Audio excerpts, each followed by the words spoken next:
Chapter 1. In the timeless realm of Dragon Ball Super, within a corner of the Xeno Palace, boom, boom, boom, two figures collided repeatedly, each impact causing the entire palace to tremble. A terrifying gale ravaged the battlefield incessantly. The speed of the two combatants escalated, rendering them mere shadows as they clashed in the air, sending rippling waves of white energy radiating outward. Bang! Another deafening collision echoed. Boom! One figure was sent hurtling away from the center of the clash, crashing heavily onto the floor of the Grand Hall. Instantly, the ground was marred by a deep crater, within which lay a figure. Wong Teng. Are you all right? The Grand Priest slowly descended from the air, a smile gracing his features as he regarded Wong Teng with concern. Wong Teng, the young man who had just fought against the Grand Priest and was now embedded in the ground, managed to rise with a struggle, brushing off the dust from his attire, and earnestly declared, "I'm fine. I can still fight, let's go again." Seeing that his opponent was unharmed, the Grand Priest chuckled, "Your strength has improved significantly, let us call a day. Moreover, your progress has been remarkably swift at this moment. You could contend with some of the weaker gods of destruction." Observing the Super Saiyan at the 4th level, who resembled a red monkey, the Grand Priest expressed his satisfaction. The youth, named Wong Teng, was a Saiyan who had attained the transformation into a Super Saiyan of the 4th tier. However, unbeknownst to the Grand Priest, this young man who had suddenly appeared in the Xeno Palace was actually a traveler from another world. 2 years prior, he inexplicably traversed into the realm of Dragon Ball Super, arriving directly at the Palace of Xeno. Faced with the scrutiny of Xeno and other deities, Wong Teng maintained his composure. As a seasoned fan of Dragon Ball, he was intimately familiar with the personality of Xeno, the palace's master. Furthermore, at that time, Wong Teng possessed no strength and no ulterior motives, responding honestly to all inquiries, which ultimately won him Xena's permission to reside there. Subsequently, his daily task became entertaining Xeno. Fortunately, having learned numerous tricks before his journey, he managed to keep the great Xeno amused. Due to Wong Teng's favored status beside Xeno, the palace guards and the Grand Priest treated him with a degree of courtesy. Thus, at Wong Teng's request, the Grand Priest would occasionally impart a few techniques to him. Fully aware of the dangers within this world, Wong Teng trained tirelessly day and night. Over the span of 2 years, he had reached a level of power akin to that of a god of destruction. Of course, there was another reason for this, a secret known to none. On the very second day of his arrival at the Xeno Palace, he awakened a sign-in system. By signing in at the Xeno Palace, Wong Teng acquired a foundational battle power of 10 million and the ability to transform into a Super Saiyan of the 4th tier. Moreover, he has also acquired the mastery of the ultimate freedom technique. Achieving the level of a god of destruction within a mere 2 years is a testament to the system's remarkable efficacy. Furthermore, the palace of the Omni-King, brimming with divine energy, ensures that even ordinary individuals residing here experience rapid growth in their strength without any training. Thus, under such favorable circumstances, Wong Teng's primary objective is to enhance his foundational combat prowess. Only by elevating his fundamental strength can he fully unleash the potential of his Super Saiyan transformations. Although he has yet to grasp the essence of the ultimate freedom technique, he is confident that understanding it is merely a matter of time. The High Priest has praised me. I am well aware that my current strength still falls short compared to other gods of destruction, Wong Teng remarked with a smile. As a transmigrant, he is acutely aware of the formidable power wielded by the gods of destruction, particularly Beerus from the 7th universe. Even the weakest among them far surpasses his present capabilities. Mr. Wong Teng's achievement of reaching this level within 2 years is indeed remarkable. One could say he is a prodigy. The High Priest stated those gods of destruction who have ascended to divinity have been at it for tens of millions of years, some even for over 1 billion in comparison. Mr. Wong Teng's potential and talent are unparalleled in my lifetime. Upon hearing this, Wong Teng immediately expressed his gratitude to the High Priest. After all, there was no reason for him to bestow such flattering words unless he held Wong Teng in high regard. Regardless, the High Priest's commendation brought Wong Teng immense joy, and he sincerely appreciated it. In a few days, he vowed to prepare a delicious meal to express his gratitude, for prior to his transmigration, Wong Teng was indeed a master chef. The High Priest had once savored his culinary skills and had been unable to forget them since, despite dedicating himself wholeheartedly to his training over the past 2 years, spending virtually all his time in pursuit of strength. Aside from accompanying the Omni-King, each battle with the High Priest has proven immensely beneficial. It can be said that without the High Priest's patience in engaging him in combat and providing guidance, his progress would not have been as swift. At this moment, his foundational combat prowess has reached a qualitative leap for the Science. Fundamental strength is of paramount importance, as all transformations amplify their base power. Mr. Wong Teng, you are far too courteous. It was merely that delectable fish and tofu soup from our last encounter that left a lasting impression. The High Priest chuckled. Indeed, the deities within the Dragon Ball universe are true gastronomes. If one can satisfy their appetite, all matters become easier to discuss, rest assured.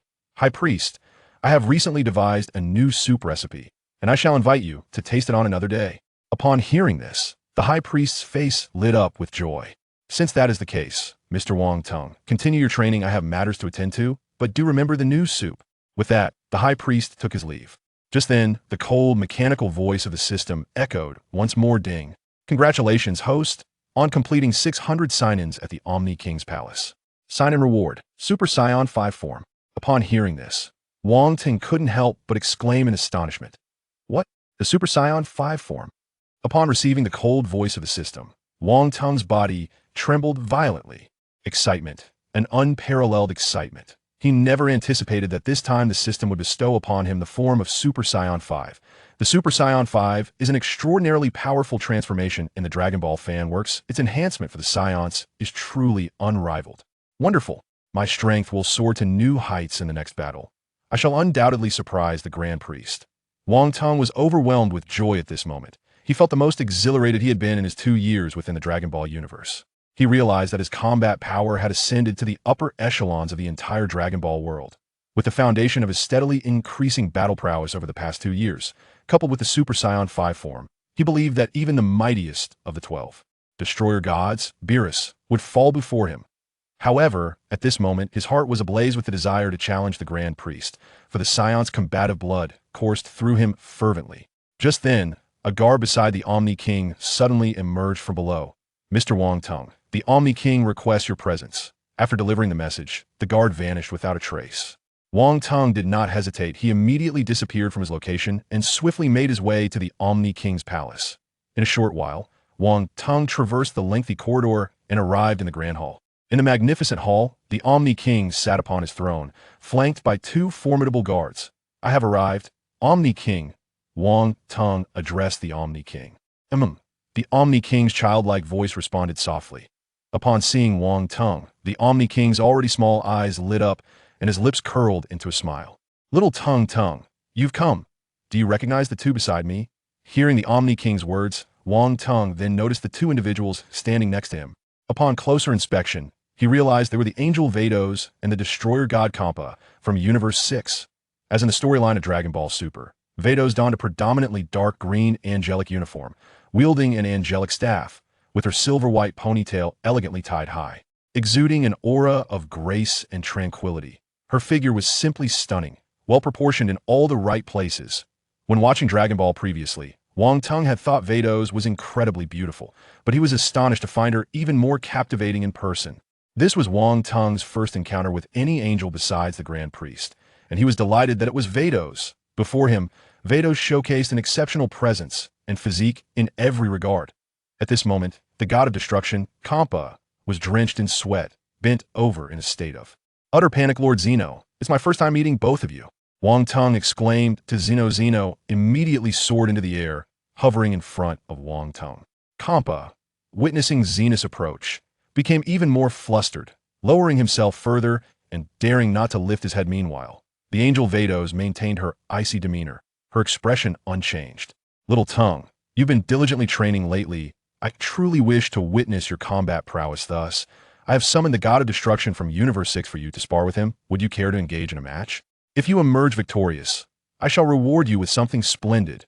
Zena's eyes sparkled with anticipation as he gazed at Wong Teng. Seeing the eagerness in Zena's gaze, Wong Teng smiled and replied, since Lord Zeno wishes to see, I shall indeed have a match with Champa.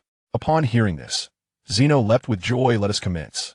It will surely be an exhilarating spectacle. Vados, observing Zena's demeanor towards a mere human, couldn't help but regard him with newfound respect. Zeno returned to his throne, and Champa felt a slight relief, yet still lacked the courage to raise his head. Champa, you shall spar with Little Teng. Upon hearing this, Champa was instantly drenched in sweat, his body trembling.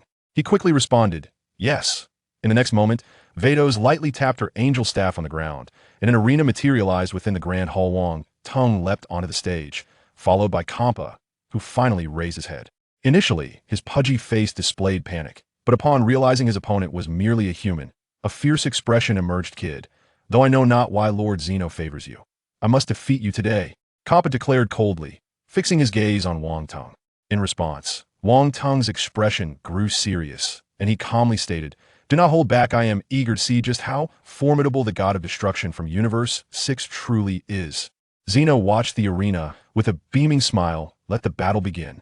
I can hardly contain my excitement. Upon Xena's command, Champa let out a fierce roar, unleashing a surge of purple energy that caused the entire arena to tremble. He refrained from exerting his full power, underestimating his opponent as merely a human. However, given Xena's evident favoritism, he feared that an overzealous attack could lead to Xena's wrath. A deep growl emerged from Wang Teng's throat as he erupted in a blaze of golden flames. A terrifying aura surged forth, shaking the entirety of Xena's palace. "Little Teng has transformed. How wonderful!" Zeno exclaimed excitedly. The terrifying golden aura crackled as it collided with the air, emitting a continuous, sizzling sound. Wang Teng's appearance underwent a dramatic transformation, his black hair contrasting sharply with bright red strands, while a crimson tail swayed freely behind him. Surrounding his form, a ripple of energy radiated outward, and silvery lightning entwined with the golden tempest. Wang Teng had seamlessly transformed into a Super Saiyan of the 4th tier. Little Teng seems to have acquired a new visage. How impressive. The Omni-King's excitement was palpable, though the expression on the angel Babetti's face remained unchanged. She was inwardly astonished. Apparently, Scions could achieve such forms, as there were Scions in the 6th universe as well. However, apart from the Ozra transformation, she had never heard of any other forms. An overwhelming power seemed to fill the entirety of the Omni-King's palace. In an instant, what nonsense is this? How can a mere human possess such formidable strength? Though it may not yet rival that of God of Destruction, the fact that a human can reach such heights is astonishing. Champa murmured in disbelief in his mind. It was inconceivable for a human to be this powerful. They were but ants beneath his finger. The spectacle before him today was utterly shocking. This power is truly immense, Lord Champa. Do not falter. The angel Babetti remarked with a faint smile. Upon hearing Babetti's voice, Champa scoffed disdainfully. In the next moment, Wang Teng sprang into action, swiftly maneuvering across the arena, his red form a blur. So self-assured, Champa retorted, charging forward and unleashing a punch aimed at Wang Teng. As Wang Teng faced the rapidly approaching fist, he met it heat. Boom! The two fists collided, unleashing a terrifying wave of energy that engulfed the arena. Their fists remained locked in combat, the ferocious energy intertwining in the air, their roars growing ever louder, causing the entire Omni-King's palace to tremble violently. What an exhilarating spectacle! The Omni-King exclaimed joyfully. Suddenly, Wang Teng transformed his fist into an open palm, seizing Xiangpa's fist with a powerful tug and a swift motion of his leg. He delivered a crushing knee strike to Xiangpa's abdomen. Observing this, Babetti simply shook her head. Lord Champa, this is the consequence of your negligence towards fitness. Clearly infuriated by Wang Teng's maneuver, Champa erupted with terrifying purple energy and charged at him. Both combatants moved at high speed, shadows flitting across the arena. In the blink of an eye, they had exchanged blows countless times. Seizing an opportunity, Champa caught Wang Teng's arm and hurled him away, a purple energy blast following closely behind as Wang Teng swiftly regained his footing on the arena. He faced the approaching violet energy orb with a decisive sweep of his arm. He propelled the orb away with remarkable force just as the violet orb seemed poised to detonate within the palace. The angelic staff of Vados merely touched the ground, causing the orb to vanish into thin air. Gazing at the figure of Xiangpa, enveloped in violet energy, Wang Teng spoke in a grave tone. You have indeed not disappointed me truly. You are the god of destruction of the 6th universe. It appears that I must summon all my strength. After a brief exchange of blows, Wang Teng immediately sensed the formidable power of the god of destruction. Consequently, he resolved to unleash his full potential. Transforming into a Super Saiyan at the 5th stage to engage in battle. Deep down, he understood that the augmentation provided by the 5th stage far surpassed that of the 4th stage. Although the augmentation of Super Saiyan 4 is formidable, it remains insufficient to triumph over the god of destruction. Only upon transforming into Super Saiyan 5 can one truly contend with such a deity. Over the past 2 years, Wong Teng has diligently enhanced his foundational combat power, which has now ascended to the level of a god. At this moment, should he transform into Super Saiyan 5, he possesses a significant degree of confidence in his ability to withstand the god of destruction. Conversely, should Sun Wukong and Vegeta achieve the transformation into Super Saiyan 5, they would still find themselves considerably outmatched by the god of destruction. It is astonishing that little Tung Tung possesses an even more powerful transformation. The anticipation is palpable. The Grand Minister's eyes sparkled with excitement. I am about to transform into Super Saiyan 5, Champa. You had better be cautious. Upon hearing this, Champa scoffed. You foolish little human, no matter how many times you transform, your power will remain worlds apart from that of a god of destruction. As soon as Champa finished speaking, a surge of energy began to envelop Wang Teng. Oh! Simultaneously, a deep roar emanated from his throat. In the next moment, the entire grand palace trembled. Golden energy swirled around him, reminiscent of an impending cataclysm, and fissures rapidly appeared on the arena floor. Ah! The roar persisted, with small stones soaring into the air, accompanied by the crackling sounds resonating through the atmosphere. Golden energy flowed around Wang Teng, fierce lightning entwined within that energy, radiating a blinding brilliance. What terrifying power! How can this being possess such strength? Champa's face was a portrait of astonishment. Wong Teng instantly transformed again, his waist-length white hair flowing and his white tail swaying in the air. The power of Super Saiyan 5 marked a qualitative enhancement compared to before. He has transformed. How impressive! The Grand Minister seemed utterly captivated by this transformation. At this moment, an overwhelming and fearsome energy surged within Wong Teng. Ah! It is no wonder that the Grand Minister regards this human with newfound respect. It appears that this individual is a prodigy in martial arts. The angel Vados covered her lips with a soft laugh. Once Wong Teng completed his transformation, he confidently gazed at Champa and declared, "Let us commence the second round." At this juncture, there was no trace of disdain upon Champa's face. He sensed a palpable threat emanating from the human before him. In the next instant, Wong Teng moved, vanishing from his original position in the blink of an eye. Champa clenched his teeth, purple energy immediately enveloping him before he too disappeared from sight. Bang, bang, bang. As the battle commenced, the two engaged in a rapid exchange of blows, energy colliding in the air, the frequency of the impacts escalating, signifying a fierce intensification of the conflict. The Omni-King's small eyes were fixed on the sky, his face radiating excitement. What a spectacular display! Suddenly, a figure plummeted from the heavens, none other than Champa. With a swift motion, Wong Teng charged forward, unleashing a thunderous shout as his formidable fist struck out. A flicker of anger crossed Champa's face. After all, he was the god of destruction from Universe 6, a pinnacle of existence. When had he ever been subjected to such an onslaught? Oh! Champa bellowed, a terrifying aura erupting from within him, purple energy waves surging upward. Wong Teng's fist halted midair. For he had lost his target. Champa had vanished. Over here. Wong Teng turned, sweeping his fist horizontally. Champa seized Wong Teng's arm with both hands, and with a fierce shout, sent him flying away. As he hovered in the air, Wong Teng searched for Champa's silhouette. Just moments earlier, Champa had again disappeared from the arena. A cold smirk crossed Wong Teng's lips as he sensed a fierce punch rushing toward him. He tilted his head slightly, causing Champa's fist to miss its mark completely. Swiftly, Wong Teng grasped Champa's arm and, with a roar, began to spin wildly, using himself as the axis. In the next instant, Champa was hurled violently away. Boom! Champa's body crashed down onto the arena, creating a massive crater. Take this! Wong Teng immediately unleashed a barrage of energy blasts, a multitude of orbs shooting forth. The resounding explosions echoed throughout the space. Thick clouds of dust swiftly enveloped the entire Omni-King palace. As the dust settled, Champa's furious face emerged on the arena, his god of destruction attire now marred by dirt, appearing rather disheveled. Here's one for you. Champa conjured a purple energy orb and hurled it toward Wong Teng. Reacting swiftly, Wong Teng also fired an energy blast. Boom! The two orbs collided, erupting in a brilliant explosion. The violet and golden lights danced through the haze of dust. The two warriors pressed their palms against each other, fiercely resisting, as powerful energy waves surged forth, sending countless fragments flying into the air. The atmosphere was filled with the sound of crackling energy. Their powers escalated, causing the entire palace to tremble violently. Incredible! The Omni-King rose to his feet. Just then, the voice of Beerus echoed, "Lord Champa, Lord Wong Teng, cease this at once. If this continues, the Omni-King palace will collapse. Upon hearing this, the Omni-King's excitement began to wane. Little Tongue, stop. Champa, you too. At the sound of the Omni-King's command, Champa hastily reined in his power, standing respectfully to the side. Wang Teng's voice of complaint resonated in the air.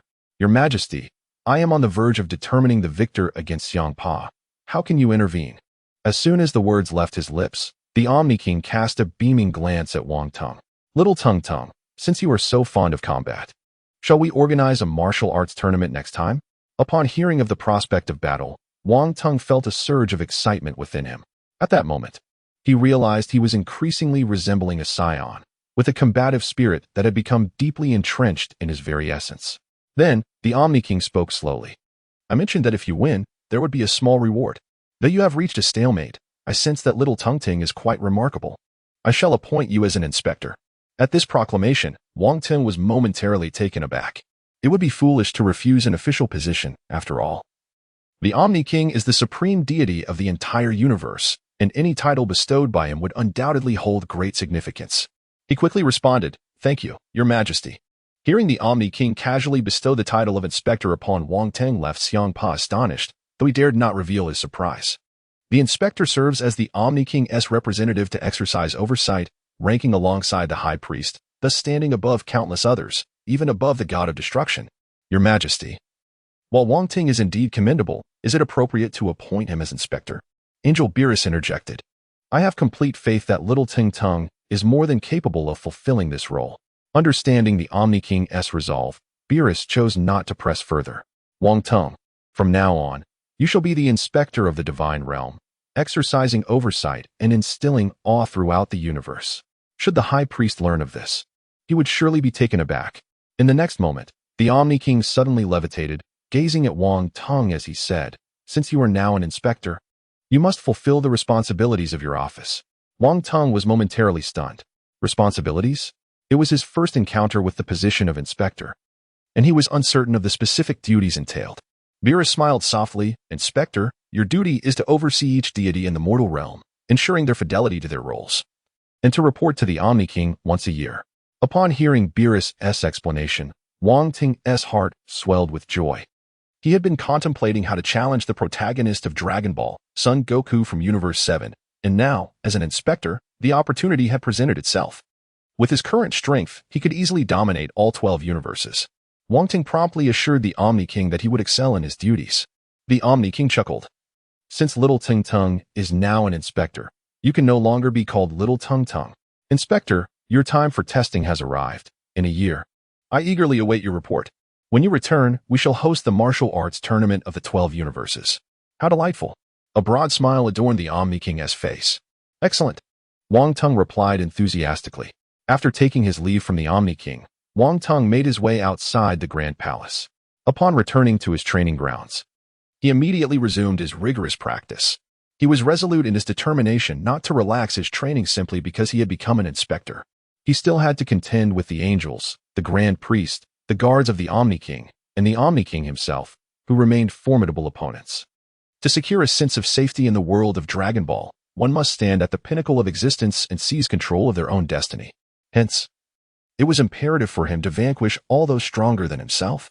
While continuously honing his foundational combat skills, he devoted any spare time to comprehending the Ultra Instinct technique. Time flew by, and in the blink of an eye, half a month had passed. However, Wong Teng had yet to master the Ultra Instinct. He had merely scratched the surface, and understanding was merely a matter of time. He needed to maintain a tranquil mindset. If he were to rush the process, it was highly likely he would never grasp the Ultra Instinct in his lifetime.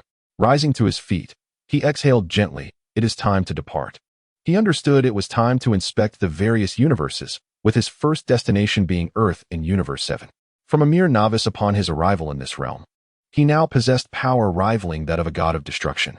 Yet, he had never left the Omni-King's palace until now, and he was eager for the encounter with the Dragon Ball warriors. At his current strength, it would take him 20 minutes to traverse from the realm of the gods of destruction to Earth in Universe 7. After making the necessary preparations, he transformed into a beam of golden light and vanished from the palace. Inspector Wong Teng had finally departed from the Omni-King's palace. In the Omni-King's palace, the Grand Priest stood beneath the Omni-King and spoke slowly, Lord Omni-King, The inspector has left the temple. Upon hearing this, the Omni-King exclaimed, "Oh, has little Wang Teng already departed? I truly look forward to his return. When he comes back, there will be matters we should inform him about." The Grand Priest's expression turned unusually grave at the Omni-King's words. Were those individuals truly planning to descend upon this world once more? Indeed. A flicker of seriousness crossed the Omni-King's seemingly innocent gaze. 20 minutes later, Wang Teng appeared in the skies above Earth, murmuring to himself, "Is this Earth? It certainly feels quite familiar." As the primary planet of the Dragon Ball universe, Earth not only boasted a beautiful environment but was also exceptionally suitable for human habitation. Moreover, the Earth Wang Teng knew prior to his crossing over was remarkably similar to this Earth, evoking a sense of homecoming within him. Shaking off his reflections, he immediately dove downwards. Upon arriving on Earth, Wang Teng instantly sensed a powerful energy moving at high speed. Could this energy belong to Gohan? He pondered. For before his departure, he had utilized the system to specifically check the timeline of events occurring on Earth. In the current timeline of Dragon Ball Super, after Beerus' visit to Earth, Goku and Vegeta are diligently training on Beerus' planet under the guidance of Whis. Meanwhile, the strongest warrior on Earth is none other than Gohan. Thus, Wang Teng quickly deduces that the immense energy he senses emanates from Gohan. As he ponders this, a voice resonates in his mind. Ding. Congratulations, host, for successfully signing in on Earth in the 7th universe. Ding. Congratulations, host, for acquiring the Kamehameha technique. Ding. Congratulations, host, for obtaining instant transmission. Gohan, who was preparing to accompany his mother to West City for shopping, suddenly feels an overwhelming and unfamiliar energy. What could this energy be? It is terrifying and unlike anything he has encountered before. Could it be a new adversary? Gohan halts midair, his expression grave as he gazes intently in the direction of the energy. It instills a sense of fear within him, stronger than any foe he has previously faced. Damn it! Gohan grits his teeth and takes flight towards Wang Teng's location. In an instant, he transforms into a speck of light, vanishing into the horizon.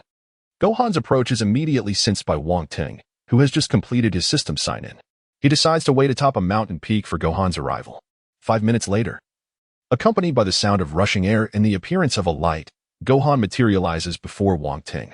Upon stopping in front of Wong Teng, Gohan's demeanor shifts to one of seriousness, as the man before him is unfamiliar and clad in peculiar attire reminiscent of the Supreme Kai's garments. At that moment, Wong Teng is adorned in the attire of a Divine Realm inspector. Who are you? Why have you come to Earth? Are you a deity like the Supreme Kai? Gohan inquires. Wong Teng merely chuckles softly in response. However, when Gohan notices the tail Wong Teng deliberately displays, his face pales in astonishment. A Saiyan. Gohan is momentarily speechless.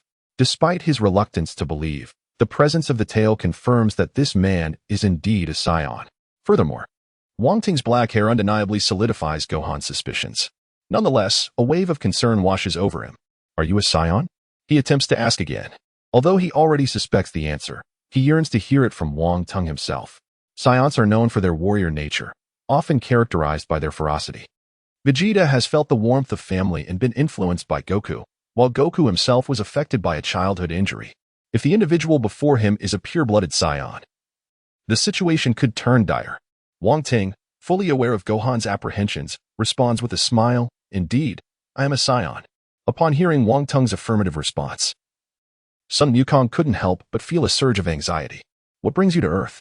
Are you intent on conquering it? Wong Teng chuckled inwardly at Sun Wukong's words, surprised that not only had his strength diminished, but his courage had also dwindled. Determined to evoke the warrior spirit within Sun Wukong, Wong Teng declared, "You are a Saiyan. Are you not? Show me your strength." Sun Wukong was momentarily taken aback. "You wish to fight me?" he inquired. Wong Teng nodded in affirmation. Sun Wukong immediately fell into contemplation. Just then, Wong Teng's voice echoed again, "I am not negotiating with you. Should your power prove inadequate, I may very well obliterate this planet." Upon hearing that Wong Teng intended to destroy Earth, Sun Wukong clenched his teeth and tightened his fists. "In that case, I will not hold back." Gohan's expression turned serious as he swiftly removed his glasses, preparing himself for battle. His face tense. He fixed his gaze upon Wong Teng and unleashed a rapid punch. In response to the swiftly approaching blow, Wong Teng merely extended a single finger, effortlessly blocking Gohan's fierce strike. In the next instant, Gohan felt a flash before his eyes, as he was struck on the forehead by that solitary finger. The following moment, He experienced a dizzying sensation, his body uncontrollably hurtling backward. Boom. Gohan's form crashed heavily into a small hill, which was instantly shattered into fragments, enveloping the air in a cloud of dust.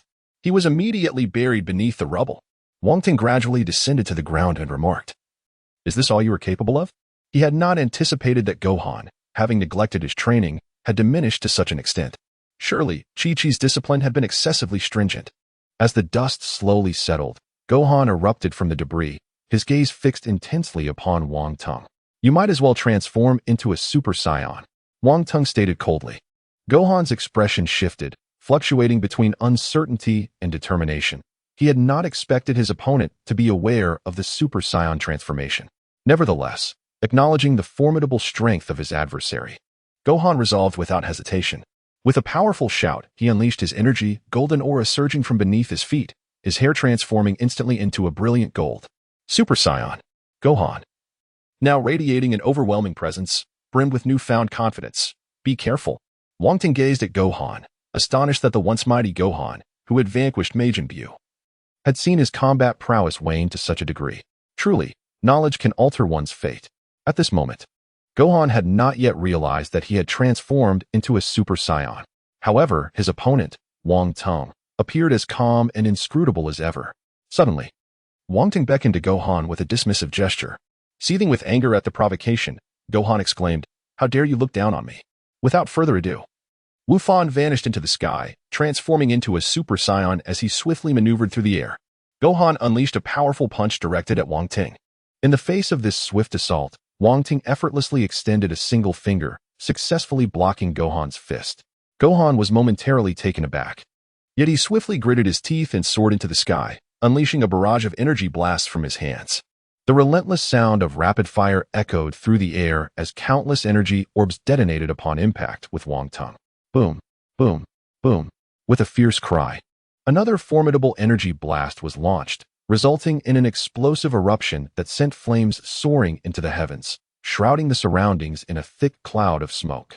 Gohan gasped heavily in the air, exclaiming, "Ha ha, now you understand my prowess." As the thick smoke gradually dissipated, Gohan's eyes widened in shock. For before him stood Wong Teng, completely unscathed. A calm voice emerged from Wong Teng's lips. "I am truly disappointed. I never imagined your power was so minimal." Gohan stared at Wong Teng in astonishment. In an instant, Wong Teng unleashed a surge of energy, golden aura erupting from beneath his feet, and a terrifying force radiated outward, causing the very earth to tremble. His hair transformed into a brilliant gold, and at that moment, he was imbued with unimaginable strength. Swish, swish, swish. The golden waves of energy soared continuously. Gohan swallowed hard and said, Super Saiyan. Allow me to teach you how to wield this power." With a thunderous shout, Wong Teng vanished from the sky, only to reappear, delivering a powerful punch to Gohan's abdomen. Instantly, Gohan felt a searing pain radiate throughout his body, and he reverted from Super Saiyan back to his ordinary self, darkness enveloping him as he collapsed. When Gohan awoke once more, Wong Teng sat beside him. Gohan was taken aback, swiftly rising to increase the distance between himself and Wong Teng. "What do you truly desire? Are you intent on destroying Earth?" Upon hearing Gohan's words, Wong Teng chuckled, "Destroying Earth? I have no such inclination. I am not a destroyer." The mention of a destroyer caused Gohan's brow to furrow in confusion. "What? A destroyer? Do you happen to know Lord Beerus?" Gohan inquired tentatively. At that moment, the voice of the North Kai resonated in Gohan's mind. "Gohan, before you stands the esteemed prosecutor of the Divine Realm. Do not show disrespect." After conversing with the North Kai, Gohan felt a sense of relief. Since the individual before him was a divine inspector, it was certain that Earth would remain unharmed. Gohan's tone softened as he acknowledged the formidable power emanating from Wong Teng, instilling a fear he had never experienced before. Moreover, Wong Teng's attire bore a striking resemblance to that of Lord Beerus and the Supreme Kai. "My lord, what brings you to Earth on this occasion?" Gohan asked nervously. "Do not fret, Gohan. I have come merely to explore and enjoy." Without any intention of causing harm to Earth, Wong Teng replied nonchalantly, observing Gohan's palpable anxiety. In his previous life, while watching Dragon Ball Super, Wong Teng had developed a fondness for Gohan. The boy was kind-hearted and resilient, having been swept into the conflict with Frieza at such a tender age. Yet, he bravely embraced the challenges, and during the Cell Games, he transcended to Super Saiyan 2, unlocking his potential with the help of the old Supreme Kai. ultimately achieving the divine state of Gohan. However, due to Chi-Chi's desire for him to pursue academia, his naturally gentle disposition led him to heed her wishes, resulting in a decline in his combat prowess. Really? If you wish to explore, I would be delighted to show you around Earth, Gohan exclaimed, his anxious heart finally at ease. He could perceive a serene demeanor in Wang Teng's gaze, indicating that he was indeed a tranquil deity. Yet, he was puzzled. Despite this being their first encounter, how did Wang Teng know his name? He had never disclosed it. Gohan, I have heard that Earth boasts a plethora of exquisite cuisines. Might you take me to sample some? Wang Teng inquired. He knew that the most abundant source of culinary delights on Earth was Bulma's home, and upon mentioning food, Gohan would undoubtedly lead him there. Gohan hesitated briefly, then quickly responded, Ah, so you enjoy delicacies. I understand, please follow me. True to Wang Teng's expectations, Gohan guided him swiftly to the Capsule Corporation. At this moment, in the realm of Dragon Ball Super, one can only wonder how far Goku and Vegeta have progressed under Beerus' tutelage. Upon entering the Capsule Corporation, Bulma soon emerged to greet them. Gohan, have you brought a friend along? She exclaimed, her warmth palpable as she recognized Gohan, immediately assuming Wang Teng to be his companion. Despite Wang Teng's unconventional attire, Bulma, with her vast array of friends across the universe, was hardly fazed. Then, Bulma noticed Wang Teng's tail, her surprise evident as she exclaimed, A tail? A scion. It dawned on her that Wang Teng was indeed a scion with a tail. Aunt Bulma, allow me to introduce you. This is Prosecutor Wang Teng. Gohan promptly introduced Wang Teng's identity, concerned that Bulma's fearless nature might inadvertently offend the esteemed visitor. Prosecutor? Bulma inquired, her brow furrowed in skepticism. You must be mistaken. He looks just like a scion. In response to her doubt, Gohan whispered, Aunt Bulma, this is what Lord Kai told me. There must be no mistake. Just then, Wang Teng smiled and spoke. Hello, I am Wang Teng. Bulma eagerly extended her hand, shaking his. Hello, I am Bulma. Welcome to my home. At that moment, Wang Teng took a closer look at Bulma. In the realm of Dragon Ball Super, Bulma exuded an extraordinary aura, her age indiscernible. In Wang Teng's eyes, Bulma's beauty rivaled that of Android 18. Aunt Bulma, the prosecutor has come to Earth to savor its delicacies. Upon hearing this, Bulma quickly understood and nodded. Gohan, please keep Wang Teng company while I prepare some food. She then made her way to the kitchen, her keen intellect recognizing that this visitor was likely a powerful deity, rivaling even the god of destruction, Beerus. Gohan, do you wish to reclaim the formidable power of your past? Wang Teng suddenly asked, perceiving Gohan's respectful demeanor. He did not want Gohan, a scion of warrior lineage, to ultimately fade into obscurity like the character Goku's son, Goten. I want to grow stronger, just like my father, to protect our Earth, Gohan declared, prompting Wang Teng to nod in satisfaction. At that moment, an immense energy surged towards Earth, instantly detected by the conversing Gohan and Wang Teng. This energy feels so familiar. Frieza? As Gohan murmured to himself. A colossal spaceship rapidly descended from the cosmos towards Earth. Inside the spaceship, a group of extraterrestrial beings clad in combat attire knelt before their master, the Cosmic Emperor Frieza, who had been resurrected by his subordinates using the Dragon Balls. Beside the soldiers stood a diminutive figure, Sobel, the one responsible for Frieza's revival. Lord Frieza, we have arrived on Earth, Sobel proclaimed with utmost reverence. Ah, splendid.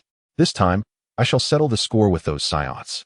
Frieza's expression darkened, filled with a vengeful intensity. He vividly recalled the humiliation inflicted upon him by the scions. Once the ruler of the universe, he had been mercilessly defeated by the Super Saiyan Goku. Even after his resurrection and quest for vengeance on Earth, he had met his demise at the hands of the future Trunks, a disgrace that lingered in his memory. Now, having undergone rigorous training, Frieza was significantly more powerful than before. Issue the command for a swift descent, he ordered. At once, Lord Frieza. Sobel responded dutifully. Meanwhile, the warriors on Earth sensed Frieza's terrifying aura, although Goku and Vegeta were absent from the planet. King Kai gazed gravely towards Earth. Goku, you must return quickly, disaster looms. Yet, it seemed that the Overseer remained on Earth. What fate awaited the planet? In his meditation, Piccolo detected Frieza's ominous energy. At that moment, Gohan and Wang Teng hastened towards the source of the disturbance. Thank you so much for accompanying me, Honorable Overseer. Gohan expressed his gratitude to Wang Teng. I, too, wish to witness the majesty of the Cosmic Emperor Frieza. I hope he does not disappoint, Wang Teng replied. Gohan could only muster a few polite chuckles in response. At the Capsule Corporation in West City, Bulma emerged with a delicious bowl of ramen, only to find the hall completely deserted. Where have Gohan and that esteemed individual gone? The fate of Gohan and Wong Teng lay beside the ever-watchful Piccolo, who had arrived early. Uncle Piccolo. Is that the energy of Frieza? At that moment, Piccolo's complexion appeared even greener than before, beads of cold sweat trickling down his forehead as he gravely nodded. Indeed, it is the energy of Frieza. Wong Teng promptly found a stone and settled himself upon it, awaiting Frieza's arrival with quiet anticipation. Only then did Piccolo notice the boy who had accompanied Gohan, inquiring, "Gohan, who is this young man? I sense an unusually familiar energy emanating from him." Wong Teng glanced at Piccolo before averting his gaze. That single glance instilled an unprecedented sense of pressure within Piccolo, causing him to break into a cold sweat and gasp for breath. Gohan immediately sensed something unusual about Piccolo and inquired, "Uncle Piccolo, what is troubling you?" Piccolo composed himself and slowly asked, "Gohan, who exactly is this individual?" Gohan cast a glance at Wong Teng and said, "Uncle Piccolo, this is the inspector." Inspector? A tempest surged within Piccolo's heart. He cast a grave look at Wong Teng before hastily averting his gaze. Before long, the dragon warriors of Earth converged upon the scene. Simultaneously, on a small island in the North City, a colossal spaceship descended from the sky. As the hatch of the spaceship opened, a throng of soldiers poured out in a dense mass. In the next moment, Frieza rose slowly from his throne. "Ahahaha. Earth, I, Frieza, have returned." Frieza proclaimed with his distinctive grin. "You over there, make way." He suddenly commanded the soldiers in front of him. The soldiers immediately parted to create a passage. "Let me present my token of greeting to the Earthlings," Frieza declared, as he lightly touched his fingertip, gathering a red energy. Whoosh! In the blink of an eye, a crimson beam shot forth from Frieza's fingertip, piercing into the heart of the city. Boom! The red beam erupted with terrifying destructive power, reducing the entire North City to ashes. Frieza gazed at the devastation he had wrought, chuckling, "This is merely a small greeting." Suddenly, 3 figures darted through the air, landing on a massive rock across from Frieza. It was Wong Teng, Gohan, and Piccolo, who had arrived in haste, staring at the smoldering ruins of North City. Gohan and Piccolo were left in shock, while Wong Teng's eyes scanned Frieza with intensity. So this is the Galactic Emperor Frieza. He exudes an elegance far surpassing his animated counterpart. This scoundrel dares to act so brazenly. Gohan seethed, his fists clenched tightly as his energy began to rise gradually. "You must be the son of Mr. Son Goku," Frieza remarked with grace. Just then, a figure descended rapidly. It was Tien Shinhan. "Tien Shinhan, uncle." Gohan greeted him with a smile. Tien Shinhan nodded before turning his attention to Frieza, stating, "I didn't bring dumplings or tea, as it seems far too perilous." In the next moment, Krillin arrived on the battlefield with Master Roshi. Krillin, having once again shaved his head, evoked a sense of nostalgia among his companions. Master Roshi looked at Gohan and asked, "Gohan, are you still diligently practicing martial arts?" Gohan immediately fell into despondency, exclaiming, "I am so sorry." However, transforming into a Super Saiyan was still within his capabilities. Frieza, seated upon his throne, glided over slowly, inquiring, "Is Goku not here yet?" Krillin, in a state of panic, replied, "He will be here shortly. Please bear with us." At that moment, a jet aircraft descended, and Bulma leaped down from it. It turned out that Bulma, unable to locate Gohan and Wong Teng, had rushed over upon seeing the news about the devastation in North City. Upon landing, she spotted Gohan and Wong Teng, who had vanished from her home. "So you truly came here. I searched for you both at home for so long. To leave without a word is rather inconsiderate." Gohan, hearing Bulma's complaints, forced a smile, while Wong Teng chuckled, "Miss Bulma, I sincerely apologize. There are circumstances that necessitated our departure, so I hope you can forgive us." Bulma felt a twinge of guilt at Wong Teng's politeness. As she turned, she caught sight of Frieza across from her. Could it be that the figure occupying that round throne was indeed Frieza? Krillin approached her, saying, "Miss Bulma, what brings you here? And do you know this young man?" Bulma smiled. "Given the gravity of the situation and with Vegeta absent, I decided to come. This gentleman is the Inspector General, and he is a friend of Gohan."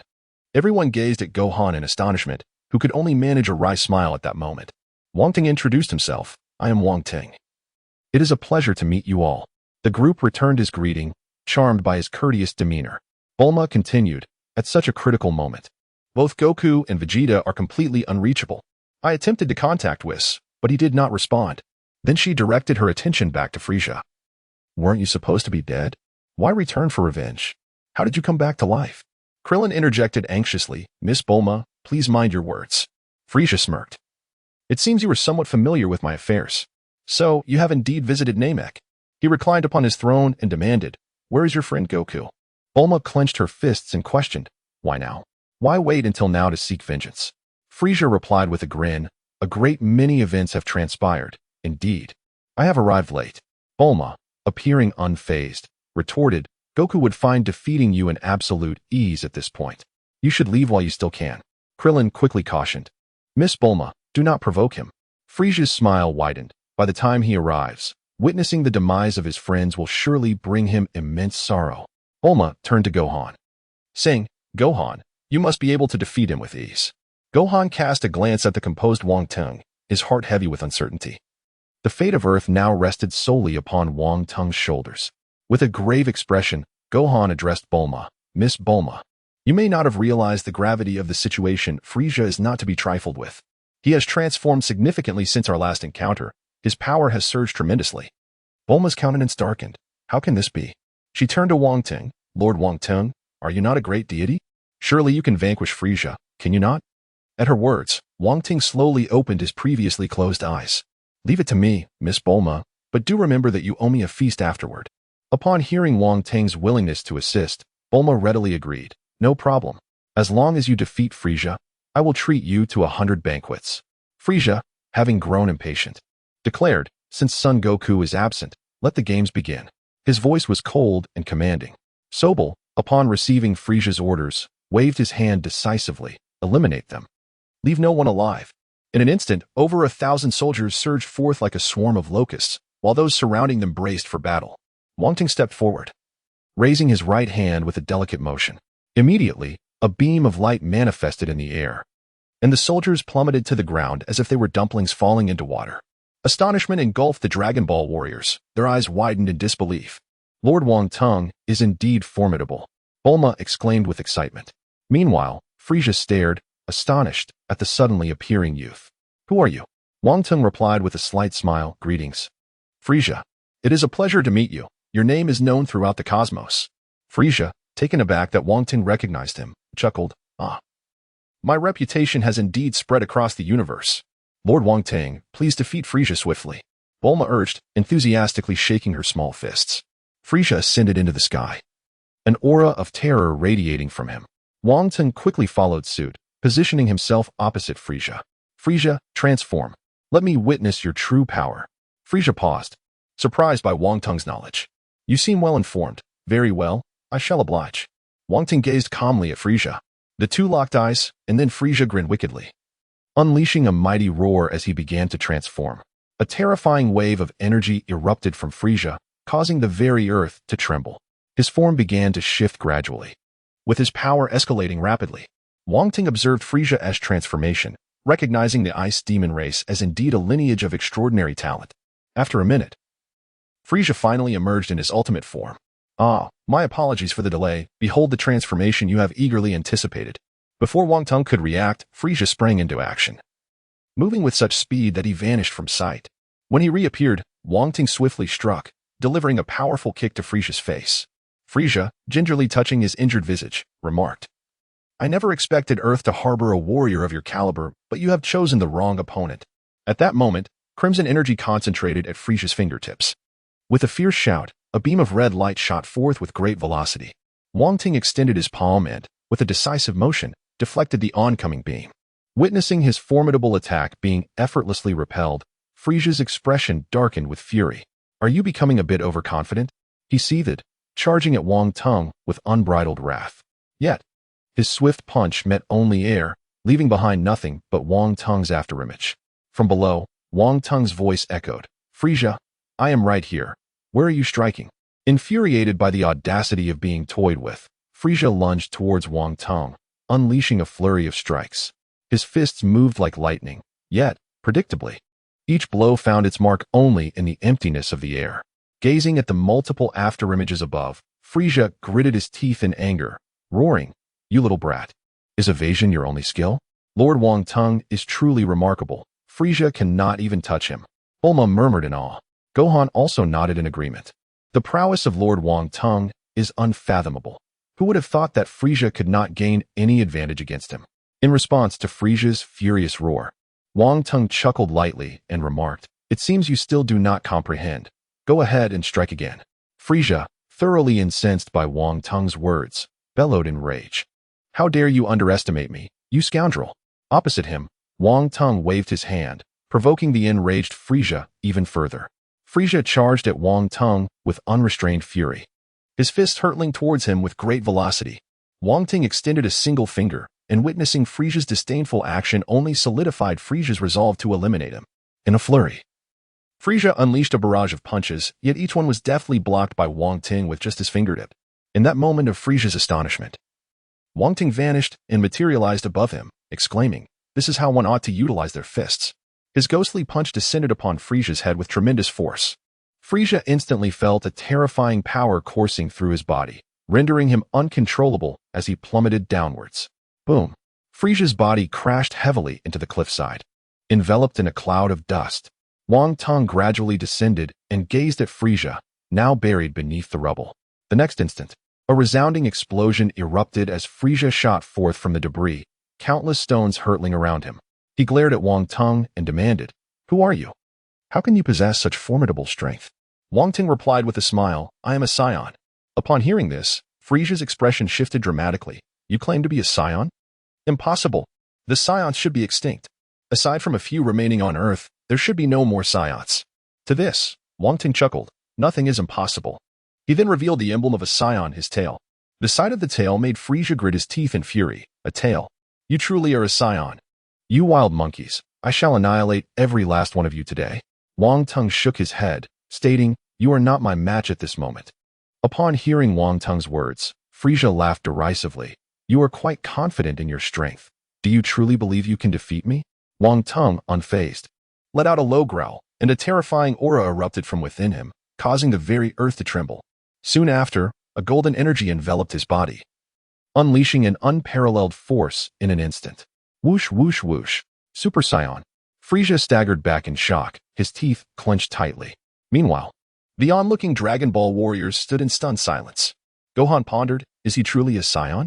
He can even transform into a Super Saiyan. Piccolo, beads of cold sweat forming on his brow, inquired anxiously. Upon hearing this, Gohan nodded affirmatively.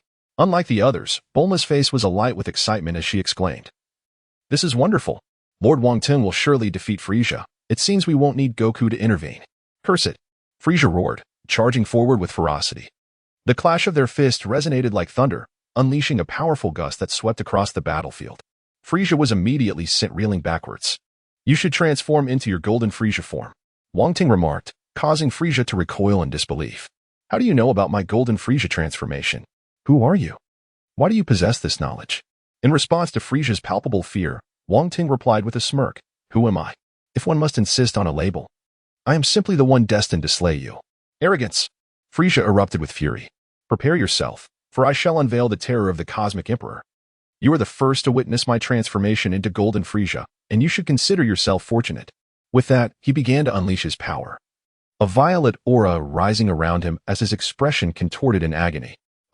Frieza's anguished cries echoed as his energy surged, causing the very earth to tremble and the sky to darken ominously.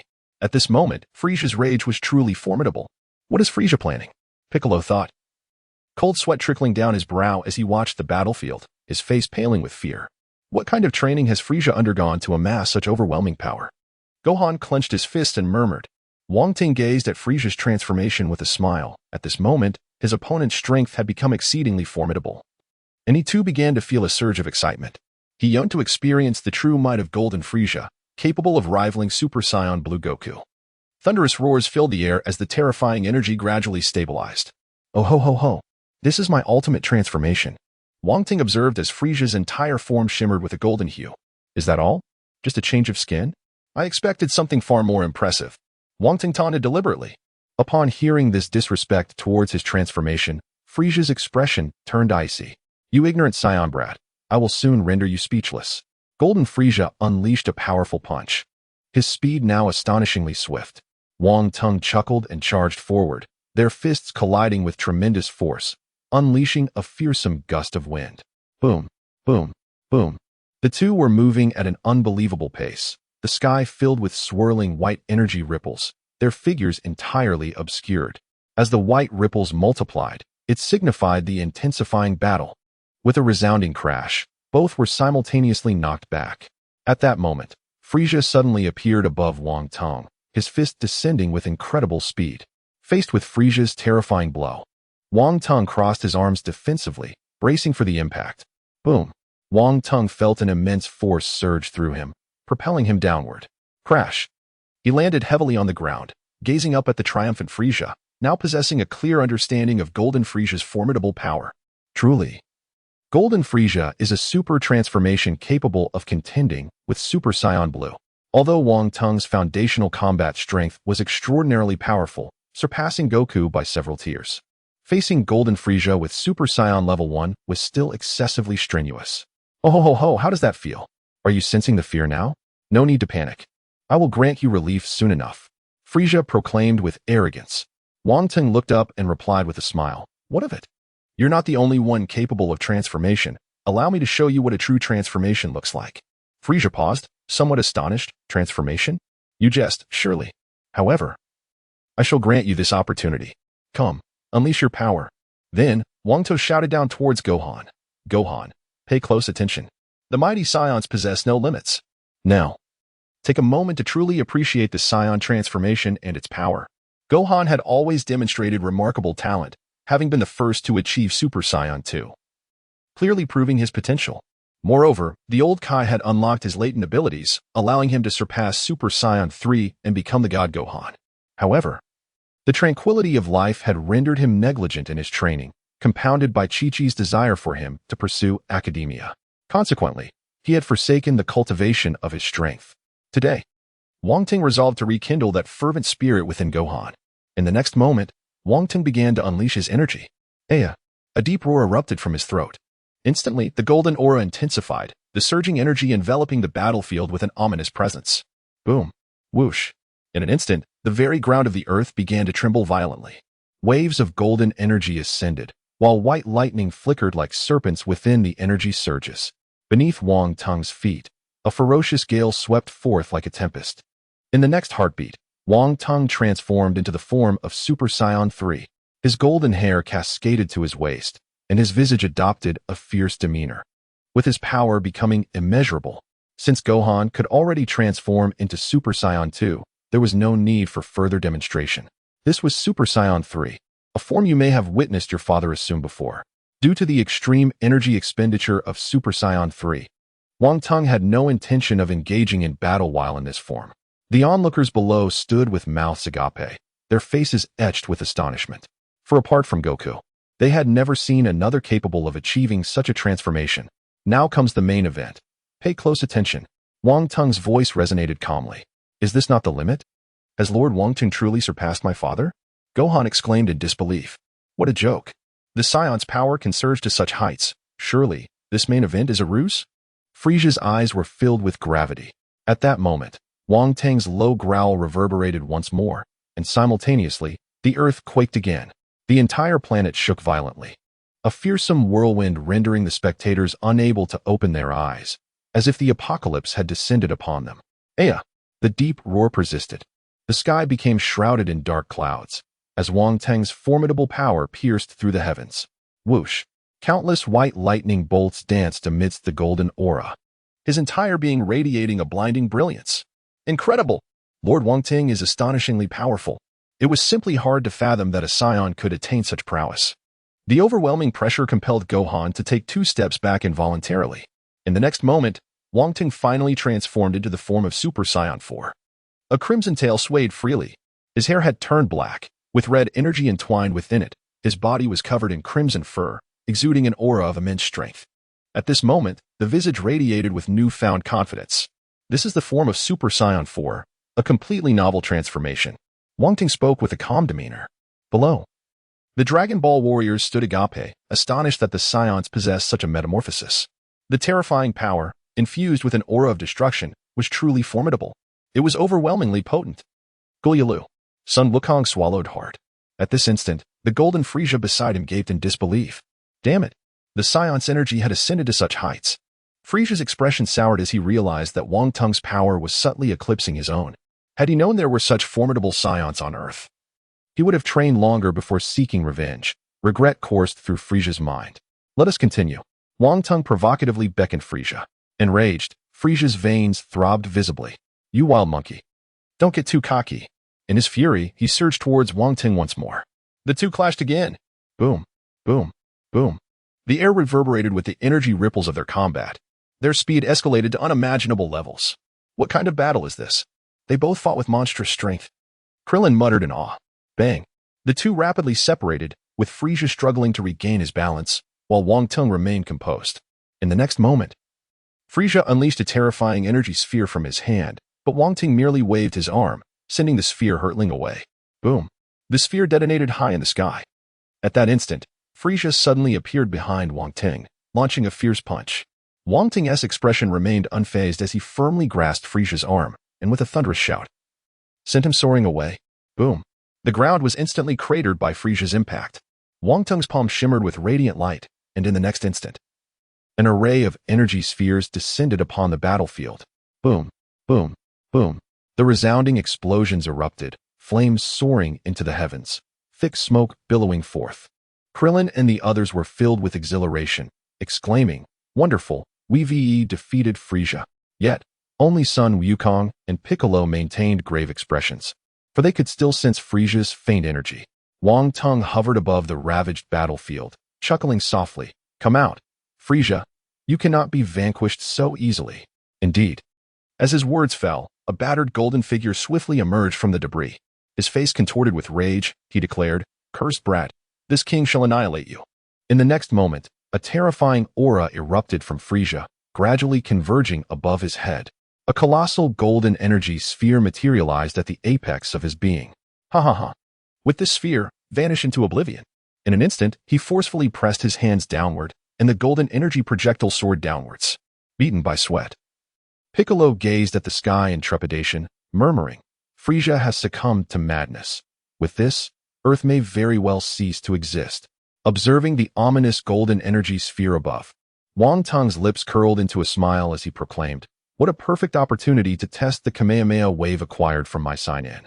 In the following second, Wang Teng began to unleash his energy as golden flames began to rise slowly. Whoosh, whoosh, whoosh.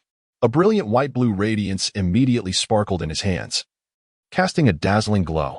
Gohan exclaimed, Is that my father's Kamehameha? When did Lord Wang Teng learn this? At that moment, Gohan and the others found Lord Wang Teng even more enigmatic. Wang Teng immediately bellowed, Here it comes. A white and blue shockwave surged forth with a deafening roar.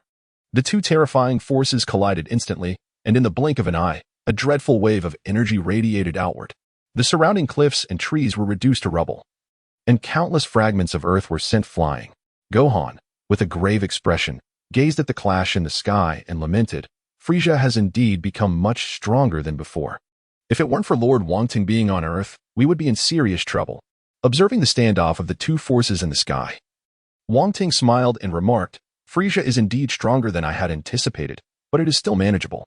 An even more potent force was infused into the Kamehameha, and the white and blue shockwave immediately pushed Frieza's golden energy blast back. Frieza's eyes turned crimson. No, this is impossible. Boom. Frieza's entire body was engulfed by the terrifying shockwave. A thunderous roar echoed through the air as flames erupted like splendid fireworks. Then, thick clouds of smoke began to roll in. We've won, exclaimed Bulma, leaping with joy. As the dust gradually settled, Frieza's golden figure re-emerged, but he appeared severely battered, covered in wounds and in a state of utter disarray. Breathing heavily, Frieza glared with a look of malice at the smiling Wang Teng below. Damn it. Why did I lose? I have trained so hard. How could I possibly lose? As Frieza roared in anger, Wang Teng's voice resonated calmly.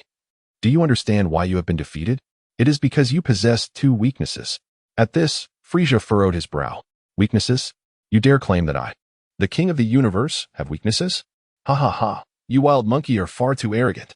Wang Teng disregarded Frieza's retorts and continued.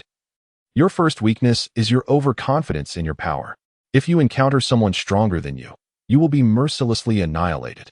The second weakness, the most fatal one, is your stamina. Your training has not reached perfection, and you rushed here in a fit of rage for revenge. At this moment, Your stamina has been severely depleted, and you have no chance of victory left, Frieza. I, Frieza, am the strongest. There is no way I can lose. Shut your mouth, Frieza shouted, his face flushed with anger. He then unleashed his fury and charged directly at Wang Teng.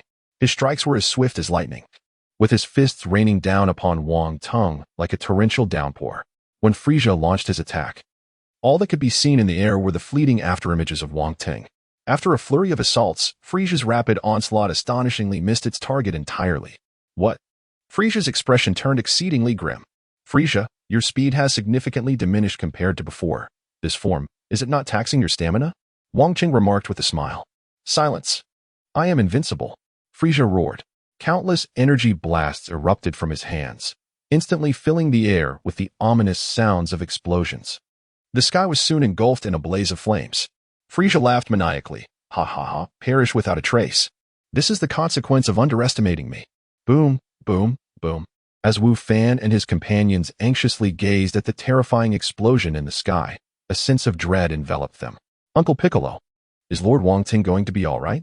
Piccolo, drenched in cold sweat, responded in a low voice that esteemed individual should be fine. He had the upper hand just moments ago. Frieza relentlessly unleashed energy blasts, his maniacal laughter echoing through the air. Suddenly, Wong Teng's figure appeared like a specter behind Frieza, delivering a powerful punch directly to his back. Frieza plummeted rapidly, but Wong Teng was swifter still, reappearing above him in an instant. With his fist clasped, he struck down once more with tremendous force. Boom. Frieza crashed into the ground like a cannonball, sending debris flying and clouds of dust billowing into the air. Huh. Wong Teng unleashed another energy blast from his hand, which swiftly struck the deep crater in the ground. Thunderous roars erupted as flames soared skyward, and the earth trembled violently. Victory was theirs. Lord Wong Teng had triumphed. As Wu Fan exclaimed with excitement, a voice echoed through the air. I shall not be defeated. I am the cosmic overlord. Frieza. With a tremendous crash, Frieza erupted from the pile of rubble, soaring into the sky amidst a swirling maelstrom of energy. Wong Teng, his expression serene, gradually materialized before Frieza, gazing at him with an unperturbed demeanor. Meanwhile, Frieza's visage contorted with rage, his breaths labored and shallow. His power diminished to a mere 30% of its zenith. Frieza, it seems you now struggle to maintain this golden form. You have already lost. Wong Teng remarked coolly. Lost? How could the cosmic overlord concede defeat? Damn Scion, I shall see you dead. Frieza roared in fury, as his body became enveloped in myriad glowing energy points, a dreadful aura radiating outward. Wong Teng sensed the impending danger. No, he intends to self-destruct. I will not allow you to succeed, he declared, employing the instantaneous movement skill acquired on Earth, positioning himself behind Frieza. A formidable energy sphere was unleashed, this time Wong Teng expending his full might. Frieza was propelled skyward, launched into the atmosphere by a brilliant blue-white shockwave that expelled him from the Earth's surface. To his horror, Frieza realized that the energy sphere below him was overwhelmingly powerful. His body could not move an inch. No, I cannot lose. I am Frieza. With a deafening explosion, the cosmic overlord Frieza was obliterated, reduced to cosmic dust. The Dragon Ball warriors below gazed in disbelief at the spectacle above, astonished that the cosmic overlord had met his demise, and that neither Goku nor Vegeta had yet made their appearance. Wong Teng descended slowly, turning to Bulma with a query. Miss Bulma, what of the culinary delights you promised?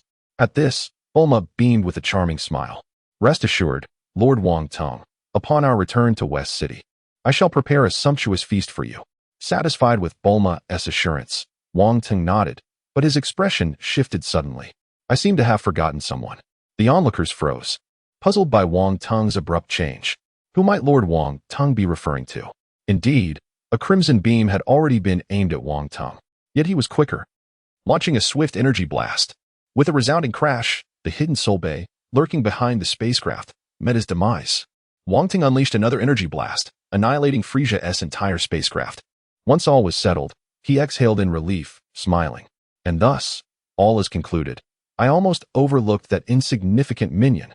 Though Wong Teng did not believe the ambush could pose any threat to him, his cautious nature preferred to avoid unnecessary risks.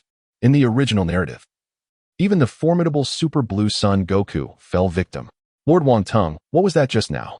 Bulma inquired, perplexed. Oh, it was nothing. Just tidying up a few loose ends. Everything is fine now, Wong Teng replied with a smile.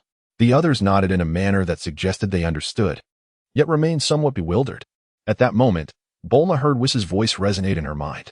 "Miss Bulma, have you contacted me regarding new delicacies?" Bulma was taken aback and then exclaimed, "Why did it take you so long to contact me? The situation here is resolved, and there are no delicacies." Bulma's character remained unyielding, unafraid of anyone's status, showing no deference whatsoever. "Is that so? How unfortunate. Lord Beerus and I were quite looking forward to it," Whis remarked. Just then, Wong Teng's voice interrupted, surprising Bulma as it seemed to materialize directly in her mind during Whis's conversation. "Greetings, Whis, this is Wang Teng. In a couple of days, I shall pay a visit to the God of Destruction's realm." Whis, taken aback by Wang Teng's statement, promptly realized, it is the esteemed inspector. "So you are on Earth. Lord Beerus and I welcome you to oversee our duties at any time." Once the connection was severed, Bulma's face was filled with astonishment. "Lord Wang Teng, you truly are a magnificent deity. Even Whis treats you with such respect." Wang Teng smiled mysteriously, remaining silent, and his actions only deepened the air of intrigue around him. Subsequently, Wang Teng and the others soared towards West City, their destination being the Capsule Corporation. In the God of Destruction's realm, Goku and Vegeta were clad in heavy training uniforms, diligently honing their skills. Meanwhile, Lord Beerus lay in his chamber, dreaming of sumptuous feasts, even blowing a small bubble from his lips. Lord Beerus was called softly, but Beerus showed no signs of awakening. Whis shook his head, finding Beerus's irresponsibility rather alarming. Should the inspector arrive prematurely, it could spell trouble. Thus, Whis tapped his angelic staff against the corner of Beerus's bed. Instantly, the bed began to shake, causing Beerus's entire body to sway. Remarkably, everything else remained still, showcasing Whis's remarkable control. With a pop, the bubble at Beerus's lips burst, and he slowly opened his eyes. Muttering, "What happened? An earthquake?" Suddenly, he jolted awake, realizing it was Whis's doing, as earthquakes were impossible in the God of Destruction's realm. He glared furiously at Whis and demanded, "You better explain yourself. You have interrupted my delightful dream of strawberry sundaes." In an instant, Beerus flipped over and stood before Whis, his expression decidedly menacing. Confronted by the fearsome Lord Beerus, Whis maintained an expression of serene calmness, smiling as he addressed, "Lord Beerus, you have been sleeping rather soundly. Alas, I am left with no choice but to awaken you in this manner." As soon as he finished speaking, Beerus's grand bed crashed to the ground with a resounding thud. "What is it? You had better clarify, or else." Whis, as Beerus's attendant angel and mentor, understood the gravity of the situation. However, should Beerus meet his end, Whis too would succumb to slumber, awaiting the arrival of the next God of Destruction. Despite Beerus being the most powerful God of Destruction and having mastered half of the Ultra Instinct, in a genuine confrontation, he would indeed be no match for Whis. At this moment, Beerus was merely indignant, demanding an explanation from Whis. After all, as a God of Destruction, it was unacceptable for him to be disturbed from his dreams without exhibiting some displeasure. "Lord Beerus, there is indeed a reason for this disturbance. Please calm your temper, as there is something of great importance," Whis stated matter-of-factly. "Humph, speak then, what is it?" Beerus huffed, his irritation beginning to dissipate, for he recognized that his strength paled in comparison to Whis's. If a true battle were to ensue, he would undoubtedly find himself on the receiving end of the blows. Observing the still irate Beerus, a faint smile graced Whis's face as he continued, "Just now, I received word that the esteemed prosecutor is coming here to oversee your work." Upon hearing this, Beerus paused momentarily, then muttered to himself, "Prosecutor? Why does that sound so familiar?" His expression shifted to one of alarm as he anxiously inquired, "Are you referring to the prosecutor appointed by Lord Zeno to oversee the divine affairs of the entire universe?" Whis beamed and affirmed, "Indeed, Lord Beerus. According to the message from Lord Zeno, the new prosecutor, Lord Wang Teng, has departed from the Zeno's palace to conduct inspections across various universes." With a gulp, Beerus exclaimed, "Are you suggesting that the prosecutor is coming to the 7th universe?" Observing Beerus's rising anxiety, Whis continued to smile. "According to the recent information, Lord Wong Teng is currently on Earth in the 7th universe and will soon be arriving in the realm of the gods of destruction." Beerus's eyes widened in astonishment, resembling brass bells, as he bellowed, "What did you say? The prosecutor has already reached Earth and is coming to the realm of the gods of destruction?" Whis nodded with a smile. The position of prosecutor had remained vacant for over 1,000,000 years, leading to the emergence of some undesirable habits among the gods, such as Beerus sleeping for millennia on end. During the tenure of previous prosecutors, such laxity would not have been tolerated. Those who indulged in prolonged slumber, like Beerus, would have likely been replaced numerous times. Consequently, the various divine officials harbored a sense of trepidation towards this extraordinary role, for a mere word from the prosecutor could dictate their future. At this moment, countless thoughts flashed through Beerus's mind. Offending this prosecutor could potentially spell the end for him as a destroyer. Beerus immediately grew anxious, restlessly pacing back and forth, visibly troubled. He then spoke, "Whis, should we go to Earth to welcome the prosecutor? After all, we are now on the territory of our 7th universe." Whis maintained his characteristic enigmatic smile, offering no response. "It is entirely up to Lord Beerus." Looking at Whis's smiling face, which seemed to cast the decision back to him, Beerus felt a twinge of irritation. Beerus fell silent, while Whis continued to regard him with a cheerful expression. Beerus's tendency to sleep for millennia had often left Whis feeling exasperated, and the arrival of the prosecutor was a timely opportunity for Beerus to amend his lazy habits. As an angel, Whis had always been Beerus's mentor, servant, and overseer. However, after Beerus's strength surged under Whis's guidance, he had grown somewhat lethargic, spending his days indulging in gourmet food and napping, much to Whis's dismay. As the guardian angel of the 7th universe, Whis had always been diligent, and Beerus had been trained sufficiently well, ranking among the strongest of the destroyers. Yet, in recent millennia, Beerus had succumbed to a severe case of laziness, leaving Whis feeling utterly helpless. It would be a lie to say Whis bore no resentment towards Beerus. With the prosecutor's visit, he was determined to help Beerus rectify his shortcomings. Lost in thought, Whis was suddenly interrupted as Beerus declared, "No, I must go and greet the esteemed prosecutor." Although he had heard much about the newly appointed prosecutor, he had never met him in person. Just then, Whis shook his head and replied, "Lord Beerus, the prosecutor has clearly stated that he will come as soon as he finishes his business. If you were to go unannounced, you might provoke his displeasure, and I cannot be held accountable for the consequences." Upon hearing this, Beerus's expression shifted dramatically, and he sighed. "Then let us prepare the realm of destruction and await the arrival of the esteemed prosecutor." Meanwhile, on Earth, Wang Teng and son Gohan sat quietly at Bulma's house, eagerly awaiting the meal to be served. After Bulma had revealed Wang Teng's identity, everyone felt uncomfortable and made excuses to leave. "Rest assured, Lord Wang Teng, the cuisine prepared by Aunt Bulma is sure to be exquisite." Son Gohan chimed in. "Gohan, you need not address me as Lord. Simply call me Wang Teng." Wang Teng replied directly, dismissing Gohan's formality. Having traversed from 2022, Wang Teng was indifferent to titles, as his era valued equality among all. "Very well, Mr. Wang Teng." Observing Wang Teng's amiable demeanor, son Wukong couldn't help but smile a little more. "Son Wukong, I inquired from the very beginning whether you wish to become stronger than you currently are. Your response was quite gratifying. How would you feel about following me henceforth?" Wang Teng was reluctant to see a gifted scion fade into obscurity. He firmly believed that with training, son Wukong could evolve into a formidable warrior, rivaling even Son Goku himself. Additionally, with the impending tournament of power organized by the Omni-King, bolstering the 7th universe's strength against Jiren was paramount. As Wang Teng had once been a denizen of Earth, he harbored an ineffable affection for the planet and was determined to prevent it from being eradicated by the Omni-King. "Mr. Wang Teng, I aspire to become powerful. I am willing to accompany you. However, regarding my mother, son Wukong had faced numerous battles to protect Earth, each crisis relying heavily on his father. He yearned to safeguard the planet with his own strength." "Very well, since you are willing. The matter concerning your mother is something you must resolve yourself. After all, I am rather inept in such affairs." In response to Wang Teng's seemingly irresponsible answer, son Wukong was left speechless. At that moment, Bulma arrived with an extravagant spread of delicacies. "Lord Wang Teng, please enjoy." In truth, Bulma had overheard the conversation between Wang Teng and son Wukong. Unlike Chi-Chi, she was elated for Wukong, recognizing this as a significant opportunity. "Thank you." Wang Teng expressed his gratitude. The meal served in the Omni-King's palace had been rather lacking in flavor, and he had only resorted to cooking himself out of sheer necessity. Finally, he could indulge in a hearty feast. The appetite of a scion remained an enigma. Within a few minutes, Bulma's culinary creations were devoured entirely by Wang Teng. Bulma was unfazed by this, as she was already accustomed to the voracious appetite of her husband, Vegeta, a scion. She promptly prepared more food for Wang Teng.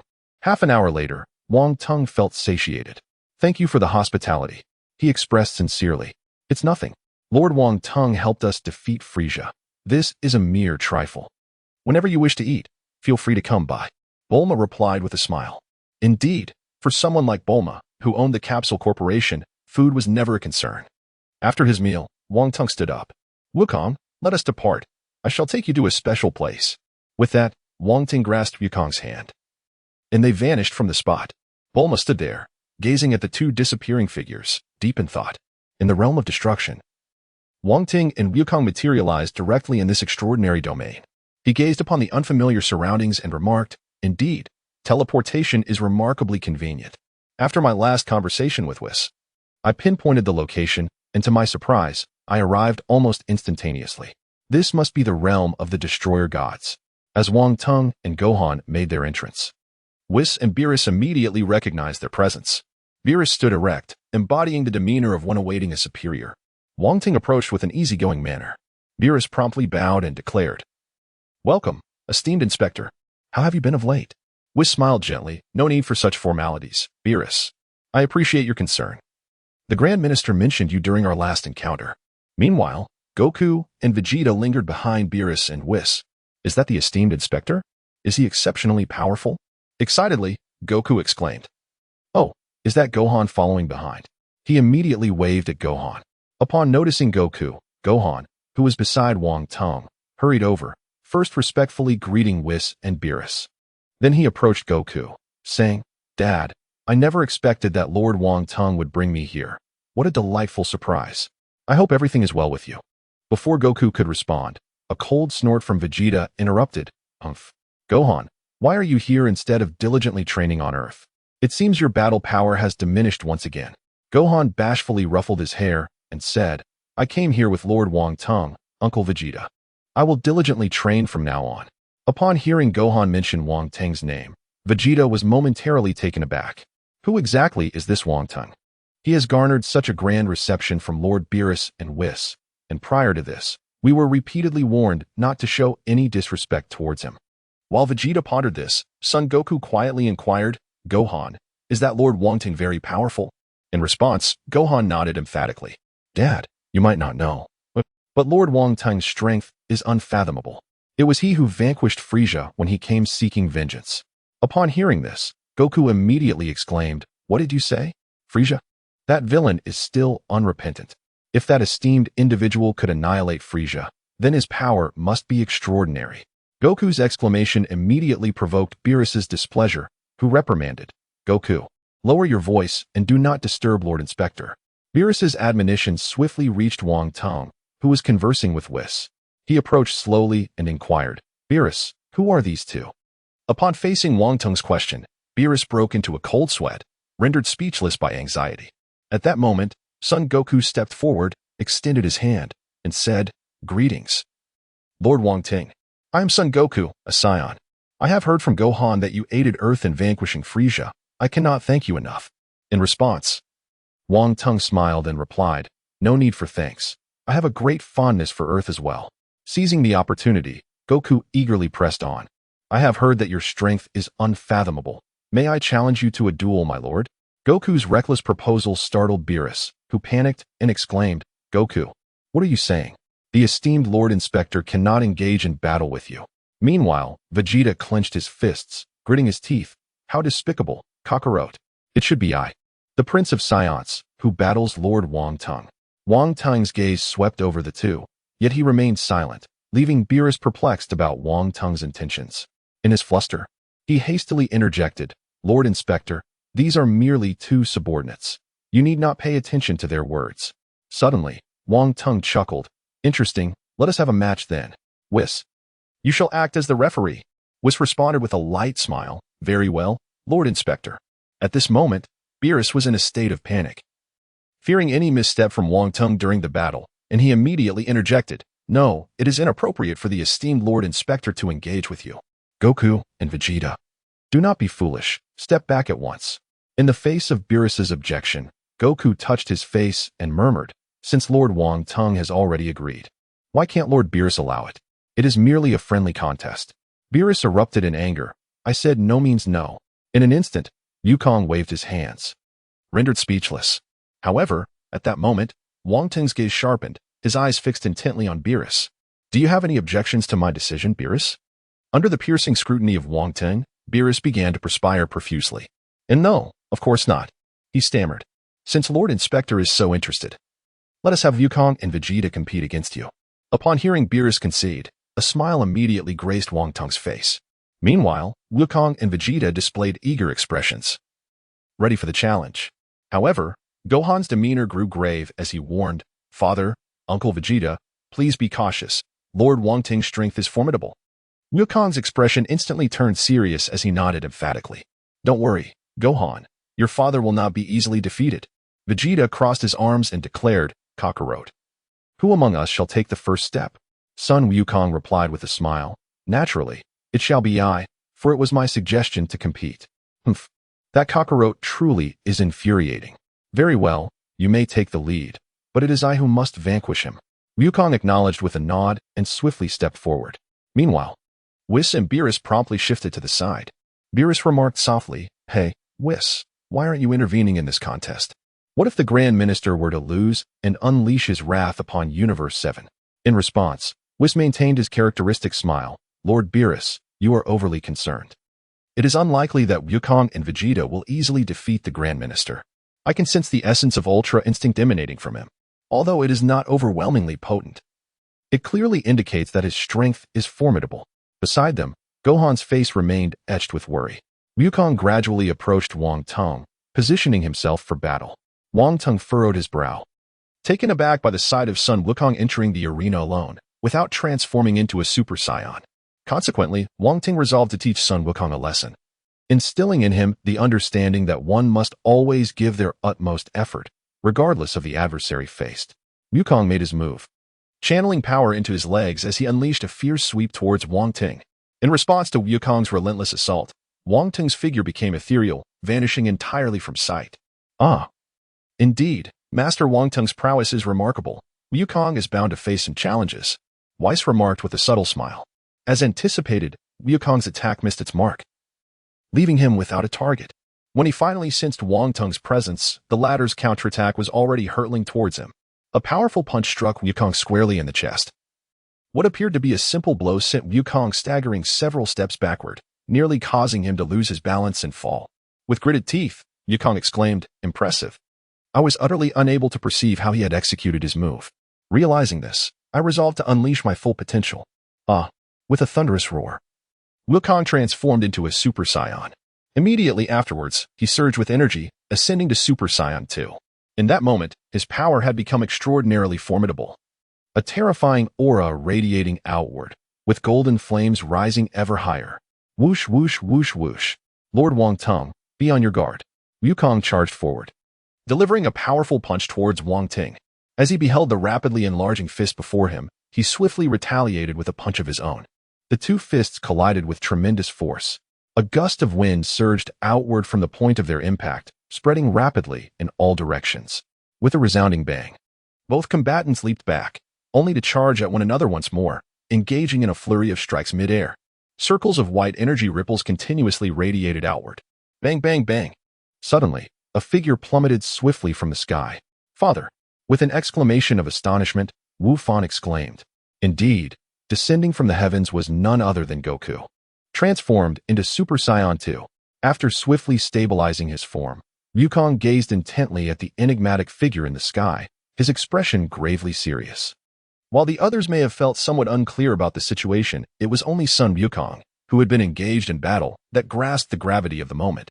Despite their brief exchange of blows, Wukong sensed that each strike of his felt as though it were landing on cotton, devoid of any substantial impact, which left him feeling quite frustrated. Kakarot, unleash your full power. This opponent is formidable. Vegeta suddenly roared. Wukong cast a glance at Vegeta and exclaimed, Vegeta. A smile crept upon his lips as he added, Indeed, that is my intention. Suddenly, an overwhelming surge of energy erupted from him, the cerulean aura of divine power rising swiftly from beneath his feet. The formidable force unleashed a deafening roar. Wong Teng gazed at the transformed Super Saiyan Blue version of Son Wukong, his expression grave as he remarked, This is Super Saiyan Blue. Truly extraordinary. Realizing this, he resolved to showcase his own strength and engage in a worthy battle, hoping Wukong would not disappoint him. A deep growl emanated from Wong Teng's throat, and in an instant, A golden flame of energy surged from his feet. The earth trembled with a resounding roar, and the entire realm of destruction quaked as brilliant golden flames dazzled the surroundings. Circles of fierce winds radiated outward from beneath Wang Teng's feet, resembling ripples in water. Is he a Saiyan? Vegeta's eyes widened in astonishment, exclaiming in disbelief. Meanwhile, Wukong's expression mirrored Vegeta's shock, his face etched with surprise. So the esteemed inspector is a Saiyan, Beerus murmured. Upon witnessing Whis's composed smile, he realized that Whis had been aware of this all along. With a sharp tone, he questioned, Whis, did you know the inspector was a Saiyan all along, which is why you agreed to this battle? With an innocent demeanor, Whis replied, Lord Beerus, you are mistaken. I only just discovered this myself. At these words, Beerus snorted in disdain and fell silent. In the next moment, Wong Teng transformed into the Super Saiyan 4 form. At that instant, Sun Wukong had already achieved Super Saiyan Blue. Although Wong Teng's foundational combat power vastly exceeded that of Wukong, he understood that testing the capabilities of other Super Saiyan transformations might not yield the desired results. This battle would determine whether Super Saiyan 4 or Super Saiyan Blue held the greater prowess. Now in the Super Saiyan 4 form, a red tail swayed adeptly behind him, and radiant red energy illuminated his hair and body, as he was enveloped in a coat of crimson fur, exuding an overwhelming sense of strength. This is Super Saiyan 4. Let us commence, he declared. Vegeta, still reeling from disbelief, murmured, a Saiyan? How can this be? Aside from myself and Kakarot's family, there should be no other Saiyans left. And what is this Super Saiyan for? What on earth is happening? As Wukong gazed upon the newly transformed Wong Teng, his expression gradually grew exceedingly serious. He promptly assumed a battle stance. Bang! In the next instant, Sun Wukong seemed to have sustained a heavy blow, doubling over in pain as he knelt on the ground. How excruciating! He exclaimed. How infuriating! How did he manage to strike me without me even catching a glimpse of his figure? In the following moment, Wong Teng appeared beside Wukong, his tone unperturbed as he remarked, You would do well to take this seriously, otherwise, it would lose its charm.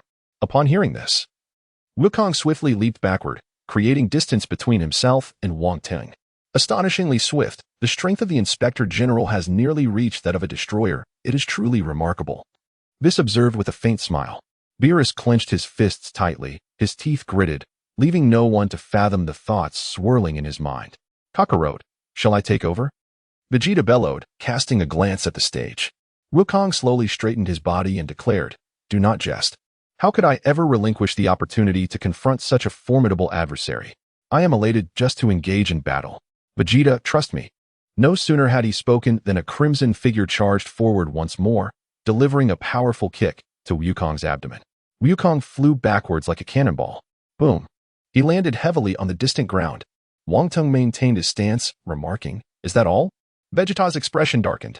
You wish for my trust, yet given the current circumstances, how can I possibly believe you? After a brief pause, a furious shout echoed, Damn it!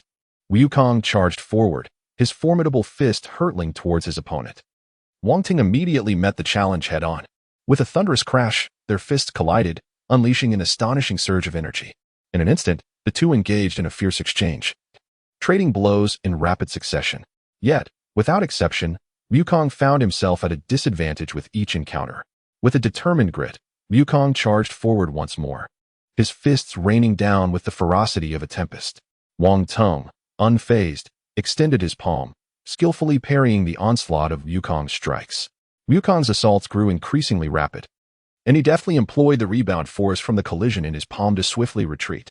In an instant, he gathered a sphere of energy and propelled it forward. In response to the swiftly approaching energy sphere, Wong Teng pressed his large hand directly against it. The overwhelming force relentlessly battered his palm, and as time elapsed, the energy sphere dissipated into countless motes of energy, vanishing from the scene. Had he successfully withstood the onslaught? A bead of cold sweat trickled down Wukong's forehead. The Destroyer Realm. At this moment, Wong Teng and Sun Wukong stood in a tense standoff, their gazes locked. You should team up with Vegeta, Wong Teng suggested.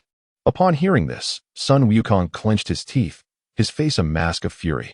Lord Wong Teng, I haven't even unleashed my full power yet. No sooner had he spoken than Wukong began to radiate an overwhelming energy. Ha! With his roar, a terrifying aura erupted from him. Not only that, but a hint of crimson light gradually emerged amidst the blue flames surrounding him. Kakarot, you actually possess such a technique. Vegeta's fists tightened in disbelief. He had trained alongside Wukong, yet remained unaware of his hidden prowess. How infuriating! What an insufferable fellow! Beerus cast a sidelong glance at Whis. What is Wukong planning? I have never witnessed him employ such a move before. Lord Beerus, please observe quietly, Whis replied with a smile. As the red light surrounding Sun Wukong intensified, the terrifying energy surged forth, causing the entire Destroyer realm to tremble violently. What is this? Could it be? Vegeta's expression changed dramatically as he finally recalled what this was. It was the very technique Kakarot had used during his initial assault on Earth. So, this was Kakarot's trump card. Aya! Wukong continuously bellowed, his aura escalating to an astonishing magnitude. Tenfold Kaioken. With each cry, his power reached its zenith. Lord Beerus. This technique was originally reserved for you. What? Beerus's expression shifted drastically upon hearing this. To confront me? Wukong harbors such intentions, concealing them quite adeptly. Ha ha ha. Lord Beerus, could it be that you are frightened? Whis chuckled. Beerus, momentarily irked, soon regained his composure. Fear? Though he is indeed formidable, he is still a century away from being able to challenge me. As Wukong summoned his ultimate power, the entire realm of destruction reverberated with his terrifying energy. Son Goku, you are undeniably strong. You have not disappointed me. Now, unleash your full might. Wong Teng beckoned Goku with a subtle motion of his finger, his expression remaining unchanged. Yet, Goku's face radiated with exhilaration. Be cautious, Lord Wang Teng. Here I come. Swish. In that instant, Goku moved with blinding speed, arriving before Wong Teng in the blink of an eye. Boom. He delivered a punch akin to a lightning strike. Bang, bang, bang. Faced with Goku's overwhelming blow, Wong Teng swiftly retaliated with a punch of his own. The two fists collided violently. Thud, thud, thud. Following the impact, both warriors were propelled backward, each retreating a considerable distance. Remarkable, your strength has indeed surged, Wong Teng remarked, shaking his slightly numb arm, a smile finally gracing his face. At that moment, he too felt a surge of excitement, the Saiyan's combative spirit igniting within him. In response to Wong Teng's praise, Goku smiled modestly. It brings me great joy to spar with a powerful adversary like Lord Wong Teng. Although his right hand throbbed with numbness, his heart brimmed with elation. In the next moment, Goku surged forth once more. His speed was breathtaking as he maneuvered across the battlefield, pushing the power of Super Saiyan Blue combined with the tenfold Kaioken to its ultimate limit. Bang! The two resumed their fierce exchange, their prowess astonishing as they darted through the air, each collision generating rippling white circles in their wake. Below, Whis appeared to foresee the outcome. It seems the Watcher is destined to triumph. Beerus interjected. How can you be so certain, Whis? The battle seems evenly matched. With a mysterious smile, Whis replied, Lord Beerus, please continue to observe. Hearing Whis's enigmatic words, Beerus's forehead creased with irritation. Meanwhile, Gohan clenched his fists tightly, as the battle above transcended his comprehension.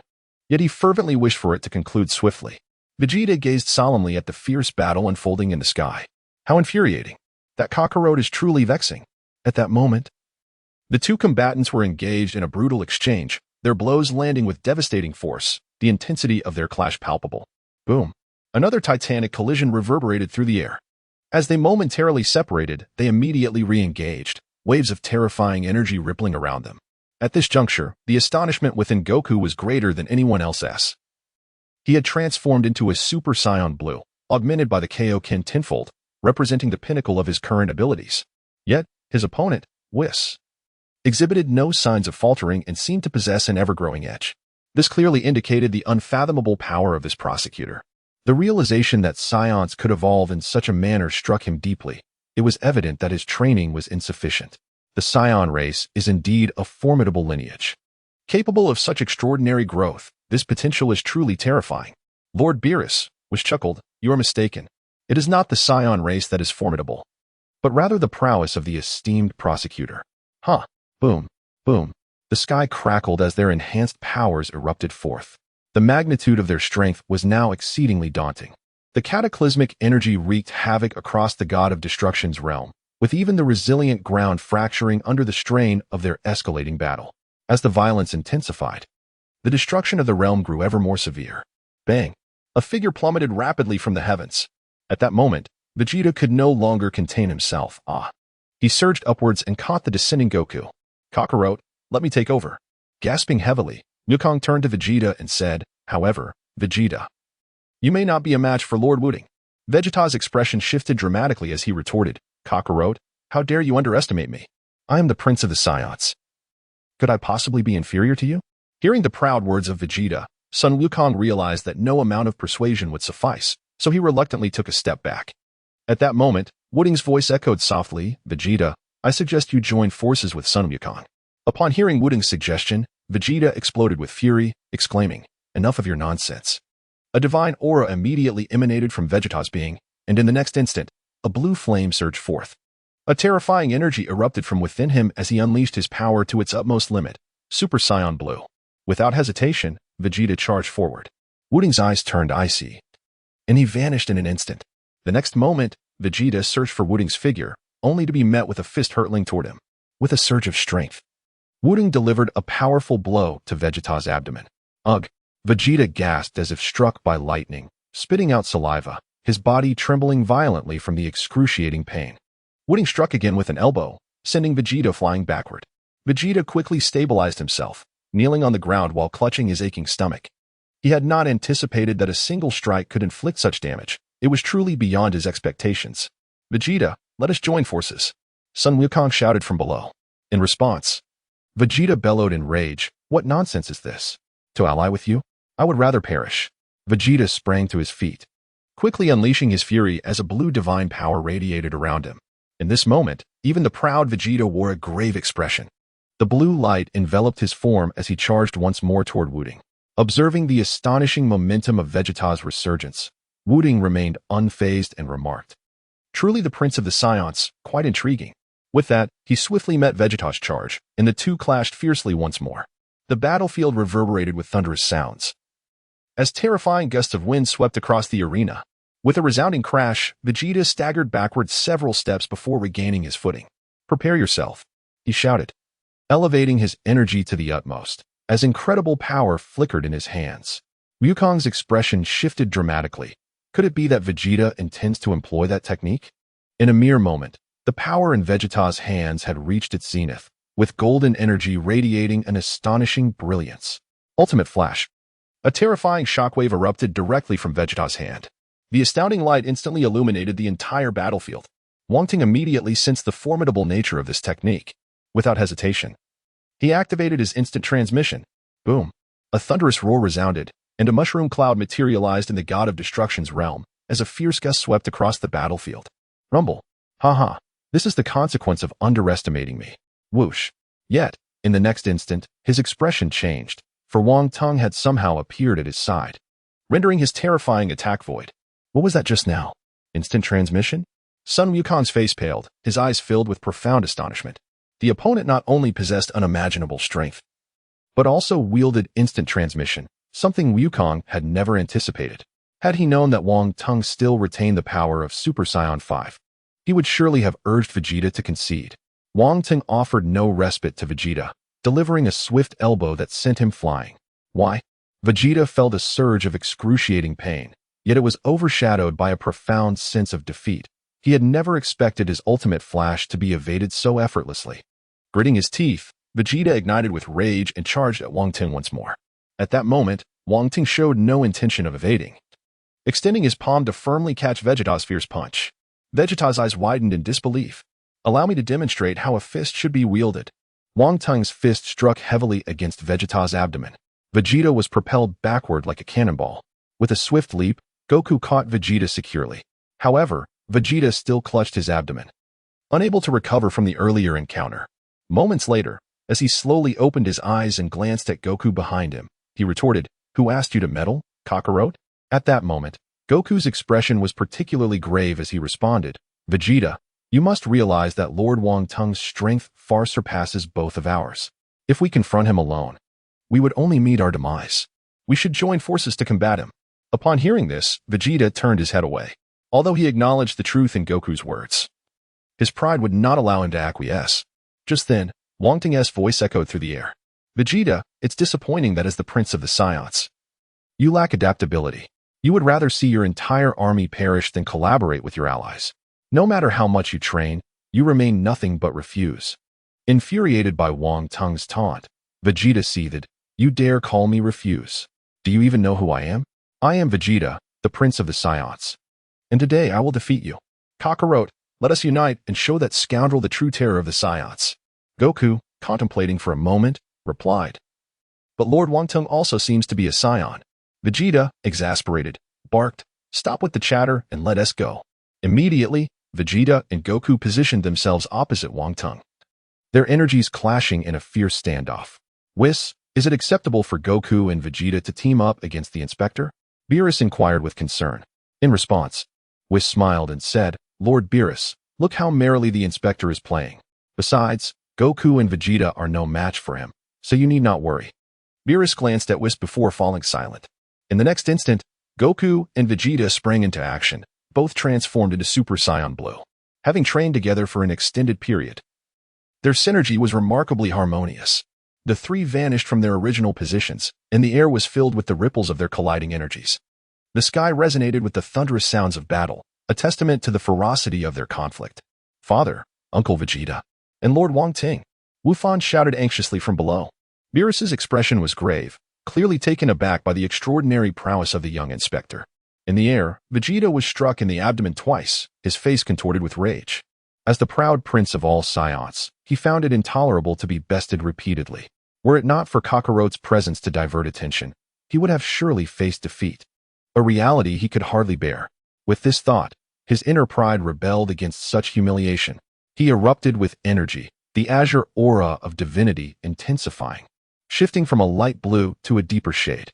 As Wukong and Wong Teng engaged in an intense battle, they also noticed an unusual change in Vegeta.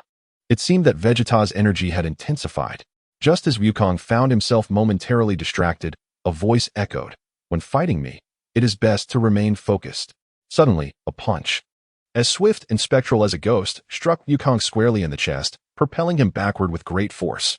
At this moment, Vegeta had maximized his power. Although he had yet to transform into the deep blue state, he was already teetering on the brink between Super Saiyan Blue and Deep Blue, his strength surging tremendously. Kakarot, let us advance. With those words, he charged forward. Gritting his teeth, Sun Wukong roared, tenfold Kaioken. The blue, divine aura enveloped a core of red energy, unleashing an astonishing force that surged forth. He too dashed into the fray. At this point, both Vegeta and Sun Wukong had laid all their cards bare before Wong Teng.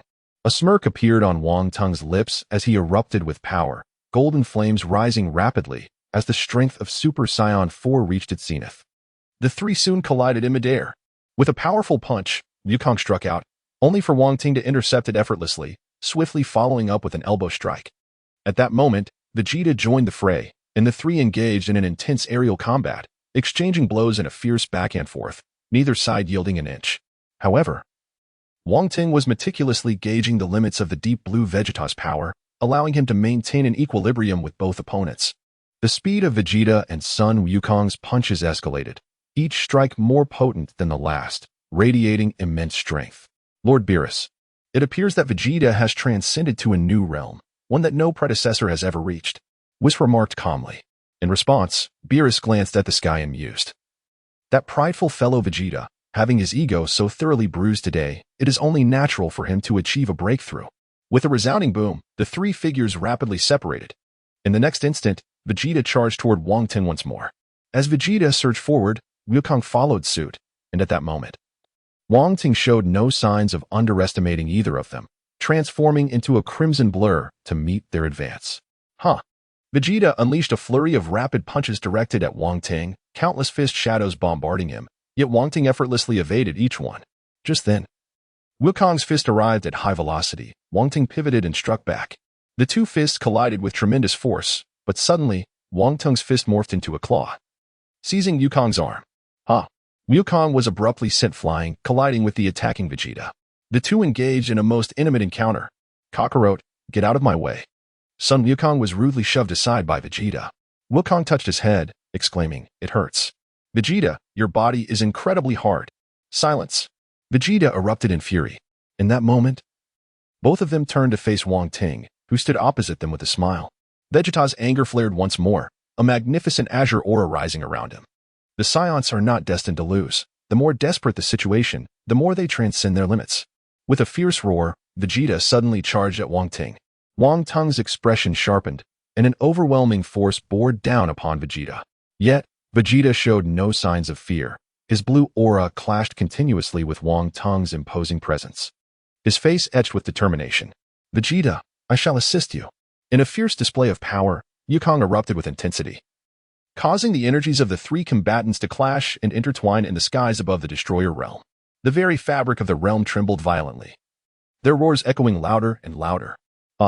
In the blink of an eye, the trio vanished from their previous location, their collision proving to be dreadfully formidable. Sun Wukong gazed at the chaos above, murmuring to himself in disbelief. Meanwhile, the space within the Destroyer realm continued to quiver, producing a resonant, low hum. Boom. Bang. The clashes in the sky grew increasingly terrifying. It was a spectacle to behold as Wang Teng, Sun Wukong, and Vegeta battled from the heavens down to the earth and back again. The atmosphere was suffused with a terrifying energy, accompanied by a cacophony of thunderous roars. The sound of fists colliding reverberated through the air. "Whis, I had no idea the prosecutor possessed such formidable strength. Surely, Wukong and Vegeta cannot lose," Beerus remarked. Observing the aerial duel, Whis, with a calm demeanor, replied with a smile, "Who does Lord Beerus believe will emerge victorious?" "I cannot say," Beerus responded coldly. Whis maintained a cheerful silence, his expression betraying no concern. Suddenly, a loud crash echoed from the front. Everyone focused their attention to the source, only to witness Sun Wukong and Vegeta sprawled on the ground, gasping for breath, clearly devoid of any fighting spirit. "Lord Wong Teng is truly incredible, I concede." Sun Wukong chuckled ruefully. Vegeta, however, clenched his teeth in frustration, shutting his eyes tightly, clearly displeased with the outcome. Wong Teng descended slowly from the sky, equally breathless, having expended considerable energy. With the battle concluded, Beerus and Whis materialized before the three warriors. At that moment, Vegeta and Sun Wukong proclaimed in unison, "I shall challenge you again." Vegeta, taken aback by his own words echoing Wukong's, turned his head away in embarrassment, while Wukong could only manage a wry smile. Seemingly influenced by the Saiyan's combative spirit, Wong Teng chuckled, "Very well, I welcome your challenges at any time." After this encounter, Wong Teng's status in the eyes of Wukong and his companions had subtly shifted from mere curiosity to profound respect for strength. "Whis, please arrange a room for me. I intend to stay here for a while." Upon hearing this, Whis nodded with a smile. Wong Teng then turned to Beerus. "Beerus, is it permissible for me to reside here for a few days?" To this inquiry, Beerus promptly replied, "It is an honor for the entire seventh universe that you choose to stay here. You are most welcome."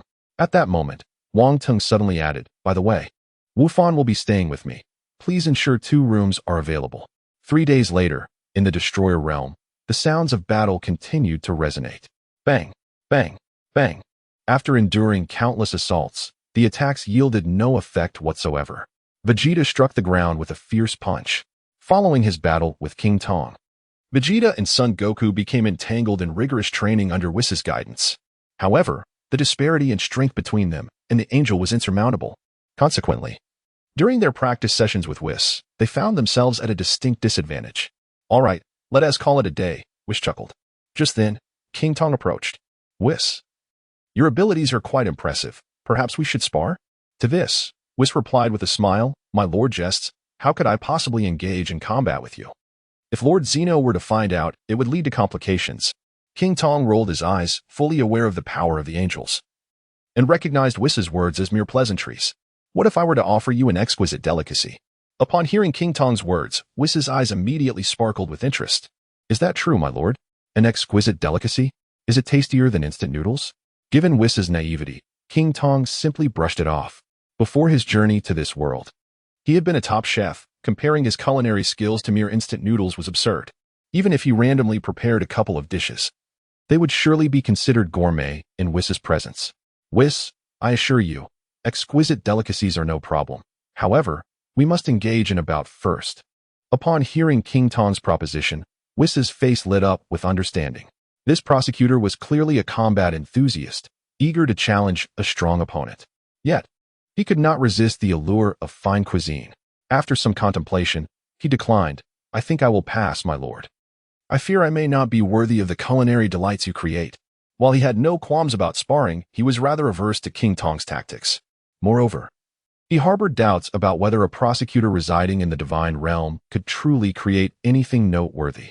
Thus, he was convinced that King Tong could not possibly cook, and was merely attempting to trick him. Upon hearing Whis' refusal, King Tong secretly vowed, "I refuse to believe you can resist the temptation of exquisite food." Given Whis' insatiable appetite, even a simple dish would be irresistible to him. At this moment, King Tong had made little progress in his training. Engaging in combat with the angel Whis would undoubtedly propel his strength to new heights, for the Scions thrived in the face of formidable opponents. Having come to this realization, he ceased his entanglement with Whis and swiftly made his way to the kitchen of the god of destruction. To his surprise, the kitchen was fully equipped with every imaginable utensil. King Tong promptly retrieved the universal capsule that Bulma had gifted him, which contained the fresh ingredients he had specifically requested. Huff, huff. As King Tong busied himself, the kitchen soon filled with delightful aromas, and outside, Whis had already caught a whiff of the enticing scent. He exclaimed in astonishment. It turns out that the esteemed prosecutor can indeed cook. Just a few minutes later, Wong Teng presented a remarkable dish for happiness meatballs.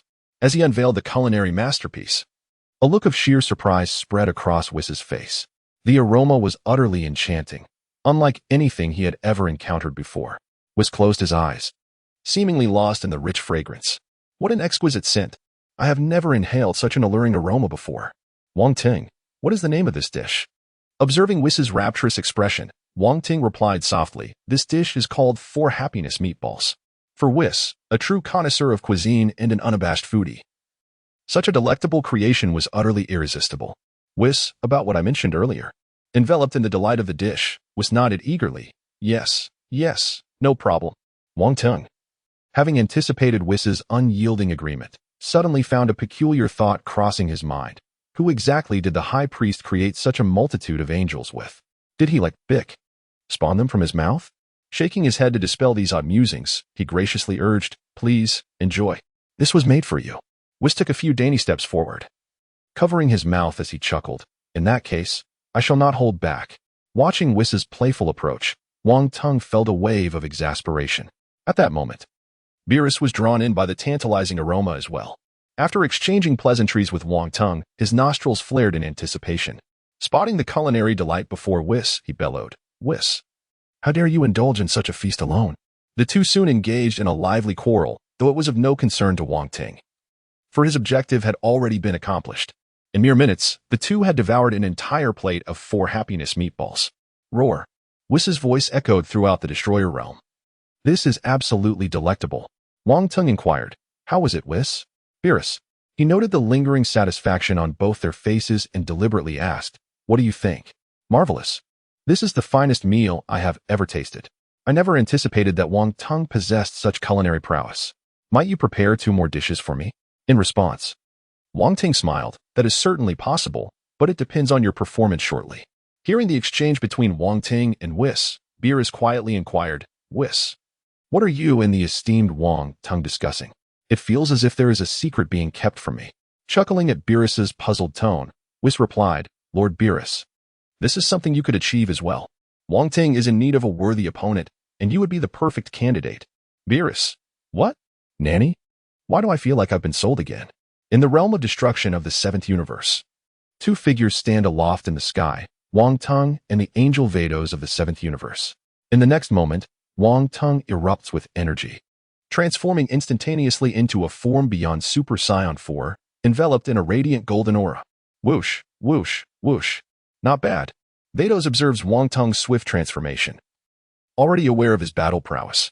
Although Wong Teng's strength has reached a level comparable to that of a weaker god of destruction, Vados still perceives him as somewhat lacking.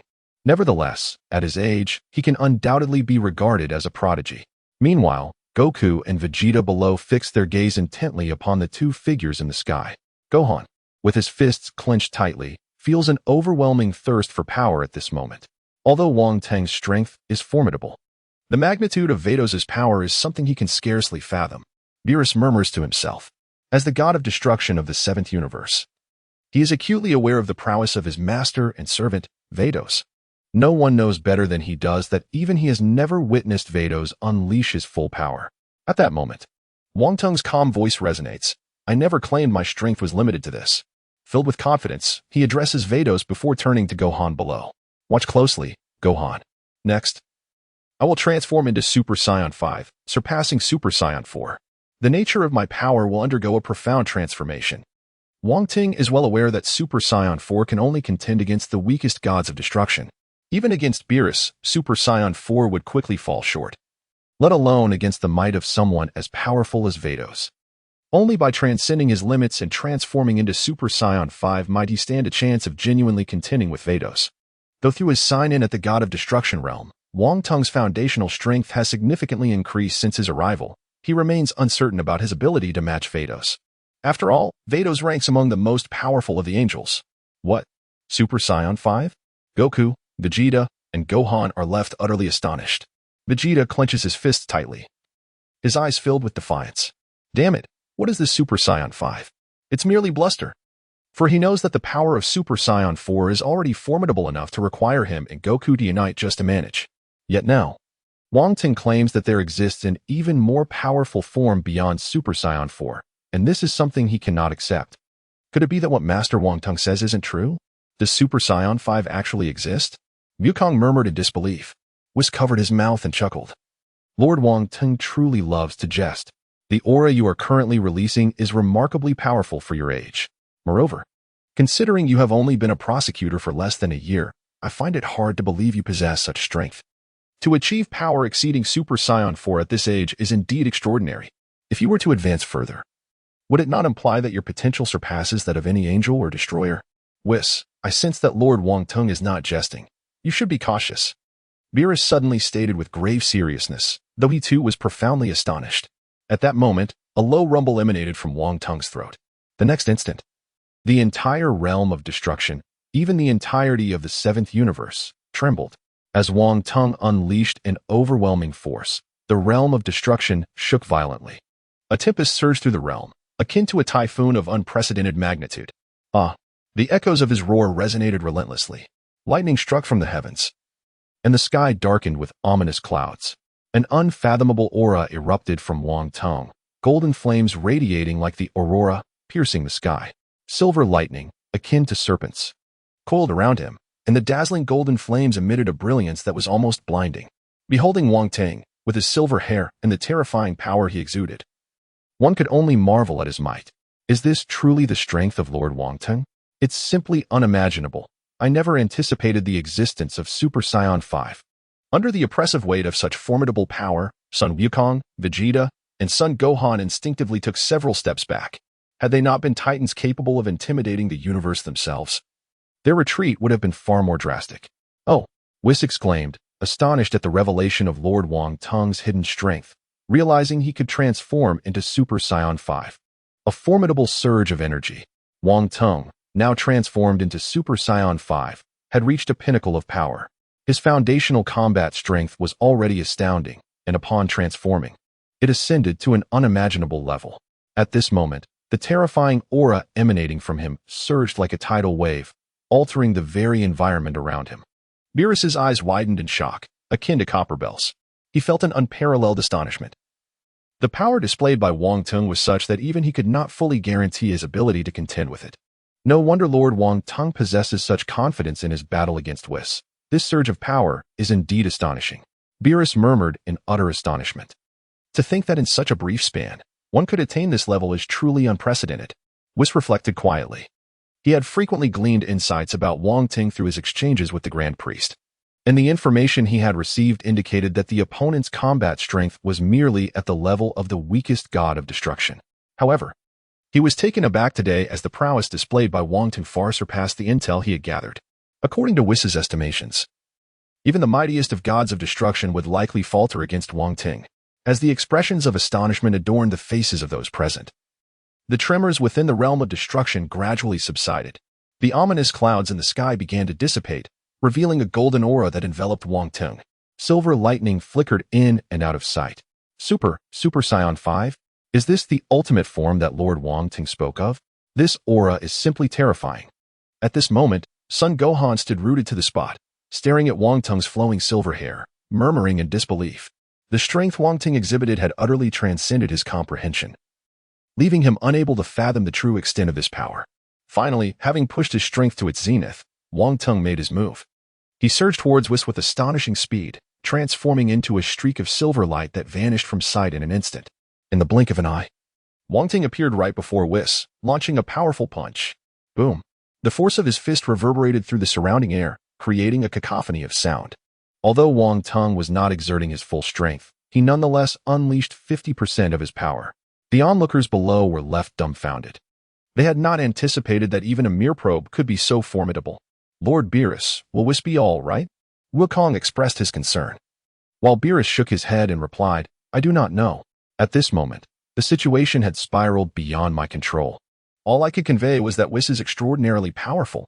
As I beheld the rapidly enlarging fist before me, Whis extended his palm, a gentle azure glow enveloping him. It was approximately 50% of his strength. Lord Wong Teng indeed holds me in high regard. Sensing the might unleashed by Wang Teng in his Super Saiyan 5 form, Whis smiled slightly. In the next instant, amidst the astonished gazes of onlookers, the fist collided with Whis's palm. Bang! A fierce gust of wind erupted from the point of impact, swiftly radiating outward. Feeling the terrifying, unwavering power emanating from Whis, Wang Teng was taken aback and swiftly leaped backward. Whis's strength far surpassed Wang Teng's expectations. He initially believed that even if he could not match Whis in his Super Saiyan 5 state, the difference would not be substantial. However, upon the collision, he realized that Whis resembled an unfathomable abyss, exuding an inscrutable depth.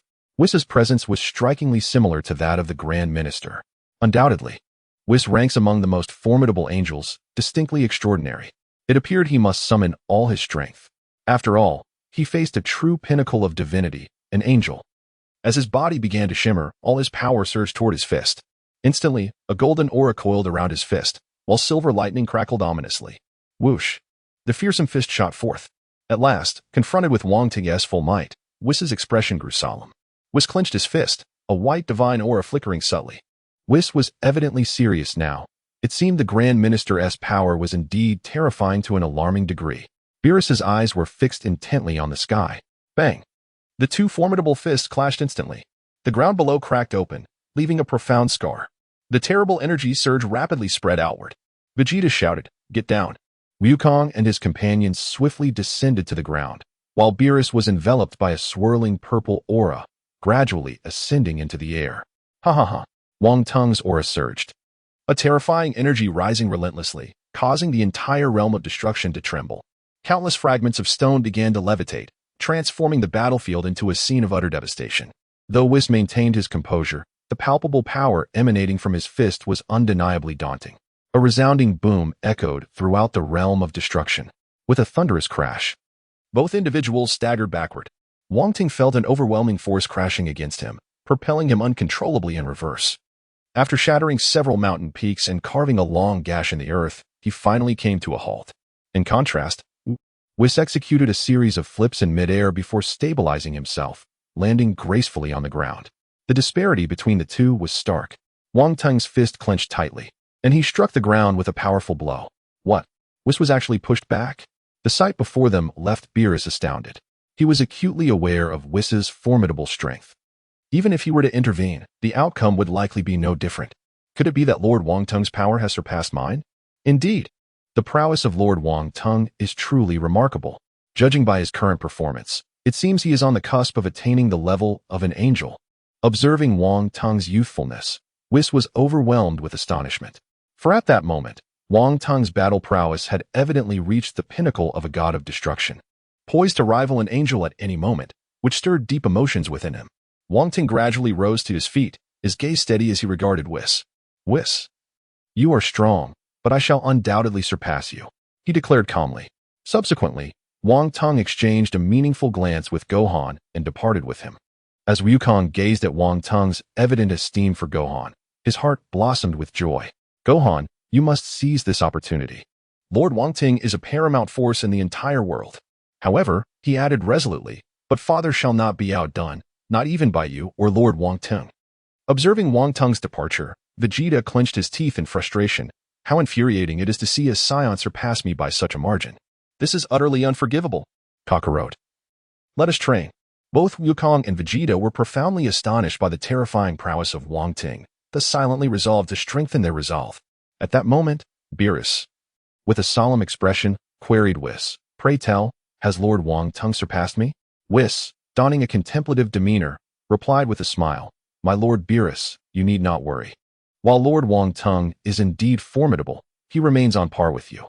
Upon hearing Whis's response, Beerus erupted into hearty laughter, exclaiming, "Ah, this seems to be turning quite intriguing."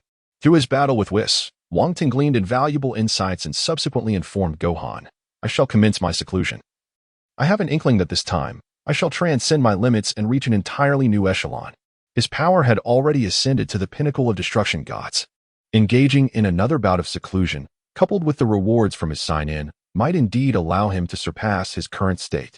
Simultaneously, Wang Teng felt a burgeoning anticipation within. This time, he was determined to elevate his strength to that of an angelic warrior. Upon hearing this, Gohan nodded and said, "Lord Wang Teng, please rest assured and focus on your seclusion. I shall ensure that no one disturbs you." As he gazed at Wang Teng's departing figure, a hopeful smile graced Gohan's face. He eagerly anticipated the heights to which Lord Wang Teng might ascend. Contemplating this, he tilted his head and directed his gaze towards Whis, who stood at a distance. Taking a deep breath, he murmured, "Lord Whis's power is equally unfathomable. I wonder if, upon completing his seclusion, Lord Wang Teng will be able to surpass him." Gohan possesses no definitive understanding of the combat prowess of Beerus and Whis. He merely perceives them as formidable beings, often sensing that Beerus holds a slight edge over Whis. This perception is reinforced by their titles, with Beerus being referred to as the Master and Whis as the Servant. At this moment, Wang Teng stepped into the gravity chamber, specially prepared by Whis, where he could freely adjust the gravity levels. At his current level, the intensity of gravity was of no consequence. However, Wang Teng aimed to enhance his foundational combat abilities, necessitating the most rudimentary training. Thus, the gravity chamber proved indispensable. Following his training, he anticipated receiving a delightful reward from the system for signing in at the God of Destruction realm. Although his foundational combat prowess was advancing rapidly, it paled in comparison to the rewards from the system's sign-in. Moreover, Wang Teng had a premonition that this period of seclusion would lead him to a new realm of power, potentially reaching the level of an angel, which filled him with great anticipation. Subsequently, Wang Teng embarked on an arduous training regimen. Before long, the gravity chamber resonated with the sounds of rapid movement. Time invariably flows swiftly. 3 months later, Wang Teng emerged from the gravity chamber, his face brimming with excitement. Through this period of seclusion, he had finally shattered the bottleneck of his foundational combat power, ascending to a new tier. 3 days prior, the system's rewards had arrived. Ding. Congratulations, host, for completing 100 days of sign-in at the God of Destruction realm. Ding. Congratulations, host, for acquiring a foundational combat power of 100 million. Ding. Congratulations, host, for obtaining the King Kai Fist. Ding. Congratulations, host, for acquiring the ability to reverse time by 3 seconds. Ding. Congratulations, host, for receiving 20 sins of beans. Furthermore, Wang Teng's attribute panel materialized in his mind. Host, Wang Teng bloodline, Scion combat power, angelic level skills, Kamehameha, King Kai Fist, instant transmission, time reversal, 3 seconds. Initial stage of ultra instinct items, 20 senzu beans as he reviewed the attribute panel in his mind. The system had clearly indicated that his combat power had reached the level of an angel.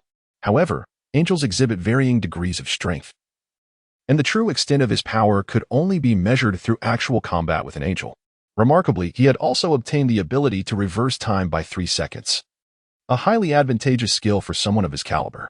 In the heat of battle, the sudden reversal of time by 3 seconds could yield unexpected results, akin to Hit's time skip technique. Given that Hit could evolve his time skip, Wang Teng believed that through training, he too could enhance his time reversal ability. Should he reach Whis's level of time manipulation, it would serve as a crucial trump card for him. Excellent. At this moment, Wang Teng was in remarkably high spirits.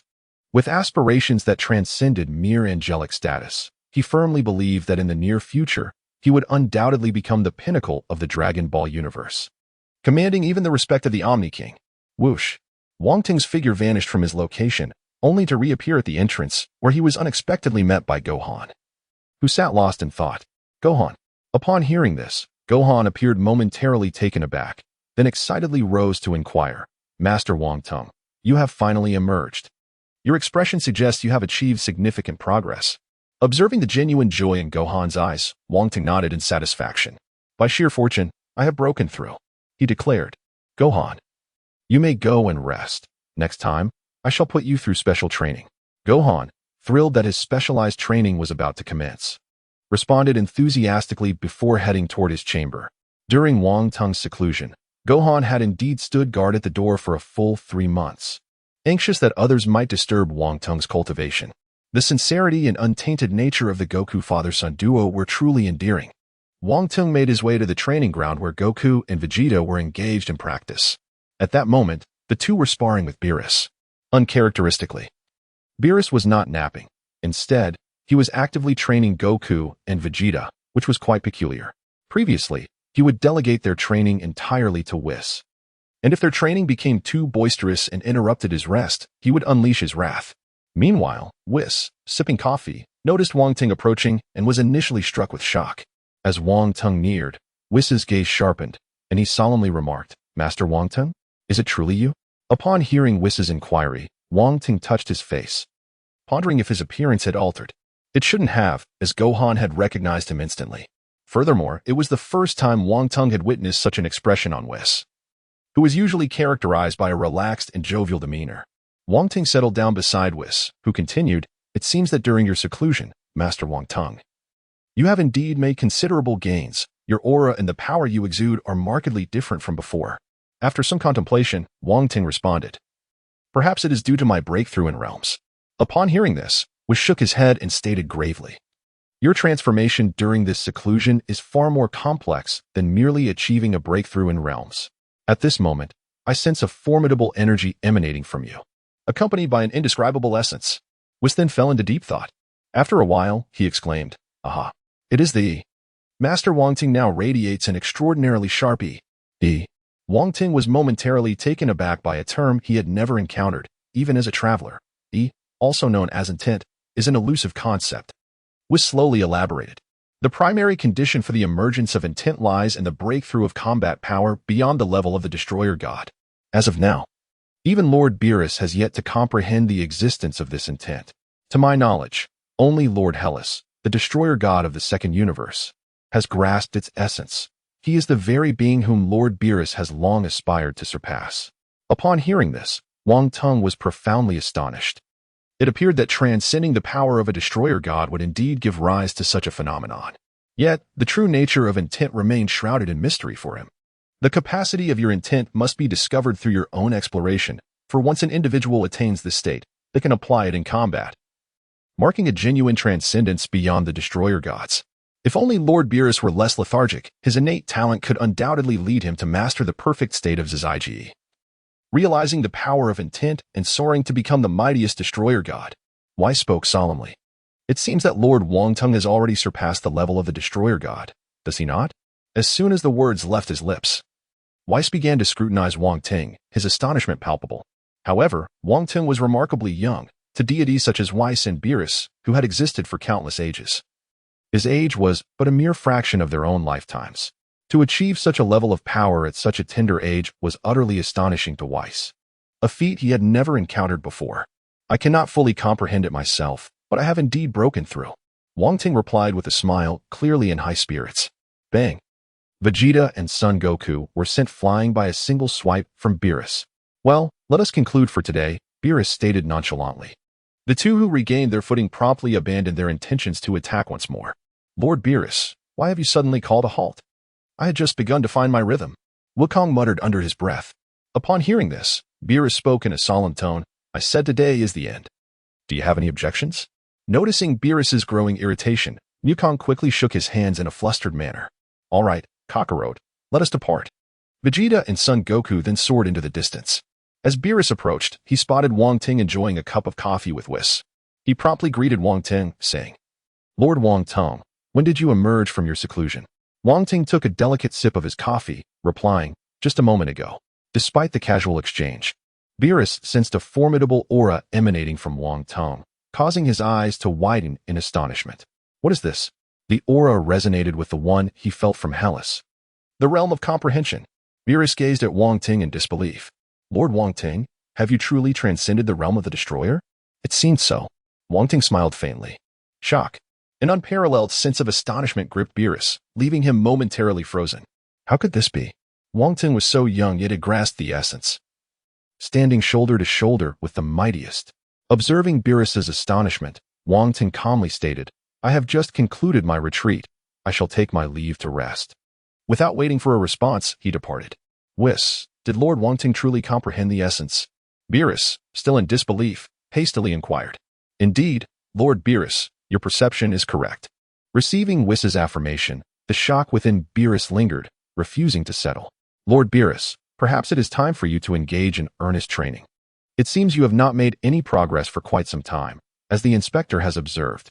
Upon hearing this, cold sweat trickled down Beerus's forehead. Subsequently, he headed towards his training chamber, with Whis unable to recall the last time he visited. Watching Beerus's retreating figure, a smile graced Whis's face. A month later. In the 6th universe. Vados, what shall we have for lunch? I am absolutely famished. The destroyer Champa bellowed. Surely, Vados does not intend to starve me. Just then, the beautiful Vados approached. Lord Champa, after much contemplation, I have decided to convey a very important message to you. Vados spoke with utmost seriousness. She had been grappling with whether to share this news with Champa. Cut the chatter, let us discuss it after we have eaten. Champa, wholly uninterested in Vardos's words, was solely focused on the prospect of a delicious meal. It concerns the inspector. Are you certain you do not wish to hear it? As Wong Teng has been appointed as a prosecutor, it is a matter that both Vados and Champa are well aware of. What of that young man? Has he indulged himself somewhere after assuming the role of prosecutor? His absence from the 6th universe is of no concern to me. It is evident that while Champa may not harbor any particular fondness for Wong Teng, he remains acutely aware of the significance of the prosecutor's position. After all, this is a role capable of compelling even a god of destruction like him to reconsider his choices. At this moment, Lord Wong Teng resides in the realm of the god of destruction in the 7th universe. Upon hearing this, Champa sprang from his chair. What did you say? That brat is at Pabaco's place. From initial disdain to sheer astonishment, Champa furrowed his brows, murmuring, why on earth would that young man choose to stay at Pabaco's? As a brother, Champa is well aware of Beerus's character. The latter is notoriously lazy, often sleeping for millennia on end. The more Champa pondered, the more uneasy he felt. Despite their apparent animosity and frequent quarrels, Vados knew that the bond between the brothers ran deep. Vados, we must journey to the 7th universe. I need to uncover the truth behind why Wong Teng is residing with Pabaco. This situation is undoubtedly complex. After all, they are blood brothers. And blood is thicker than water, both having attained the status of gods of destruction. If anything amiss occurs at Pabaco's, I can still plead on his behalf. Champa has great confidence in his connections. Lord Champa, are you truly going to the 7th universe? The prosecutor has not permitted our presence there. Would it not be presumptuous of us to proceed uninvited? Vados spoke softly. Enough of this nonsense. I command you to take me to the 7th universe at once. As for that young man Wong Teng, I have my own methods. I cannot idly watch as Pabaco is dismissed. I must do my utmost to assist him. With Champa's resolute declaration, Vados could only acquiesce. Just as Vados was about to embark, Champa's voice rang out once more. Hold on, Vados. Vados looked at Champa in confusion. What is it, Lord Champa? Champa replied. Bring along the boiled eggs from Dong Dong Bird as a gift for Wong Teng. It would be best if nothing is amiss at Pabaco's. Should any trouble arise, I would be in a better position to intercede. After all, we have met Wong Teng before. If we wait until he returns a year later, it may be too late. Upon hearing Champa's words, Vados immediately ceased his actions and replied earnestly, Lord Champa, you must consider this carefully. Wong Teng is now a prosecutor. Whatever you say or do, it is imperative to maintain a respectful demeanor. Otherwise, both you and Lord Beerus may face repercussions. Acknowledging Vados' caution, Champa nodded. I understand, Vados. Let us depart for the 7th universe at once. I merely wish to witness that bony fellow with my own eyes. Hoping he does not provoke Lord Wong Teng's ire. With Dong Dong Bird's boiled eggs in tow, there should be no issue. For the 7th universe does not boast such delectable delicacies. Very well. Vados nodded in agreement. Before informing Champa of this matter, he had foreseen such an occurrence. For they are brothers. One can only hope that upon their arrival in the 7th universe, Lord Champa does not clash with the inspector. Otherwise, it is not only he who would be affected, but even Lord Beerus would find himself entangled. After all, Wang Teng is currently the inspector appointed directly by Lord Zeno, wielding unimaginable power. Subsequently, Vados whisked Champa away from the 6th universe. Just a few hours later, they arrived in the 7th universe. The instant they materialized in the 7th universe, Champa was filled with exhilaration. Will that bony fellow be so moved by my presence that he weeps? The two then swiftly made their way towards the God of Destruction's realm in the 7th universe. In the realm of the 7th universe's God of Destruction, Whis had just finished training Goku and Vegeta and was preparing to enjoy afternoon tea when he suddenly sensed something, his expression shifting slightly. What brings Lord Champa and his sister here? In the training chamber, Beerus abruptly opened his eyes. This divine aura belongs to Champa. What brings him here? In the next moment, Beerus vanished from the training room, appearing right beside Whis. Lord Beerus, we have a guest, Whis remarked, having sensed Champa's presence earlier. Beerus was not surprised and coldly chuckled. What is that fellow up to? Surely he does not intend to stir trouble? Upon hearing this, Whis replied with a smile. Come now, you know Lord Champa's temperament. If he does not see you today, chaos may ensue. Beerus tapped his head thoughtfully. Let us go see. I hope he does not seek unnecessary trouble. By the way, should we inform the inspector? Whis pondered for a moment before saying, let us first investigate. You should be aware of Lord Champa's nature. His arrival is likely to concern trivial matters, so it is best not to disturb the inspector. Beerus nodded in agreement. As Whis and Beerus stepped out of the God of Destruction's realm, a roar echoed through the air. Beerus, come out here. Both Beerus and Whis immediately covered their ears. Lord Champa, please keep your voice down. The inspector is within the God of Destruction's realm, Vados cautioned. It was only then that Champa realized this was not the usual setting, promptly silencing himself. Vados shook his head in exasperation. Why does Lord Champa always appear so oblivious? Just then, Beerus's voice rang out. Champa, why are you howling like a banshee? Upon hearing these words, Champa's face broke into a smile as he exclaimed, Beerus, it seems you are unharmed. With a sway of his ample form, Champa appeared before Beerus and Whis, closely followed by the angel Vados. Beerus, however, wore an expression of displeasure and warned, if you do not provide me with a satisfactory explanation, I shall turn you into a roasted pig. In response, Champa retorted, I was genuinely concerned for you, yet you treat me with such indifference. Beerus momentarily paused, taken aback by Champa's unprecedented declaration. Concerned for me? What is there to be concerned about? Champa glanced at Vados and murmured, Vados, what is happening? Did you not mention that brat Wong Teng was wreaking havoc in the God realm? Why does Beerus appear so unperturbed? Given his notoriously slothful nature, he should be harboring resentment towards Wong Teng, yet he seems far too composed. If Lord Zeno were to discover Beerus's dereliction of duty, the repercussions would be dire. Upon hearing Champa's words, Vados shook her head. I am unaware of the specific circumstances. Observing the hushed conversation between the two, Beerus furrowed his brow. Hey, Champa, what brings you here this time? Champa, unwilling to admit his concern for Beerus, hesitated. Just then, Goku and Vegeta arrived, drawn by the commotion. Who is that person? Why do they resemble Lord Beerus so closely? With curiosity, Goku inquired, while Vegeta, wearing a grave expression, contemplated, Lord Beerus is the God of Destruction. And that portly fellow before me, clad in garments akin to those of Lord Beerus, could he also be a God of Destruction? But how could there be two gods of destruction? Suddenly, the appearance of Goku and Vegeta captured Champa's attention, who then chuckled, Beerus, your gathering is quite lively. Who are these two? Beerus replied coldly, Hey, Champa, what brings you here? As for these two, they are scions from Universe 7, temporarily training here. Champa displayed a look of astonishment, exclaiming, Beerus, so you have taken on disciples? However, to think you would choose such a lowly race as the scions. Your taste is rather questionable. At this remark, Vegeta's demeanor darkened. Hey, who do you think you are to look down upon the scions? Champa appeared taken aback, not anticipating that a mere mortal would dare speak so boldly. He retorted, Beerus, your disciple lacks manners. Haven't you informed him of my identity? At that moment, Whis interjected softly, calm down, Vegeta, the being before you is the God of Destruction of Universe 6. The God of Destruction of Universe 6. Vegeta's eyes widened in astonishment. But what is Universe 6? Vegeta glanced at Whis. Before Whis could elucidate, Goku excitedly exclaimed, You are also a God of Destruction. You must be incredibly powerful. Champa, pleased with the expressions of Vegeta and Goku, responded with a grin, Indeed. Wukong, evidently intrigued, inquired, Who among you is stronger? Lord Beerus or yourself? At that moment, The usually silent Beerus suddenly interjected, "That question is not appropriate. One glance at our physiques reveals the answer." Champa, feeling the sting of the remark, retorted loudly, "Hey, Beerus, what exactly brings you here?" Beerus, showing signs of impatience, bellowed, "Champa, what is your purpose for this visit?" Champa, with a mysterious smile, replied, "Vados, present it. Since Beerus is unoccupied, let them savor the delicacies of Universe 6. Just then, Vados softly reminded, "Lord Champa, did you not mention that this was a gift for Lord Wong Teng?"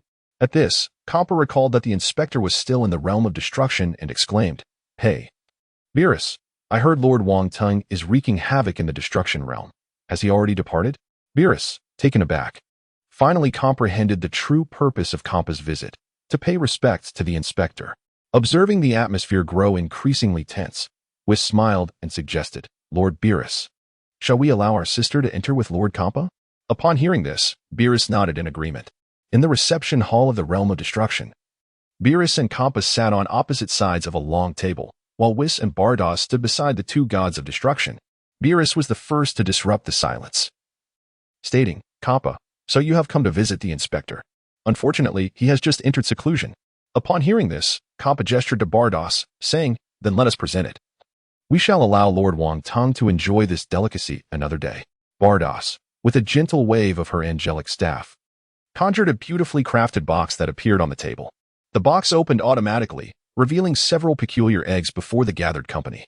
Champa, brimming with pride, declared, "These are the boiled eggs of a newly discovered creature. They will leave you speechless with delight." Beerus summoned one of the eggs to his hand and began to eat. Though he remained silent, Champa waved his hand again, sending 2 eggs before Goku and Vegeta, saying, "You should try these as well." Wukong took a bite, and his eyes suddenly sparkled with delight. "Delicious." Champa's face instantly lit up with a proud expression. "What do you think, Beerus? Are you convinced now?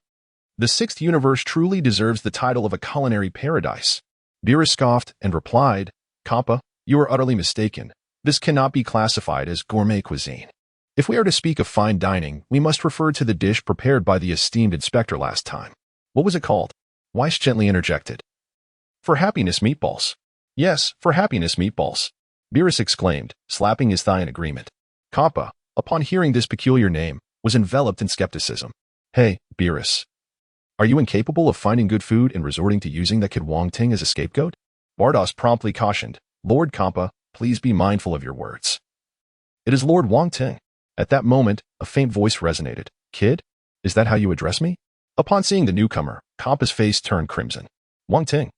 Lord Champa, please be mindful of your words. It is Lord Wong Teng," Vados reiterated. As Wong Teng entered the scene, Beerus quickly rose to offer his chair to him, standing quietly to the side. Champa then realized that Wong Teng's status had dramatically changed and hurried over to his side, bowing deeply. "Little god, I pay my respects to the esteemed inspector.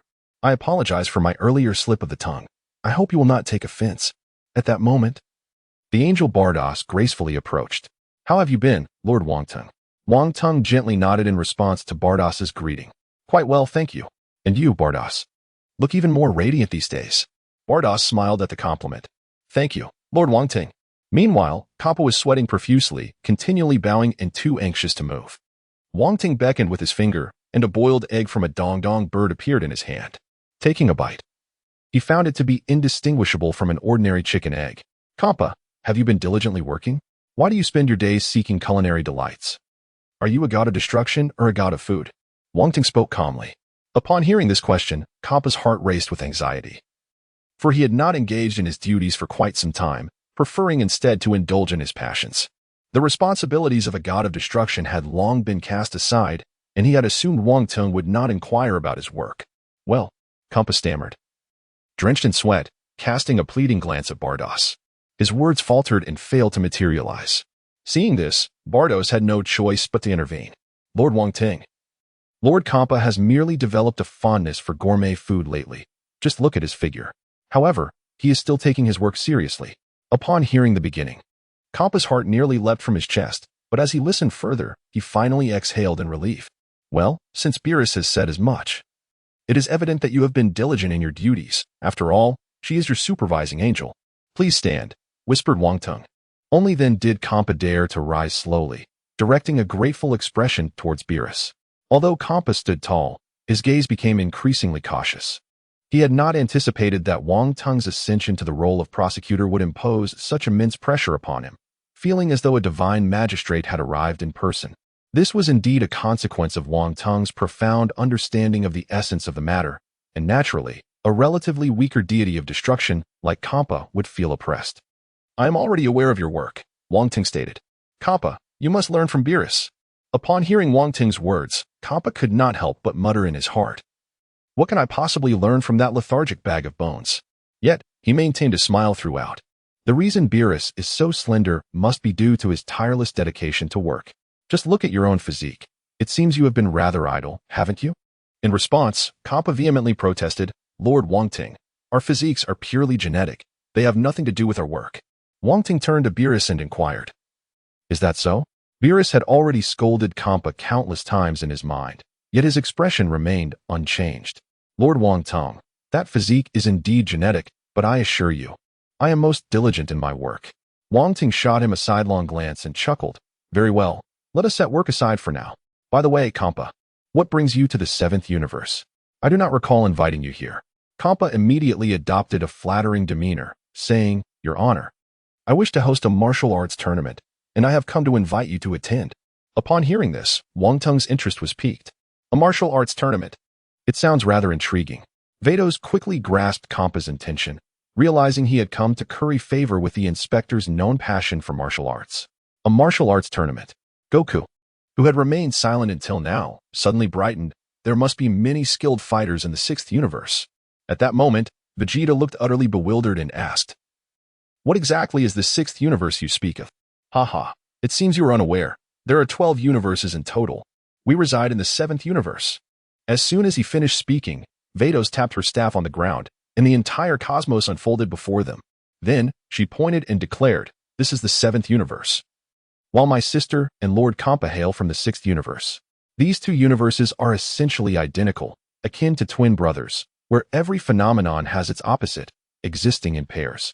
For instance, the 1st universe and the 12th universe, when their numbers are summed, form a pair that totals 13. Upon hearing the explanation of the VES system, Wong Teng finally comprehended the structural composition of the universes within the Dragon Ball realm. Wukong softly remarked to Vegeta, "Did you hear that? He calls her sister." Vegeta nodded in agreement and replied, "She is indeed a formidable expert, exhibiting no openings in her every movement." Wukong's eyes instantly sparkled with excitement. "I never expected there to be so many formidable masters stronger than us." Wong Teng turned to Beerus and said, "Beerus, you should join us from the 7th universe. It would be rather dull with only the 6th universe participating." Upon hearing this, Champa's eyes gleamed with enthusiasm. "What do you think, you scrawny wretch? Are you afraid of my 6th universe?" Hearing Champa's provocative words, a flicker of anger crossed Beerus's face. "How brazen. With you leading the 6th universe, you should be wary of being ridiculed by the Grand Minister if you lose." Champa's expression immediately turned fierce as he retorted, "Mind your tongue, you scrawny pig." The two glared at each other, their terrifying auras erupting forth. Observing the sudden escalation between them, Wong Teng stood up decisively. As the two looked at the figure that had appeared between them, they instantly subdued their formidable presence and bowed slightly, realizing they had overstepped their bounds. However, unbeknownst to them, Wong Teng had always relished the thrill of battle. He had often heard that Beerus was one of the most powerful gods of destruction, yet had never witnessed it firsthand. He smiled and said, "If you two wish to fight, let us go outside. This place is too cramped and may hinder your performance." But both Whis and Beerus interjected simultaneously, "Lord Wong Teng, that cannot be.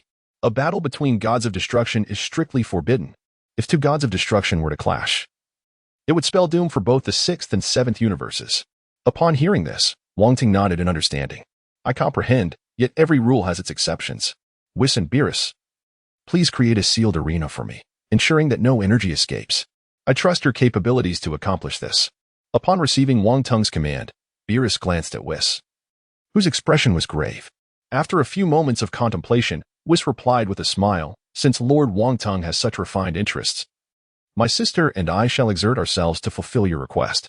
However, the arena we create may not be foolproof. I humbly request the Grand Minister to incorporate your intent into the protective shield surrounding the arena to ensure absolute safety." Wong Teng nodded, assuring, "Rest assured, Whis. We shall proceed as you suggest. An hour later, a colossal arena materialized within the realm of destruction, encased in a crimson protective barrier. Not far from the arena lay an opulent resting area. At that moment, Wong Teng sat beside Beerus, munching on seeds as he awaited the commencement of the match. Whis, after surveying the arena for any issues, gently seated himself on the other side of Beerus. At the edge of the resting area, Wukong and Vegeta fixed their gaze intently upon the arena. Vegeta, do you think Lord Beerus might be defeated? Upon hearing Wukong's inquiry, Vegeta replied nonchalantly, Kakarot. Both are gods of destruction. Their powers should be relatively equal. Let us observe in silence. In the arena, Beerus and Champa stood on opposite sides. Their eyes locked in a fierce stare. Champa smirked slightly, skin and bones. Since we became gods of destruction, we have not faced each other, have we? I am not the same as I once was. Once, he was indeed no match for Beerus, but under the guidance of Beerus Mentor, his strength had surged tremendously. After such a long time, he believed he had surpassed Beerus by a considerable margin. In response, Beerus curled his lips slightly, fat pig. All I see is that you've become even fatter. I fail to discern any other differences. Champa's face immediately contorted with anger at Beerus' blatant provocation. At that moment, an energy blast shot from the hand of the referee, striking the bell on the platform. Both understood instantly that the match had commenced. Champa, come forth. Let me witness how your training over the past few decades has progressed. Beerus' gaze remained fixed on Champa, his voice indifferent. He understood that since the referee allowed this match against Champa, there must be an underlying purpose. If he were to lose today, it could lead to troublesome consequences. Primarily, he was eager to see how much Champa had improved since becoming a god of destruction. Beerus, bring it on. Champa roared, launching himself into the air. Whoosh. Beerus snorted coldly and descended as well. In the skies above the arena, Beerus and Champa faced each other defiantly. Beerus, this time, I will make you realize that effort surpasses talent.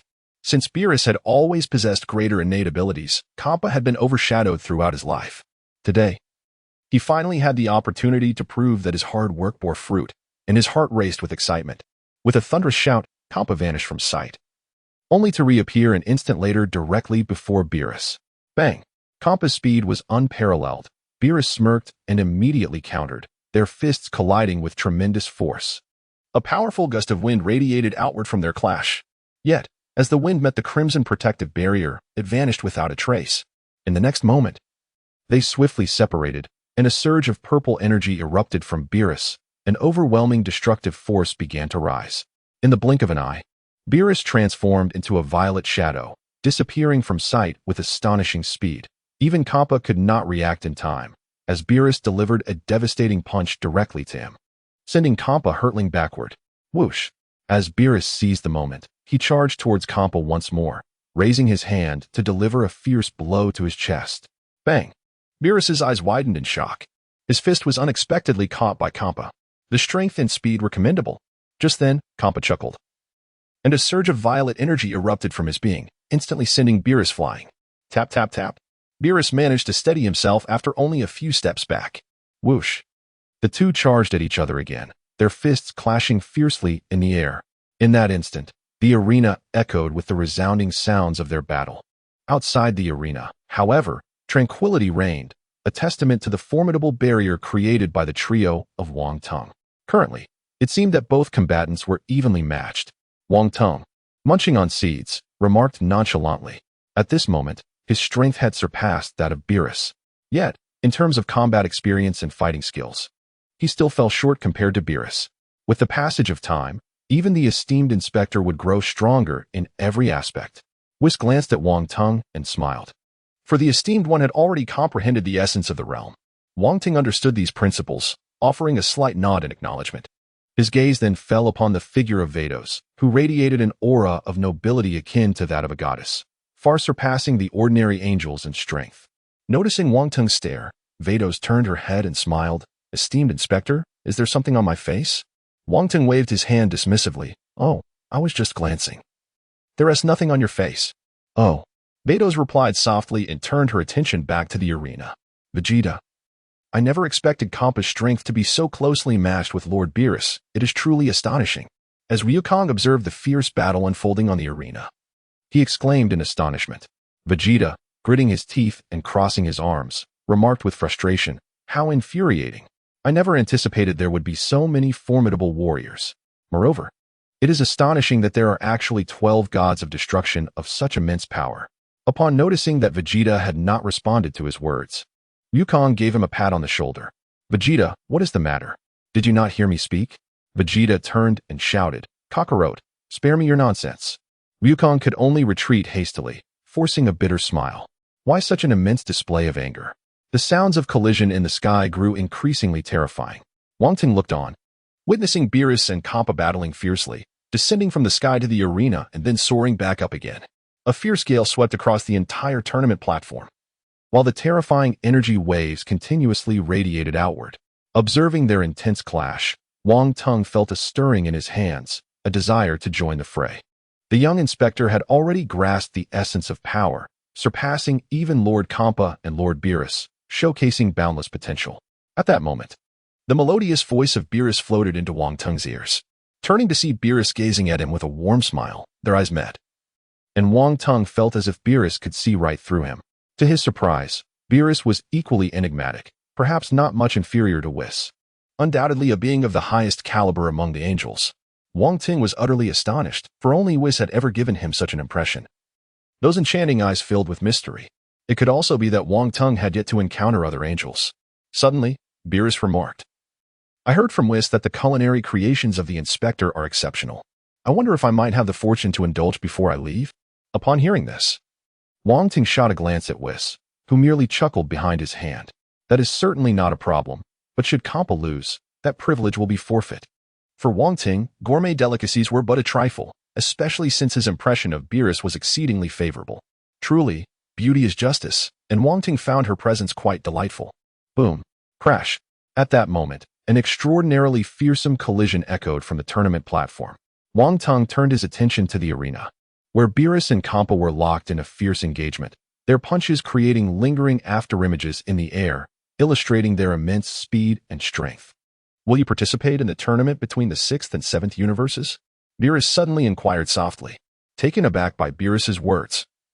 Wang Teng admitted to himself that his motivation for having the 7th universe join the competition was to witness the prowess of the warriors from both universes. Indeed, I cannot hide anything from you. Yes, I shall also participate in the tournament. A smile graced Beerus's face as she glanced at Whis, then continued, if the inspector participates, the other competitors shall stand no chance of victory. Wouldn't it be even more intriguing if Whis were to join you as well? Wang Teng interjected. In this tournament, if Wang Teng were to compete alone, he would undoubtedly face no worthy opponents, save for perhaps Hit's time-skipping technique, which still held some promise. However, if Whis and Vados were to participate, it would undoubtedly become far more intriguing. Miss Vados, what are your thoughts on this? Wang Teng inquired. If the esteemed prosecutor could prepare a few delectable dishes, that would not be out of the question. After a moment of contemplation, Vados replied with a cheerful smile. Let it be decided. Upon hearing Vados concede so readily, a look of anticipation and excitement illuminated Wang Teng's face. He firmly believed that a confrontation with either Whis or Vados would be exceedingly captivating. Furthermore, it would serve as a means to gauge the extent of his prowess. As per Wang Teng's assessment, he still resided within the ranks of the weakest first-tier angels. Yet, could the 6th universe's sign-in bring forth some surprises? I eagerly await the culinary skills of the esteemed prosecutor. Vados revealed a mysterious smile, her face radiating with expectation. Wang Teng took in this sight with keen interest. Bang! Boom! At that moment, a cacophony of collision sounds erupted from the arena. Wang Teng gathered his focus and glanced in that direction, only to witness Champa heavily descending onto the arena, evidently devoid of any fighting spirit. The battle had thus concluded. Beerus, I never anticipated you had grown so formidable, capable of defeating one of your fellow gods of destruction. Beerus slowly descended from the sky, his gaze fixed upon the fallen Champa, astonishment evident on his face. He had not foreseen Champa's significant progress, which far exceeded his expectations. However, Champa's expression was far from pleasant. It is worth noting that he had labored diligently for countless millennia, while Beerus, based on his understanding of Beerus, it was likely that he had spent those millennia in slumber. Thus, Champa felt a tinge of frustration for his own efforts. Beerus, I shall certainly challenge you again. Champa roared defiantly. In truth, Wang Teng had discerned long ago that Beerus had been holding back against Champa. Were he to unleash his full power, Champa would have been defeated long ago. After all, he was among the elite of the gods of destruction, while Champa could only rank among the weakest. The disparity between them was considerable. Champa gradually rose, casting a glance at Wang Teng, initially harboring aspirations of triumphing over Beerus to redeem his honor. Yet now he felt utterly humiliated. Esteemed Inspector, I shall take my leave for now. I look forward to your presence at the tournament in 9 days. Champa called out loudly. Vados, came the gentle reply. Yes, Lord Champa. Vados responded softly. Return now. Champa murmured. Yes, but the esteemed inspector's culinary prowess? Vados nodded and then fixed her gaze upon Wang Teng, her meaning quite clear. At that moment, Wang Teng's calm voice resonated. Xiangpa, I have heard that you have spent a considerable amount of time collecting 6 wish orbs. Is that true?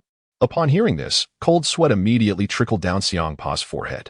He shot a glare at Vados, suspecting that she had divulged this information to Wang Teng. Vados, however, showed no intention of clarifying, maintaining her serene smile. Indeed, Lord Wang Teng, they are miraculous orbs that can grant any wish simply by making a request, Xiangpa reluctantly admitted. Oh, Wang Teng continued. If the 6th universe were to lose, would you be willing to give us the wish orbs? In exchange, should the 6th universe triumph, I shall offer you an endless feast. Initially, Xiangpa was somewhat hesitant, but upon hearing the promise of boundless delicacies, his eyes sparkled with enthusiasm. Then I shall abide by your words, Lord Wang Teng, and I trust you will not go back on your promise. At Xiangpa's excited declaration, Wang Teng nodded affirmatively. Rest assured, I shall keep my word. Meanwhile, Goku whispered to Vegeta, Vegeta, are the wish orbs akin to Dragon Balls? Hearing Goku's hushed inquiry, Beerus chuckled and remarked, Xiangpa, could it be that the items you have collected are indeed Dragon Balls? Xiangpa was visibly taken aback. Dragon Balls? The ones created by the Namekians? At this, Beerus cast a glance at Goku. Wukong nodded in understanding. I see. However, it is important to note that the Dragon Balls have certain limitations when it comes to granting wishes. In contrast, the wish orbs possess immense power. Justly referred to as the wish stars, capable of fulfilling any desire. In the lexicon of the 7th universe, these are known as the Super Dragon Balls. Champa declared with pride. Upon hearing this, Wukong immediately turned to Beerus and inquired, Lord Beerus, might I have the opportunity to participate in the tournament? Beerus glanced at Wukong and remarked, You wish to compete? To which Wukong replied excitedly, Absolutely. What a thrilling experience it would be to clash with the masters from other universes. Beerus then shifted his gaze towards Vegeta, who, with a touch of pride, crossed his arms and subtly nodded in agreement. Seeing the enthusiasm of Beerus and Champa, Wang Teng seized the moment and announced, Very well, Champa and Beerus. You may return now. We shall arrive in the 6th universe in 9 days to partake in the tournament.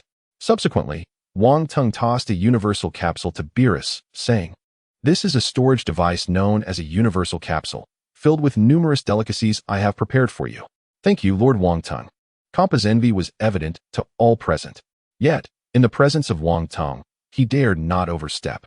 Beerus received the capsule, his face adorned with a smile of appreciation. Farewell. Beerus waved as Champa and he departed from the realm of destruction. Beerus, the responsibility of finding the combatants for the 7th universe rests upon you. Just reserve 2 spots for me. Upon hearing Wang Teng's command, Beerus promptly acknowledged. Wang Teng then turned to leave, his voice echoing softly. I will take Gohan away for a while. I shall return to the realm of destruction in 8 days. Within the gravity chamber, Gohan was swiftly maneuvering through the space. Observing Gohan's relentless punches, a smile graced Wang Teng's face. He intended for Gohan to participate in the upcoming tournament, and he aimed for him to shine brilliantly. To achieve this formidable goal in merely a few days, Wang Teng contemplated a specific location, the hyperbolic time chamber on Earth. Gohan, I am taking you to a place that may allow you to transcend your limits, Wang Teng announced. The hyperbolic time chamber is undoubtedly the most suitable training ground for Gohan at present. Its temporal flow differs from that of the outside world, where 1 year inside equates to merely 1 day outside. Wang Teng planned for Gohan to remain there for 2 days, translating to 2 years in the external realm. There lies a significant possibility that Gohan could break through his limits. Whether he can transform into a Super Saiyan 4 would depend on his own fortitude. Where's this place? Gohan wore a perplexed expression, and then his eyes widened in astonishment. Could it be that the place the adult mentioned was the hyperbolic time chamber? It is worth noting that during his first encounter with Goku in the chamber, Gohan had attained Super Saiyan 2, so he was quite familiar with it. Wang Teng smiled and nodded. Gohan, you are quite astute. Let us proceed. With that, The two vanished from the realm of the god of destruction. Meanwhile, on Earth, Piccolo floated in the air, engrossed in his training when suddenly, two figures materialized before him. Their abrupt appearance caused Piccolo to break into a cold sweat. Who goes there? His eyes snapped open, and upon recognizing the familiar silhouettes, he exhaled in relief. It was none other than Gohan and Lord Wang Teng. Gohan, brimming with excitement upon seeing Piccolo, exclaimed, "Uncle Piccolo." A smile spread across Piccolo's face as well. Wong Teng tousled his hair and remarked, "I must have taken a wrong turn. Sensing the energy of that Namekian, I thought it was the Supreme Kai." Realizing it was Piccolo, he quickly resumed his sensing.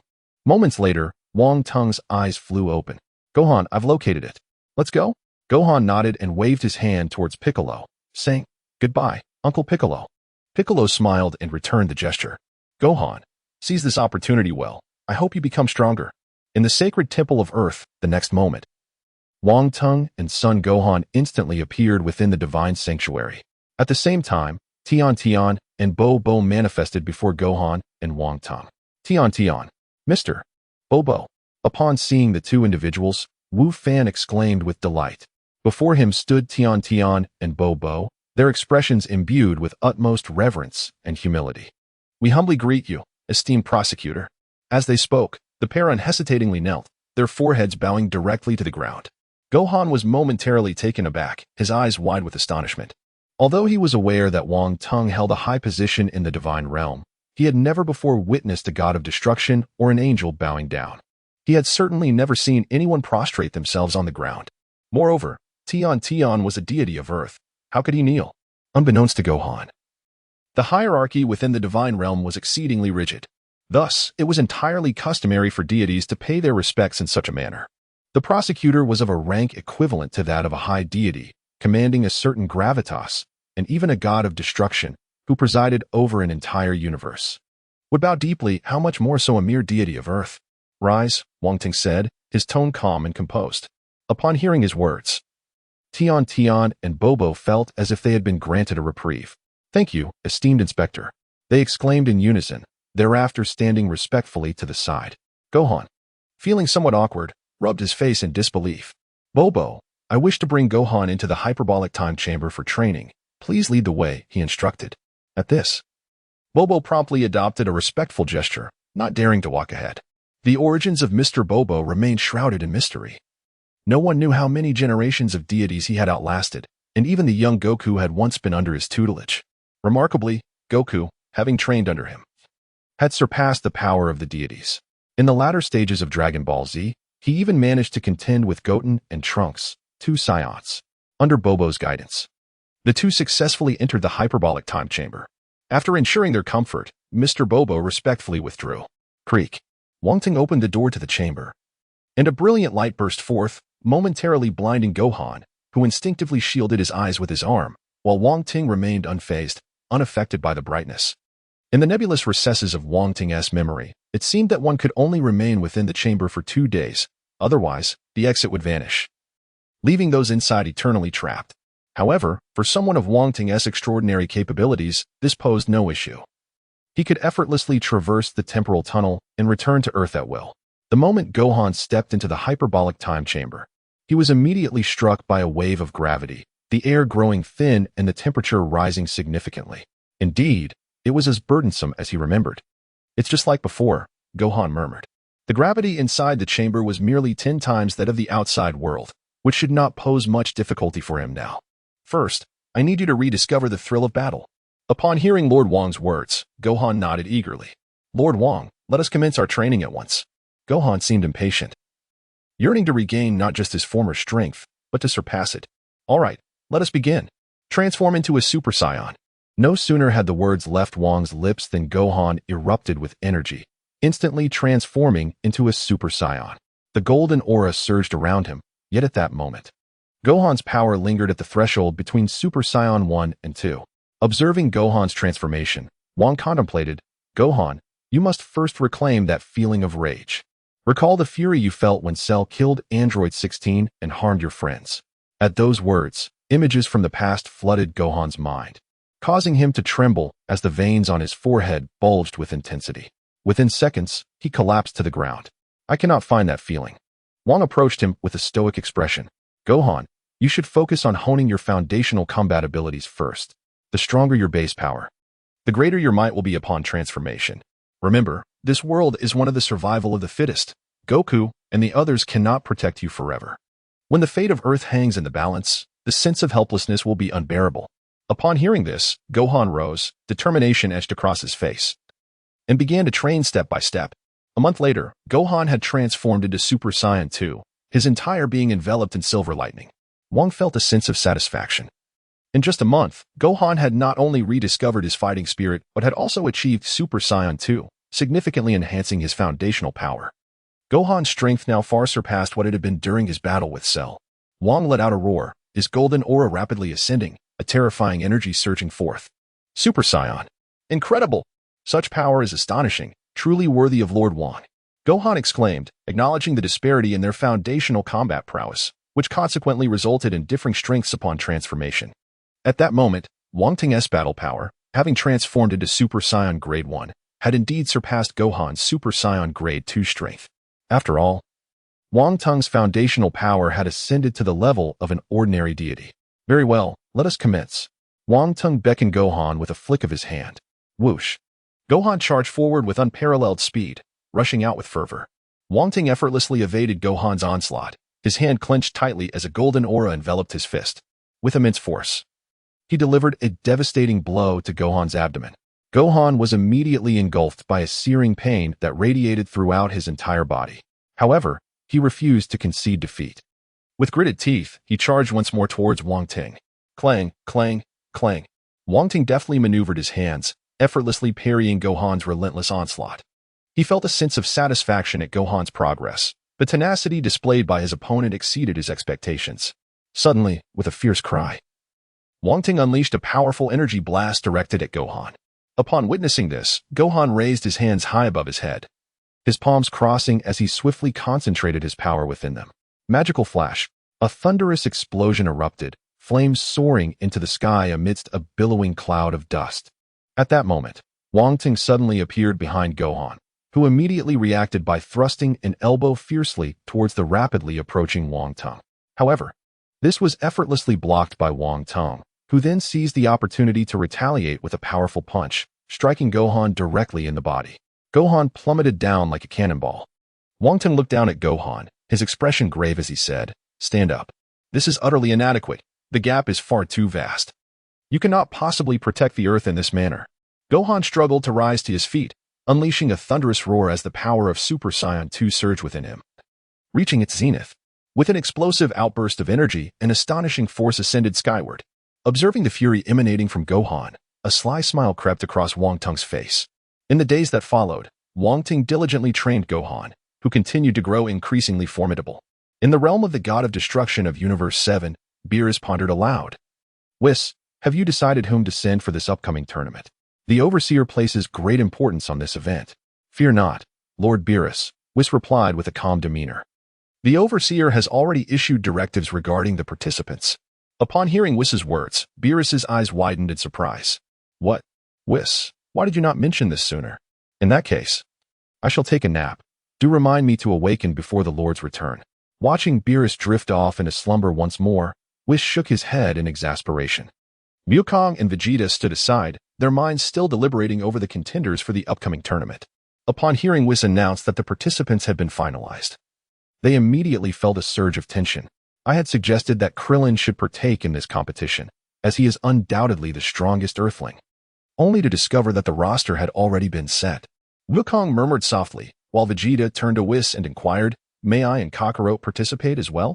It was at this moment that Wukong finally realized and looked at Whis with a face full of hope. "Rest assured, you are indeed on the list of participants," Whis replied with a chuckle. "However, you still need to find one more person, as Lord Wong Teng has instructed that there will be 5 competitors in the tournament." "Then let Krillin join us," Wukong exclaimed with enthusiasm. Vegeta curled his lip, declaring, "He is incapable. He can only compete with Earthlings. If he were to encounter masters from other universes, he would stand no chance." Wukong let out a bitter laugh, fully aware of the truth of the matter. At this moment, the mightiest beings on Earth were indeed Piccolo and Majin Buu. However, there was an unsettling feeling about Majin Buu, despite his immense power. He seemed ill-suited for competition. Vegeta remarked nonchalantly. Very well, let us seek out Piccolo. Vegeta, will you accompany us? Wufan chuckled. Vegeta, with arms crossed and a haughty demeanor, declared, you go ahead, I shall train with Whis. This time, I am determined to surpass you. Wukong was momentarily taken aback and said, then I shall take my leave. I will return shortly with Piccolo. In the next instant, Sun Wukong arrived on Earth and swiftly located Piccolo. After explaining the situation, Piccolo shook his head, expressing his reluctance to partake in such a competition. He understood that, given his current strength, he stood no chance against the formidable fighters of the universe. Moreover, the other contestants far surpassed him in power, and he had no desire to suffer the humiliation of defeat. However, upon hearing that Gohan would be participating, he declared his intention to attend the match, for after all, Gohan was like a son to him. With a perplexed expression, Goku scratched his head. If Piccolo is not participating, whom shall I seek? After much contemplation, Goku resolved to visit Majin Buu. In Satan City, within a lavish villa, Mr. Satan was indulging in a cigar, exuding an air of comfort, while Majin Buu busily devoured a mountain of delectable dishes beside him. Suddenly, Goku materialized before them. Mr. Satan, startled, tumbled off the sofa, but upon recognizing the visitor, he exhaled in relief. Goku, you gave me quite a fright. Meanwhile, Majin Buu remained unfazed, continuing to relish the culinary delights laid out before him. At that moment, Wukong suddenly felt a pang of hunger, his stomach audibly grumbling in protest. Mr. Satan chuckled, and at his beckoning, the servants promptly brought forth an array of sumptuous delicacies. Wukong's eyes instantly sparkled with delight as he exclaimed, then I shall not hold back. Following this, he devoured his meal with the swiftness of a tempest sweeping away the clouds. 10 minutes later, Mr. Satan, with a smile, inquired, Wukong, have you come here for a specific reason? Upon hearing this, Sun Wukong abruptly ceased his eating, disregarding the remnants of food adorning his face, and exclaimed in surprise, how could I forget the important matter? Through Wukong's explanation, Mr. Satan and Majin Buu eventually grasped his intentions. Ultimately, it was through Mr. Satan's encouragement and persuasion that Majin Buu agreed to assist. Having accomplished his task, Wukong let out a gentle sigh of relief. Once the candidate was confirmed, Wukong promptly teleported back to the God of Destruction's realm. With all participants gathered, it was now time for rigorous training alongside Vegeta. Whis smiled at Wukong, anticipating the upcoming martial arts tournament, as the warriors engaged in intense preparation. At this moment, Gohan is undergoing rigorous training under the relentless guidance of Wang Teng, while Goku and Vegeta, under the tutelage of Whis, are steadily enhancing their formidable powers. Time flies swiftly. Only a week remains until the martial arts tournament. At this juncture, the door to the hyperbolic time chamber swung open, and Wong Teng emerged with Gohan in tow. Inspector, Gohan exclaimed. And Tian promptly greeted Wong Teng with utmost respect as he exited the chamber. Gohan cast a glance at Tian, who immediately broke into a radiant smile. His heart swelled with joy upon seeing Gohan, for they had shared life and death experiences as friends on the planet Namek. Wong Teng observed Tian and remarked, this spirit time room is quite remarkable. It would be even better without any time constraints.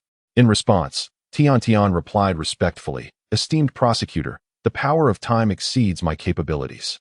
The spirit time room has existed since ancient times. Altering the time limitations could lead to a temporal chaos in this realm, potentially resulting in the destruction of Earth. Wong Teng nodded thoughtfully. It was uncertain who had created this spirit time room, but it seemed that only celestial beings could wield the power of time. The events of ancient times remained a mystery, particularly how Earth came to possess such a remarkable place. Just then, Gohan spoke up, Tian. May I ask you for a favor? With a smile, Tian responded, Gohan, just tell me what you need. If it is within my power, I will certainly assist you. I wish to have a martial arts uniform like my father's. I want to wear a suit similar to his when I participate in this tournament. With a smile, Gohan spoke. Tian immediately understood Gohan's intention, and a dazzling radiance manifested in his hands. In an instant, he was adorned in a vibrant orange turtle hermit martial arts gi. Gohan joyously examined the martial arts uniform, identical to Goku's. After a while, Wong Teng took Gohan away. In Wong Teng's perspective, the following week should be spent in delightful leisure, marking a pause in their rigorous training. Thus, for the ensuing week, the duo indulged in a culinary tour across various eateries on Earth, their astonishing appetites causing quite a stir. In the realm of the 7th universe's God of Destruction, with merely a day remaining until the tournament commenced, Wong Teng returned the day with Gohan, who had been relaxing for several days. Ha ha ha, esteemed inspector, you have returned, exclaimed Whis upon noticing the sudden appearance of Wang Teng. Wang Teng surveyed his surroundings and inquired, "Where is Beerus?" "Well, Lord Beerus?" Whis stammered. And Wang Teng immediately discerned what Beerus was up to, as he was well acquainted with Beerus's temperament. Inside Beerus's chamber, the sound of snoring echoed from within. Wang Teng glared at the slumbering figure before him, veins subtly throbbing on his forehead, as he suppressed his fury, commanding, "Whis, wake him up." Whis felt a sense of dread, having never witnessed such a countenance on Wang Teng before. Swiftly, he tapped his angelic staff on the ground twice. In the next instant, the entire bed flipped over, sending Beerus crashing to the floor in a most undignified manner. Whis sensed that Wang Teng was on the brink of fury. Procrastination would only lead to calamity, hence he resorted to drastic measures. Startled awake from his tumble, Beerus exclaimed, "Whis, how dare you?" only to halt mid-sentence upon seeing Wang Teng's silhouette. An ominous feeling surged within him, prompting him to bow deeply. "I apologize, esteemed inspector. I merely dozed off." "Humph," Wang Teng scoffed. "I noticed you were about to act. If your anger remains, feel free to unleash it." At that moment, an aura of power surged forth. Beads of sweat cascaded down Beerus's brow. "I would not dare. I humbly beseech your forgiveness." Wang Teng coldly dismissed him and turned to leave, his voice echoing with gravity. "Should the seventh universe lose in this tournament, both of you shall bear the consequences." Initially, Wang Teng had intended to represent the seventh universe in battle. However, he reconsidered, opting to form a new team to confront the sixth universe alongside the seventh. Once Wang Teng departed, Beerus bellowed, "Why did you not wake me sooner? You owe me an explanation." His eyes were bloodshot, a testament to his frustration. Realizing he was no match for Whis, otherwise, he would have retaliated long ago. "You have wrongfully accused me, Lord Beerus. The prosecutor's whereabouts are elusive." "I had no inkling of your return," Whis exclaimed with an innocent expression. This situation indeed could not be attributed to Whis, as King Vegeta employed instantaneous movement, rendering his presence undetectable from Earth to the realm of destruction. "Humph." Lord Beerus huffed, his mood soured. Thus, the day swiftly passed, and Goku arrived early to fetch the inhabitants of Universe 7. "Bulma?" Vegeta exclaimed in astonishment. Bulma flashed a playful smile at Vegeta, saying, "What do you think? Surprised, aren't you? I've come personally to cheer for you." Meanwhile, Lord Beerus, in a foul mood, glared and remarked, "Goku, why have you brought so many people? We are going to compete, not to attend a banquet." Wukong chuckled wryly, swiftly seeking assistance from Whis. At that moment, Bulma chimed in with a smile. "Oh dear. Lord Beerus, must you be so stingy? A competition without an audience would be dreadfully dull."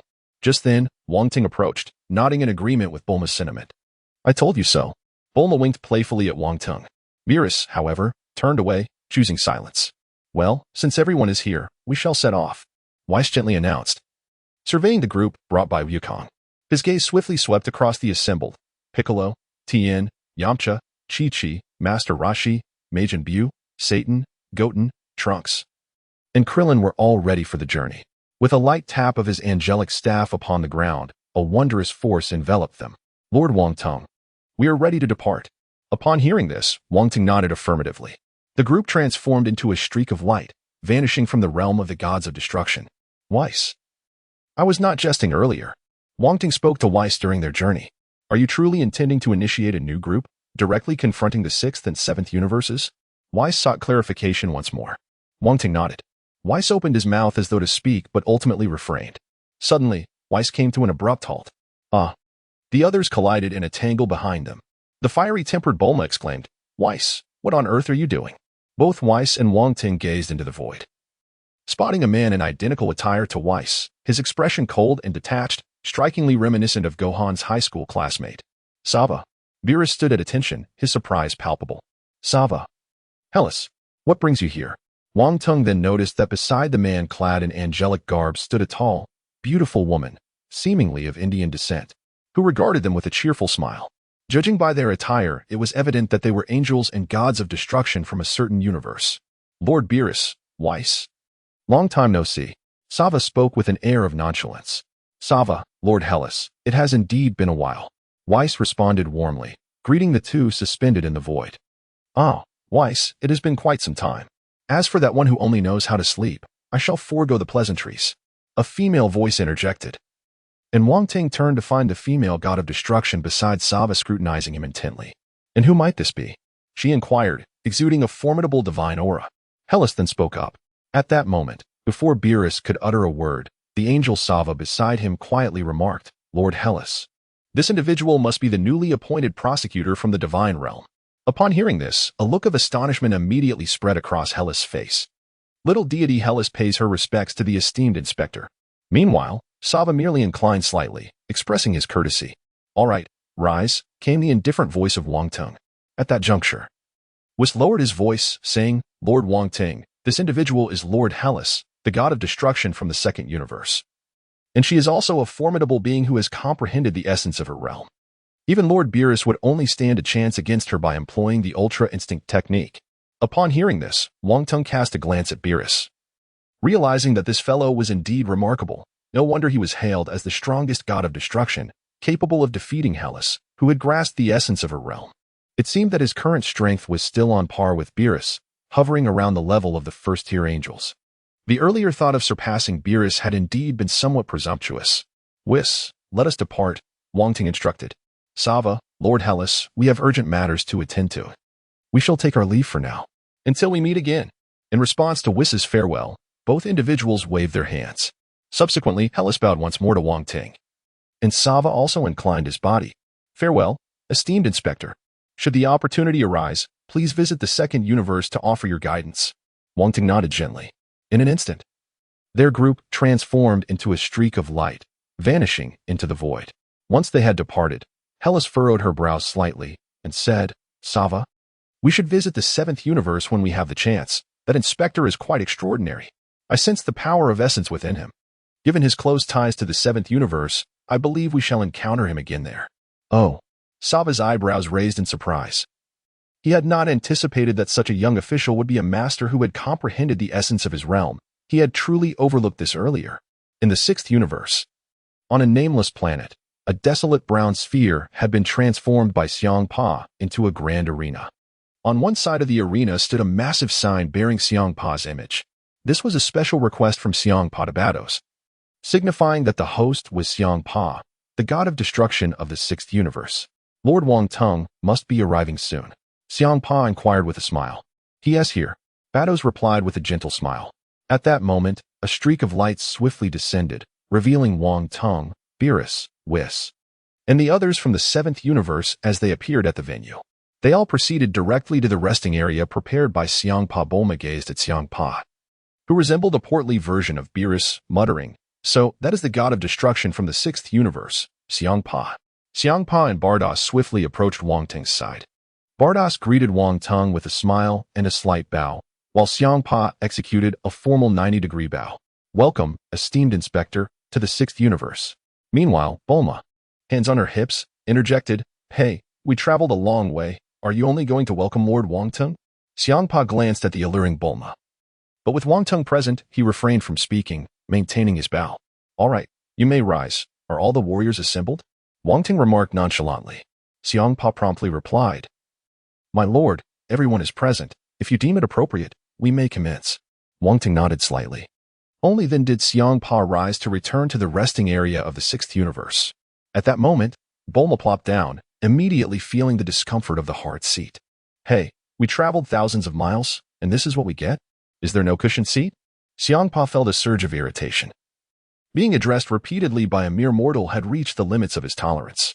He coldly responded, I did not invite you here. What qualifications does a mere human have to dictate terms to me? Unexpectedly, Wong Teng interjected, Bulma is right. It is quite shabby to offer guests such seats, which does not align with your status, Champa. Upon hearing this, Champa broke into a sweat. Whis. Wong Teng called softly. Whis, wielding his angelic staff, lightly tapped it on the ground, and an incandescent light enveloped the entire resting area of the seventh universe. As the brilliance gradually faded, a sumptuous array of plush seats appeared before everyone. Champa turned to Vados and whispered, Why not create such luxurious seating from the beginning? Vados, with a look of helplessness, replied, Creating art that even Lord Champa cannot comprehend would be a desecration. At this, Wong Teng chuckled, Truly, Vados is remarkable. Initially, a written examination was to take place, but it was cancelled at Wong Teng's request due to its absurdity. Just then, the Kaishins of the 7th and 6th universes knelt before Wong Teng. "We participate, esteemed inspector." Wong Teng looked at the suddenly appearing Kaishins and said with a smile, "Please rise and take your seats." The 7th universe was represented by the Old Kaishin and East Kaishin Shin, along with their attendants, who greeted Goku and others with smiles. At that moment, the competitors from the 7th universe gradually made their entrance into the venue, immediately capturing the attention of everyone from the 7th universe. Suddenly, Wukong exclaimed, "It is Frieza. Is he present in this universe as well?" And there are others resembling bears.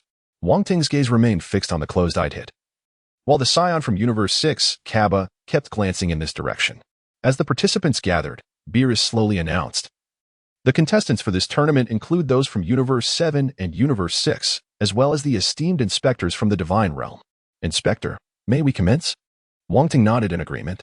Upon receiving the signal, Beerus declared, "Then let the competition begin. The first event will be a free-for-all battle.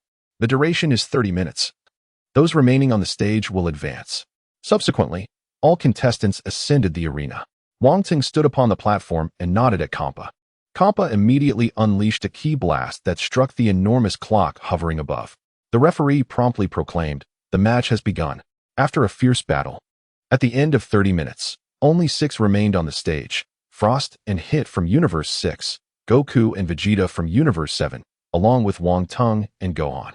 Following the conclusion of the free-for-all, the 6 victorious participants returned to their resting area. Meanwhile, the large screen above began to scroll rapidly. A moment later, the faces of Goku and Frost appeared on the screen. Champa cast a menacing glance at Frost, warning, "If you lose, you understand the consequences." The referee below immediately announced, "This match will feature contestant Goku against contestant Frost." With great excitement, Wukong exclaimed, "My opponent is Frieza from Universe 6. In a brief moment, the two found themselves standing upon the arena stage. Wong Teng closed his eyes, fully aware that Frost was not a person of good character. Frost appeared quite refined, bowing slightly to Sun Wukong, and said, "A pleasure to meet you. I look forward to our match." He extended his hand, and without a second thought, Sun Wukong grasped it firmly. "Let us give our all." Just then, the referee's voice rang out, "The match begins." No sooner had the words left his lips than the two charged towards one another. Wukong seized the initiative, unleashing a powerful punch. In response to Wukong's ferocious strike, Frost chose to evade. As Frost deftly avoided Wukong's fist, a swift kick followed. In the face of his adversary's assault, Wukong firmly grasped Frost's ankle and hurled him away with great force. Suddenly, Wukong chuckled, "Transform now, into your ultimate form." Frost slowly rose to his feet and replied, "How did you know I would transform?" Wukong elucidated, "In our universe, there exists a being named Frieza, who bears an uncanny resemblance to you." Upon hearing this, Frost nodded in understanding. "So that's how it is. I shall transform and duel with you." Immediately, he began to unleash his energy, a purple aura erupting violently from within, causing the entire arena to tremble slightly. As he bellowed, his power surged rapidly. Boom. The colossal energy enveloped the entire arena, the purple aura expanding outward incessantly. His form began to alter. As the light gradually dissipated, he had undergone a significant transformation, though not his final form, but rather akin to Frieza's third transformation. At that moment, his mouth resembled that of a duck. It appeared that Frost was still holding back. Frost declared, "This is my ultimate form." Champa looked on in astonishment, clearly taken aback by the revelation that Frost could indeed transform. Meanwhile, Goku, having fought Frieza before, understood that this was far from his ultimate form. In the resting area, Vegeta was seething with rage. "Bastard, pretending to be oblivious. What kind of ultimate form is this?" Goku chuckled wryly. "Well, it is what it is. Then let us proceed." Frost immediately unleashed his aura, the purple flames soaring rapidly. Whoosh! He vanished from his spot. In response to the enemy's assault, Goku swiftly advanced. The two began to move at breakneck speed through the air. Boom, boom, boom. The sky resounded with the thunderous echoes of their clash. Their velocities were so astonishing that they exchanged blows for dozens of rounds, neither gaining the upper hand. Bang, bang, bang, with a resounding crash. Their fists collided fiercely in midair, waves of white energy rippling outward. The onlookers were left in sheer astonishment. Bang! The two instantly separated, and Goku gathered a terrifying amount of energy in his palm. An awe-inspiring energy sphere shot forth, illuminating the entire arena. Krillin and the others shielded their eyes with their arms to withstand the blinding radiance. Just then, Frost erupted with energy, the purple flames soaring once more. He transformed into a streak of purple light, crashing heavily into the energy sphere above. In an instant, an astonishing clash of energies commenced. Wukong incessantly roared, channeling his formidable energy into the energy sphere. Meanwhile, suspended in midair, Frost gritted his teeth, veins bulging upon his forehead, furiously exerting his power. To the astonishment of the onlookers, Wukong's energy sphere was gradually being pushed back by Frost. Realizing this, Wukong was taken aback, never anticipating that Frost's third form possessed such immense strength. He had underestimated the situation. He ought to have transformed into a Super Saiyan before engaging in battle. Amidst Wukong's exclamations, Frost's head collided forcefully against his body. Boom.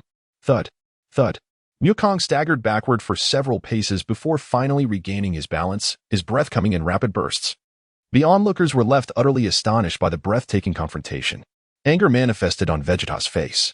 Kakarot, what are you doing? Are you truly willing to humiliate yourself with such a lackluster display? Upon hearing this, Wukong ceased his hesitation and immediately unleashed his energy. A radiant golden aura surged forth, enveloping the surroundings in an overwhelming force. Super Saiyan, I have already revealed my strength. Do you still intend to withhold your final transformation? Wukong chuckled, while Frost's eyes widened in astonishment, yet he remained silent. In the resting area of the sixth universe, Xiang Pa's expression shifted as he murmured, that little fellow named Sun Wukong can transform as well? I had thought only Lord Wong Teng possessed such uniqueness. However, he noted that Wukong's transformation paled in comparison to Lord Wong Teng's prowess. Vados, beaming with joy, remarked, indeed, for Lord Wong Teng is no ordinary Saiyan. Meanwhile, Hit, seated at the edge of the resting area, briefly opened his eyes to glance around before shutting them once more, exuding an air of profound mystery. With remarkable swiftness, Wukong charged towards Frost, his speed now incomparable to before, as he appeared before Frost in the blink of an eye. Gazing at the suddenly manifested golden figure, Frost swiftly unleashed a punch. However, he merely struck the golden afterimage, only to be met by a powerful golden elbow strike crashing into him. Bang! Frost was sent flying like a cannonball. Clenching his teeth, he soared until he stabilized himself at the edge of the arena. Yet, when he lifted his head, Sun Wukong had vanished from the stage. I am right here. A voice boomed, as Sun Wukong suddenly appeared above him, delivering a rapid kick to his abdomen. Instantly, Frost felt a surging agony coursing through his body, and he spat out a mouthful of blood. Wiping the blood from the corner of his mouth, he murmured, I concealed my ultimate form not to preserve my strength. Then, a thunderous roar echoed, as black and purple flames erupted, shrouding the sky in ominous clouds. The black and purple radiance intensified, gradually dimming until it revealed a form strikingly reminiscent of Frieza's ultimate state. I cannot control the ultimate power. I have once inadvertently taken a life. Therefore, I have not utilized this form for a long time, Frost spoke softly. Wukong gazed at Frost, who had transformed into his ultimate form, and said with a smile, now that you have completed your metamorphosis, it is my turn to engage. Wukong transformed into a brilliant beam of golden light, swiftly dashing towards Frost, leaving behind a shimmering golden afterimage that lingered in the air. With a resounding collision, the two combatants met. Golden fists clashed against violet ones, unleashing fierce gusts of wind that swept downward. Their battle escalated as they soared from the sky to the arena, and then back again, intensifying with each exchange. With a thunderous bang, they separated. A smile graced Sun Wukong's face as he declared, if this is your full strength, then I shall claim the first victory. No sooner had he spoken, than Wukong vanished from sight. Frost's eyes widened in shock, exclaiming, what? When Wukong reappeared, he was already before Frost, who had no time to react before being struck with a powerful punch to the face. He was sent flying, blood streaming once again from the corner of his mouth. However, after quickly regaining his balance, he charged towards Sun Wukong once more. Frost unleashed a swift punch, only to find his fist firmly grasped by Wukong, realizing that it had become utterly immobile. With a thunderous roar, Wukong unleashed another powerful punch, sending Frost hurtling through the air once more. Struggling to lift his head from the ground, Frost exclaimed, I never imagined you possessed such strength. Vegeta, arms crossed, and with a smirk, remarked that rascal Kakarot has been dragging this out for far too long. Meanwhile, Wong Teng's gaze remained coldly fixed on the arena. for he was acutely aware that the effects of Frost's poison needle were likely about to take hold. Indeed, Frost struggled to rise, once again charging at Wukong. Unleashing a rapid flurry of punches, Wukong extended a hand, continuously warding off his opponent's rapid assaults. It's futile, you might as well concede. Just then, Wukong seized the opportunity presented by Frost's offensive lapse and delivered a powerful punch to his adversary's abdomen. Frost felt an excruciating pain radiate throughout his body, causing him to tremble and retreat incessantly. I shall not yield. No matter what occurs, I will rise again. Defiantly, he charged towards Wukong once more. Yet his unsteady form was incapable of inflicting any harm. At that moment, Wukong felt his vision blurring. He shook his head vigorously, but the dizziness only intensified. Frost quickly perceived Wukong's unusual state, a subtle smile gracing his lips, filled with delight. Has it finally begun?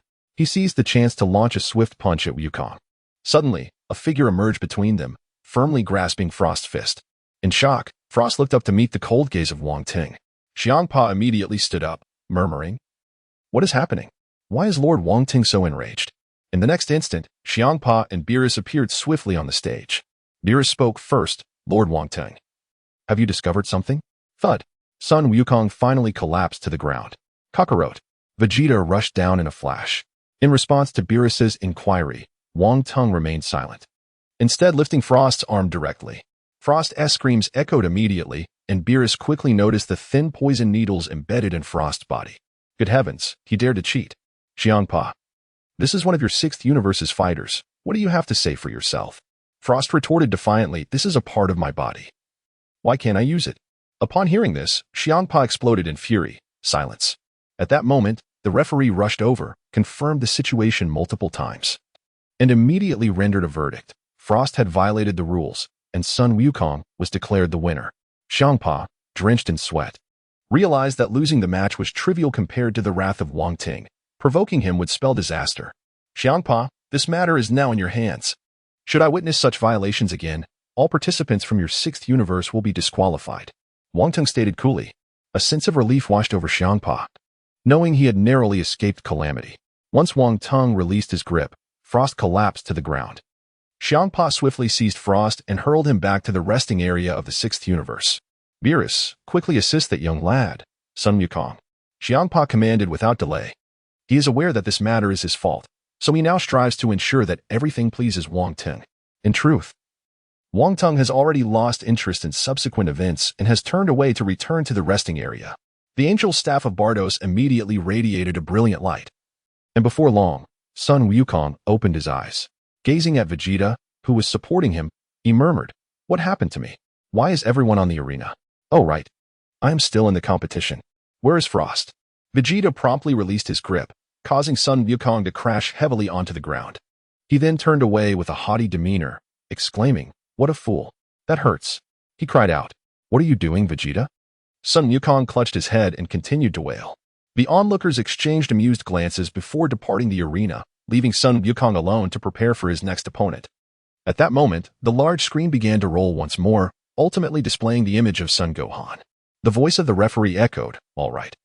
We will now proceed to the next match, featuring contestant Son Gohan against the victorious contestant Sun Wukong."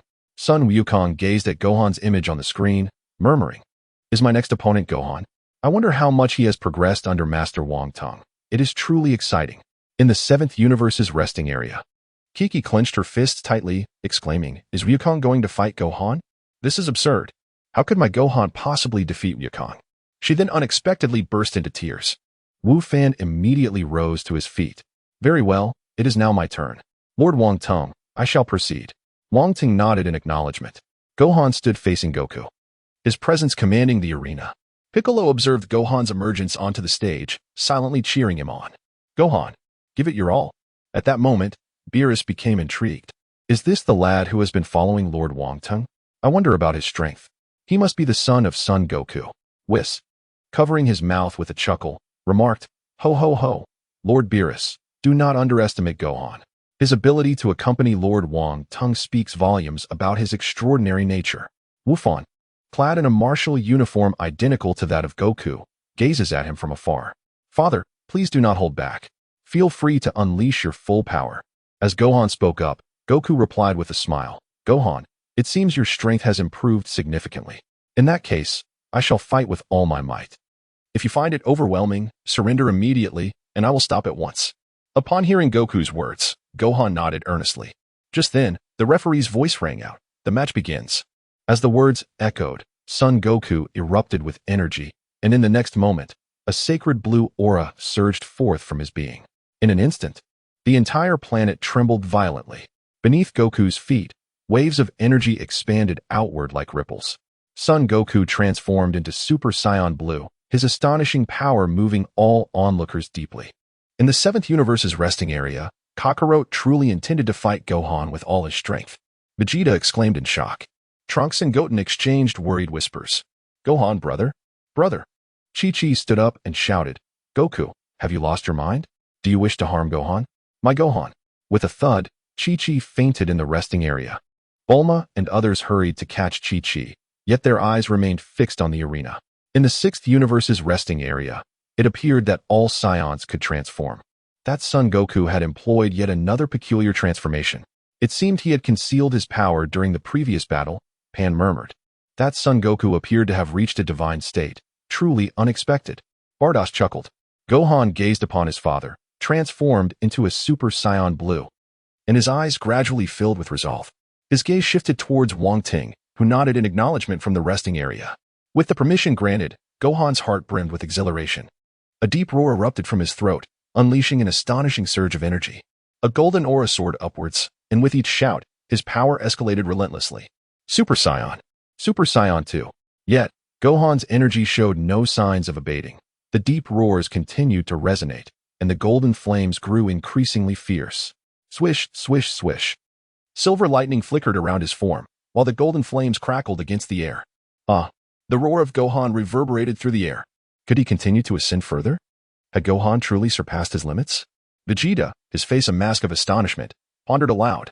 They were all acutely aware of Gohan's capabilities, yet at this moment, the power he exhibited transcended their understanding of him. The entire arena was enveloped in a radiant golden hue. As time progressed, the golden brilliance gradually faded, revealing a crimson warrior upon the stage. In that instant, Gohan had finally transformed into Super Saiyan 4. A vibrant red tail swayed gracefully behind him, his hair elongated significantly, and his body was adorned with a coat of red fur, showcasing a more refined physique. Father, this is the transcendence of Super Saiyan 4. Wu Fan murmured softly. At this moment, Wukong's face was filled with astonishment, followed by a smile as he exclaimed, Gohan, when did this happen? Indeed, following Lord Wong Teng was the right choice. Meanwhile, in the resting area, the one most taken aback was Piccolo. He felt the terrifying aura emanating from Gohan, a bead of cold sweat trickling down his forehead. Was that truly Gohan? It was simply unbelievable how powerful he had become. Krillin exclaimed excitedly, this kid Gohan might actually be capable of defeating Wukong. Although Gohan was currently showcasing astonishing strength, he could never forget the grueling 2 years of training in the hyperbolic time chamber. It began with arduous foundational combat training, followed by endless battles against Wong Teng, which were less about competition and more about enduring punishment. Ultimately, to transform into a Super Saiyan 4, he was forced to become a great ape. Should he lose control, he would be subjected to Wong Teng's merciless beatings, only to revert back to his original form after losing his combat capability. Through this relentless cycle of punishment, Gohan finally managed to retain his sanity while transforming into a great ape, and thus achieved the transformation into Super Saiyan 4. Wong Teng gazed at Gohan, now transformed into Super Saiyan 4 on the stage, his heart swelling with pride. After all, he was the one who had nurtured this talent. To claim there was no sense of accomplishment would be disingenuous. On the arena, Gohan and his father exchanged silent glances, standing still upon the stage, allowing the golden and blue auras to rise and intertwine around them. Whoosh, whoosh, whoosh, whoosh. Father, let us begin. As Gohan shattered the tranquility, Goku nodded in acknowledgement and cautioned, Gohan, be careful. In the astonished gazes of the onlookers, the two swiftly vanished from sight. Bang! In the air, they reappeared simultaneously, each unleashing a powerful punch. Boom! A formidable shockwave immediately radiated outward, engulfing the surroundings. Subsequently, they resumed their rapid movement, the air resonating with the sounds of their fierce collisions. Bang! Bang! Bang! Thud! Thud! Both warriors staggered back several paces, Huff, huff. They gasped for breath before vanishing once more, their silhouettes weaving through the air in a mesmerizing dance. Wukong and Gohan, too, grew ever more valiant, their speed increasing with each moment. In the blink of an eye, the two had clashed in over a dozen exchanges. They weaved through the air, continuously intersecting and colliding. The voice of Wukong resonated. Gohan, your strength has truly grown immensely. Your father is genuinely proud of you. At this moment, Gohan's heart brimmed with exhilaration, for he had finally caught up to his father's footsteps. Father, your strength is indeed terrifying. Had it not been for Wong Teng's grueling training, Gohan would undoubtedly have been no match for Goku. However, even in his transformation into Super Saiyan 4, Gohan had to summon every ounce of his spirit. For Goku's power and combat experience were formidable beyond measure. Since the commencement of the battle, the astonishment etched upon Piccolo's face had yet to fade. Is this truly Gohan? It is simply unbelievable. He can stand toe-to-toe with Goku. Meanwhile, Vegeta, gritting his teeth tightly, seethed. Damn it, Gohan has become this strong too. Ha! A fierce shout rang out as the two clashed violently before swiftly leaping apart. Subsequently, Gohan's lips curled into a smile as he declared, Father, prepare yourself. The golden aura surrounding Gohan surged explosively into the sky, as a terrifying power swiftly coalesced in his hands, radiating a dazzling white-blue light that flickered incessantly. Wukong was taken aback for a moment, then smiled and said, So it is the Turtle School's Kamehameha? However, this technique is of no use against me. Huh, here it comes. With a thunderous roar, Wufan unleashed a cerulean shockwave that swiftly surged towards Sun Wukong. The entire arena transformed into a realm of pure white. Wukong was instantly engulfed in rage, as a celestial blue aura surged around him, gathering a terrifying power that coalesced into his hands. Wukong firmly pressed his palms against the terrifying Kamehameha wave, and at the point of contact, a brilliant light erupted, accompanied by a thunderous sound. In that very moment, Gohan vanished from the spot. With a thunderous roar, Wukong sent the Kamehameha soaring into the sky. Behold, I told you it was futile. At that moment, Gohan suddenly appeared behind him, his swift fist darting toward Wukong with remarkable speed. Wukong was utterly unable to evade, and a powerful fist struck his face with tremendous force. Wukong swiftly descended onto the arena, stabilizing himself by pressing his palms against the ground. What a remarkable young man. Wukong immediately adopted a serious demeanor. Realizing that Gohan could no longer be perceived through the lens of the past, he had undergone a complete metamorphosis, his strength having ascended to an unimaginable level. Whoosh! In the next instant, both vanished simultaneously. Bang! Bang! Bang! Once more, the two engaged in rapid movement upon the arena, their form shifting incessantly, their strikes becoming increasingly swift. The arena was filled with mere afterimages of the two, rendering their actions imperceptible to onlookers. As they clashed, a fierce energy intertwined, the gusts of wind sharp and biting. And the sounds of their collisions grew ever louder. Ha! Wukong seized the opportunity, delivering a powerful punch to Gohan's face. Stumbling momentarily, Gohan swiftly regained his balance and charged once more towards Wukong. Wukong unleashed another powerful punch, and the two fists collided with a resounding impact. In an instant, their figures vanished, only to reappear in midair, exchanging blows with fervent intensity. At this moment, Gohan raised his hands above his head and proclaimed, Demon Flash. A blinding radiance erupted from Gohan's hands, compelling Wukong to extend his arms and brace against the energy sphere. Witnessing this, Wukong's entire body was propelled backward, retreating under the force. The echoes of Wukong's shouts reverberated as he collided forcefully with the arena. Yet, he continued to retreat, leaving behind a long, deep mark on the platform. It was not until he reached the very edge of the arena that the force of the energy blast dissipated. Wukong blew on his smoke-emitting palm, exclaiming, That hurts. Father, are you all right? Wufan, filled with concern, inquired. Hearing this, Goku straightened his posture and responded with a smile. It's nothing. You can unleash your power. You won't harm me. In the 7th universe's resting area, Krillin chuckled, Wufan has become remarkably powerful. Goku must be more delighted than anyone. Tianjin Fan nodded in agreement, while Yamcha raised his arm and exclaimed, Goku, give it your all, and don't let Wufan defeat you. Meanwhile, a tearful Chi-Chi, having just awakened, cried out, Goku, Wufan, please, stop fighting. At that moment, Beerus's expression was one of grave concern as he murmured, I wonder what methods the inspector has employed to train Wufan to such an extent that even Goku finds himself in a tough battle. In response, Whis's laughter echoed. Lord Beerus, you ought to be cautious. Beerus, utterly perplexed by Whis's words, chose to disregard them and instead focused his gaze on the arena above. Wukong and Gohan resumed their rapid movement once more.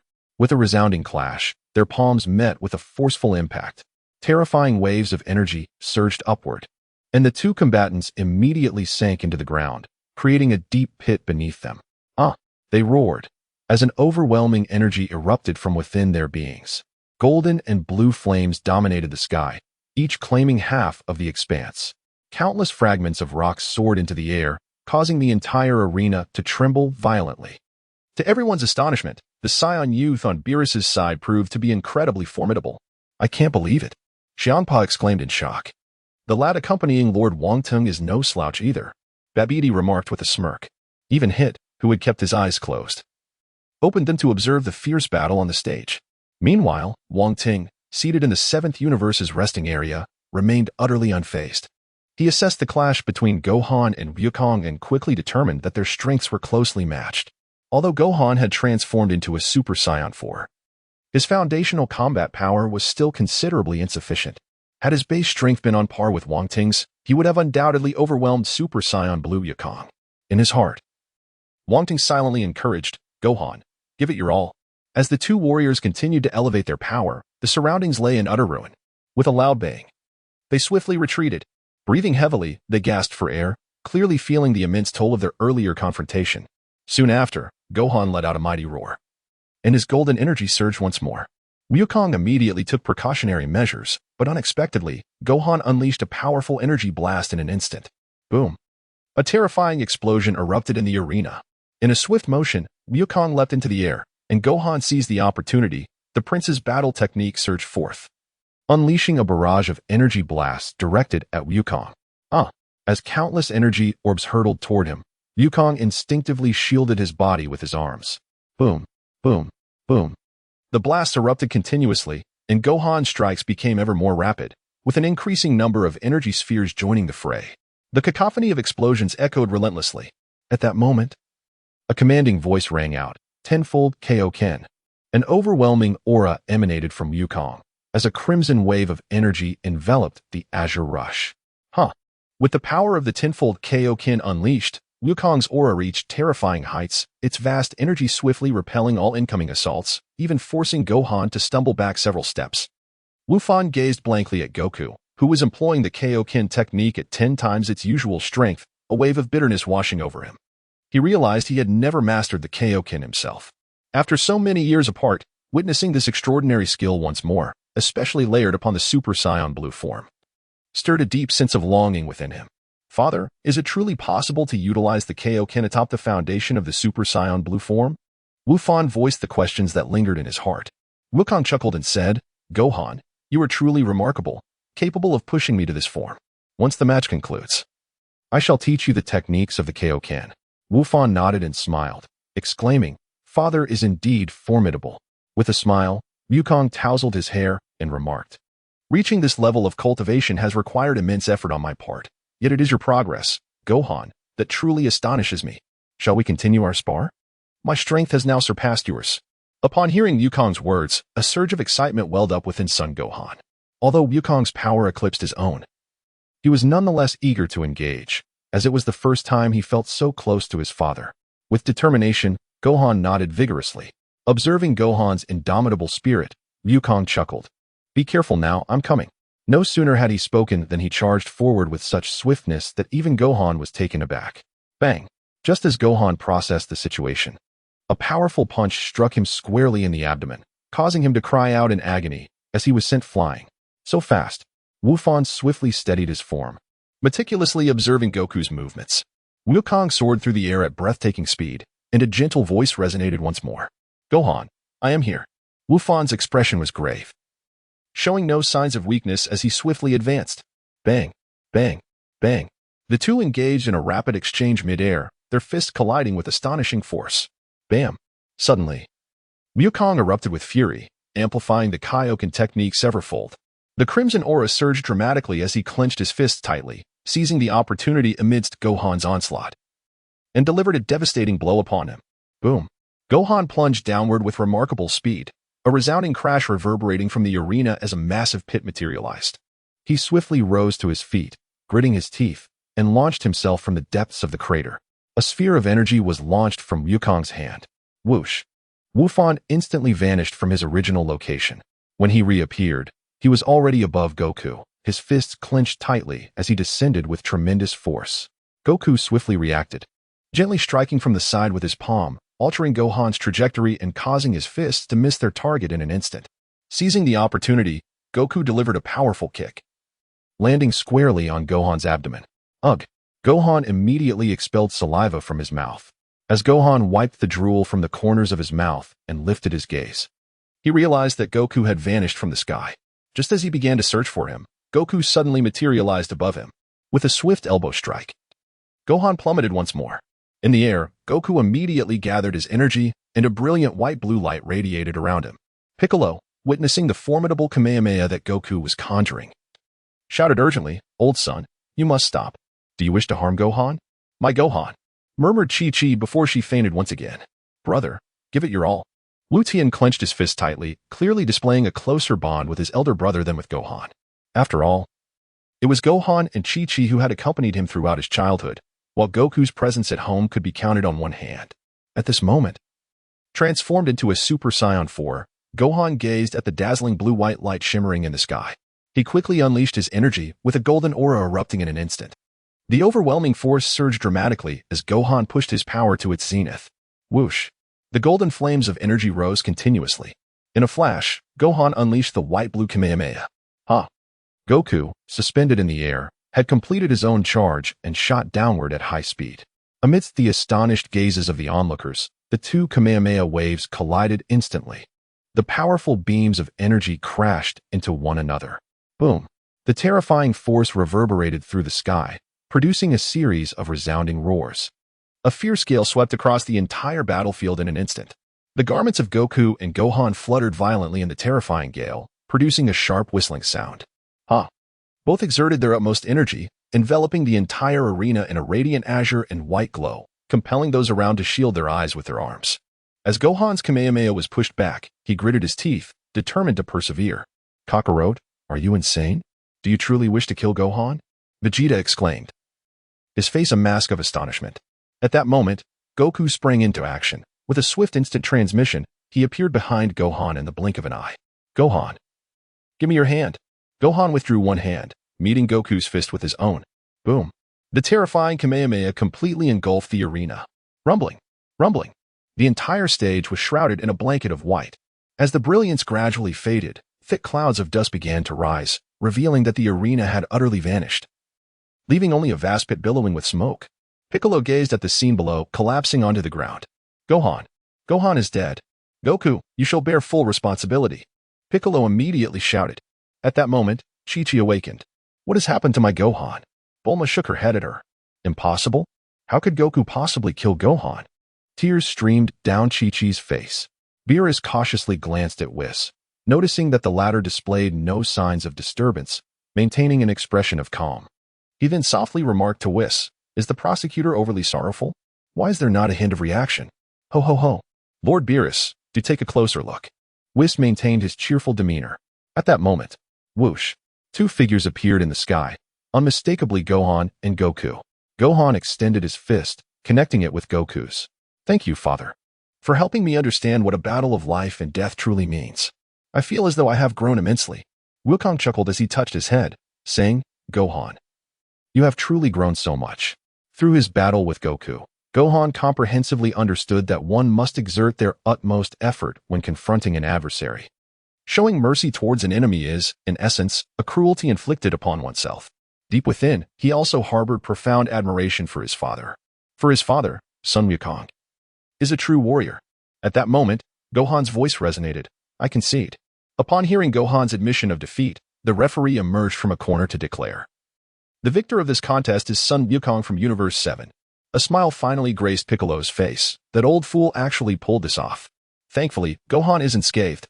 Gohan returned to the resting area of Universe 7, lowering his head and saying, "I am sorry, Lord Wong Teng.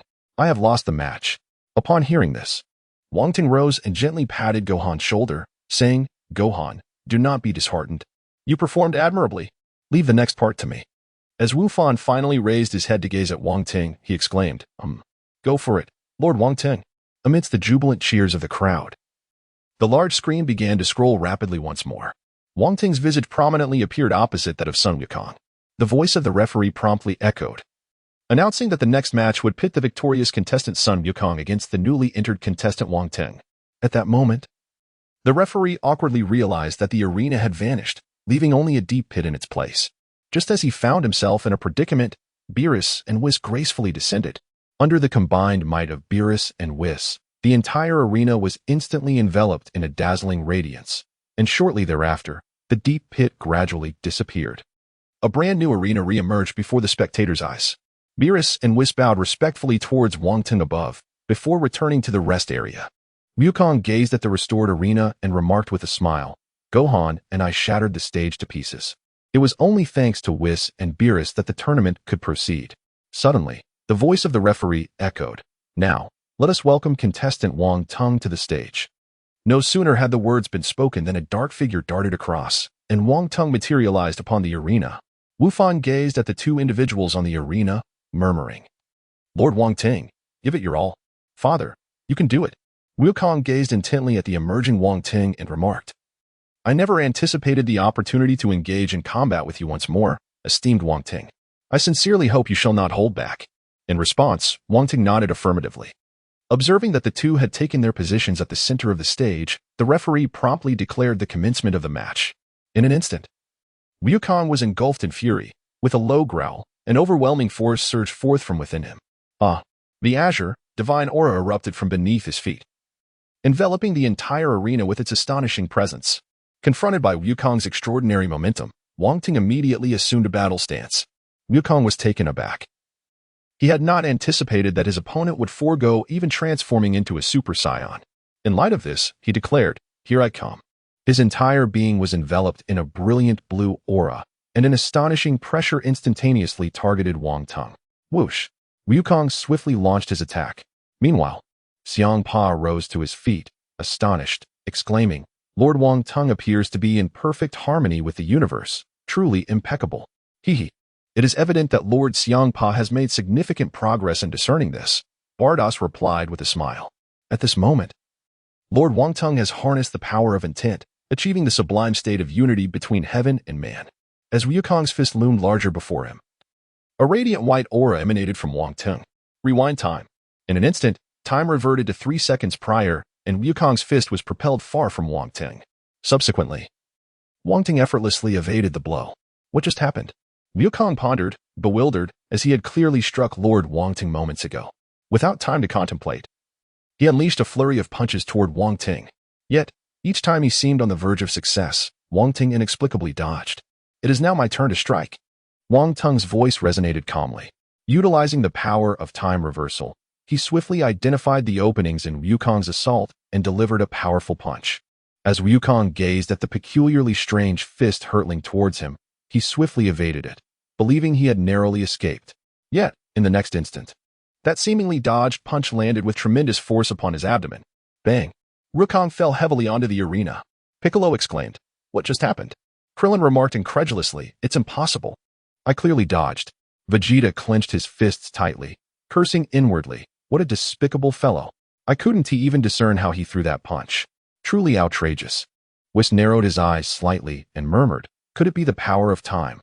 Lord Wong Teng is astonishing. Beerus, taken aback, inquired, Whis, what did you just say? The power of time? That is the power of angels. Although Lord Wong Teng is formidable, it seems unlikely he could master such a force. At that moment, a feminine voice interjected, No, it is entirely possible.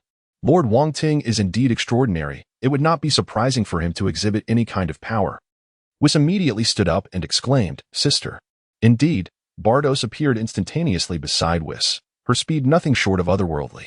Wukong slowly rose to his feet, his heart filled with astonishment. How incredibly swift!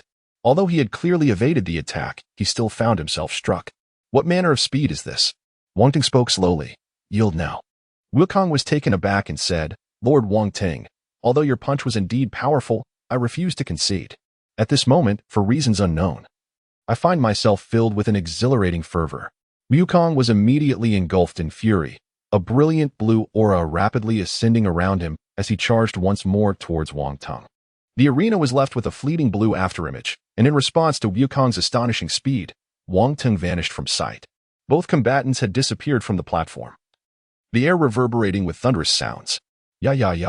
Wukong intermittently materialized, relentlessly attacking Wong Teng, yet each strike was deftly evaded. The atmosphere was thick with Wukong's powerful punches, and in the next instant, he employed instant transmission, materializing before Wong Teng and delivering a powerful blow.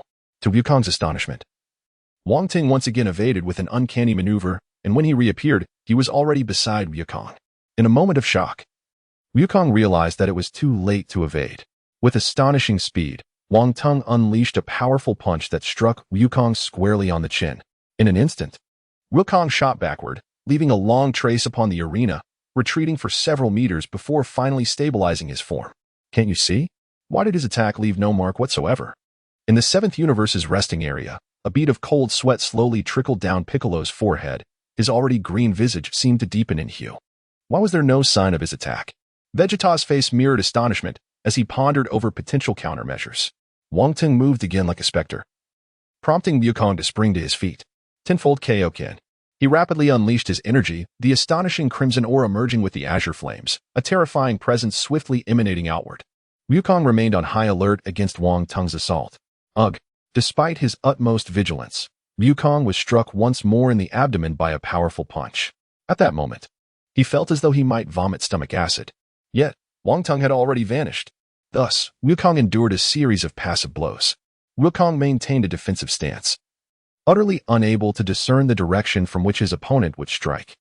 He never anticipated that even elevating the Kaioken to 10 times its original power would render him incapable of locating even the slightest trace of his adversary. At that moment, a voice resonated within Wong Teng's mind. Ding! Congratulations, host, on successfully signing in for 1 hour in the 6th universe. Congratulations, host. Your time rewind ability has increased to 6 seconds.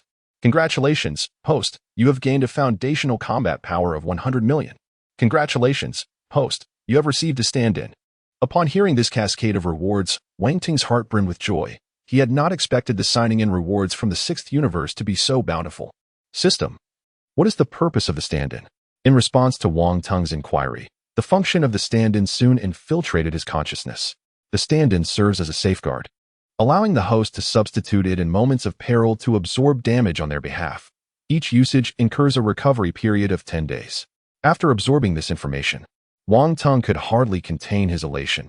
It was akin to gaining an extra life, one that could be reused. What a marvelous boon. Having completed his sign-in, he turned to gaze at Wukong, who still held his defensive posture.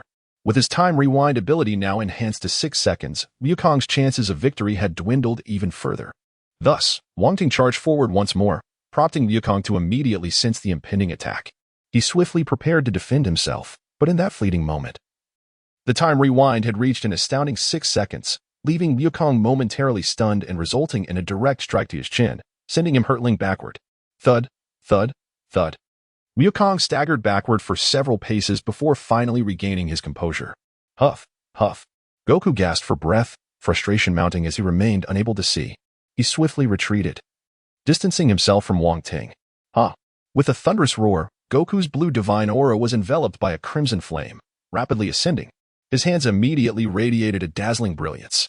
Now, how will you evade this? The energy blasts were unleashed in an instant, flooding the entire space. Each blast gleamed like the blazing sun, hovering in the air.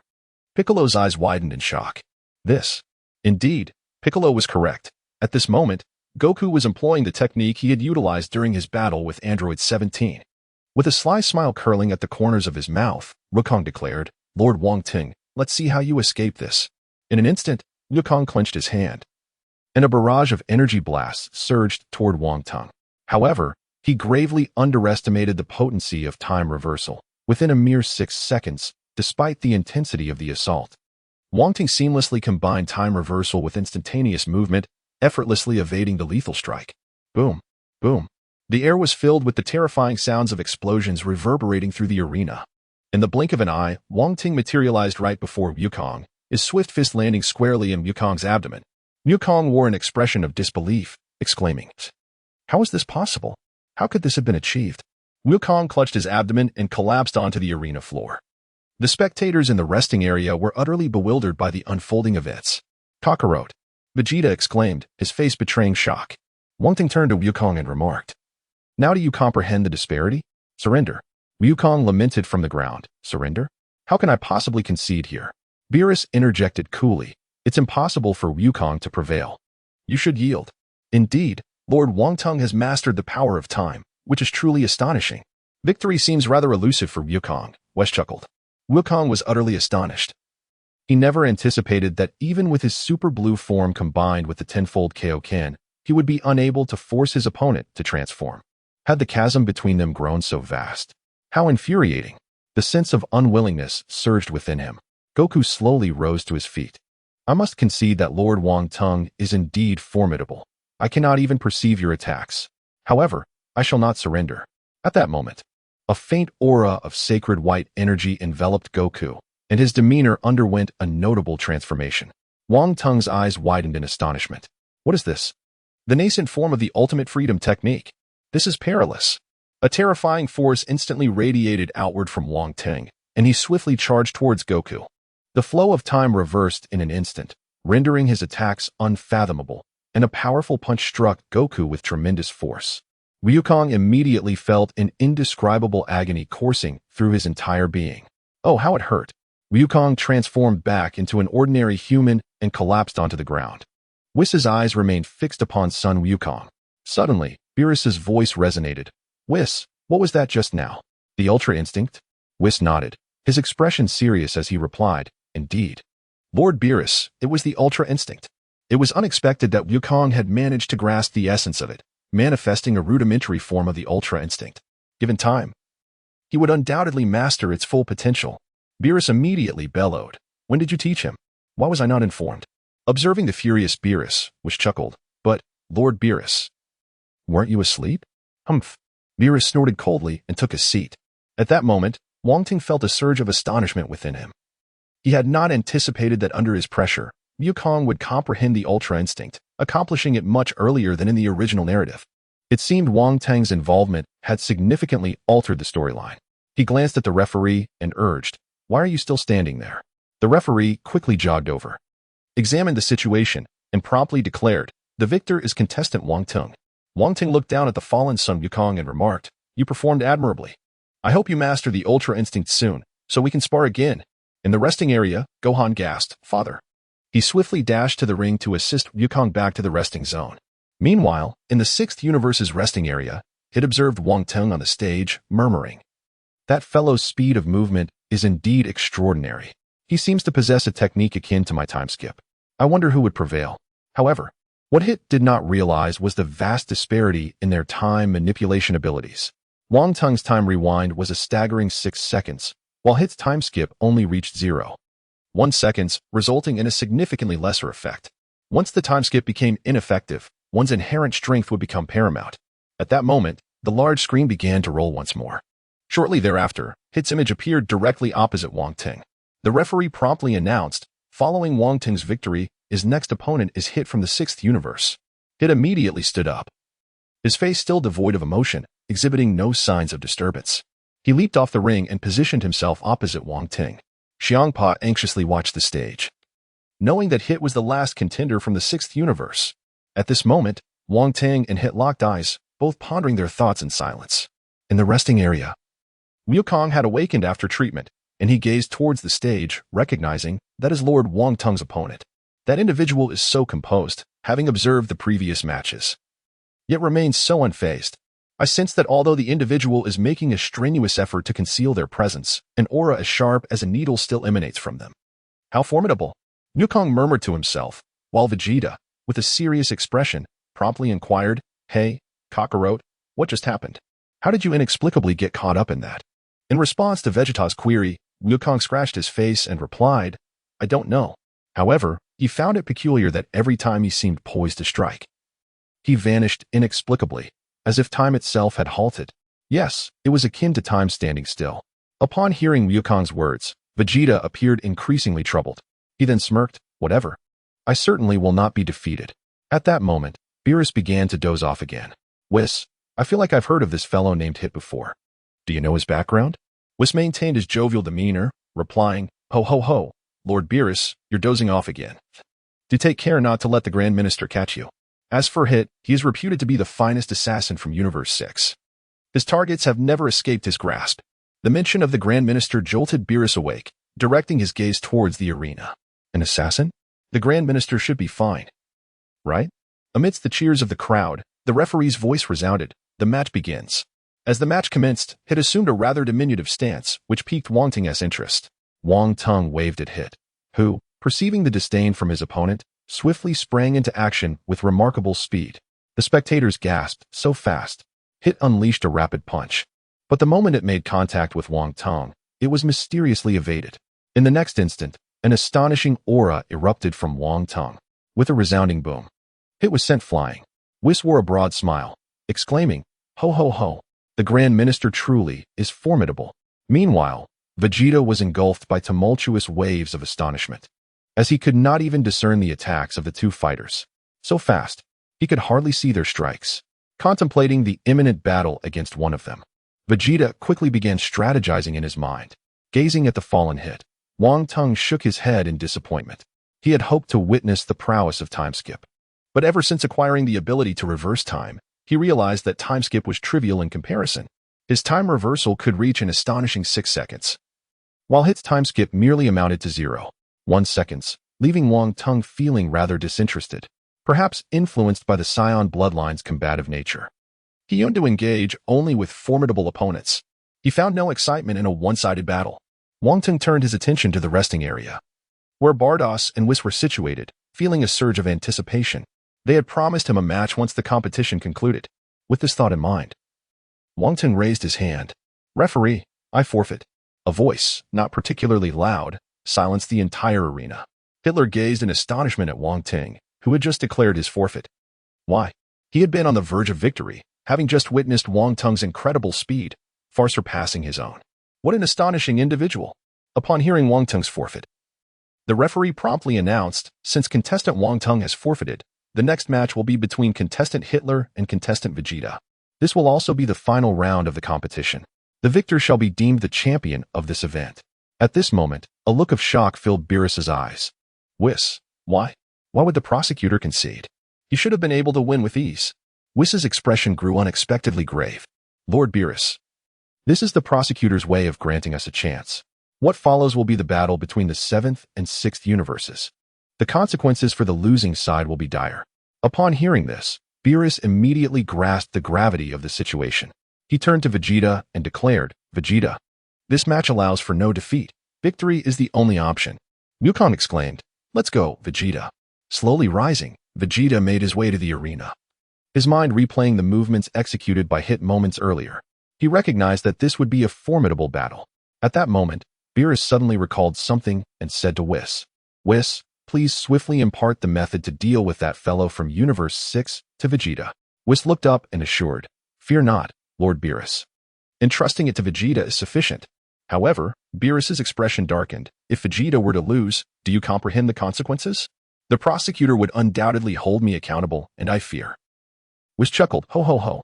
Do not be so pessimistic, Lord Beerus. Have you forgotten that Vegeta has transcended his limits? The one we should be concerned about is that Champa fellow. Vegeta and Hit had now positioned themselves at the center of the arena.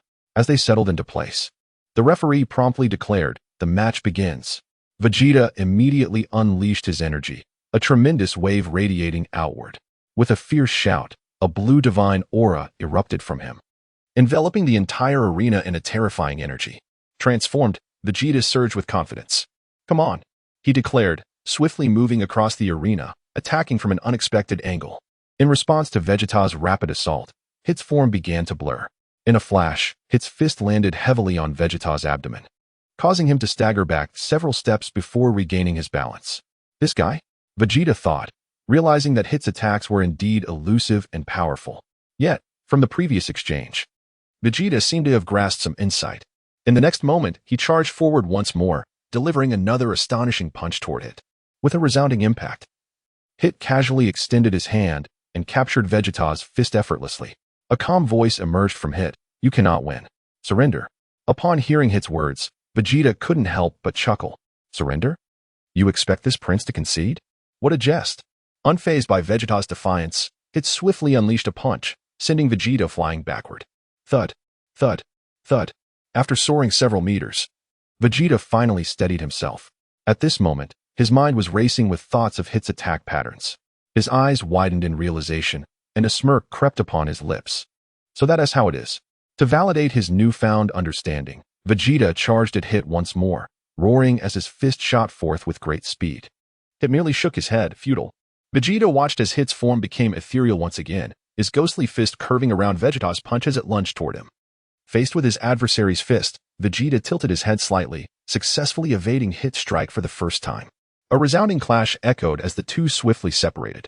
At this moment, Hit was taken aback, astonished that Vegeta had actually dodged his attack. Was it mere coincidence? Standing opposite Hit, Vegeta's face radiated confidence. Your assault is nothing remarkable. Yet, internally, he was equally astounded, for the opponent's strikes could manipulate time itself. Although the duration was fleeting, he discerned the trick and managed to evade. Yet the power related to time was indeed formidable. Hit, incredulous that Vegeta had unraveled his time-skip technique, launched another onslaught. Vegeta immediately focused his mind, his eyes narrowing sharply. Right here, he exclaimed, delivering a powerful punch that collided forcefully with Hit's fist.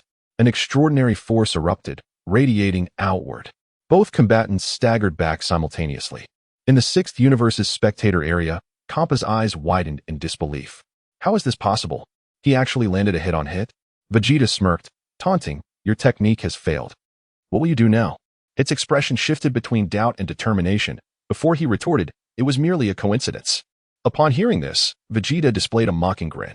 Coincidence? Very well, allow me to let you experience it once more. With that, Vegeta surged forth again, moving at an astonishing speed, leaving only fleeting shadows across the arena. Hit quickly recognized Vegeta's approach and activated his time skip once more. The two clashed rapidly in the air, and gradually, Hit's eyes widened in realization. All his attacks were being countered by Vegeta. After several exchanges, Vegeta seized the opportunity, delivering a crushing blow to Hit's chin. Hit cried out in agony. Hurtling sideways to the ground, where he landed heavily, a trickle of blood escaping his lips. Breathing heavily in midair, Vegeta chuckled, have you come to understand my prowess? You bastard. At that moment, the seventh universe's spectator area erupted with excitement. Way to go, Vegeta. Bulma cheered, fervently waving her fists in support. Daddy, Trunks exclaimed, his eyes sparkling with admiration. A smile finally graced Beerus's face. Vegeta was performing admirably. Once the match concluded, I shall reward him handsomely. At this moment, Wukong was astounded. Could it be that Vegeta has perceived Hit's movements? Impressive. Hit, however, was perplexed as to how his opponent could pinpoint his location with such accuracy. Vegeta smirked. You still have time to concede. Hit gazed at the confident visage of Vegeta, his expression chillingly indifferent. In the next instant, an astonishing aura erupted from Hit. A purple flame swirling upward incessantly. Observing the fearsome energy emanating from Hit, Vegeta chuckled. At last, you are willing to unleash your full might? Allow me to see what you are truly capable of. With that, Vegeta unleashed his own energy and charged fiercely toward Hit, who was enveloped in the violet flames. His fist struck swiftly, leaving a trail of blue energy across the arena that lingered in the air. In response to Vegeta's rapid assault, Hit met him head-on, and the two engaged fiercely in mid-air combat. Bang, bang, bang. Waves of white energy surged and spread throughout the atmosphere. Vegeta's strikes increased in velocity. Yet Hit refused to yield, countering with remarkable strength and his unique time-skip technique, successfully parrying all of Vegeta's rapid attacks.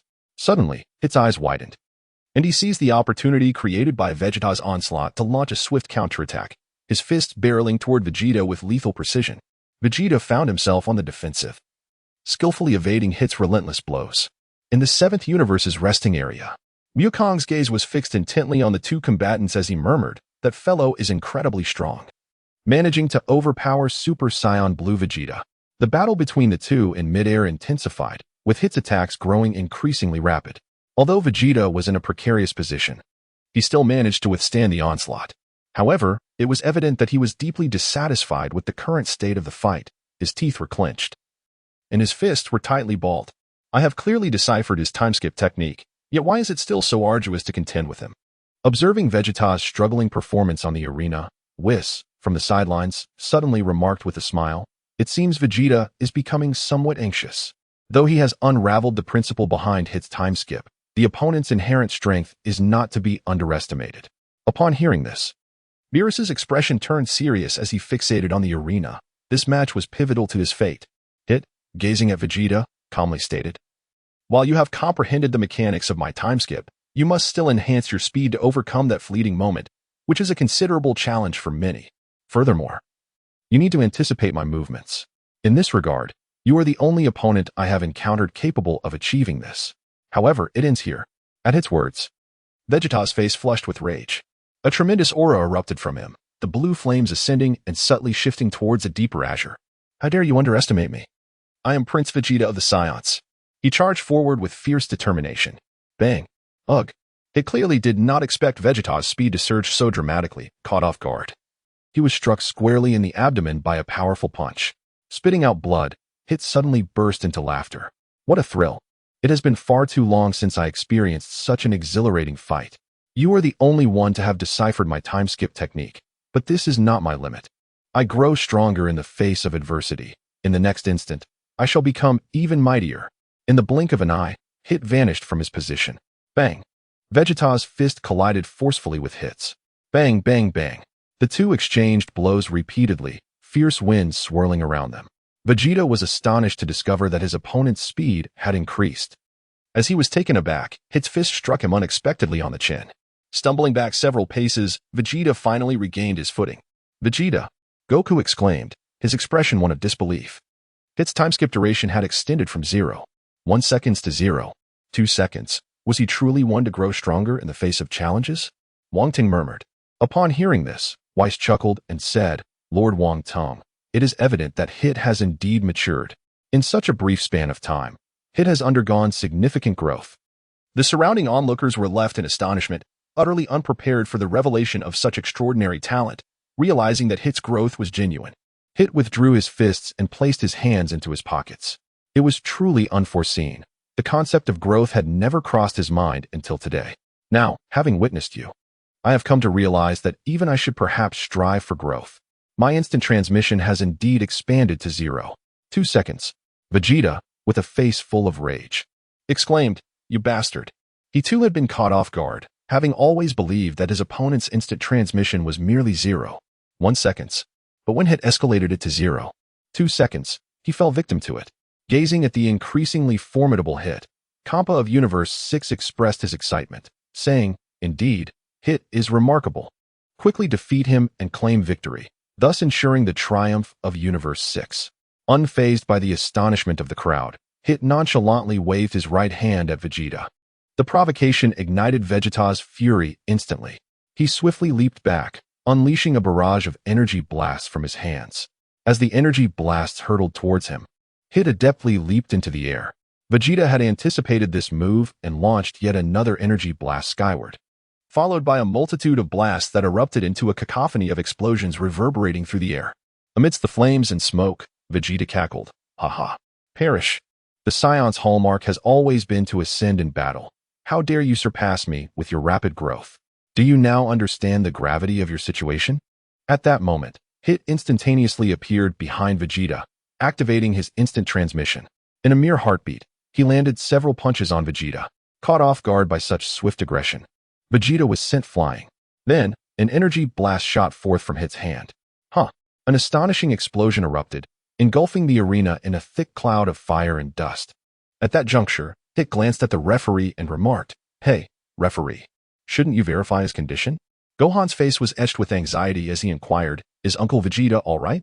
Hearing Gohan's concern, Wong Teng softly reassured, "Do not worry, Gohan. Vegeta will not be so easily defeated. Remember, he is the proud prince of the Saiyans." Upon hearing Hit's call, the referee immediately began searching for Vegeta amidst the swirling dust. At that moment, a blue figure surged forth from the haze. He hovered in the air, teeth clenched, and roared, "You think such a level is enough to make me concede? You underestimate me, Vegeta." As soon as he finished speaking, the blue aura enveloping Vegeta intensified fiercely, deepening in hue. Hit gazed at the airborne Vegeta, his expression revealing astonishment. "I never imagined you would also grow." It appears that Scions can evolve in battle just like any other beings in the universe. Your dedication to victory is indeed remarkable. In response, Vegeta bellowed. You think too highly of yourself. Compared to a Scion, you are but a mere grain of sand. In an instant, Vegeta vanished like a flash of lightning. His speed having reached an extraordinary pinnacle, its eyes frantically searched for Vegeta's presence, and at that moment, he felt an overwhelming sense of helplessness. Impossible.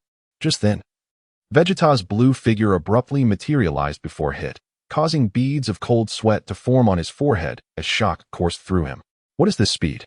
He has grown even stronger. Meanwhile, in the 7th universe's resting area, Wukong's eyes widened in astonishment as he murmured. Vegeta seems to have transcended the super blue barrier. Beside him, Wong Teng slowly opened his eyes and smiled. Indeed, he is growing towards the deep blue.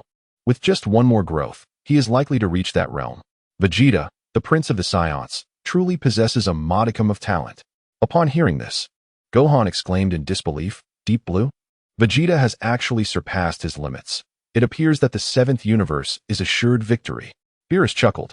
Faced with the opponent's fierce punch, Hit quickly retreated. However, at this moment, Vegeta's speed was simply too swift for him to evade.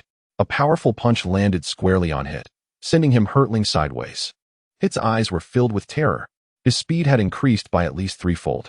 It was utterly astonishing. Vegeta erupted with energy, the divine blue aura surging around him.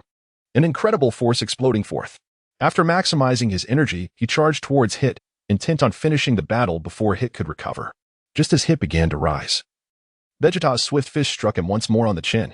Thud, thud, thud. Hit staggered backward for dozens of steps. When he lifted his head, Vegeta was already charging at him again. He quickly attempted to adjust his stance and activate his instant transmission. Yet, at that moment, Vegeta's power had already surpassed Super Blue, and his speed was now more than 3 times what it had been before, making his movements impossible for Hit to catch. Hit was astonished, exclaiming, His speed surpasses even my instant transmission. This is impossible. No sooner had he spoken than Vegeta's fist crashed into him. The onlookers were filled with profound shock. Ugh. Hit spat out white saliva, his body trembling uncontrollably. The power of a Scion is beyond your imagination. Our pride forbids me from failing. With that, Vegeta declared, With the next move, I shall determine the victor. As his words fell, his figure reappeared before Hit, delivering yet another heavy punch. It was sent flying like a cannonball, crashing heavily to the ground. Champa rose, roaring, Hit, get up. What are you doing? Can you still call yourself the #1 assassin of the 6th universe? At Champa's shout, Hit shakily stood up. His power and speed had increased so dramatically. How was he able to achieve this? He had never encountered such a Scion before. Hit muttered to himself. Gazing at the standing Hit, Vegeta sneered coldly. With my next move, you shall not rise again. This is the consequence of underestimating the Scions. Ah. The divine azure aura ascends relentlessly with Vegeta's fierce cry, as if his power has surged yet again. At this moment, Vegeta stands on the precipice of Super Saiyan Blue, poised to transcend into the profound depths of indigo with but a single opportunity. His strength has reached its zenith, a terrifying energy that causes the very arena to tremble. Vegeta's might is truly formidable, rivaling even that of the Super Blue utilizing the Kaioken technique. Wukong exclaimed in astonishment. Has Vegeta broken through yet again? Piccolo, beads of cold sweat trickling down his forehead, appeared even greener than before. Wang Teng gazed at the fully unleashed Vegeta, a smile gracing his lips. He never anticipated that Vegeta could evolve so significantly during this battle, progressing in his own unique manner. Indeed, Vegeta is a formidable warrior. At this moment, Vegeta's power was infinitely close to that of a god of destruction, although still at the weakest level, far from the pinnacle of an angel like Beerus. Whoosh! Vegeta shot forth, leaving a deep blue shadow lingering in the air, as he rapidly condensed a sphere of energy in his hand. Boom! Hit swiftly leapt to evade. Observing Hit ascend into the sky, Vegeta's lips curled into a smirk. Die. Ha! Another astonishing energy blast was unleashed, and Hit's eyes narrowed. He understood that evasion was futile. Thus he crossed his arms protectively before him. Wow, wow, wow. The prince's combat technique surged forth from Vegeta's hands, countless energy spheres darting through the air. Boom, boom, boom. The sound of tremendous explosions echoed continuously in the sky, as flames enveloped the heavens and smoke billowed forth. Hit. Champa stood abruptly, his gaze fixated on the sky. Just then, Vegeta's final assault arrived. His hands crackled with golden lightning. Die. Ultimate flash. Whoosh. The golden energy sphere erupted violently. Rumble, rumble. Krillin and the others shut their eyes tightly. The sky was ablaze with light, shrouded in thick smoke. Huff, huff. Vegeta gasped for breath, victorious. He had performed splendidly. With fervor, Wukong exclaimed. Sensing that the power within him was nearly depleted, a relaxed smile appeared on Vegeta's face, signifying the imminent end.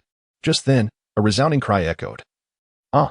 An astonishing purple aura erupted from the flames, dispersing the thick black smoke, revealing the disheveled figure of Hit. Though his body was marred with blood, the powerful purple energy surrounding him remained formidable. What? That fellow still has some strength left. Vegeta's face was a mask of astonishment. At that moment, Hit swiftly dashed forward, his head colliding forcefully with Vegeta's body. Ugh! A mouthful of blood erupted from Vegeta. Both warriors fell to the ground simultaneously. Everyone around watched the brutal battle on the arena, their fists clenched in tension. Wang Teng gazed at the two sprawled on the stage, astonished beyond measure. Their resilience and strength surpassed his expectations. At this moment, both fighters were nearly drained of energy. It was a battle of willpower. Wang Teng's voice resonated, Gohan. The resolve of these two is remarkably strong. They are both worthy warriors. I hope you can learn from them and become a protector of the universe. Upon hearing this, Gohan nodded earnestly, having vowed to become a powerful figure like Wang Teng, and he would not falter. The resting area of Universe 6 was eerily quiet, filled with palpable tension as Campa's heart raced anxiously. Wang Teng's forfeit had ignited a flicker of hope for Universe 6. However, Vegeta's strength exceeded their expectations. Both combatants had reached their limits, and the outcome was within the realm of possibility. Its potential was immense, and this battle marked a breakthrough for him. If he did not continue to grow, he might very well lose this match. Get up quickly. That Vegeta is clearly running on empty. Champa shouted from below. Hearing Campa's words, Vegeta clenched his teeth tightly, struggling to rise. How dare that wretched fat pig underestimate me? I am Vegeta, the prince of all Saiyans. Perhaps influenced by Vegeta's tenacity, Hit, too, began to grit his teeth and rise. Moments later, Hit astonishingly stood up before Vegeta. Hit panted heavily. Vegeta, gazing at the rising Hit, was utterly shocked, murmuring, I never expected that this guy would rise before me. I must admit, you are indeed a formidable warrior. However, I refuse to concede so easily. Vegeta, with both hands pressed against the ground, let out a fierce roar as a brilliant blue aura surged around him once more. With a sudden burst of determination, he rose to his feet. Breathing heavily, Vegeta was clearly exhausted, having expended every ounce of his strength to stand. At this moment, neither of them was in an enviable condition. Vegeta, Wukong exclaimed, Father. Trunks watched the arena with unwavering focus. Well done, Vegeta. This is how a husband of Bulma should be. At that moment, tears streamed down Bulma's face as she raised her fist and declared, both of them have reached their limits. Whoever gains the upper hand first may win the match. Whis murmured softly. In the next instant, Vegeta and Hit moved simultaneously, charging towards one another and extending their fists. They both roared, exerting every ounce of their strength as their fists collided with tremendous force. Ugh. Their fists struck each other's faces, and they both staggered backward. Thud. The sound of their bodies hitting the ground was deafening. The crowd held its breath in anticipation. Who had emerged victorious? Champa asked uncertainly. Yet, everyone wore a solemn expression, fixated on the arena. The referee dashed onto the stage, scrutinizing the condition of both fighters, who lay on the ground, gasping for air. Then, the referee's voice rang out, I will count down from 10. Whoever stands up first will be declared the winner. As he counted, the tension in the air intensified with each number. However, when the referee reached 0, neither fighter had risen. Just as the referee was at a loss, a figure descended from the resting area onto the stage, Wong Teng. His voice resonated. This tournament has been a resounding success. The warriors of both the 6th and 7th universes deserve commendation. Of course, Beerus and Champa also played an indispensable role. Considering their diligent efforts, all previous grievances are hereby forgiven. Upon hearing this, Champa and Beerus both exhaled in relief, knowing that their positions as destroyer gods were secure. At that moment, Wong Teng's voice echoed again. Vados, Whis, shall we commence our battle? Vados and Whis exchanged glances, shared a smile, and then descended onto the stage. Sister, it is your turn to spar with the esteemed inspector. I have already experienced the extent of his power. Whis remarked with a grin. In response, Vados maintained her radiant smile. Whis, you truly are something. To pass the responsibility on to your own sister. Whis chuckled silently, covering his mouth. Observing their arrangement, Wang Teng furrowed his brow but soon felt at ease. After all, his power was merely at the pinnacle of a first-level angel, at best equal to Beerus. Facing two formidable angels simultaneously would likely lead to swift defeat. However, if it were only one, perhaps he could put up a good fight. Moreover, if the opponent were Vados, he might even have the chance to cherish her. With this thought in mind, Wang Teng declared, "In that case, let us engage in battle, Vados." The two combatants on the field, it seems, have tasked Whis with their removal. Whis shook his head, surprised that only he bore the burden of labor. The radiant light from his angel staff shone brightly as Vegeta and Hit swiftly ascended, following him to the rest area. Watching Whis depart, Wang Teng softly remarked, "Vados, let us commence." Vados responded with a sweet smile, "As you wish, Lord Wong Teng." How long could Lord Wong Teng withstand Vados' prowess? Beerus mused quietly. In response, Whis smiled, "Perhaps Lord Wong Teng will surprise us after all." Ha ha ha. Without a moment's hesitation, Wong Teng unleashed his energy, a deep roar reverberating from his throat. In the next instant, a torrent of golden energy erupted from his being. The entire planet trembled violently as waves of golden energy whipped through the air, creating a cacophony of sound. An astonishing power surged forth from Wong Teng, with silver lightning entwining itself within the golden aura. In the blink of an eye, he transformed into a Super Saiyan 4. Yet he did not halt. That terrifying energy continued to escalate. This overwhelming force seemed to envelop the entirety of the sixth universe in an instant. Meanwhile, Vados remained smiling, unperturbed. Gulp. Wukong swallowed hard, murmuring, "How formidable!" The power of Lord Wong Teng is astonishingly still on the rise. Beside him, Piccolo stood in stunned silence, his expression grim. This is absurd. The aura emanating from Wong Teng is monstrous. Beerus, Champa, and Whis gazed gravely at the continuously escalating power of Wong Teng. Ha ha ha. Wong Teng's roar grew ever louder. Simultaneously, his incredible strength surged once more, causing the entirety of the sixth universe to tremble in response to his voice. The sky darkened with ominous clouds, intermittently illuminated by flashes of golden lightning. At that moment, the scene on the arena resembled an apocalyptic spectacle. Ha ha ha. Wong Teng's hair began to turn white, and his golden aura became increasingly fierce. The crackling sounds echoed constantly. Lightning, resembling silver serpents, coiled around Wong Teng's form. At this moment, he radiated an overwhelming brilliance. How terrifying! Is this truly the power of Lord Wong Teng? It is almost beyond imagination. The entire sixth universe quakes in fear. Champa murmured in disbelief.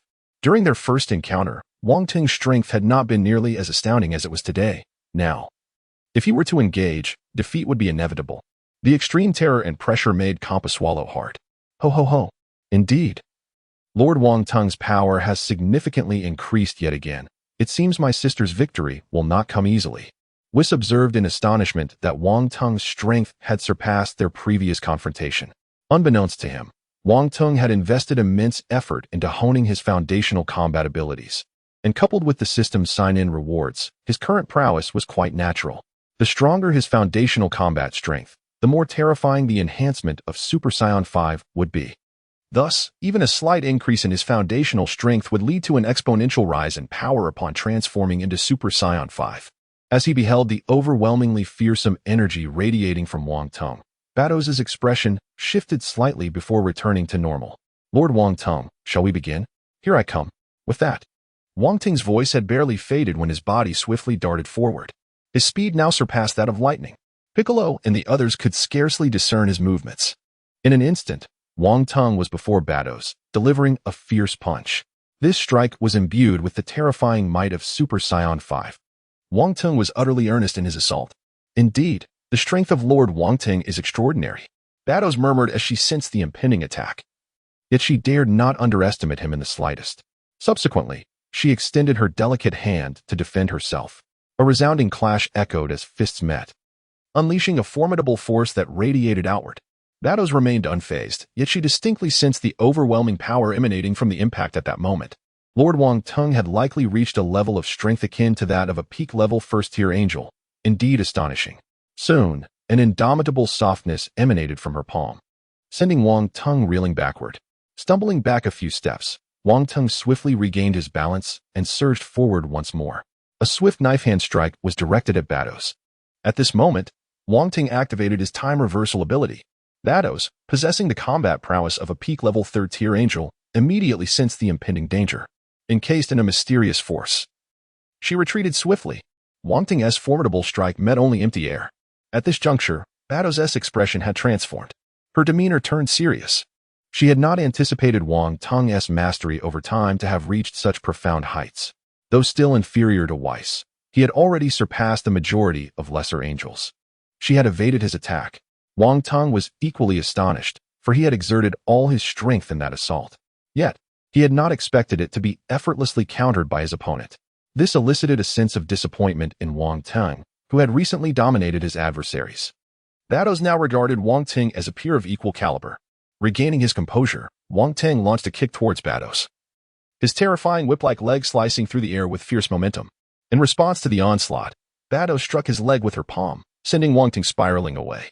As he careened through the air, a brilliant light emanated from Vados' hand, and a sphere of energy shot forth with great speed. Whoosh! The energy sphere was released instantaneously, hurtling towards Wong Teng. He quickly steadied himself and delivered a powerful punch to the energy sphere. Boom! An astonishing explosion resonated throughout the arena. Lord Wong Teng, that object is best left untouched, or it will surely explode. Vados remarked with a light-hearted chuckle. Dense clouds of smoke enveloped Wong Teng in an instant. Lord Wong Teng. Gohan uttered a cry of alarm. At that moment, Whis' voice resonated, reassuring him, "Fear not. Such an attack cannot possibly harm Lord Wong Teng." Upon hearing this, Gohan felt a wave of relief wash over him. Indeed, the law of no harm from smoke and dust applied universally. As the smoke dissipated, Wong Teng's figure swiftly darted away. At this moment, apart from appearing somewhat disheveled, he had sustained no substantive injuries. Wong Teng gritted his teeth and let out a thunderous roar, his astonishing golden aura surging rapidly. He then unleashed a barrage of energy blasts with remarkable speed. "This is my return gift." Swish, swish, swish. Wong Teng hurled forth the rapidly coalescing energy orbs with astonishing velocity. Boom, boom, boom. A series of resounding blasts echoed, and black mushroom clouds soared into the sky. He understood perfectly well that these energy blasts would pose no threat to the formidable Vados. However, they could at least bolster his morale. For he had been in a state of passivity, constantly being pressured and attacked by his opponent. As the smoke from the explosions gradually cleared, Vados' enchanting figure reemerged within Wong Teng's line of sight.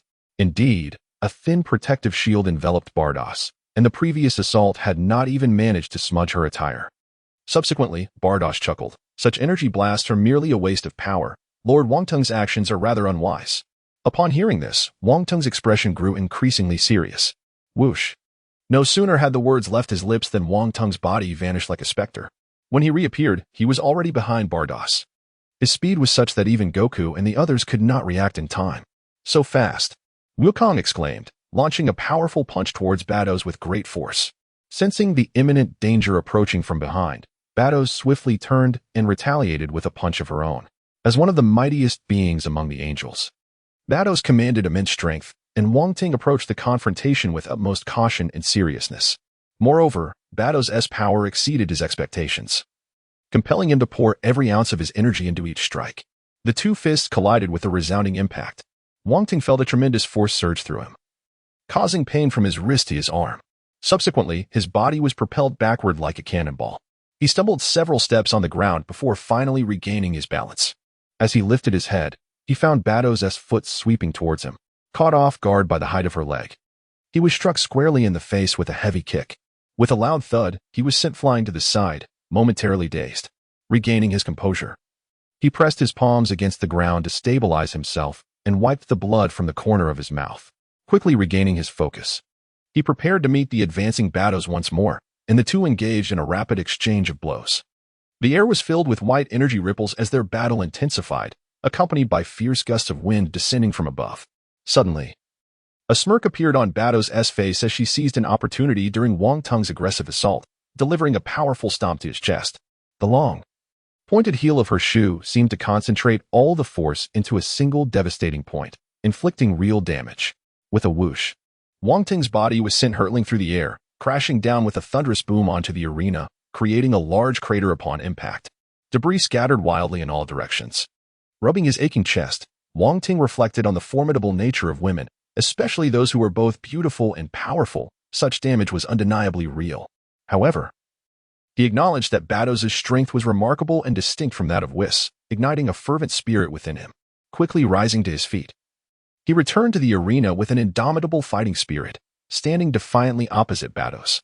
Surprised by Wong Teng's resilience despite enduring multiple heavy blows, Vados remarked, "Master Wong Teng, you truly embody the spirit of the Saiyan warrior. Your ability to withstand punishment is impressive." The spectators in the resting area erupted with excitement, marveling at the prowess displayed by both Wong Teng and Vados. In Gohan's eyes, excitement was palpable. The awakened Vegeta slammed his fist into the ground, expressing his frustration. Damn it, he never anticipated that the disparity in strength between himself and the others would be so vast. Champa, at that moment, felt a surge of trepidation. The prolonged master-servant relationship had caused him to forget the formidable power of Beerus. To his astonishment, he realized that Wong Teng could actually contend with Beerus, a level of strength far surpassing his own. Haha, my sister remains as formidable as ever. Whis chuckled. Lord Beerus had better step up his game, or he might soon find himself eclipsed by Lord Wong Teng. Upon hearing this, Beerus merely scoffed, turning his head away dismissively. Wong Teng and Beerus locked eyes, gazing intently at one another. There were no signs of heavy breathing. It was impossible to discern that they had just engaged in such an intense battle. The prowess of Lord Wong Teng is truly astonishing. It was initially believed that the fight would conclude swiftly, yet the prolonged struggle had yielded no substantial damage. Given this situation, I shall now get serious. A smile adorned Beerus's face as he addressed Wong Teng. He had not anticipated that Wong Teng could withstand her assaults. She had previously assumed that Wong Teng's strength was merely on par with Champa's, but now she felt she had gravely underestimated him. Beerus, do not hold back. Unleash your full arsenal. Wong Teng replied calmly. Although he appeared to have exerted all his strength, he still possessed undisclosed trump cards. If he were to reveal all his hidden strengths, there was still a chance to contend. Nevertheless, he understood well that Beerus's capabilities were far beyond what he had shown. She possessed the power of a third-level angel, while Wong Teng had scarcely attained the strength of a first-level angel. To secure victory, he would need to employ unconventional tactics. Very well, Lord Wong Teng, brace yourself. Beerus nodded with a smile before her expression shifted to one of seriousness.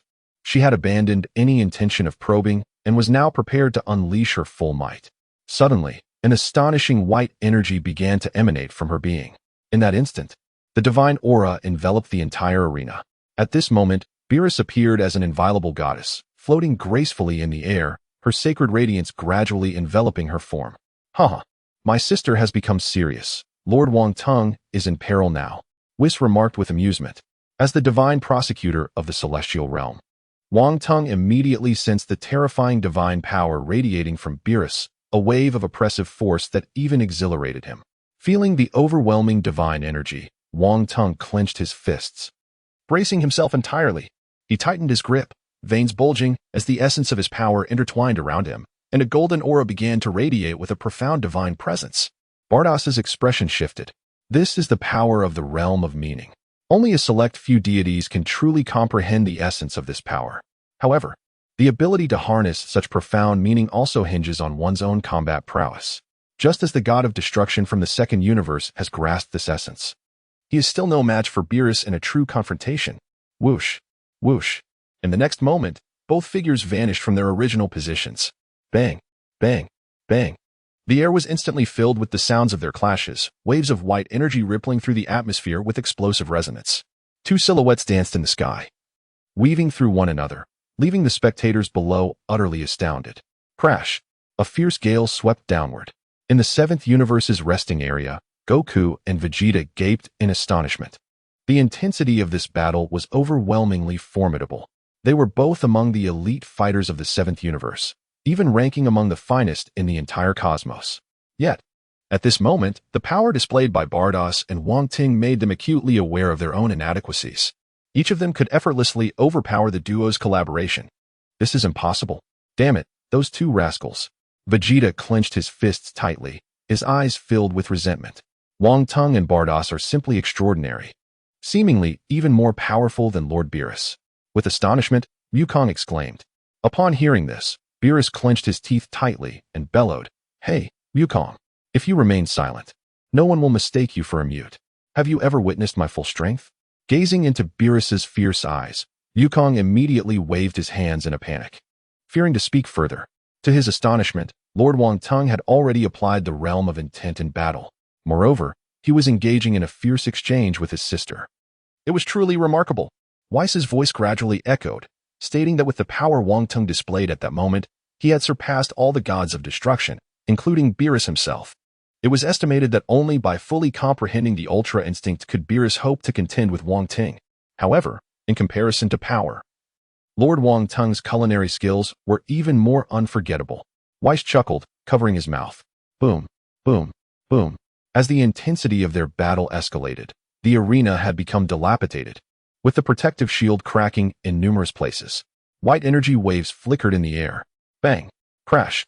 The two exchanged several blows, and the air was filled with resounding booms.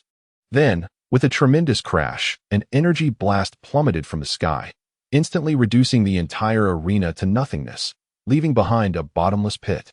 Wong Teng and Vados floated in the air, gazing at each other from a distance. They locked eyes, and Wong Teng was overwhelmed with shock. He had exerted all his strength yet gained not the slightest advantage, and he sensed that his opponent had only utilized about half of their power. At that moment, Vados raised her delicate hand and pointed. Wong Teng felt an irresistible force rushing toward him at an unimaginable speed, leaving him no time to evade. He could only cross his arms defensively over his chest. Boom! A tremendous sound erupted, and Wong Teng felt an immense impact reverberate throughout his body. As the flames subsided, he burst forth from the smoke, charred and in disarray. His clothes were tattered, and as he gripped his garments, they tore to shreds, revealing his well-defined physique. Vados' eyes sparkled slightly as she remarked, Lord Wong Teng, you maintain quite an impressive physique. Wong Teng let out a cold chuckle, and all his energy immediately concentrated into his palms. A colossal white-blue energy sphere materialized in his hand, held aloft with incredible power. Vados, let us see how you fare against this move, he declared, brandishing the terrifying energy sphere potent enough to obliterate the very planet itself. Vados, smiling, shook her head. It's futile, Lord Wong Teng. You might as well conserve your energy. Disregarding Vados' advice, Wong Teng hurled the energy sphere forward. Whoosh! As the energy sphere pressed downward, the atmosphere on the battlefield instantly turned tumultuous. Countless small stones began to soar from the deep pit. Gazing at the descending energy sphere, Vados merely extended a finger and lightly tapped the air. That astonishing energy sphere came to a halt, unable to advance even an inch. In the next moment, the energy sphere astonishingly transformed into sparkling starlight and vanished from sight. A smile graced Vados' beautiful face. See, I told you it was futile. However, Wong Teng had already disappeared from his position, and a voice suddenly resonated beside Vados' ear. My aim has been achieved. Startled, Vados swiftly turned around to see Wong Teng lunging towards her with outstretched arms. Having never been in such close proximity to a man, Vados panicked. In her flurry, she even forgot to defend herself, and her body was enveloped tightly by Wong Teng. Their eyes met, the distance between them less than a centimeter. Both able to feel each other's breath. Impudence! A delicate cry rang out, and an astonishing divine power erupted from Vados, sending Wong Teng flying away. Vados floated in the air, her face flushed, quickly realizing that she had momentarily lost her composure. After all, Wong Teng was her superior. Her instinctive shout had unleashed her utmost strength. Is Lord Wong Teng all right? Vados inquired softly. After dissipating the terrifying force, Wong Teng waved his hand. It's nothing. Nothing at all.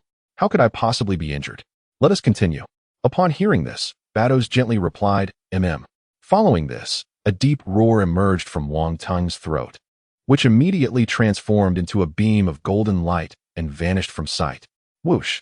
When he reappeared, Wong Teng was already before Vados, launching a flurry of fierce attacks toward her. His speed was astonishingly fast, causing Vados to momentarily hesitate, prompting her to evade backward. It seems Lord Wong Teng's strength has increased. Has he grown stronger? Is he enhancing his power during battle? If so, we must conclude this swiftly. Vados exclaimed in astonishment. At that moment, Wong Teng's punches grew increasingly powerful, as if fueled by an inexhaustible source. This was the first time Vados encountered such an opponent. Bang! The two collided once more. They quickly separated, and just then, Vados delivered a swift kick, her long leg rising rapidly, momentarily stunning Wong Teng. Another heavy kick struck his chest, and a fleeting image of the beautiful scenery he had just witnessed flashed through his mind. Though captivating, The damage was undeniably substantial. Wong Teng gritted his teeth, rubbed his chest, and quickly retreated. He hadn't anticipated that Vados' strength was so formidable. No matter how he attacked, he could not overcome her. If he were to rely solely on his martial prowess at this moment, Wong Teng felt utterly incapable of overcoming Vados. Faced with such a predicament, he had no choice but to take a perilous gamble. Although fraught with danger, it was a risk he had to embrace. Kaioken, a brilliant golden aura, erupted, immediately enveloped by a terrifying crimson flame. At that moment, Wong Teng was beset by an unparalleled agony coursing through his body. Gritting his teeth, he let out a furious roar as his strength surged, the overwhelming energy causing the very fabric of the sixth universe to tremble violently. Wong Teng was invoking the Kaioken. Wukong exclaimed in astonishment, for none understood the Kaioken better than he. How could it be? His Kaioken was even more formidable than Kakarote's. What a wretched being! Vegeta gritted his teeth in frustration. The Kaioken? It is surprising that Lord Wong Teng possesses the same technique as Wukong. This will surely complicate matters for Vados. Beerus remarked softly. Ha ha ha, Lord Beerus. While it is true that Lord Wong Teng's power has indeed multiplied, the strain on his body has also increased exponentially, making the situation rather intricate. Moreover, his sister is not so easily defeated. Whis chuckled. Vados gazed at Wong Teng, who suddenly erupted with astonishing energy. Her expression one of sheer astonishment. How could it be? Lord Wong Teng also wields such a physically taxing technique. She had not anticipated witnessing this again. Apart from the Scion from Universe 7. Oh, the tenfold Kaioken. A bizarre red aura enveloped the golden flames surrounding Wong Teng, whose momentum now surpassed that of Sun Wukong by an unfathomable magnitude. At that moment, the protective barrier surrounding the arena finally succumbed to the overwhelming force, shattering into fragments. Observing this, Vados found herself troubled, lamenting, the price for savoring Lord Wong Teng's culinary delights is far too steep. How troublesome this has become. Subsequently, a faint layer of divine white aura also manifested around her, not to be underestimated. At this moment, Wukong was engulfed in profound astonishment.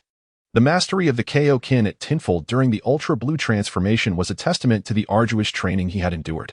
Having learned the Kaioken for an indeterminate period, he had only just begun to grasp its intricacies. Yet, here was Wong Teng, transformed into a Super Saiyan 5. Wielding a power that far surpassed even the blue-haired Super Saiyan by an unimaginable magnitude. The revelation that he could elevate the Kaioken to 10 times its original strength struck Wukong with overwhelming disbelief. He began to question whether Wong Teng was even human, as his performance was nothing short of monstrous. As Wong Teng stabilized his power, he floated majestically in midair, exuding an aura of dominance. However, unbeknownst to the onlookers, he feared that he could not maintain this state for much longer. Hence, he resolved to conclude the battle swiftly. In the next instant, Wong Teng raised his palm, and a golden energy sphere materialized instantaneously, growing larger by the moment. Before long, a colossal energy orb hovered in his grasp, radiating a devastating power capable of annihilating worlds. With a whoosh, the energy sphere was launched amidst the spectators' astonished gazes. Vados' expression sharpened, and she did not attempt to evade the oncoming energy ball. Knowing that the planet would be reduced to ashes in an instant, she lifted her right hand, conjuring a rose-red energy sphere that rapidly expanded, matching the size of Wong Teng's creation. The rose-hued orb crackled with tiny bolts of lightning, an awe-inspiring sight. Go! The tranquil command emanated from Vados' lips. Instantly, her energy sphere surged towards the golden orb. Whoosh! Boom! The two energy spheres collided with a cataclysmic force, unleashing a deafening roar that resonated across the cosmos. The entire planet trembled violently from the horrific impact, as terrifying winds swept through the distant rest area, akin to a small boat tossed about in a tempest. Witnessing the chaos, Whis promptly rose to his feet, a tremendous power enveloping him as he shielded the rest area entirely. The onlookers felt a gentle force encase them in protection. Then came a resounding explosion. The two formidable energy spheres detonated, releasing an astonishing surge of energy that soared into the heavens. The scene mirrored an apocalyptic vision before their very eyes. Wong Teng and Vados ascended rapidly, launching towards outer space, for the planet could no longer withstand such a terrifying clash. Another impact would surely render it to mere dust. Since Lord Wong Teng possesses such formidable strength, I shall likewise unleash my utmost power in this battle. Otherwise, determining a victor will be exceedingly difficult. Vados' solemn voice echoed as she prepared for the confrontation. Her words coincided perfectly with Wong Teng's intentions. As the king of the world fist he was currently employing could not be sustained for long, he too required a swift resolution. Be cautious. No sooner had the warning left her lips than Bardos's form vanished like a specter. Her speed was astonishing, leaving only a faint white afterimage in her wake. While her actual presence had completely dissipated, Wong Teng sensed the palpable, heart-stopping divine energy emanating from her, realizing she had unleashed her full power. Whoosh! When Bardos reappeared, she was already positioned behind Wong Teng. He reacted swiftly, yet it was a moment too late, and a ferocious blow struck him with tremendous force. Whoosh! Wong Teng was instantly propelled backward. Under Bardos's full force strike, he was sent flying. Whoosh! Bardos's form vanished once more, eluding capture entirely. Her speed was so extraordinary that it rendered any response nearly impossible. Wong Teng struggled to maintain control over his body. Murmuring to himself, "Is this the power of an angel?" At this moment, Bardos's strength had indeed transcended ordinary might. The pinnacle of angelic combat prowess was terrifyingly formidable. Both her speed and her attacks were overwhelmingly powerful. Boom, boom, boom. Bardos unleashed a barrage of strikes, leaving Wong Teng utterly defenseless, reduced to merely enduring punishment. He could not even catch a glimpse of her form, forced to witness each successive blow land upon him helplessly. The speed was so staggering that even if he exerted tenfold the power of the King of the World fist, he would still struggle to keep pace with Bardos. Is this truly the power of an angel? Wong Teng pondered swiftly. If he could comprehend the ultimate freedom technique, combined with his current strength, might he stand a chance against Bardos and perhaps even vanquish her? Although he had acquired the method to cultivate the ultimate freedom technique upon his arrival. Over the years he had barely scratched the surface, hardly reaching the level of a novice, let alone achieving mastery. After battling Bardos, Wong Teng had resolved to perfect the ultimate freedom technique, for only then could he ascend to the zenith of strength within the Dragon Ball universe. It seemed imperative that his next confrontation be with a master of the ultimate freedom technique. Perhaps only through first-hand experience could he glean valuable insights. Bang, bang, bang. Bardos continued her relentless assault. Each strike inflicted immense pain upon Wong Teng. Bardos herself was astonished that he could endure such punishment. Having been struck so many times yet still maintaining that remarkable transformation, in his mind, Wong Teng tirelessly contemplated strategies for counterattack. For if this continued, defeat was merely a matter of time. At this moment, he felt an acute urgency. He yearned to retaliate, unwilling to remain a passive victim of her onslaught. Sixth Universe. Nameless Star. As the crowd gazed at the aerial battle broadcasted by Whis, they watched in apprehension as Wong Teng endured relentless blows, swallowing hard and scarcely daring to breathe. Though the screen revealed only the blurred silhouette of Beerus, the undeniable reality of Wong Teng's plight weighed heavily on their minds. Son Gohan clenched his fists tightly. Witnessing for the first time Wong Teng's unprecedented passivity, a clear indication of the dire situation at hand. At this moment, Wong Teng found himself at a severe disadvantage. Constantly on the receiving end of the assault. Should this trend continue, his chances of victory appeared utterly bleak. Alas, how could my sister wield such formidable angelic power? Wong Teng is in grave peril, Whis remarked, his expression grave. Hey, Whis, you must find a way to halt this battle. If the Grand Minister were to meet an untimely demise, Lord Zeno would not spare us.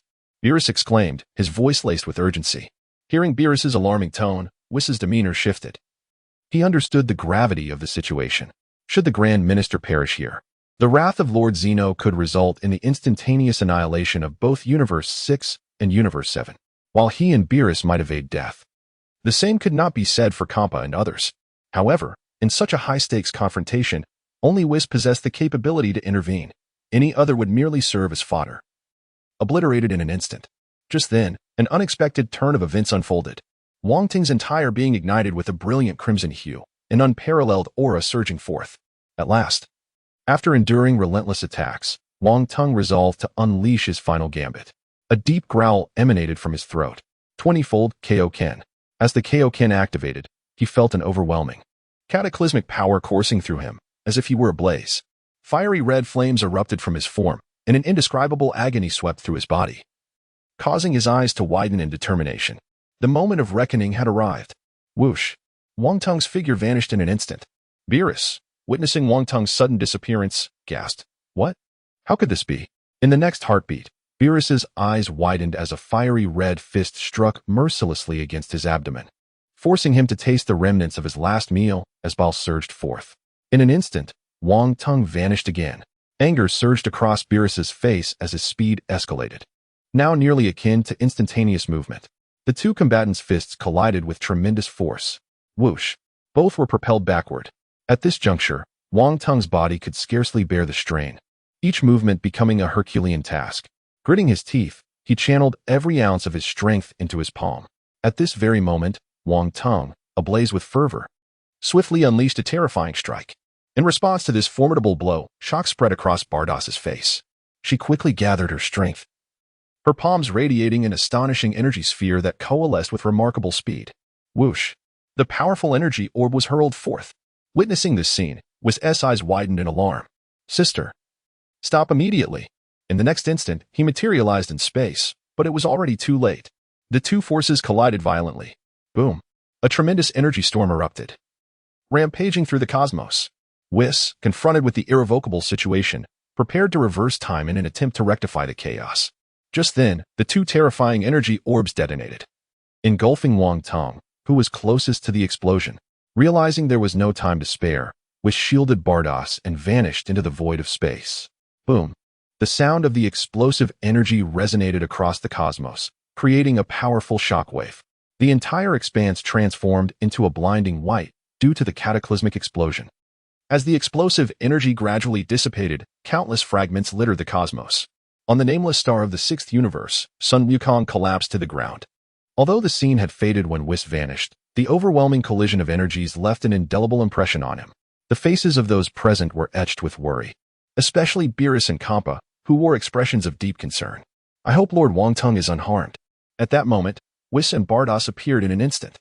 Beerus's eyes widened in disbelief, his voice trembled with anxiety. Where is Inspector Whis? Upon hearing this, Whis clenched his teeth, unable to utter a word. Champa rushed forward. Hey. Vados, what has happened to the inspector? Vados mirrored Whis' expression, then softly replied, Lord Champa, it seems Lord Wong Teng.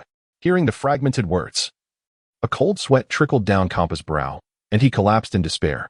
Just then, a figure materialized not far from them. Champa, Beerus, Whis, and Vardos's eyes widened in shock. Subsequently, both Champa and Beerus's expressions shifted dramatically, cold sweat beading upon their brows. They became frantic, their voices trembling. Zeno? Two attendants of Zeno emerged from the ground. Standing by his sides, the surrounding deities were thrown into a frenzy. Vegeta crossed his arms, questioning, who is this little figure that appeared so suddenly? Piccolo murmured, who is it? Beerus's body trembled uncontrollably. Zeno, standing at the pinnacle of the 12 universes, the king. Upon hearing these words, the eyes of Vegeta and the others widened in surprise, resembling large copper bells. Whis softly remarked, Lord Beerus, let us welcome him swiftly. Champa also stepped forward promptly. In the next moment, Beerus and Champa stood in perfect alignment, bowing deeply as they proclaimed, we pay our respects to Lord Zeno. Whis and Vados had already positioned themselves to the sides, slightly inclining their bodies. Whis inquired, how have you been, Lord Zeno? Vados followed suit, asking, are you in good health? In response to the greetings from the two angels and the gods of destruction, Zeno's voice, tinged with a childlike petulance, echoed, In the rear, all the deities present fell to their knees in unison. Zeno scanned the crowd and asked, where is little Teng? Hearing Zeno's affectionate reference, Whis and the others felt a chill run down their spines, realizing that trouble was brewing and that destruction might soon befall the 6th and 7th universes. Just then, a feeble voice broke through, Lord Zeno, I am here. Whoosh! Wong Teng's figure materialized before everyone. Whis and Vados exchanged glances, increasingly perplexed by this inspector. The terrifying explosion they had all experienced left them shaken. They couldn't dare to claim they would emerge unscathed. Yet here stood Wong Teng, seemingly unharmed, though it was evident he had suffered backlash from the power-enhancing technique. Remarkably, that dreadful energy had not harmed him in the slightest. Wong Teng's survival was entirely due to the reward from the system, a substitute. At the moment that terrifying energy surged forth, he had decisively activated the substitute, allowing it to absorb the destructive force, thus escaping calamity. Upon seeing Wong Teng appear, Zeno immediately floated up to hover in front of him. Little Ting, he exclaimed. Oh, why are you injured? Hearing Zeno's concerned words warmed Wong Teng's heart. This little ancestor still had a semblance of conscience. His previous efforts to win favor were not in vain. It's nothing, Lord Zeno. I was practicing with someone and used a technique with side effects. I'll be fine shortly. Wong Teng's voice resonated softly. Zeno's gaze shifted backwards, and his attendant quickly understood the cue. Stepping forward to point a finger at Wong Teng. Instantly, Wong Teng felt a wondrous force surge into his body, erasing the side effects caused by his use of the Kaioken technique, as he sensed the invigorating power coursing through him, even stronger than before. Wong Teng could not help but marvel at the unique resilience of Saiyan physiology. Lord Zeno, I wasn't aware of your esteemed presence today. What brings you here? Wong Teng inquired. Zeno's childlike voice chimed in once more. Today, as I discovered that activities were being conducted here without authorization, I felt compelled to remind them that they must not be lax in their duties. Upon hearing this, Beerus and Champa were already drenched in sweat. Subsequently, the Omni-King continued, since Little Ting is here to supervise, there should be no issues. Beerus and Champa sighed in relief, wiping the sweat from their brows. Little Ting, what do you think of the two gods of destruction? The Omni-King suddenly inquired. Ting pondered for a moment and replied, Your Majesty, as for Beerus, he seems more inclined towards slumber and gourmet delicacies than destruction. As for Champa, his focus on eating has caused him to lose his shape. Upon hearing this, the Omni-King casually remarked, Perhaps we should consider replacing one of the gods of destruction. Beerus and Champa felt a wave of despair wash over them. Ting certainly would not acquiesce to their plight. Then, Ting's voice echoed once more, Fortunately, they possess a strong sense of ambition, and under my supervision, they managed to be quite diligent. At this, the Omni-King nodded approvingly. Then I shall leave it in your hands, Little Ting. I look forward to your inspection report in a few months. Hearing this, Beerus and Champa felt a sense of relief. The Omni-King's voice returned, In truth, I merely intended to provide a reminder, but as I observed, I found it rather entertaining. How delightful. Thus, I wish for the contestants from other universes to join in this competition. That is my thought. What say you, Little Ting? Upon hearing this, Ting smiled, Your Majesty, I share your sentiment. It will undoubtedly be exceedingly entertaining. At that moment, Goku, who had been listening from behind, lit up with excitement at the prospect of battling once more. Is that true? He exclaimed. That would be marvelous. To test my skills against the masters from other universes. Let's have a match. Beerus and Champa looked at Goku in alarm. To their astonishment, Goku moved towards the Omni-King. Sweat broke out on Beerus's brow. Goku, you fool. Stand still. As Goku approached, the Omni-King's guards vanished in an instant, reappearing to block his path. Beerus and Champa were in a state of utter panic. Wukong murmured, Are we not allowed to approach? I merely wish to exchange a few words. Lord Wong Teng is over there as well. The guards of the Omni-King shook their heads resolutely. Beerus, drenched in cold sweat, whispered, Wukong, retreat at once. You dare to converse with the Omni-King? Your status cannot be compared to that of Wong Teng. The Omni-King inquired, Little Tung. Is he your friend? Wong Teng chuckled softly, I suppose so. Upon hearing this, the Omni-King immediately turned to Wukong with a smile, saying, Let him come over. It is quite all right. As the Omni-King's voice echoed, his guards swiftly vanished, positioning themselves behind him. Wukong approached, and the Omni-King immediately exclaimed, What a thrilling match. I witnessed your battle with Little Tung. It was truly impressive. How about this? Let us hold another competition soon. Upon hearing this, Wukong's face immediately brightened, exclaiming, It is settled. At that moment, to everyone's astonishment, Wukong extended his hand. Both Beerus and Champa turned pale with fright, cold sweat pouring down their faces. As Wukong reached out, the expressions of the guards behind the Omni-King grew sinister. Wong Teng shook his head at the two, prompting the guards to halt their impending actions. Clearly delighted, the Omni-King exclaimed, Little Tung, let us join hands. The three placed their hands together, their voices harmonizing. It is settled. After uttering these words, the Omni-King waved his hand to the crowd, stating, I shall take my leave now. Little Tung, I shall await your return. Wong Teng nodded in acknowledgement. Beerus and Champa immediately bowed deeply, respectfully bidding farewell. We humbly escort you, Lord Omni-King.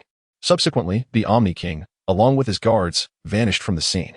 Once he departed, Beerus and Champa collapsed to the ground, exhaling deeply. After catching his breath, Beerus bellowed, Wukong, you are far too reckless. Had Wong Teng not been present, we would have been doomed. Mark my words, should the Omni-King desire it, he could obliterate all 12 universes in the blink of an eye. Wukong was momentarily taken aback, then chuckled, Is that so remarkable? However, that Omni-King does not seem to be a malevolent figure. Surely, he would not resort to such actions.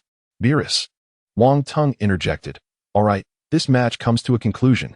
The true contest of life and death will be the next tournament, hosted by Lord Omni-King. Let this be considered a practice session. Upon returning, everyone must diligently train. Hearing this, Champa prepared to make his exit. Champa. Wang Teng's voice resonated.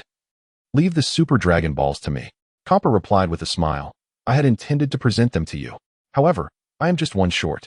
Subsequently, Wong Teng secured the 6 Super Dragon Balls into his possession.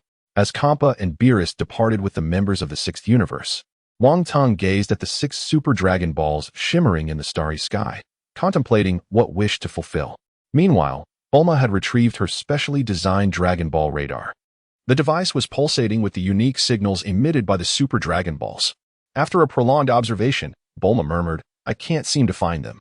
Even after expanding the search radius, only these 6 reactions remained. It appeared they would have to search the universe's core across 2 universes. Krillin, displaying reluctance, remarked, Do we really have to go there? I'm beginning to feel a bit homesick. Number 18 approached, stating, Wait a moment, doesn't this radar indicate 7 reactions? Bulma promptly magnified the scope again, exclaiming, Indeed, there are 7. Yet, upon glancing around, Bulma could only discern 6. Just then, Wang Teng approached and whispered a few words to Whis. Whis nodded in response, saying, Everyone, please step into the transfer cube. Beerus, taken aback, inquired Whis. Hurry, everyone. Let's enter. This is Lord Wang Teng's directive. Hearing this, Beerus promptly fell silent. After everyone entered the transfer cube, it swiftly ascended into the cosmos. Whis stood at the forefront of the transfer cube, skillfully maneuvering it. Wukong murmured, What exactly does Lord Wang Teng intend to do? Upon arriving in the starry sky, Wang Teng nodded at Whis. In an instant, Whis comprehended the signal and brandished his angelic staff. Immediately, numerous tornadoes manifested on the nameless planet where the recent competition had taken place. As time progressed, the surface of this enigmatic world began to fracture, revealing countless fissures, from which golden light emanated. Amidst the astonished gazes of the onlookers, a multitude of debris soared into the cosmos, and the nameless planet radiated thousands of beams of golden light. Once the blinding brilliance subsided, the spectators opened their eyes, only to find 7 Dragon Balls remaining before them. The nameless planet had vanished without a trace. Bulma exclaimed in astonishment, Incredible! Little did they realize that the planet itself was the Super Dragon Ball. Wang Teng's voice echoed, suggesting that after the last wish was granted, the Super Dragon Balls scattered, shattering the original asteroid. And the accumulated dust from the asteroid culminated in the creation of the former nameless planet. Wukong murmured, The 7 Dragon Balls have been gathered. How do we summon the Eternal Dragon? Wang Teng cast a glance at Bulma, recalling that in the original tale, it was she who uttered the incantation to summon the dragon. Yet, at this moment, she remained silent. Thus, Wang Teng turned to Whis and said, Speak the divine language towards the 7 Super Dragon Balls. Come forth, Eternal Dragon, and grant my wish. Upon hearing this, Whis promptly responded, As you wish, Master Wang Teng.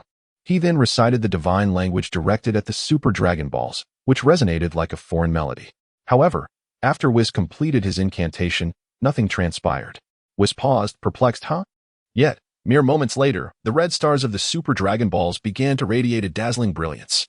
To the astonishment of all present, the 7 Super Dragon Balls emitted resplendent golden light, intensifying as if the entire universe were trembling. Vegeta exclaimed, Hey, this seems rather ominous. Whis, standing calmly on the time vessel, replied, Is that so? There should be no issues. As the light grew ever more brilliant, everyone shielded themselves from the blinding radiance. With the passage of time, the luminosity gradually diminished, revealing a colossal entity in the cosmos. The time vessel appeared as insignificant as an ant before it. The Eternal Dragon slowly opened its crimson eyes and began to speak in the divine language. Krillin murmured, Could it be that it is saying, State your wish? Wang Teng took a step forward, gazing at the dragon, which was as vast as the cosmos itself, feeling utterly awestruck. His voice then reached Whis's ears. Upon hearing it, Whis paused for a moment, then smiled knowingly. Master Wang Teng truly cares for his sister. Very well, allow me to make a wish. Whis addressed the Eternal Dragon once more, reciting the divine language as the foreign melody echoed again. Suddenly, the dragon's eyes gleamed brightly.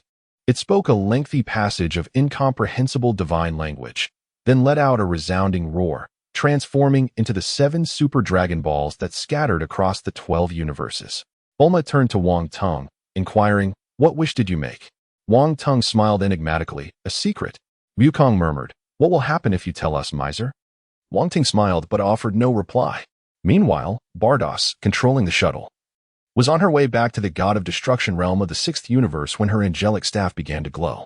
This is a message from Whis reached Vados' ears. Sister, Lord Wong Teng has created a gourmet planet for you using the Super Dragon Balls. The coordinates correspond to the nameless planet where we just competed. Vados appeared momentarily stunned. The shuttle faltered as she promptly entered it. Champa nearly stumbled from the sudden halt and shouted, "Can you drive or not?" In response, Vados shook her head. "I was going to share some good news with you, but since you don't wish to hear it, never mind."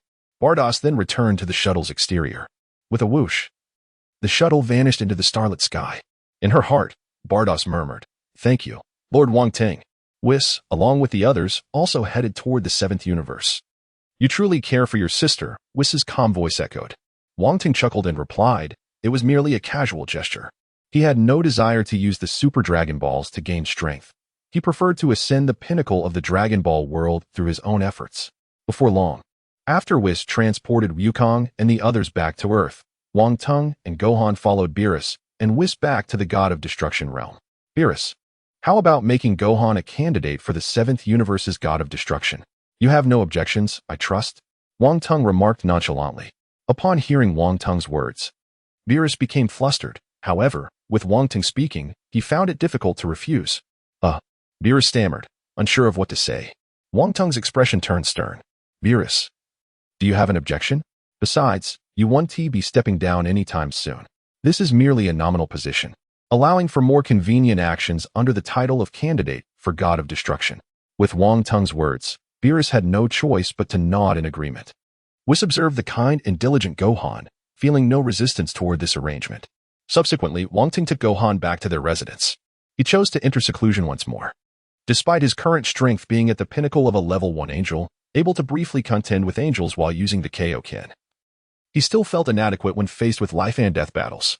His first modest goal was to attain the battle power of a level 2 angel, which would enable him to genuinely threaten angels when employing the Kaioken.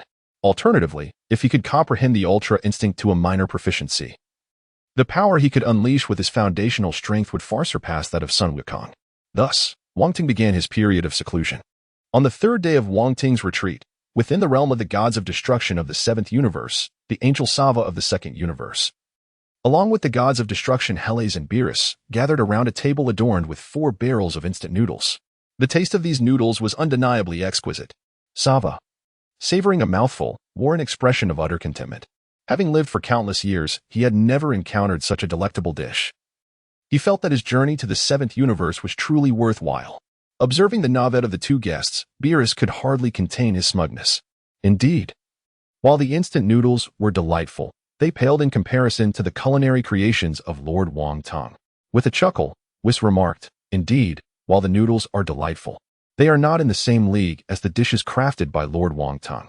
Upon hearing Whis' words, Sava's eyes sparkled with intrigue. Is Lord Wong Teng's culinary skill truly that remarkable? Yet, we have been here for quite some time, and we have yet to see him.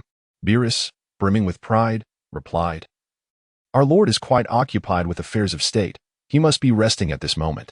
At this, a feminine voice interjected, "Humph, do you think he is like you? Simply busy with state matters?" Helles, while enjoying her noodles, threw in a teasing comment. Immediately provoked, Beerus retorted, "Helles, are you seeking a fight?" Gazing at the still fiery Beerus, Helles let out a cold laugh. "Huh, do you truly think I fear you?" With a determined slap of the table, she rose to her feet. The eyes of the 2 gods of destruction ignited with fierce intensity, clashing with one another. While she was aware that she was no match for Beerus, the gap between their strengths was not insurmountable. In a true contest, the outcome remained uncertain. "Helles, I have observed that since you attained your understanding of the realm, you have grown increasingly arrogant. Although we cannot unleash our full powers in combat, in a typical skirmish, you are unlikely to be my equal," Beerus stated, unperturbed by Helles' newfound confidence. Indeed, the realm is formidable, yet it also depends on one's foundational combat prowess. A weak foundation cannot harness the true might of the realm. "Ha ha ha." Helles responded with a nonchalant smile. "Beerus, the last time we clashed was eons ago. The current me is not one to be underestimated. In the past, she had indeed been no match for Beerus, but since grasping the realm, she had diligently honed her foundational strength, and now she brimmed with confidence. Oh? Beerus paused, his expression shifting to one of contemplation.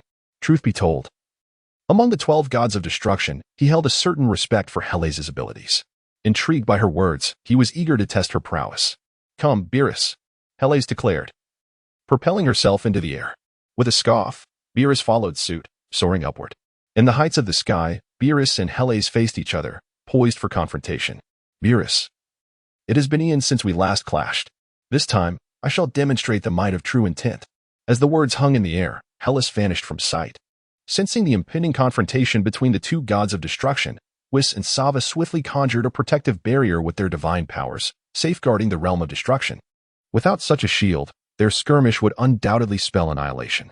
In the next moment, Beerus erupted with energy and surged forward to meet his opponent. Their fists collided with a thunderous impact. Bang!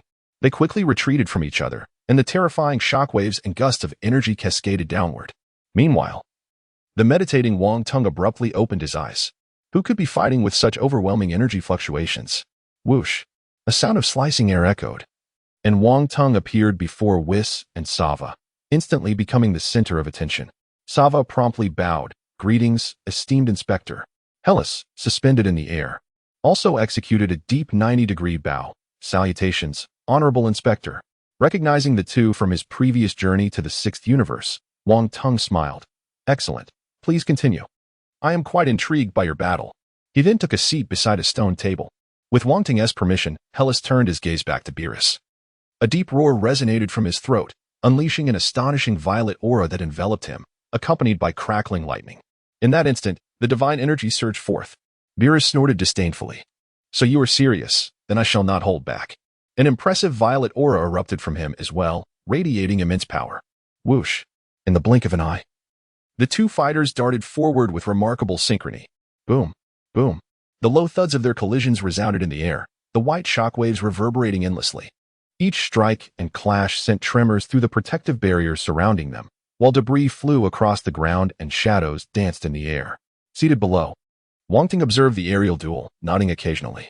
The intensity of the battle was indeed extraordinary, with both combatants being top-tier gods of destruction, engaging in a decisive and fluid confrontation without a hint of hesitation.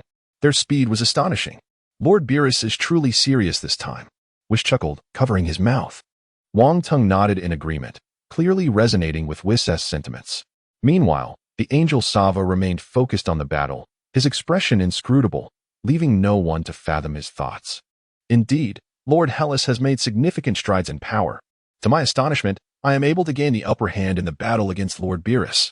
Moreover, it seems both fighters are still preserving their strength. Lord Beerus, it appears it is time for you to take this seriously. Whis took a sip of his beverage and continued. Boom, boom, boom. With the continuous clashes, the entire realm of destruction trembled incessantly. The white sonic boom circles in the air sparkled brilliantly. Bang, crash, bang, following a series of collisions. A tremendous sound echoed as thick black smoke enveloped the sky of the destruction realm. Beerus and healers each receded from the fray. Destruction. In an instant, a violet orb of destructive energy materialized in healer's palm. Wong Teng was taken aback, chuckling. This is the exclusive destructive power of the god of destruction. Whoosh! The violet orb of destruction hurtled toward Beerus. Humph! Such feeble destructive power. Do you truly believe it could harm me? What a fanciful dream. The faint voice of Beerus resonated as he swiftly conjured a violet orb of destruction in his own hand. Upon collision, the two orbs unleashed a staggering explosion.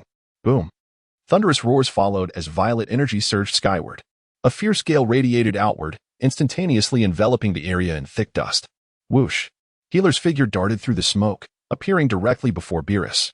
Like a tempest, her attacks rained down upon Beerus.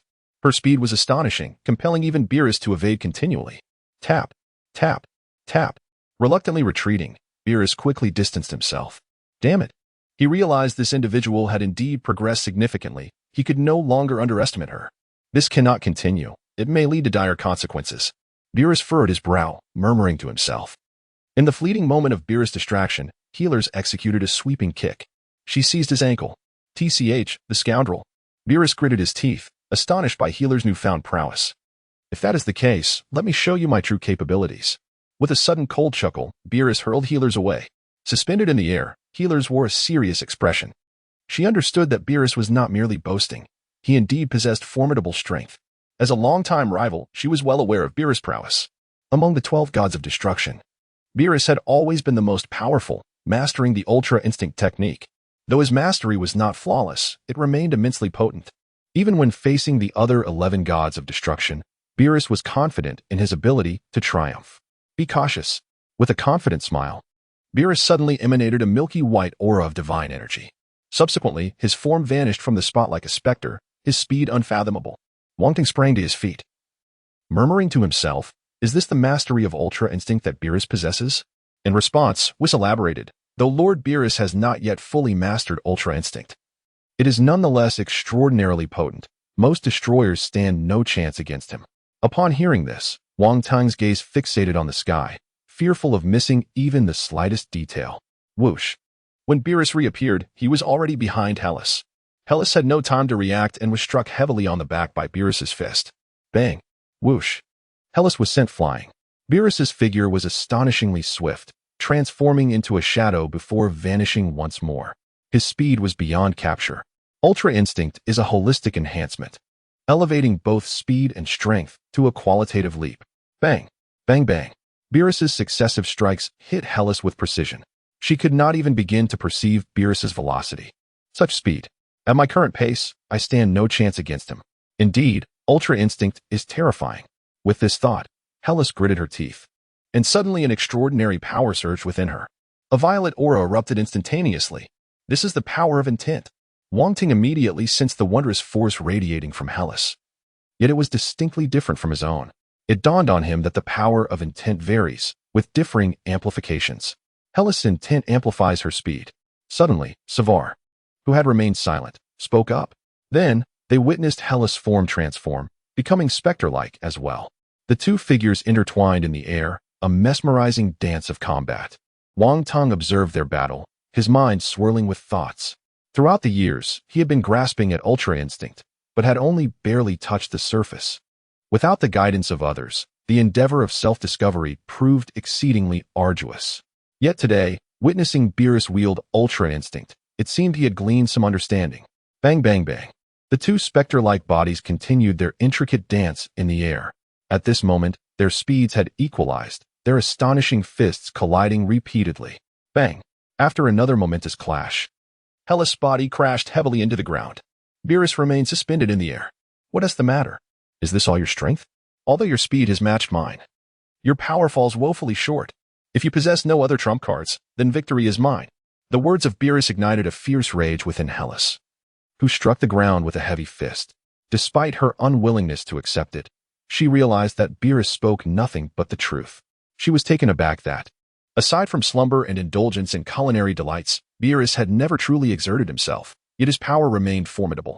What should I do? The thought of losing to this individual once more filled her with discontent as she observed his smug expression. Hellas' mind raced with countless thoughts. Gritting her teeth, she charged once again towards Beerus, their figures swiftly vanishing from sight. It appears Hellas is in a precarious situation, Wong Teng murmured. In response, Whis smiled. After all, Lord Beerus has mastered the Ultra Instinct, while Lord Hellas possesses the exceedingly rare speed mastery. Her strength is somewhat lacking. If she could awaken a power mastery, she might still have a slim chance of victory. Upon hearing this, Wong Teng's eyes widened in astonishment. Whis, can one individual truly comprehend two distinct masteries?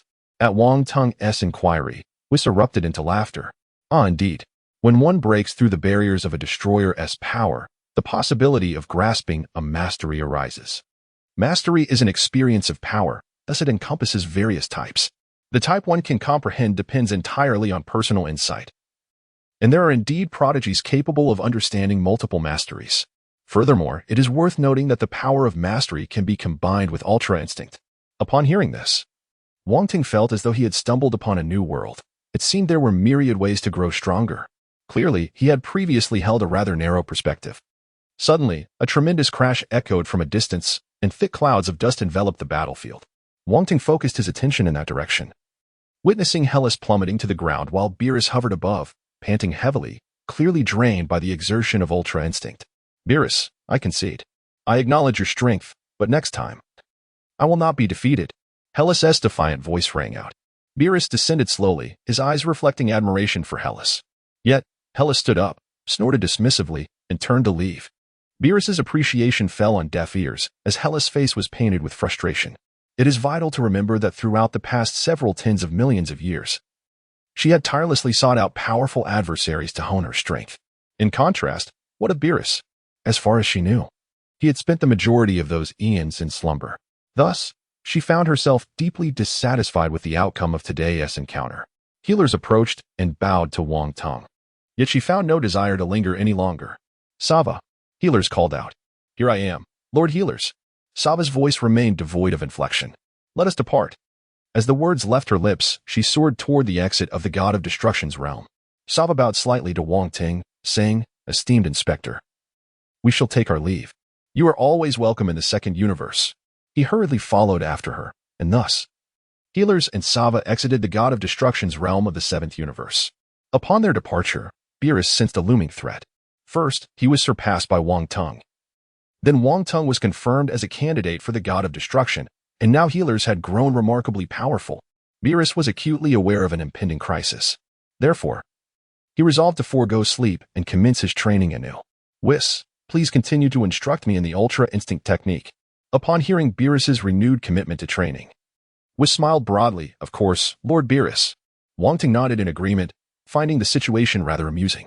3 days later, within the God of Destruction's castle, a banquet. This meant an array of delectable dishes, correct? How splendid. Whis and Bulma exchanged words. Upon hearing the mention of food, Beerus, who had been training in the adjacent room, rushed over. Grasping Whis's angelic staff, he exclaimed, Of course, I must attend.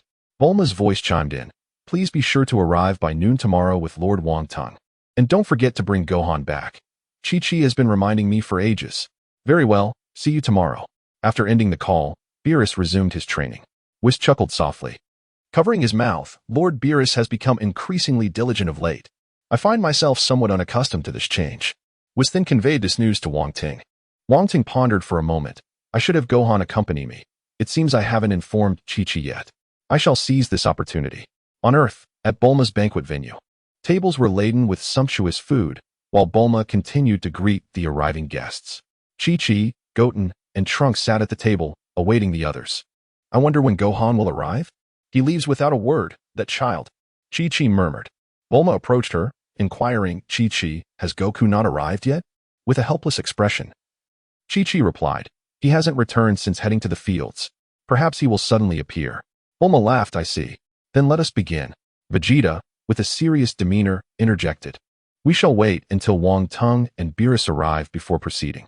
Do not forget, with a mere utterance, they possess the power to obliterate the earth. Strive to keep them content. Tianjin Fan concurred. It would indeed be troublesome if they were to lose their temper. Bulma cast a glance at Vegeta. Very well. Meanwhile, Majin Buu indulged in his feast, utterly indifferent to the others. At that moment, a radiant beam of light illuminated the sky. Vegeta paused. It seems we have arrived. As the light dissipated, the four found themselves within the banquet hall. Wong Teng exclaimed, Greetings, everyone. It is a pleasure to see you again. Whis covered his mouth with a chuckle. My apologies for keeping you all waiting. Wufan greeted everyone with a smile. Beerus surveyed the surroundings and remarked, It seems that Son Goku has yet to arrive. Just then, Son Goku's figure materialized behind him. Hello, Lord Beerus. Beerus, taken aback, exclaimed, Hey, could you please refrain from appearing so suddenly? Such surprises might frighten the elderly. Upon catching sight of Wong Teng, Yukong immediately rushed over. Lord Wong Teng, you have arrived as well. Recently, I feel I have made some progress. Shall we engage in a friendly contest? In response to Wukong, the martial enthusiast, Wong Teng exhaled deeply and shook his head. Father, why are you dressed in such attire? Wufan murmured softly. Upon noticing, Wukong realized he was still clad in the garments he wore while working in the fields, his body covered in mud. At that moment, Chi-Chi rushed over, exclaiming, Wukong, how could you come without changing your clothes? This is quite disrespectful. Hurry back and change your attire for me. Wukong wore a look of utter panic and exclaimed, All right. I shall go at once. With that, he hurriedly departed from the banquet. Subsequently, Chi-Chi noticed Gohan standing beside Wong Teng. Gohan, where have you been? It's been so many days without a word from you. Gohan wore an expression of panic. Mother, please listen to me, he pleaded. Yet Chi-Chi offered him no opportunity to explain, striding forward to seize his arm and attempt to lead him away. Gohan, you are already a married man.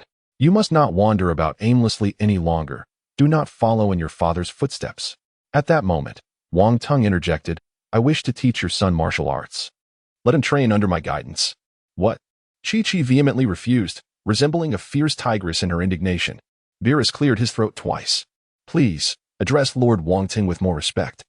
Furthermore, you should seriously consider the wishes of his lordship. Upon hearing this, Chi-Chi shouted, enough. A firm no means a firm no. No matter what you say, I shall not consent. Wong Teng. Beerus. In the next instant, Beerus's expression turned grave. Bulma, noticing the shift in Beerus's demeanor, immediately recalled the events of her birthday celebration. She swiftly pulled Chi-Chi aside, beginning to counsel her. Wong Teng spoke slowly. The upcoming martial arts tournament hosted by Lord Wong will feature a myriad of formidable warriors. Should the seventh universe falter in this competition, the fate of Earth may be uncertain. My training of Gohan is essential for the survival of our planet. Upon hearing this, Chi-Chi reluctantly nodded. In the following moment, Goku reappeared, clad in his customary martial arts attire. I'm back. Lord Wong Teng, let us engage in a match. Beerus quickly restrained Goku. No. You must not act recklessly. Lord Wong Teng does not have the time to indulge your sparring. Wukong immediately clasped his hands together and implored, I beseech you, Lord Beerus. Allow me to engage in another contest with Lord Wong Teng. Ever since his defeat at the hands of Wong Teng's time manipulation, Wukong had been plagued by the memory. Particularly as his opponent had not even transformed into a Super Saiyan during their encounter. After returning, he dedicated considerable effort to studying the matter. And now he was fervently eager for another bout with Wong Teng. Hearing this, Wong Teng stepped forward and remarked, it is not impossible to spar. But you are simply too weak. I lack any interest. Upon hearing these words, Wukong instantly felt deflated. Just then, Wong Teng suddenly suggested, you could fuse with Vegeta. In that case, I would be willing to battle you both. Wukong immediately exclaimed with excitement, is that true? Wong Teng nodded in affirmation. Wukong immediately dashed to Vegeta's side. Vegeta, let us fuse. Vegeta clenched his teeth. You fool. Kakarot. Why must you insist on sparring with the king? And as for fusing with me, do not even think about it? Wukong immediately clasped his hands together once more, pleading, I beg you, Vegeta. Just this once. Upon hearing this, Vegeta roared, absolutely not.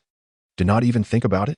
Unperturbed by their quarrel, Wong Teng chuckled, Whis, Beerus, shall we indulge in some delightful cuisine? At this, smiles instantly graced the faces of Whis and Beerus. Indeed, Lord Wong Teng.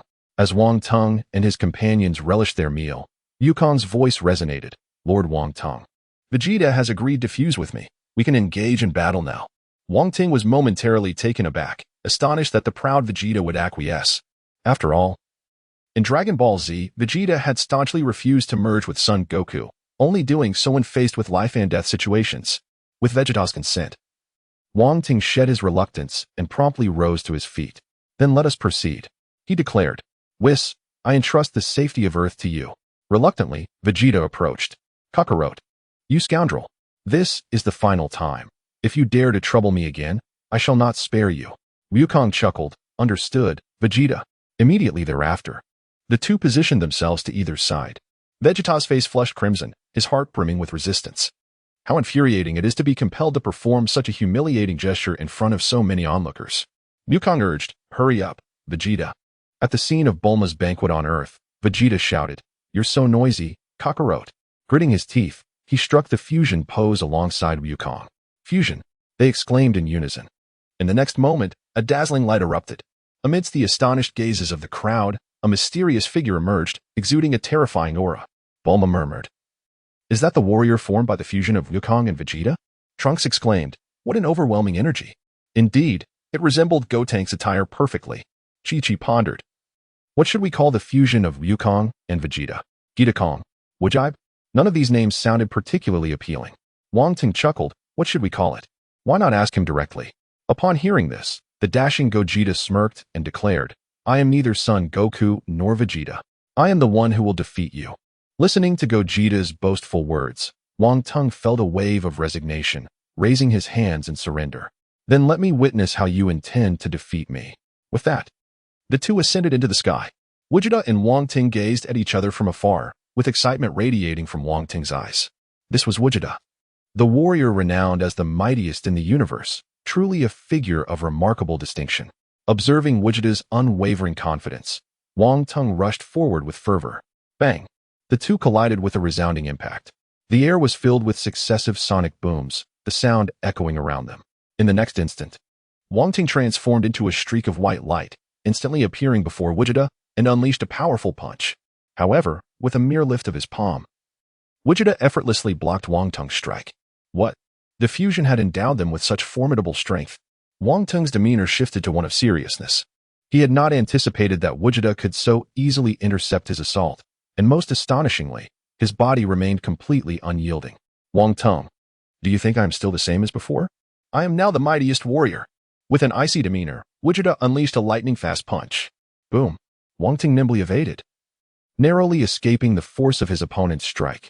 The velocity was indeed astonishing. Whoosh! Wong Teng swiftly retreated, creating distance between himself and Vegeta. In the next instant, Vegeta executed a sudden flash, appearing directly above Wong Teng, followed by a powerful sweeping kick. Wong Teng quickly extended his arm, grasping Vegeta's leg. With a thunderous roar, he forcefully hurled Vegeta away. Gogeta's body spun through the air several times before finally stabilizing. The onlookers below were left utterly astonished. Whis, this Gogeta is indeed formidable. I had never heard of the fusion technique before, Beerus remarked slowly. Whis replied with a smile, Lord Beerus, to be honest, this is my first time witnessing it as well. Beerus cast a glance at Whis, clearly taken aback by his response. Gohan clenched his fists tightly, and at that moment, no one could fathom the turmoil within him. Vegeta gazed intently at Wong Teng across from him, a grin slowly forming on his lips. Ha ha ha. In an instant, a golden aura erupted around him as he transformed into a Super Saiyan. Now, he was Super Vegeta. Whoosh. No sooner had he spoken than Vegeta surged forward, launching a powerful punch aimed directly at Wong Teng. At that moment, Vegeta's speed reached an astonishing level, so much so that even Wong Teng could not react in time. With a tremendous impact, Vegeta's fist struck Wong Teng squarely on the back. Whoosh. Boom.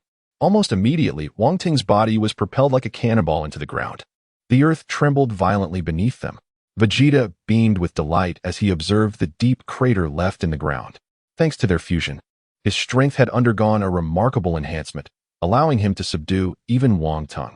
The primary reason for this was Wong Teng's desire to test the true strength of this Vegeta, the super warrior who had never faced defeat in the Dragon Ball saga. Moreover, Vegeta had an impressive track record of defeating formidable foes like Janemba and Broly. Quite remarkable indeed. Such power was unexpectedly immense. Wong Teng gradually emerged from the deep pit, a calm voice resonating from him. Suddenly, a golden light began to rise from his form. Simultaneously, Wong Teng's aura underwent a dramatic transformation. Such formidable power, truly, he was the mighty Wong Teng. As Vegeta sensed the astonishing energy unleashed by Wong Teng upon his transformation into a Super Saiyan, he couldn't help but express his admiration. Whoosh, whoosh, whoosh. Amidst the astonished gazes of all present, an incredible aura swiftly radiated outward. A fierce wind began to surge downward. Subsequently, the Super Saiyan Wong Teng and Super Vegeta locked eyes from a distance. At this moment, Wong Teng began to harbor a measure of appreciation for Vegeta. In the next heartbeat, both warriors launched themselves forward. Their speeds were akin to lightning. Wong Teng instantly appeared before Vegeta, delivering a rapid punch. Observing the incoming fist, Vegeta merely smiled. With a swift motion of his toe, he exhibited astonishing speed, leaping gracefully to evade Wong Teng's assault. What? How is this possible?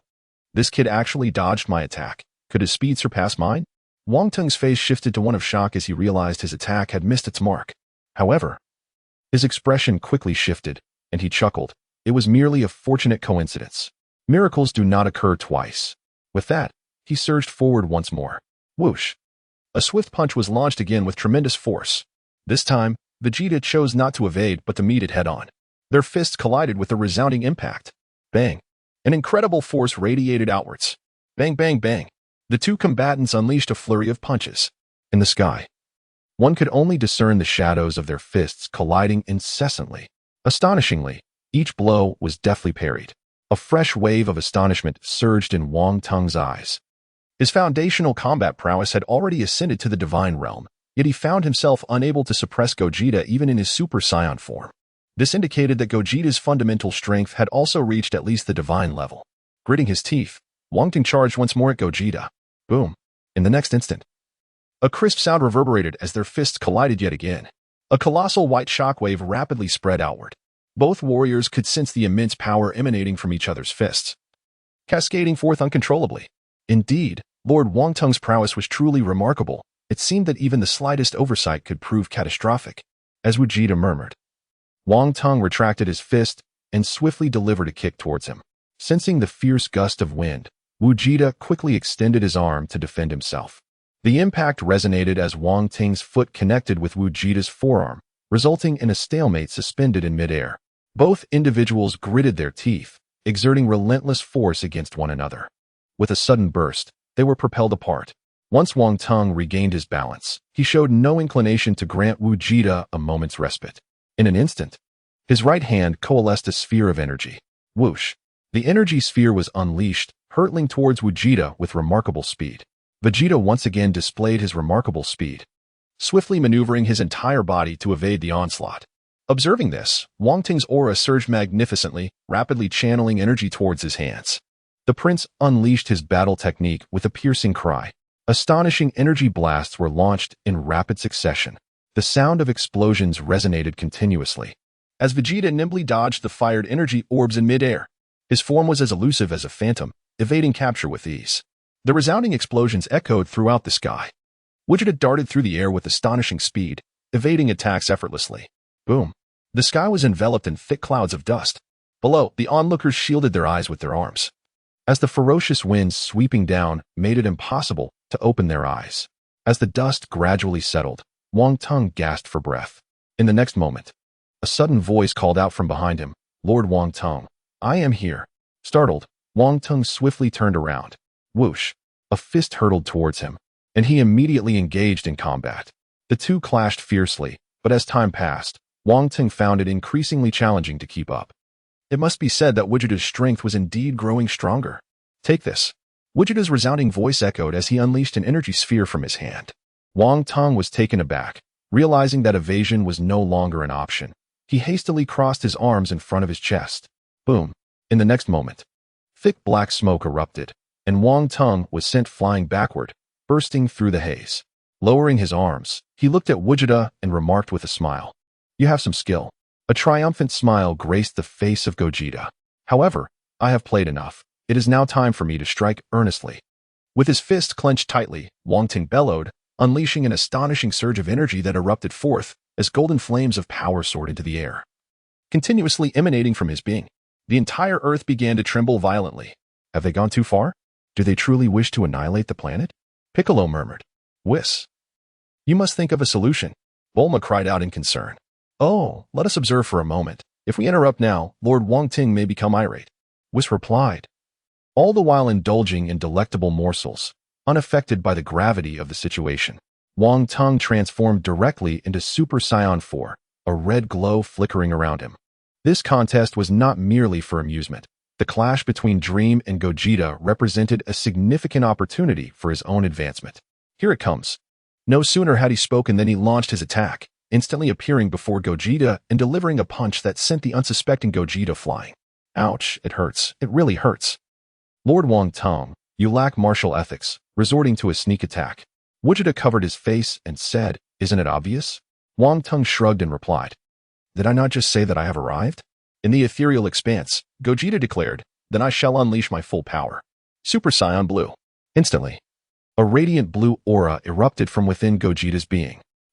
A deep roar resonated, casting a pall over the surrounding sky. At this moment, Gogeta's energy surged to an astonishing level. Wang Teng's expression gradually turned grave, for he understood that the decisive moment was upon them. With a smirk upon his lips, transformed Gogeta warned, be careful. Whoosh. He vanished from his position, reappearing before Wang Teng, his fingers darting forth like daggers, relentlessly striking. In response to the onslaught, Wang Teng swiftly retreated. Whoosh, whoosh, whoosh. Two figures intertwined in the air, their golden and blue silhouettes lingering in the atmosphere, refusing to dissipate. So powerful, exclaimed Krillin, his gaze fixed on the aerial spectacle. The onlookers held their breath, their eyes riveted to the sky, not daring to utter a sound. Only Beerus and Whis, indulging in a colossal cake, savored the moment with delight. As Gogeta launched another swift assault, King Tong, observing the astonishing ferocity of the attack, swiftly condensed an energy sphere in his hand and hurled it towards the rapidly approaching Gogeta. Gogeta responded instantaneously, swiftly coalescing a more formidable energy sphere in his hands. Boom! An astonishing explosion erupted in the sky, thick clouds of smoke billowing outward in all directions. Subsequently, the two combatants plunged into the haze, a cacophony of sounds resonating through the air. Both fighters launched rapid assaults upon one another, their fists colliding relentlessly in the atmosphere. Circles of white sonic booms pulsated amidst the chaos. Bang! Bang! In the next moment, whoosh! Suddenly, Gogeta vanished, only to reappear above Wang Teng. With his fists clenched tightly, he unleashed a tremendous blow that descended with incredible force. Whoosh! Bang! Wang Teng's body plummeted to the ground like a meteor, crashing into the earth. The very planet trembled. And it must be said that ever since the two commenced their battle, the earth has been quaking in trepidation. Lord Wong Teng, now you comprehend the gravity of the situation. Before Gogeta could finish his words, a shadow surged forth with astonishing speed, landing a powerful punch squarely on Gogeta's chin. As Gogeta swiftly executed a series of backward flips in midair, he stabilized his form and wiped the blood from the corner of his mouth. Damn it, he exclaimed, immediately launching into a counterattack. With a resounding clash, their fists collided once more, unleashing a tremendous surge of energy that reverberated through the atmosphere. The two engaged in a rapid exchange of blows, the residual energy from their encounters sending tremors throughout the surrounding space. The battle was fiercely contested, with Wong Teng employing the essence of Super Saiyan 4 to match Gogeta's prowess, creating a remarkable balance of power. As the intensity of the conflict escalated, Wong Teng gradually discerned that his essence was amplifying his defensive capabilities. With the activation of his essence, the pressure from Gogeta's strikes diminished significantly, even when struck. The force would swiftly be mitigated by the power of his essence. With another explosive impact, the two fighters separated once again. In Gogeta's heart, a profound shock resonated.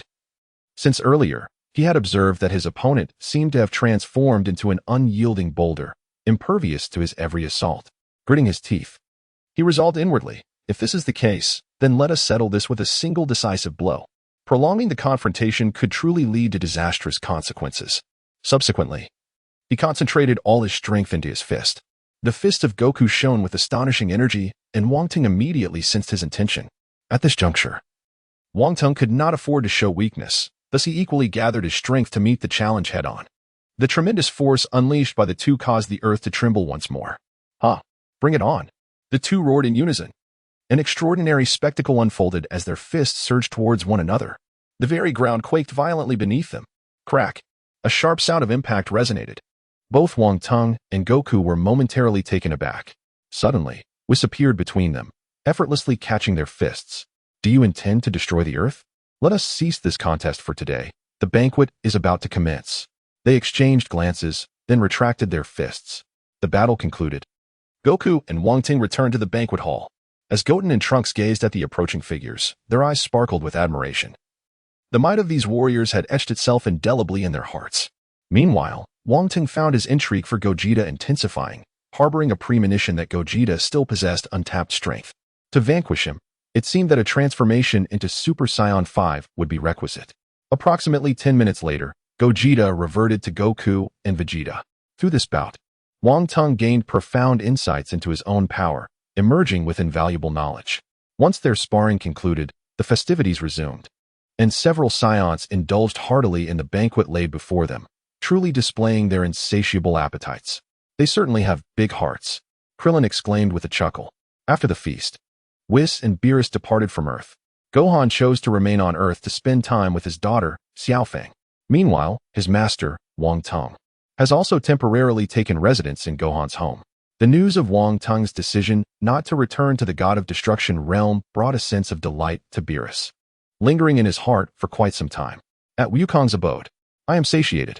Goku clutched his stomach and exclaimed, while Chi-Chi, who was serving the dishes, twitched at the corner of her mouth. She gasped, what on earth is wrong with you, Goku? You've only consumed half of your usual portion. Wukong appeared utterly consumed by his thoughts, his appetite completely forsaken. Beside him, Goten wore a mask of concern, inquiring, "Father, what troubles you?" Wukong softly remarked, "For some reason, I have no appetite." Immediately, Chi-Chi pressed her forehead against Wukong's, inquiring, "Do you have a fever?" Wukong replied, "No." With a sorrowful expression, Chi-Chi asked, "Does that mean you are going to die?" In response to Chi-Chi's words, Wukong appeared unfazed, stating, "I have already died twice. I do not feel that I am dying this time." Yet, Chi-Chi remained visibly concerned, exclaiming, "But you can't even eat. This is utterly absurd. What could possibly be happening?" In truth, Chi-Chi's worry stemmed from her deep care. Wukong had already consumed an entire table of empty bowls. Perhaps the Saiyan constitution differs significantly, as Wukong's intake alone could sustain an ordinary person for an entire month. Wukong softly murmured, "In truth, I did not wish to cause you concern." He then recalled the moment when, while out shopping, his body unexpectedly betrayed him. Even his aerial dance technique faltered, causing him to plummet from the sky and sustain a considerable bump on his head. Upon hearing Wukong's account, Chi-Chi's anxiety deepened. "Can you fathom the cause of this? An ordinary doctor examining your extraordinary physique would surely find nothing amiss." Suddenly, an idea sparked in Chi-Chi's mind. Why not inquire with the king of the realm? Wukong, with an air of indifference, remarked, "I have already stated that it is of no concern. There is no need to make a mountain out of a molehill." At that moment, Wu Tian, resting on Wukong's lap, gazed up at him, while Chi-Chi also turned her eyes towards Wukong. Wukong, with no other choice, rose to his feet. "Very well, I shall return shortly." In an instant, he activated his teleportation. Goku found himself in an unfamiliar bedroom. He surveyed his surroundings and remarked, "This certainly doesn't resemble King Kai's abode. Where could I be?" In his bewilderment, Goku nonchalantly seated himself on the bed. At that moment, Bulma, freshly emerged from her bath and wrapped in a towel, stepped out. "Hey, Vegeta, tomorrow is Trunks sports meet. You should at least show your face." Upon switching on the light, she was taken aback to discover Goku gazing at her. Upon seeing the visitor, Wukong greeted, "Hi." Bulma let out a shrill scream. Hastily wrapping a towel tightly around her body, Vegeta rushed in swiftly, exclaiming, "What is the matter?" Upon noticing Son Goku seated on the bed, he gasped, "Kakarot." Goku squinted and exclaimed, "Oh." Bulma pressed a button on the wall, and in an instant, Goku found himself surrounded by an array of advanced technological weaponry. "Are you ready?" Wukong, with an expression of innocence, exclaimed, "I have insisted that it was not my intention." Bulma retorted, "Then what is the explanation for this?" Wukong exclaimed, "I truly do not know." He certainly would not go out of his way to observe the blushing faces of Vegeta and Bulma at this moment. Vegeta bellowed, "Kakarot." Realizing his slip of the tongue, Son Wukong promptly apologized and vanished in a flash. He then reappeared beside Krillin and Aral. Ultimately, he found himself atop the Korin Tower, murmuring, "What a predicament. It is far more serious than I had anticipated." At last, he reached the Kaioshin's domain, where the Kaioshin conducted a thorough examination of Wukong. "You have developed a case of delayed onset erratic energy syndrome. If you recklessly manipulate your energy, you may find it uncontrollable in a few days' time." Wukong was taken aback. Using it recklessly? He recalled that during his match against Wang Teng, he had defiantly utilized the tenfold Kaioken while in the Ultra Blue form. As for the Kaioken, the KO had consulted medical texts for Wukong and concluded that he would eventually recover after some time. However, despite the promise of recovery, abusing the tenfold Kaioken was simply unacceptable. Wukong wore a look of confusion. Lord Wong Teng also employed the Kaioken technique, and he executed it at 20 times its power on top of Super Saiyan 5. How is it that he remains unscathed? Wukong's inquiries left the king of the worlds momentarily speechless. However, Wukong persisted relentlessly. Frustrated, the king bellowed, "This is exasperating. Can you even compare yourself to the esteemed inspector? They are a magnificent deity, even greater than Lord Beerus, while you are merely a mortal." Upon hearing the king's response, Wukong's expression turned despondent. "What am I to do then? There is the upcoming tournament hosted by the Omni-King." The king insisted that he must return home and rest obediently, and he was not to grow stronger any further. With no other recourse, Wukong resolved to seek counsel from Wong Teng. Meanwhile, Chi-Chi and Goten awaited Wukong's return at home. Gazing at the slumbering Goten, Chi-Chi murmured, "I wonder if Wukong is in trouble? It is times like these that I must become stronger. I need to prepare a delectable meal that will entice him to finish it in one breath. I must invigorate him." Just then, the house began to tremble. Instinctively, Chi-Chi clutched Goten tightly. Suddenly, with a thunderous explosion, the home was engulfed in chaos. Wukong emerged from the swirling smoke. Indeed, he struggled to master both teleportation and flight. At that moment, Chi-Chi, gripping the startled Wutian, cast an irate glare at Wukong. With a resounding crash, their home behind them was instantly reduced to rubble. Wukong, with a forced smile, exclaimed, "I have returned." Chi-Chi's forehead throbbed with veins as she shouted, "Wukong." The house lay in ruins, dismantled by Wukong's antics. Wukong had no choice but to accompany Chi-Chi and Wutian to Gohan's residence. At that moment, Gohan was engaged in training with Wang Teng.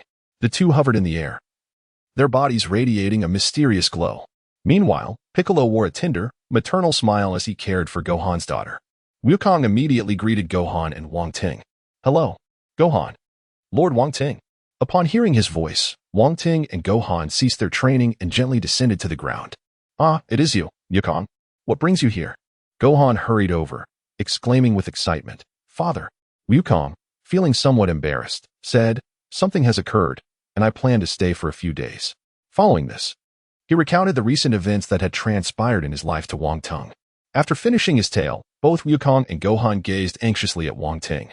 A wave of shock surged through Wang Teng, prompting him to slowly close his eyes. He realized that this was a lingering effect of the King Kai fist, and more importantly, it could signify the successful mastery of the ultimate instinct technique. During the martial arts tournament, Wukong had already grasped the rudimentary form of this technique, and it seemed his intuition was correct. Upon opening his eyes and observing the worried expressions on Wukong and Gohan's faces, Wang Teng contemplated for a moment before reassuringly stating, "It is not a significant issue. There is no need for concern. Please, take a seat." He promptly assisted Wukong in regulating the turbulent energy coursing through his body. Wukong felt a surge of elation as he exclaimed, "I am healed. How marvelous." He added, expressing his gratitude to Lord Wang Teng. Upon hearing Wukong's declaration of recovery, Gohan's face instantly lit up with a smile. Wang Teng gazed at Wukong and said, "For the next few days, you shall train alongside Gohan and me. Once your technique reaches a certain proficiency, this affliction will dissipate. I have merely assisted in temporarily alleviating the chaotic energy within you." Wukong, upon realizing he could resume training, became even more exhilarated. When the King of the Universe had advised him to refrain from training and to rest, he truly felt a decline in his overall well-being. Chi-Chi looked at her granddaughter with unrestrained joy. Yet, her granddaughter Xiao Fang seemed to only find comfort in being held by Piccolo. The moment Chi-Chi attempted to embrace her, Xiao Fang would immediately burst into tears. As Wukong, Gohan, and Wang Teng entered, Piccolo immediately rose to his feet. Chi-Chi inquired, "Piccolo, where are you going?" In a gentle tone, Piccolo replied, "I am returning home." At that moment, Gohan needed to train, and I reluctantly agreed to assist him in caring for the child. I shall leave her in your capable hands. I am not so idle myself. Then, pointing at Chi-Chi, Piccolo added, "Chi-Chi, you can prepare her weaning meals, right?" Taken aback, Chi-Chi responded, "Having raised 2 children myself, you can rest assured." Piccolo continued, "Xiao Fang adores grilled vegetable pancakes with tuna and tofu scraps. First, chop the carrots, onions, spinach, and broccoli, and have them ready in advance." Chi-Chi stared at Piccolo in astonishment. Piccolo glanced at Xiao Fang and remarked, "She can walk around on her own now. Keep a watchful eye on her." He then pointed again, "The picture books are over here, and the toys are over there. Play her some music if she cries during the night." Wukong was momentarily taken aback. "Listening to music? Did you sing to her?" A faint blush adorned Piccolo's cheeks. Wang Teng, utterly astonished, realized that during his days of intense training, he had overlooked the astonishing transformation of the once fearsome Piccolo into a devoted father figure. Gohan and Goku escorted Piccolo to the entrance. As they were parting, Piccolo remarked, "One last thing. Xiao Fang is shy around strangers. She only stops crying when I hold her. If you truly find yourselves in a predicament, do not hesitate to call for me." At this moment, Piccolo wore a proud expression. He then turned and walked away into the distance. "Goodbye, Piccolo. Please visit us again." Wukong, Gohan, and Piccolo bid farewell. Just a few steps away, Piccolo halted, then turned back. "Moreover, do not forget to brush your teeth before bedtime. It is essential to instill this habit early." Observing Piccolo chattering incessantly in the yard, Wang Teng chuckled and shook his head. It seems that Piccolo truly regards Gohan as his own son. In comparison to Wukong, Piccolo embodies the role of a devoted grandfather. Ultimately, Piccolo did not depart. Cradling Xiao Fang, he wore a beaming smile. A brand new day dawned. Wang Teng, Yukong, and Gohan were training in the backyard. At that moment, Chi-Chi rushed over. Mom, what happened? Gohan inquired, puzzled. Gohan, Chi-Chi's eyes brimmed with tears, and her voice trembled with emotion. What is wrong? Chi-Chi. Yukong and Gohan wore expressions of utter perplexity. At that moment, Piccolo, who had gone out to procure ingredients, returned. Wang Teng cast a glance at Chi-Chi and gently remarked, do not weep any longer. What has transpired? Speak swiftly. Chi-Chi choked out, Xiao Fang is missing. Upon hearing this, Piccolo's complexion deepened to an even darker shade of green. He then bellowed, how could you not keep a watchful eye on her? I had warned you to be vigilant. She is capable of wandering off on her own. Meanwhile, not far away, Pilaf and his companions were taken aback by Piccolo's roar. In the arms of Xiaowu, the infant Xiao Fang murmured, Baiku. Panic enveloped Gohan as he exclaimed, what should I do? If Biddy returns from work, I shall surely meet my doom. Wong Teng retorted coldly, hurry and find a solution. Complaining now is futile. Subsequently, the group dispersed in search of a remedy. Meanwhile, Piccolo's roar had instilled fear in Pilaf and his companions, prompting them to rush towards their robot. The trio hurriedly entered the cockpit, and the hatch swiftly sealed behind them. Pilaf began frantically pressing buttons on the control panel. Lift off, he commanded. The robot gradually ascended, soon soaring into the sky. With a whoosh, it vanished into the horizon. Pilaf, drenched in cold sweat, muttered from the cockpit. How terrifying. In the co-pilot's seat, Ashu murmured, actually, we haven't even commenced our misdeeds. We need not flee. Xiaowu, with a resigned expression, added, King Pilaf. I've brought her along. Xiao Fang playfully extended her little hand. Pilaf immediately sprang to his feet, demanding, what are you doing? Toss her out. Xiaowu, unwilling, retorted, no way. You throw her out yourself. Pilaf bellowed, how could I do such a thing? Instantly, Xiaowu burst into tears, frightened by Pilaf's outburst. Wang Teng's divine power enveloped the earth, soon detecting a faint Saiyan presence. Ah, this subtle reaction seems to be Gohan's daughter, Xiao Fang. But how did she end up in the sky? In the next moment, Wang Teng vanished from his location, a gentle voice echoing in Goku and Gohan's ears. Leave Xiao Fang to me. I shall ensure her safe return. Inside the robot, Ashu's keen nose caught a foul odor. King Pilaf, did you pass gas? He inquired. Xiaowu quickly realized the implication. Could it be a bowel movement? Ashu shouted. Open a window quickly. My nose cannot endure this stench. Xiao Fang glanced at Ashu and burst into laughter. She then lunged at Ashu, crashing into his belly. However, the odor was overwhelming for Ashu. Don't face me, he protested. Oh no. Pilaf stared at the laughing Xiao Fang. Why are you still laughing? In a fit of rage, he slammed his fist onto the control panel, causing cracks to emerge. An alarm blared, echoing a warning throughout the robot. As the crisis loomed, the faces of the trio turned pale. Ashu, nauseated and on the verge of vomiting, swallowed hard in fear. Meanwhile, the robot's engine had ceased to function. At that moment, Wang Teng had ascended to the heights of the sky. As he was about to intervene, an unusual force suddenly emanated from the infant's body. Oh, Gohan's daughter is quite remarkable. How intriguing. Subsequently, Wang Teng's figure vanished into the air. After the engine ceased, a more terrifying barrage of firepower erupted. The robot swiftly ascended into the sky. Pilaf and his companions, terrified, huddled together, exclaiming, it's over. The machine was beyond control. Xiaowu cried out, heaven above. Let this child be saved. As the robot ascended, Xiao Fang stood at the control panel, radiating a mysterious white energy. She laughed joyfully, and immediately, a wave of white energy surged from her body. Pilaf and his companions were left astounded. The white light then pierced through the robot, soaring into the heavens. Whoosh! Xiao Fang shot forth like a comet. The robot was instantly obliterated. Pilaf and his companions clung to Xiao Fang, who was lifted into the air. Xiao Fang transformed into a beam of white light, swiftly vanishing into the sky. In space, Xiao Fang, enveloped in a white aura, floated gracefully, while Pilaf and his companions hung on tightly to her feet. Wang Teng gazed at this scene in astonishment, murmuring, can she harness energy in just 3 months? This talent is even more terrifying than Gohan's. Xiao Fang looked at the cosmos with a radiant smile, her tiny hands reaching out, yearning to grasp the twinkling stars. Pilaf, drenched in cold sweat, exclaimed, we're floating in the air. Yet she is just a baby. Asu interjected, but she is a scion. At that moment, Wang Teng appeared beside Xiao Fang. Xiao Fang, come back with me. Upon seeing Wang Teng, Xiao Fang beamed and leaped into his embrace. Wang Teng then glanced at the trio below, who were instantly drenched in cold sweat. Whoosh! A beam of white light shone brightly. Wang Teng whisked everyone away from the cosmos. On Earth, a white light streaked across the sky. At that moment, Wang Teng looked at the trio who had clutched Xiao Fang's ankle. They felt as if they had plunged into an ice cavern. Reluctantly, they released Xiao Fang's ankle, plummeting into a large tree. Xiao Wu murmured, "That guy's gaze is terrifying." Also added, "I never want to come near these scions again. They are too fearsome." Biddy Li opened the door. "I'm back." Xiao Fang immediately called out, "Mama." Biddy Li swiftly embraced Xiao Fang, gently asking, "Have you been a good girl at home?" Wukong and the others are clearly exhausted from being pursued by this individual. Looking at the crowd, Dilly asked in confusion, "What's wrong?" Wu Fan stood up, anxiously waving his hands and exclaimed, "It's all right. It's all right."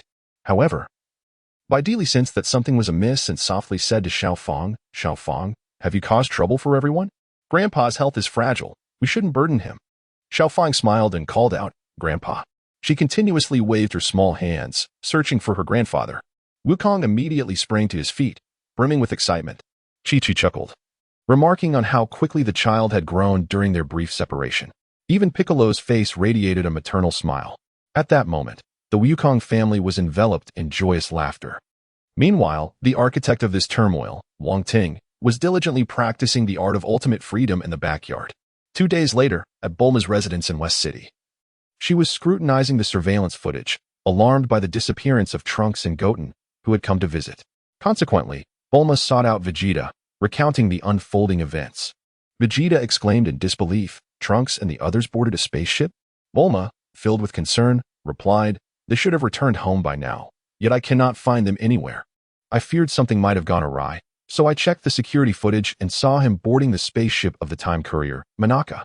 Vegeta scoffed, "Who's to blame for your incessant shopping?"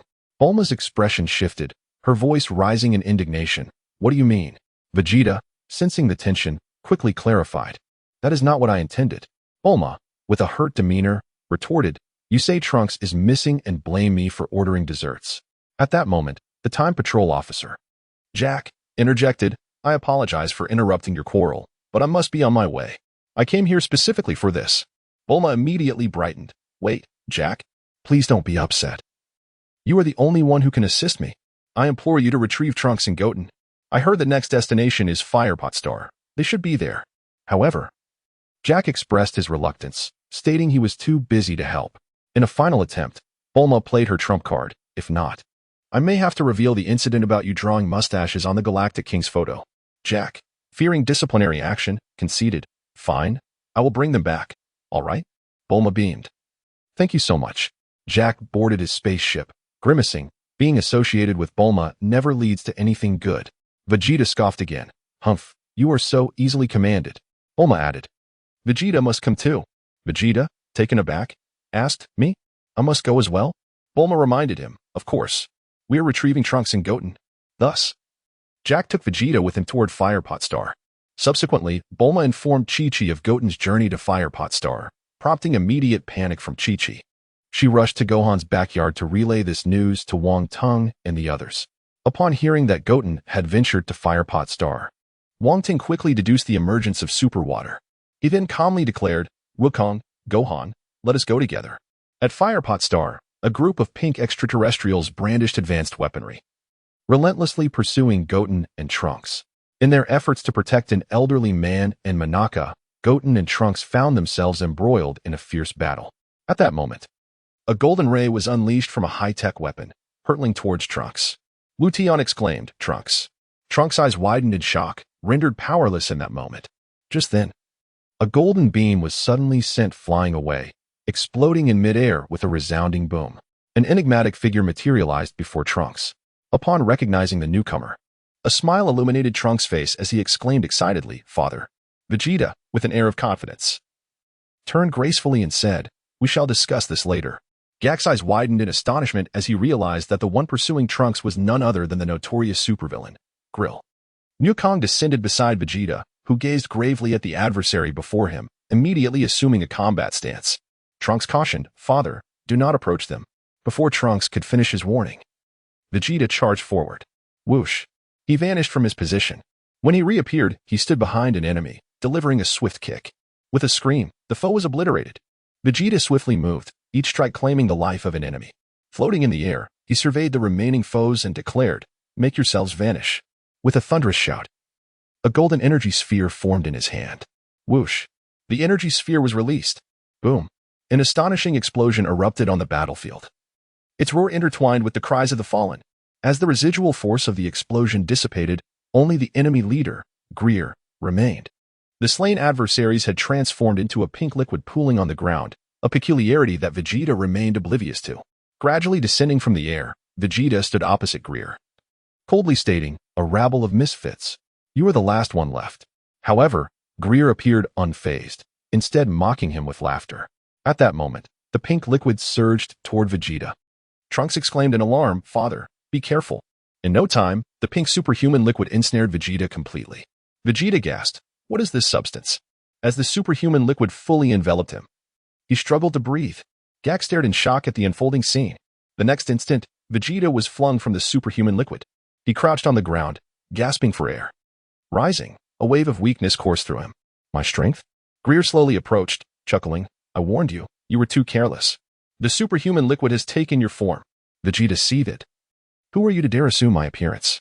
The superhuman liquid Vegeta replied, "I have not merely taken your appearance, I have absorbed all your power. Now I am Vegeta. You are but my discarded shell."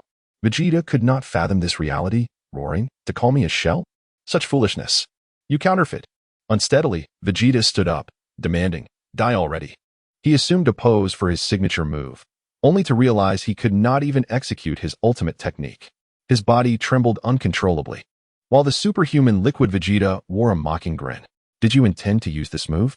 Suddenly, an astonishing purple energy coalesced in his hand. Sky Cannon. With a furious roar, an incredible shockwave surged forth. Boom! The dreadful sound of an explosion erupted behind Vegeta and the others. The horrifying blast resonated immediately behind them. A bead of cold sweat trickled down Vegeta's forehead as he murmured, "What on earth is happening?" Super Water Vegeta chuckled, "At last, you understand. I am the true Vegeta." At that moment, Griller, standing in the background, rushed forward to flatter him. "Your power is astounding. I never imagined anyone could possess such strength. Continue to absorb the powers of others." He glanced towards Trunks, inquiring about his condition. Super Water Vegeta murmured, "Trunks." Subsequently, a troubled expression crossed his face, which Vegeta observed intently. Griller exclaimed, "Let us go. Absorb their powers." Just then, Super Water Vegeta unleashed several streams of super water from his hands. Vegeta shouted, "Stop." Trunks and Goten stood frozen in fear. At that moment, Gak clenched his teeth and fired several beams from his pistol, shattering the incoming super water. Gak grinned. Rescuing in a moment of dire peril is what truly defines a super elite. Vegeta bellowed, "Trunks." Instantly, Trunks exchanged glances with Goten. Wukong, accompanied by Monaka and Trunks, along with the elderly and Vegeta, hastily fled into the distance. After Gak reveled in his triumph, he realized that he was utterly alone, save for two adversaries who lurked ominously nearby. Superman Water immediately charged towards Gak, his face turning an ashen green with terror. Moments later, he collapsed to the ground, unleashing a shockwave that radiated a blinding light, obscuring the vision of his foes. He fled like a steel-armed Astro Boy into the horizon. How fortunate, he had narrowly escaped. Yet, just as he soared a few meters away, the shockwave beneath him dissipated. Gak panicked, exclaiming, "Oh no, this technique can only be employed once a day. But if I had refrained, I would surely be dead." With a chilling scream, Gak plummeted from the sky. Boom! A deep crater formed upon impact with the ground, enveloped in swirling dust. Superman Water and Vegeta shielded themselves with their arms against the relentless gusts of debris. Dreadful, they must absorb their power. In a secluded valley, Gak stood with Goten and Trunks, having finally escaped using his various superpowers. Gazing at the fleeing figures of Vegeta and the others, Gak murmured, how could they forget their savior? Hidden within the valley, Vegeta's face remained etched with astonishment. Who are those individuals? The technique they employed is not merely a replication. At that moment, an elder rose and declared, "Allow me to elucidate. It was the super water that assaulted us." Gak, taken aback, responded, "What? The super water?" The elder exclaimed, "You are familiar with it?" Gak, after much deliberation, still found himself unclear. Observing his confusion, the elder continued, The super water is merely a weapon created by us, the inhabitants of the fire-boiling planet, for self-defense. Vegeta, astonished, inquired, "You claim it to be a weapon?" The elder affirmed, "Indeed, a most terrifying weapon." He proceeded to recount the dreadful liquid weapon, the super water, capable of absorbing an individual's energy and transforming them into a replica. He elaborated, "These scoundrels, believing that consuming the super water would amplify their strength by hundreds of times, met their demise when they encountered it." Upon hearing this, Vegeta rose, stating, "I comprehend everything. Yet I have two inquiries. The appearance and abilities of that replica mirror my own, which implies that the super water has usurped my essence." The elder nodded, "Precisely."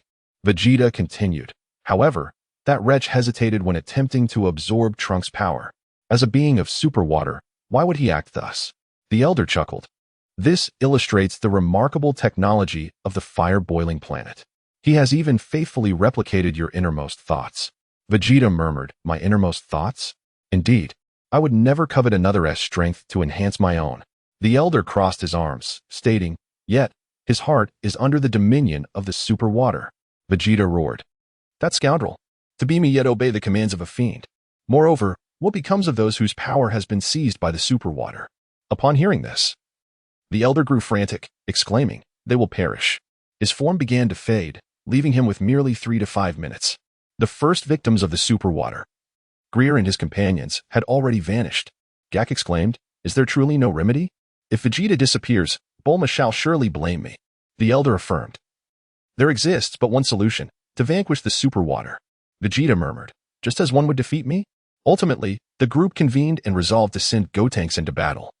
In the boundless skies, Super Saiyan Vegeta and Super Saiyan Goku relentlessly searched for their comrades, including Vegeta. Suddenly, a voice resonated from below. "We are right here," Trunks and Goten exclaimed in unison. In an instant, Super Saiyan Vegeta and Goku materialized above the two. "You dared to emerge on your own," Super Saiyan Vegeta remarked. "Knowing defeat was imminent, yet you stepped forward nonetheless. Truly, you are my son, but how could you possibly conquer me?" At that moment, Goten turned to Trunks and urged, "Trunks, teach this impostor a lesson." Trunks responded without hesitation, "All right, Goten, let's join forces." The two immediately struck a fusion pose. Fusion. As their fingertips touched, a brilliant radiance enveloped the battlefield. The light intensified, and from within it, Gotenks emerged, shimmering with newfound power. Wukong raised his head and exclaimed, "You impostor! I shall teach you a lesson you won't forget." A look of disdain crossed the face of Super Saiyan Vegeta. In the blink of an eye, Wukong vanished from his spot, only to reappear right before Super Saiyan Vegeta. Gotenks immediately launched a rapid assault towards Super Saiyan Blue Vegeta, unleashing a flurry of punches like a tempest. However, Super Saiyan Blue Vegeta effortlessly dodged all the attacks with his arms crossed over his chest. In the next moment, with a swift motion, he seized Gotenks' fist and chuckled, "Is this what you consider an attack?" Without delay, he delivered a powerful punch that sent Gotenks flying. Boom! Gotenks crashed heavily onto the ground, a thick cloud of dust immediately enveloping the area. It hurt so much, it truly was ineffective after all. Wukong slowly rose to his feet. "Very well then." A deep roar erupted from his throat, and a golden aura swiftly surged forth. The entire planet of Fire-Up-Pot quaked violently, as an astonishing energy emanated from Wukong's being. Gotenks' hair continued to grow longer, and the golden aura surrounding him intensified. With a powerful shout, he elevated his energy to its zenith. Silver lightning flickered within the golden flames. Gotenks transformed into a Super Saiyan at the 3rd level. In the air, Griller exclaimed, "Will the fusion also enhance our powers? I yearn for that strength even more." Superman Vegeta cast a disdainful glance at Griller. Instantly, Super Gotenks erupted with fury. In a flash, he appeared before Superman Vegeta. Super Gotenks pointed at him and declared, "Watch as I defeat you with a single move." Super Tornado Kick. His astonishing kick landed squarely on Vegeta's neck, sending a wave of golden energy radiating outward. Superman Vegeta wore a mocking expression, retorting, "Utterly useless." Taken aback, Super Gotenks quickly withdrew his leg and shouted, "Then I shall unleash this technique." Super Special Crasher Hammer. With both fists clenched tightly, Super Gotenks leaped high into the air, aiming to smash down upon Superman Vegeta. Boom! An overwhelming surge of energy descended, causing the ground to tremble violently, with dust and debris swirling around. Yet, Superman Vegeta remained unmoved in the air, laughing. That felt like a mere mosquito bite. Super Gotenks was startled and swiftly retreated into the sky. He struck numerous flamboyant poses before shouting, "Flash Power Bomb." Countless golden energy spheres coalesced around him. With a fierce roar, the spheres sped towards Superman Vegeta. Boom, boom, boom. Tremendous explosions erupted in the sky, raining fiery projectiles downwards and enveloping the scene in black smoke. As the smoke gradually dissipated, Superman Vegeta's voice emerged. "Such childish tricks. Do you think you can challenge me?" Hovering anxiously in midair, Super Gotenks exclaimed. It had no effect at all. An elder hid behind Vegeta, lamenting, "This is hopeless. The power disparity is too great." Gak murmured, "I wish to help them, but I am in danger myself." At that moment, they noticed that Vegeta's form had begun to grow somewhat translucent. Superman Vegeta snorted, "The skin I shed shall soon vanish." Griller above urged, "Quickly absorb Gotenks' power." Super Gotenks erupted with energy, his golden aura soaring. "I absolutely cannot lose." Just as those words left his lips, he charged rapidly towards Superman Vegeta. As his fist neared Vegeta, an astonishing scene unfolded. Superman Vegeta, moving with even greater speed, delivered a punch straight to Super Gotenks' abdomen. Super Gotenks immediately felt an unimaginable pain radiate throughout his entire being.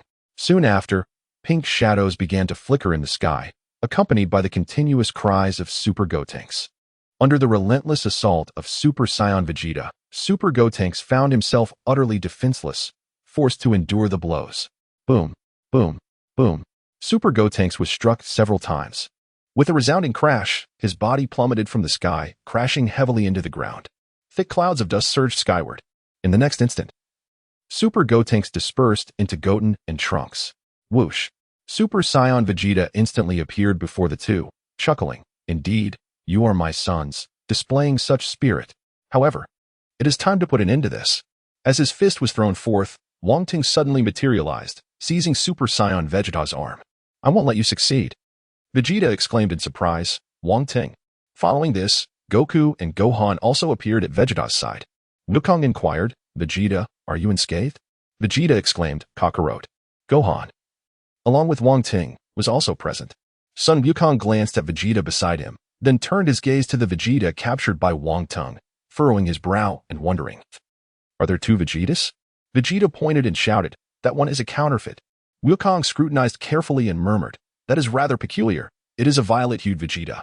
Wu Tian pointed at Super Water Vegeta and exclaimed, "Uncle Wong Teng, swiftly vanquish this fiend." Trunks added anxiously, "If we delay, Father will perish." Wong Teng nodded in acknowledgement. He possessed a profound understanding of this super water phenomenon and was acutely aware that this clone wielded all of Vegeta's formidable powers. Gazing at Wong Teng, Super Water chuckled. "Wong Teng, I never imagined I would have the opportunity to duel with you." Wong Teng retorted with a smile, "You don't genuinely believe you can triumph, do you?" The two locked eyes, their gazes intense. Meanwhile, in the sky, Greer remarked, Here come three astonishingly powerful individuals once more. In the realm of cosmic battles." Wu Tiandao cautioned, "Uncle Wong Teng, beware. This fiend will absorb your strength." The Super Saiyan Water Vegeta bellowed defiantly, "I shall never resort to such treachery. This confrontation is a matter of life and death. Wong Teng, I am determined to vanquish you. Once you're defeated, it will be Kakarot's turn." From the skies, Greer shouted, "Cease your foolishness and absorb his power." Water Vegeta shot a glance at Greer, declaring, "Anyone who dares to hinder me shall face annihilation." Enraged, Greer retorted, "Do you dare defy my orders?" "Very well." A radiant glow emanated from his abdomen, and below, Water Vegeta was struck as if by lightning, howling in agony. Vegeta exclaimed, "What is happening?" The elder from the Fire Pot Star remarked, "Water Vegeta seeks to compel the replicant to obey." Vegeta seethed, "Who dares to command me?" Water Vegeta muttered, "I shall not submit to anyone." Ha! Whoosh! In an instant, Water Vegeta appeared before Greer, exclaiming, "Die, you worthless trash." His tremendous punch swept through the air, and Greer was struck with immense force, plummeting rapidly backward. Boom, boom, boom. He crashed through 3 mountain peaks, buried under a cascade of rubble. The electric current enveloping Water Vegeta dissipated instantly. Wong Teng observed this spectacle with a smile. The proud Saiyan prince remains unchanged, just like Babidi of yore. History is indeed remarkably similar. The elder from Fire Pot Star, incredulous, remarked, "Unbelievable. He has broken free from Water Vegeta's control." Water Vegeta murmured, "Now that there are no disturbances, let us commence. I shall erase the shame of my previous defeat." With arms crossed, Wong Teng chuckled, Vegeta, come forth. I'm ever ready. Whoosh. Wong Teng materialized before Water Vegeta. Below, Sun Wukong clenched his fists, grumbling, damn it, I wish to battle Lord Wong Teng as well. Vegeta has taken my chance. Beside him, Vegeta protested vehemently. Hey, Kakarot. That is merely a counterfeit. What does he matter? Water Vegeta swiftly swept a kick. But Wong Teng countered effortlessly with a single outstretched hand, absorbing the force of the attack. Water Vegeta gritted his teeth, his face a mask of fury. Yet he realized that no matter how fiercely he struggled, he could not escape the grip of his opponent. Whoosh. In the next heartbeat, Wong Teng reappeared above Water Vegeta, delivering a devastating punch. Came the anguished cry as Water Vegeta plummeted downward. Boom. The ground was struck with tremendous force, creating a vast crater, with dust swirling in the aftermath. Wukong exclaimed with enthusiasm, impressive. Truly deserving of the esteemed Lord Wong Teng. A radiant smile adorned Gohan's face as the super water gradually rose to its feet. Impressive, exclaimed Wong Teng. You remain formidable as ever. However, I shall not concede so easily. He slowly ascended into the air. Meanwhile, the super water, having been vanquished by Super Water Vegeta, transformed into a purplish-red stream and stealthily retreated to the side. Trunks glanced at his now translucent father and urgently called out, Uncle Wong Teng. There is no time to lose. Quickly defeat that fiend. Vegeta gazed into the sky, murmuring, what on earth is Wong Teng lingering for? Instantly, a surge of white energy erupted from Super Water Vegeta, a formidable force spreading through the atmosphere. Wong Teng observed his adversary with a grin, remarking, it seems I have been underestimated. Very well, allow me to reveal a fraction of my power for you to witness. He then provocatively beckoned to Super Water Vegeta. Vegeta's face contorted with fury as he swiftly charged forward, delivering a rapid fist aimed at Wong Teng. In response to the onslaught, Wong Teng remained motionless in the air, allowing Vegeta's punch to collide with his visage. A smile broke across Vegeta's face as he connected, but Wong Teng, unfazed, tilted his head back and effortlessly deflected the blow. Shock etched itself onto Vegeta's face as he glared at Wong Teng, cursing, you scoundrel. Even now you choose to toy with me? This is impossible. Vegeta's expression darkened as he retreated, bewildered. That is not how one utilizes a fist. Wong Teng's calm voice resonated, and in an instant, he appeared before Super Water. His formidable fist struck heavily against Vegeta's abdomen, causing excruciating pain to ripple through his body. Clutching his stomach, Vegeta struggled to maintain his stance. Wong Teng's power is astonishing. It seems to have grown even stronger, truly astounding. Goku observed the scene in the sky, evidently stirred by Wong Teng's prowess. Curse it. Vegeta rose angrily, energy surging into his hands. Final flash. A purple energy sphere shot forth with tremendous speed. Wong Teng extended his right hand, pressing down on the energy blast, transforming the entire sky into a violet hue. Fixating on the familiar technique, Vegeta clenched his fists tightly, muttering, that imposter.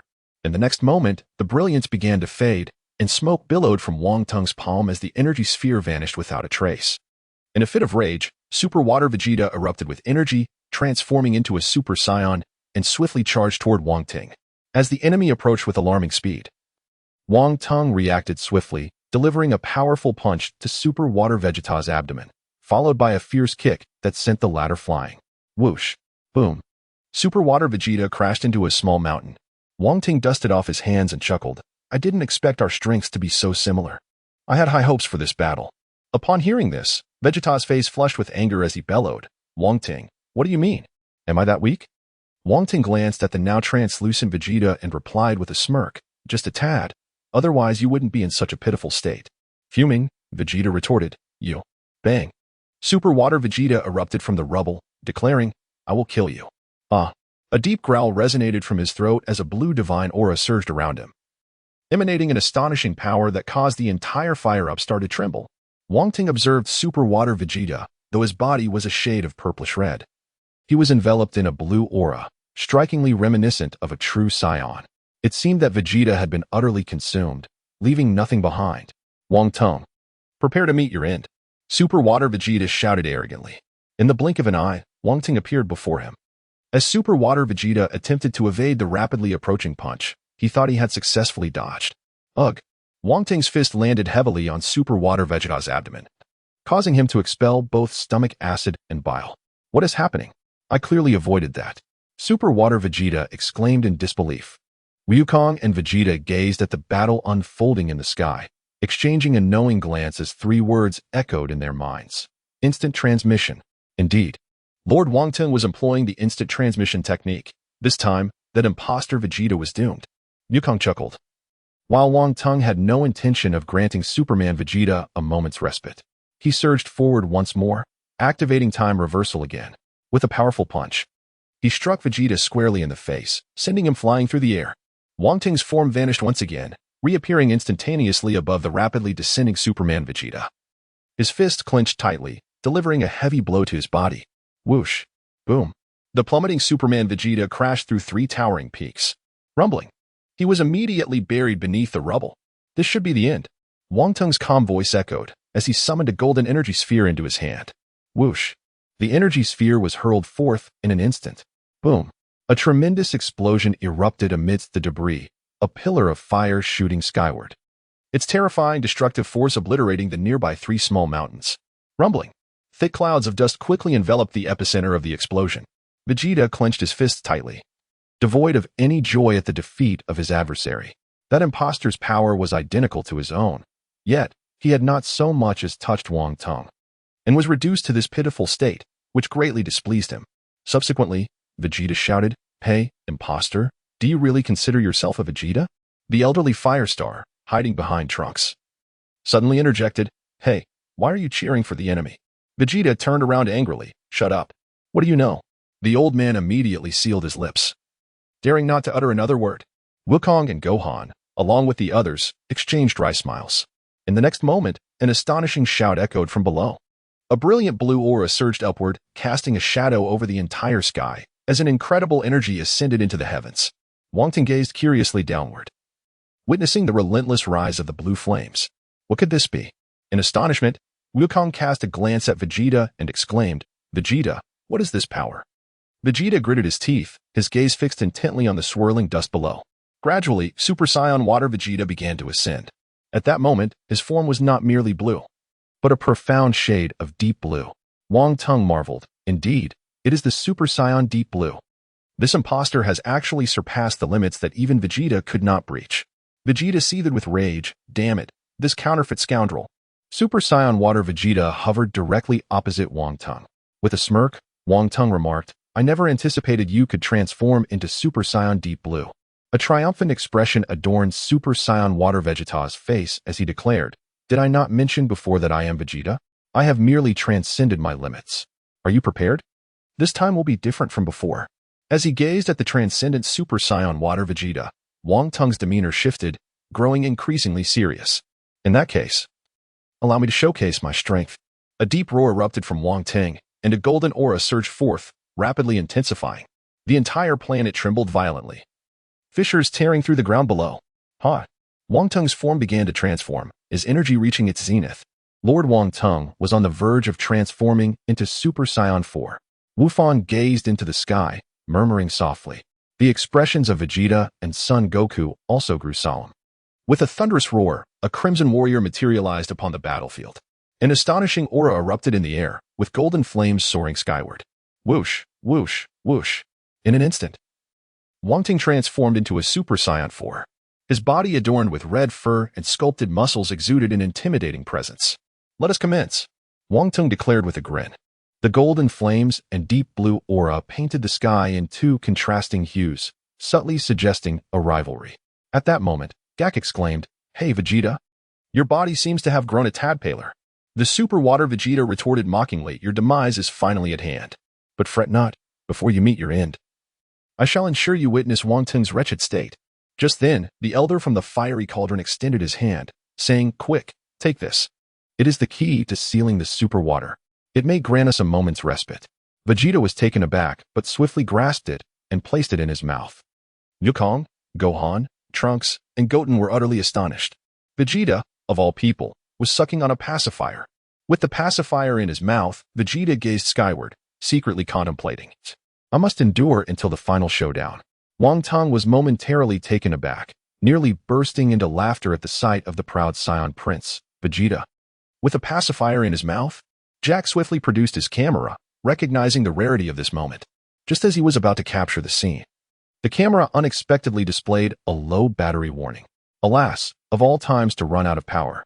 Wong Teng once more turned his gaze toward the Super Water Vegeta, murmuring, "Vegeta, considering you possess such an endearing side, I shall assist you in defeating this impostor." In the next instant, Super Water Vegeta executed a swift kick. Wong Teng instinctively blocked with his left arm. Bang! Following that, Super Water Vegeta unleashed a powerful punch, but Wong Teng evaded just in time, extending his palm to seize Super Water Vegeta's face. Whoosh! Boom! Boom! Boom! Subsequently, Wong Teng propelled his face into the distant mountain peak, effortlessly piercing through 3 mountains in an instant. Countless fragments cascaded from the summit. Dense clouds of dust billowed downward. Whoosh! Super Water Vegeta rapidly emerged from the mountains, with Wong Teng in hot pursuit. Crash, crash, crash. The two engaged in a rapid aerial clash. Circular waves of white sonic booms erupted around them. Their battle intensified. Super Water Vegeta launched another punch, and Wong Teng seized the moment, driving a knee into his abdomen. Vegeta immediately clutched his belly, while Wong Teng's fist clenched tightly, delivering a heavy blow to him. Whoosh! Boom! Super Water Vegeta was forcefully driven into the mountain, causing one peak to collapse in utter disarray, with debris rolling downward. A long fissure appeared on the ground. Wukong and Vegeta, along with the others, swiftly retreated to the side, for the ground where they had previously stood had been utterly obliterated. Whoosh! Super Water Vegeta charged once more towards Wong Teng, as the air reverberated with the sound of fists colliding. Bang! Bang! Bang! Circles of white sonic booms erupted once again. The group landed upon a towering peak. The elder from the Fire Pot Star, in a state of panic, exclaimed, "Is it truly safe here?" Trunks, filled with concern, remarked, "Their battle grows increasingly intense. I wonder how long it will be before we can rescue Father. Will we be too late?" Upon hearing this, Gohan replied, "Please have faith in Lord Wong Teng." Gohan. "Brother," Trunks cried, his face a mask of distress. The elder from Fire Pot Star suddenly recalled, "I remember now. We simply need to defeat the core. If we shatter the nucleus of Super Water, all its replicas will weaken." Trunks exclaimed, "Why didn't you mention this sooner?" The elder slapped his forehead, saying, "It has been a century since that event, so it slipped my mind."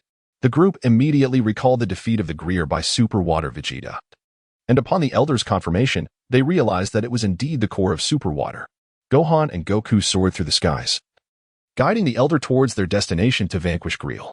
Meanwhile, Vegeta remained rooted in place, his gaze fixed intently upon the heavens. Upon their arrival at the site destined for Greer's defeat, Goku and Gohan were astonished to discover that the Super Water had vanished.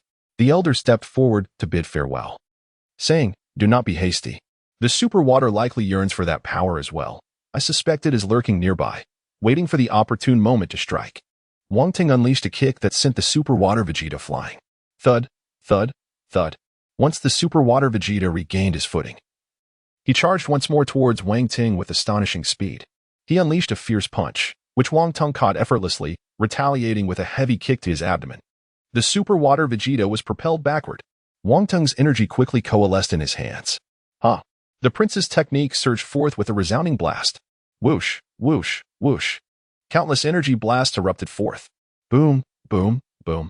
The battlefield was engulfed in astounding explosions. Wong Teng relentlessly fired energy blasts into the heart of the chaos, each explosion ringing out like thunder. Flames roared and smoke billowed.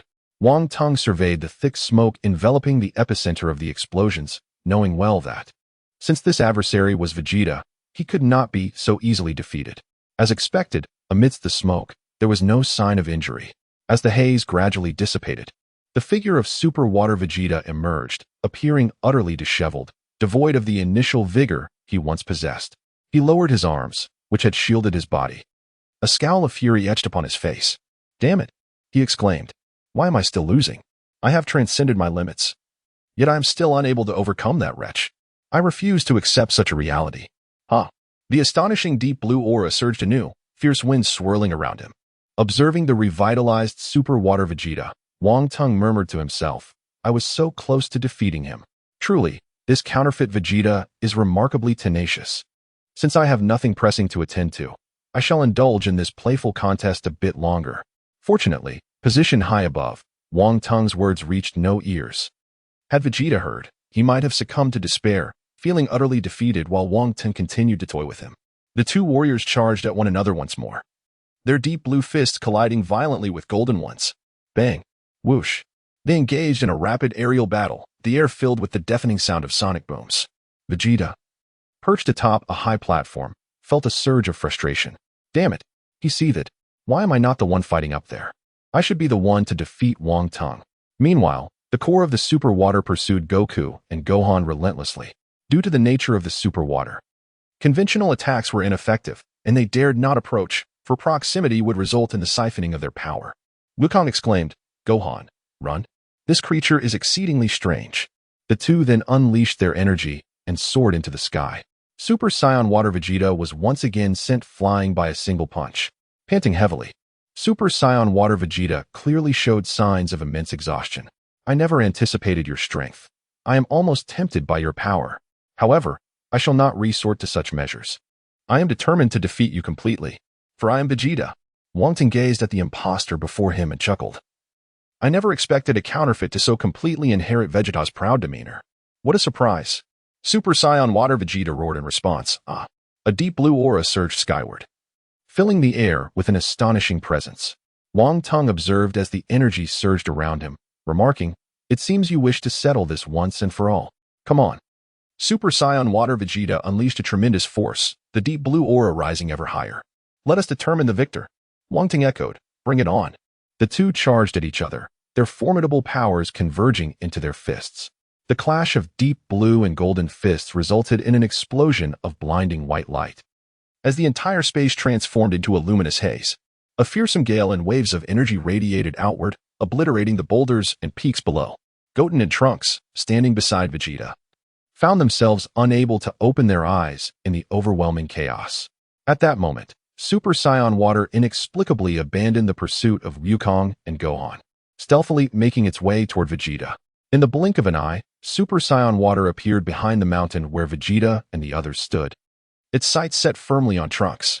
By the time Trunks became aware of the danger, it was far too late.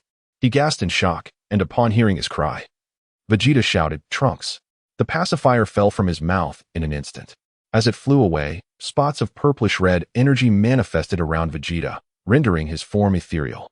Trunks, witnessing his father rushing toward him, extended his arm, crying Dad. Yet, as their hands barely touched, they passed right through one another. Vegeta had become transparent. Trunks gasped, his eyes widening in horror. Vegeta passed through Trunks, placing himself in front of his son just as Super Saiyan Water lunged to consume the dissipating form of Vegeta. Father! Trunks screamed, his voice filled with anguish. Meanwhile, Wang Teng engaged in a standoff with Super Saiyan Water Vegeta, sensed the dire situation unfolding. Realizing that he must eliminate this threat to save Vegeta, he roared, unleashing his full power. An astonishing surge of energy erupted from the fist of Super Saiyan Vegeta. With a heart-wrenching scream, Super Saiyan Vegeta was utterly obliterated. At this critical moment, the once ethereal Vegeta regained his corporeal form. Vegeta stared blankly at his body and remarked, Behold my form. Trunks rushed to embrace Vegeta, weeping, Thank goodness, father. Just then, Goku and Gohan returned, accompanied by the elder from planet Fireboil. Wukong, with a bewildered expression, inquired, Has Vegeta recovered? It seems that Lord Wong Teng has emerged victorious.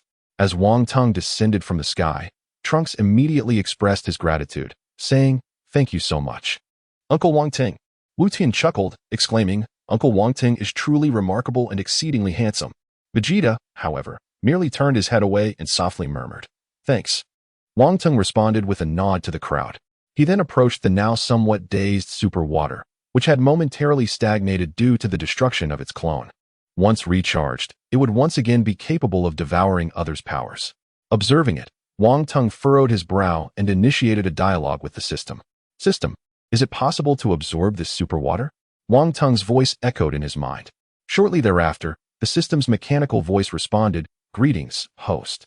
Such a low-tier planetary weapon can certainly be absorbed. A wave of joy surged within Wong Teng. Indeed, it could be absorbed. System, absorb the super water. He commanded without hesitation. In the next instant, a radiant white light flashed, and super water vanished from its place. Moments after its absorption, the system's mechanical voice resonated once more, Ding. Congratulations, host, for successfully signing in at the fire on the stove planet. Congratulations, host, for acquiring the combat skill Dragon Fist. Congratulations, host, for gaining a foundational combat power of 100 million points. Congratulations, host, for an additional second in time rewind. A series of notifications rang out in Wang Teng's mind. He had not anticipated that visiting the fire on the stove planet would not only allow him to reclaim the super water, but also yield such an abundance of sign-in rewards, an undeniable windfall. The elder of the fire on the stove planet grasped Wang Teng's hand, repeatedly expressing gratitude. Thank you, Mr. Wang Teng. It is thanks to you that super water has vanished from our planet. Wang Teng nodded, replying, you are too kind.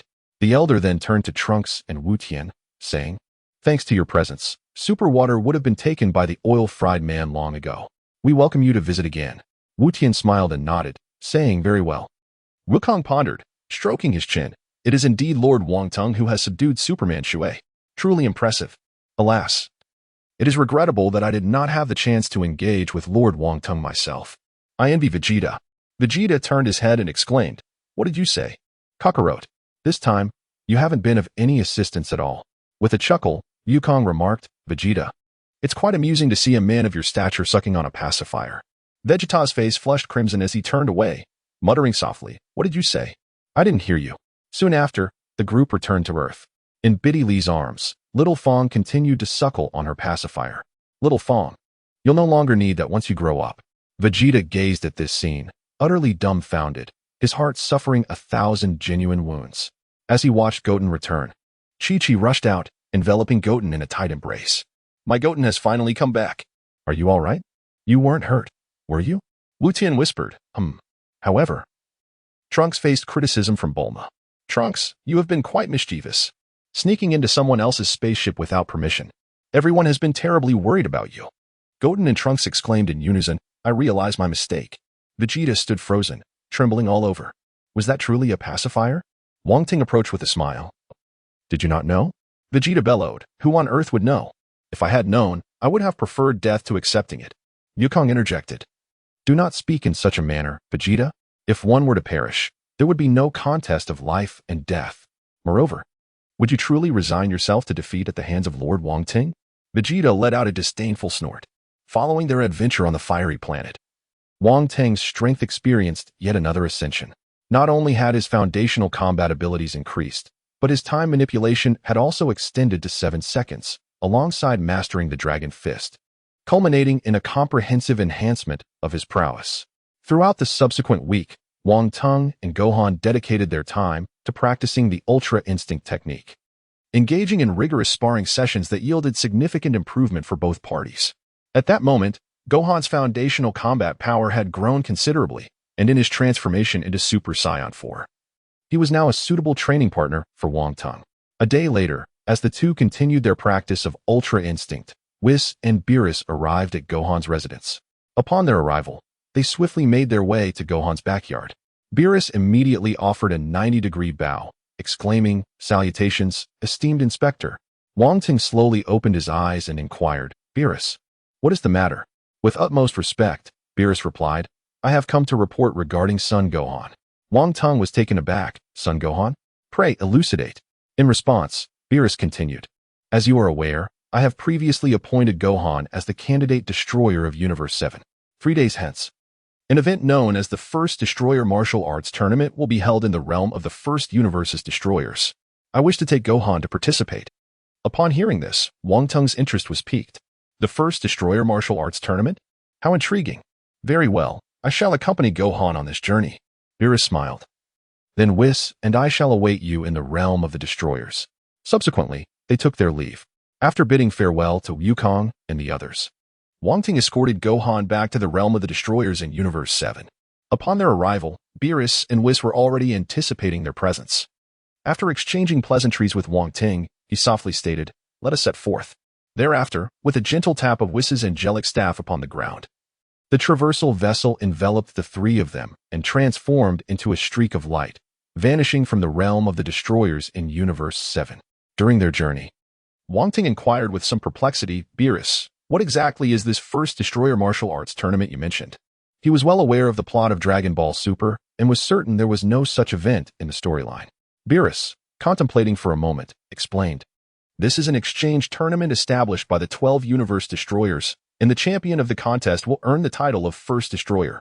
The reason for addressing Gohan as such lies in the fact that the gods of destruction from other universes also bring forth candidates for the role, engaging in competitions among themselves, the outcomes of which directly influence the fate of their respective universes. Upon hearing this, Wong Teng nodded in acknowledgement. Quite intriguing. After their conversation concluded, Beerus settled into a meditative posture. A faint, enigmatic aura enveloped him, revealing, under Wong Teng's scrutiny, the mastery of the Ultra Instinct technique. It was unexpected that Beerus had devoted himself to serious training. This upcoming martial arts tournament promised to be extraordinary. Wong Teng reflected on this and exchanged a glance with Gohan. In the next moment, both emulated Beerus, sitting cross-legged in meditation. Whoosh! A flash of white light darted across the 7th universe. A day later, propelled by Whis' swift flight, they finally entered the 1st universe. Before long, they arrived at the realm of the god of destruction in the 1st universe. At first glance, it bore little distinction from the god of destruction's domain in the 7th universe. However, the colossal arena suspended in the air and the opulent seating for spectators immediately captured Wong Teng's attention. Whis, noticing his gaze, explained, "Lord Wong Teng, this arena was constructed by the previous Grand Priest, its age immeasurable, and only here can withstand the cataclysmic battles of the gods of destruction." At that moment, a familiar voice echoed in Wong Teng's ears. "Greetings, esteemed inspector." Following the sound, he turned to see the god of destruction of the 2nd universe, Hellas, resembling an Indian maiden, smilingly offering her respects, accompanied by the angel Sava. "No need for such formalities," Wong Teng replied with a smile. He then surveyed the surroundings, noting that several unfamiliar gods of destruction had already arrived. His presence instantly became the focal point of the gathering. The angels from various universes whispered a few words into the ears of their respective gods of destruction, who hurriedly approached Wong Teng, all bowing deeply at a 90-degree angle. "Greetings, esteemed inspector." Observing the neatly lined-up gods of destruction, Wong Teng nodded and said, "Everyone, please rise. There is no need for such formalities." A collective sigh of relief swept through the assembled gods.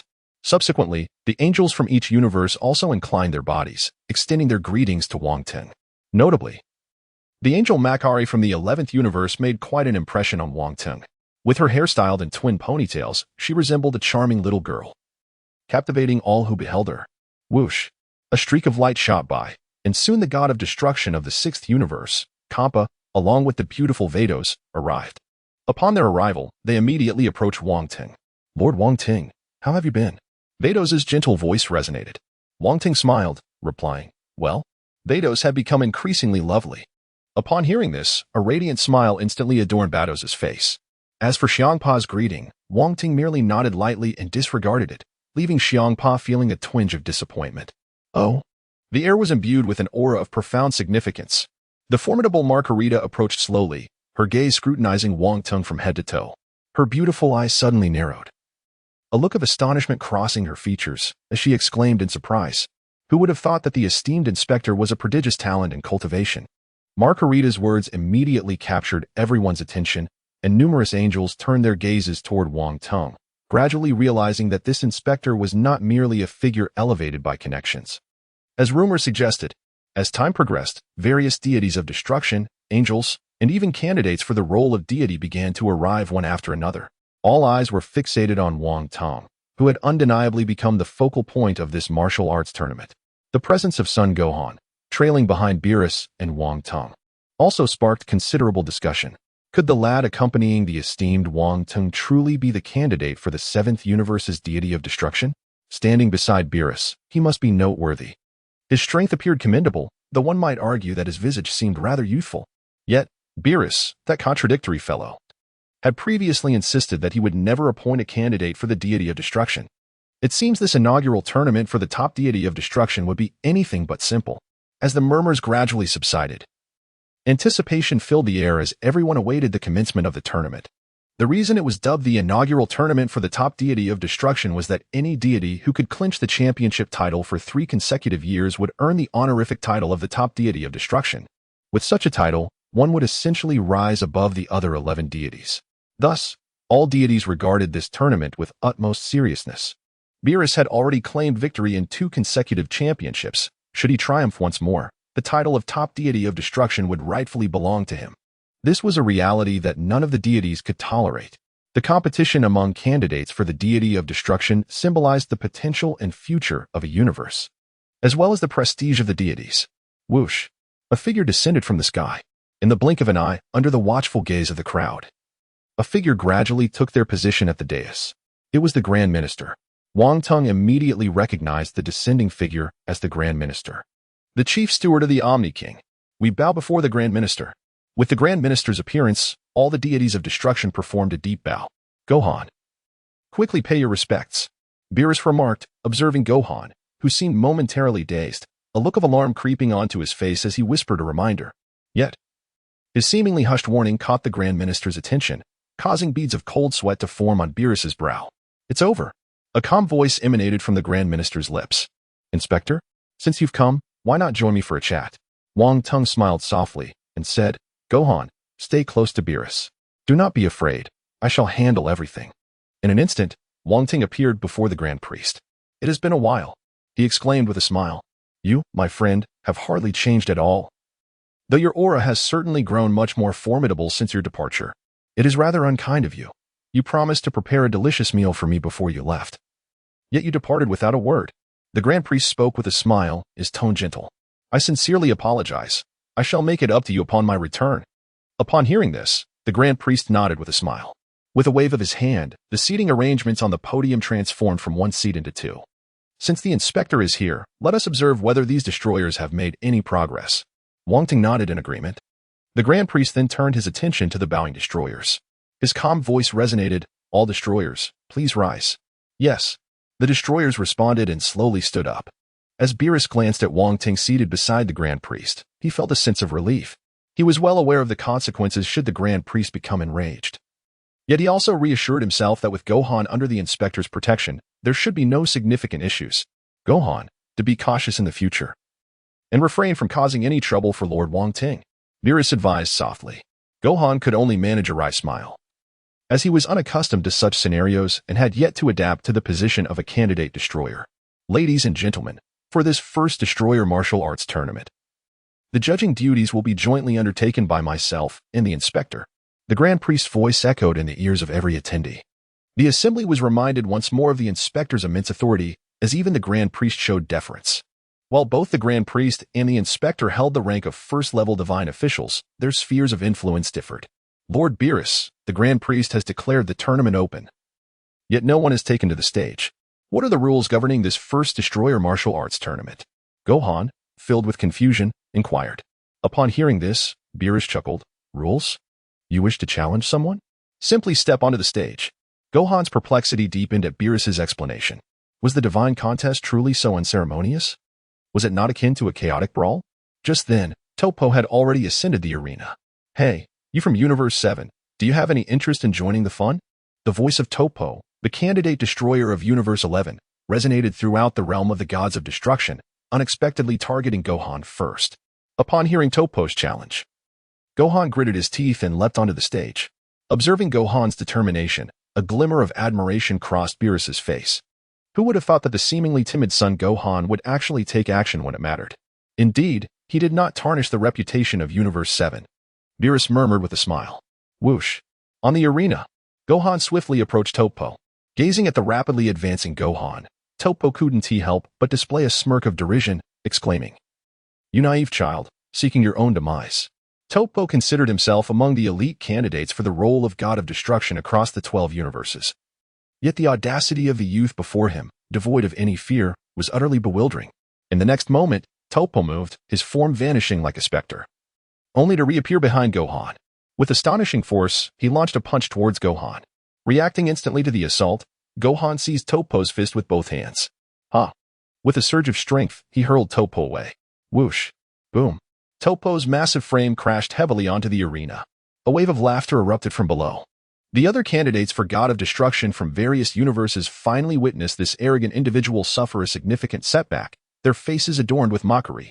Grand Minister, what are your thoughts on this young man? Wong Teng suddenly inquired with a chuckle. Upon hearing this, the Grand Minister paused momentarily before responding with a smile. This young man must have a rather special connection with you. Wang Teng realized he could not conceal anything from this overseer of the universe for countless years and replied, "Indeed, Grand Minister, your insight is truly remarkable." The other gods of destruction from surrounding universes were astonished by the scene, astonished that the newcomer from Universe 7 possessed such immense strength. Just then, Toppo slowly rose to his feet. His expression darkened, clearly teetering on the brink of fury. A violet aura surged rapidly, causing Toppo's attire to explode. Enveloped in the violet flames, Toppo declared in a deep voice, "I had intended to spare your life. However, since you seek death, I shall not hold back." Wu Fan was taken aback, not expecting that the other party concealed such formidable power. Indeed, those capable of becoming candidates for the god of destruction are no ordinary individuals. Wu Fan's gaze was directed towards Wang Teng at the podium, who acknowledged him with a nod. A surge of joy surged within Gohan, and a deep roar erupted from his throat. Astonishing energy continuously burst forth, and golden flames rapidly ascended. The entire realm of destruction trembled, and the sky darkened ominously. With Gohan's exclamation, his appearance began to transform. He instantly evolved into Super Saiyan 4. Silver lightning flickered amidst the golden flames, and his overwhelming aura astonished all present. The faces of the surrounding gods of destruction displayed expressions of shock. Clearly unprepared for such formidable power from a mere candidate for the role, Toppo, observing Gohan's transformation, was equally taken aback, yet realizing the gravity of the situation. He resolved to fight fiercely. Whoosh! Just as Toppo stood in stunned silence, Gohan had already teleported before him, delivering a powerful punch to his chin, sending Toppo hurtling backwards. Nanny! The arena was engulfed in astonishment. Not only the candidate for God of Destruction, but even some weaker gods felt a surge of trepidation. Gohan's speed was simply extraordinary. The God of Destruction, Vermaud, wore a particularly grim expression. Suddenly, Toppo rose once more, an immense power erupting from within him. The ground trembled violently, and a fierce aura burst forth from Toppo's being. This was the essence of a god of destruction. He had been underestimated. Beerus's expression turned serious as well. Vermaud pondered where this formidable force had emerged from. How rare it was to encounter a mere mortal possessing the power of a god of destruction. Whis chuckled. Vermaud had come to realize that Toppo's possession of such power could no longer be concealed, and thus he bellowed, "Toppo, unleash your full strength without hesitation." In response, Toppo finally released all his might, purple flames erupting around him. Waves of energy rippled across the arena.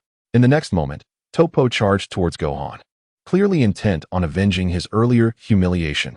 Gohan, now transformed into Super Saiyan 4, immediately sensed his movement and swiftly maneuvered his body, radiant energy surging in his hands. Countless energy blasts shot forth, engulfing Toppo in an instant. Boom, boom, boom. The sound of explosions echoed throughout the arena. Yet, Toppo, having harnessed the power of a god of destruction, was not so easily subdued. As the rapid and explosive energy blasts approached him, he swiftly retreated, gathering purple energy blasts in his hands. Destruction. Whoosh. In the next second, a destructive energy blast shot forth, obliterating Gohan's projectiles. Toppo vanished from his position, reappearing behind Gohan, and unleashed a devastating punch. As Wu Fan realized he could no longer evade, he crossed his arms protectively over his chest, bracing himself as the heavy fists descended upon his forearms. Whoosh! Gohan was instantly sent flying. Destruction. Toppo seized the opportunity, once again conjuring a violet sphere of destructive energy. In an instant, the purple orb was hurled forth. Gohan, who had been knocked down onto the arena, swiftly regained his footing and leapt upward, narrowly evading Toppo's destructive assault. While airborne, Gohan quickly raised his hands above his head. Demon Flash. Gohan's hands gleamed with a radiant brilliance. The energy sphere, coalescing with intensity, was launched in an instant. As the energy sphere hurtled towards him, Toppo swiftly retaliated with a powerful punch, sending the sphere careening away. A thunderous boom erupted, and thick black smoke ascended into the air. Toppo shook his tingling hands and remarked, "This kid possesses considerable strength. My arm feels numb." At that moment, Videl bellowed, "Toppo, what are you doing? Hurry up and deal with that kid." In response, Toppo nodded affirmatively. He raised his hands above his head, and a colossal purple destructive energy sphere was immediately formed. "Kid, I initially had no intention of killing you, but your presence has tarnished my sense of justice, so do not hold it against me." Destruction. With a whoosh, a dark purple destructive energy sphere shot rapidly towards Gohan. Faced with a destructive energy sphere that was several times more potent than before, Gohan erupted with energy.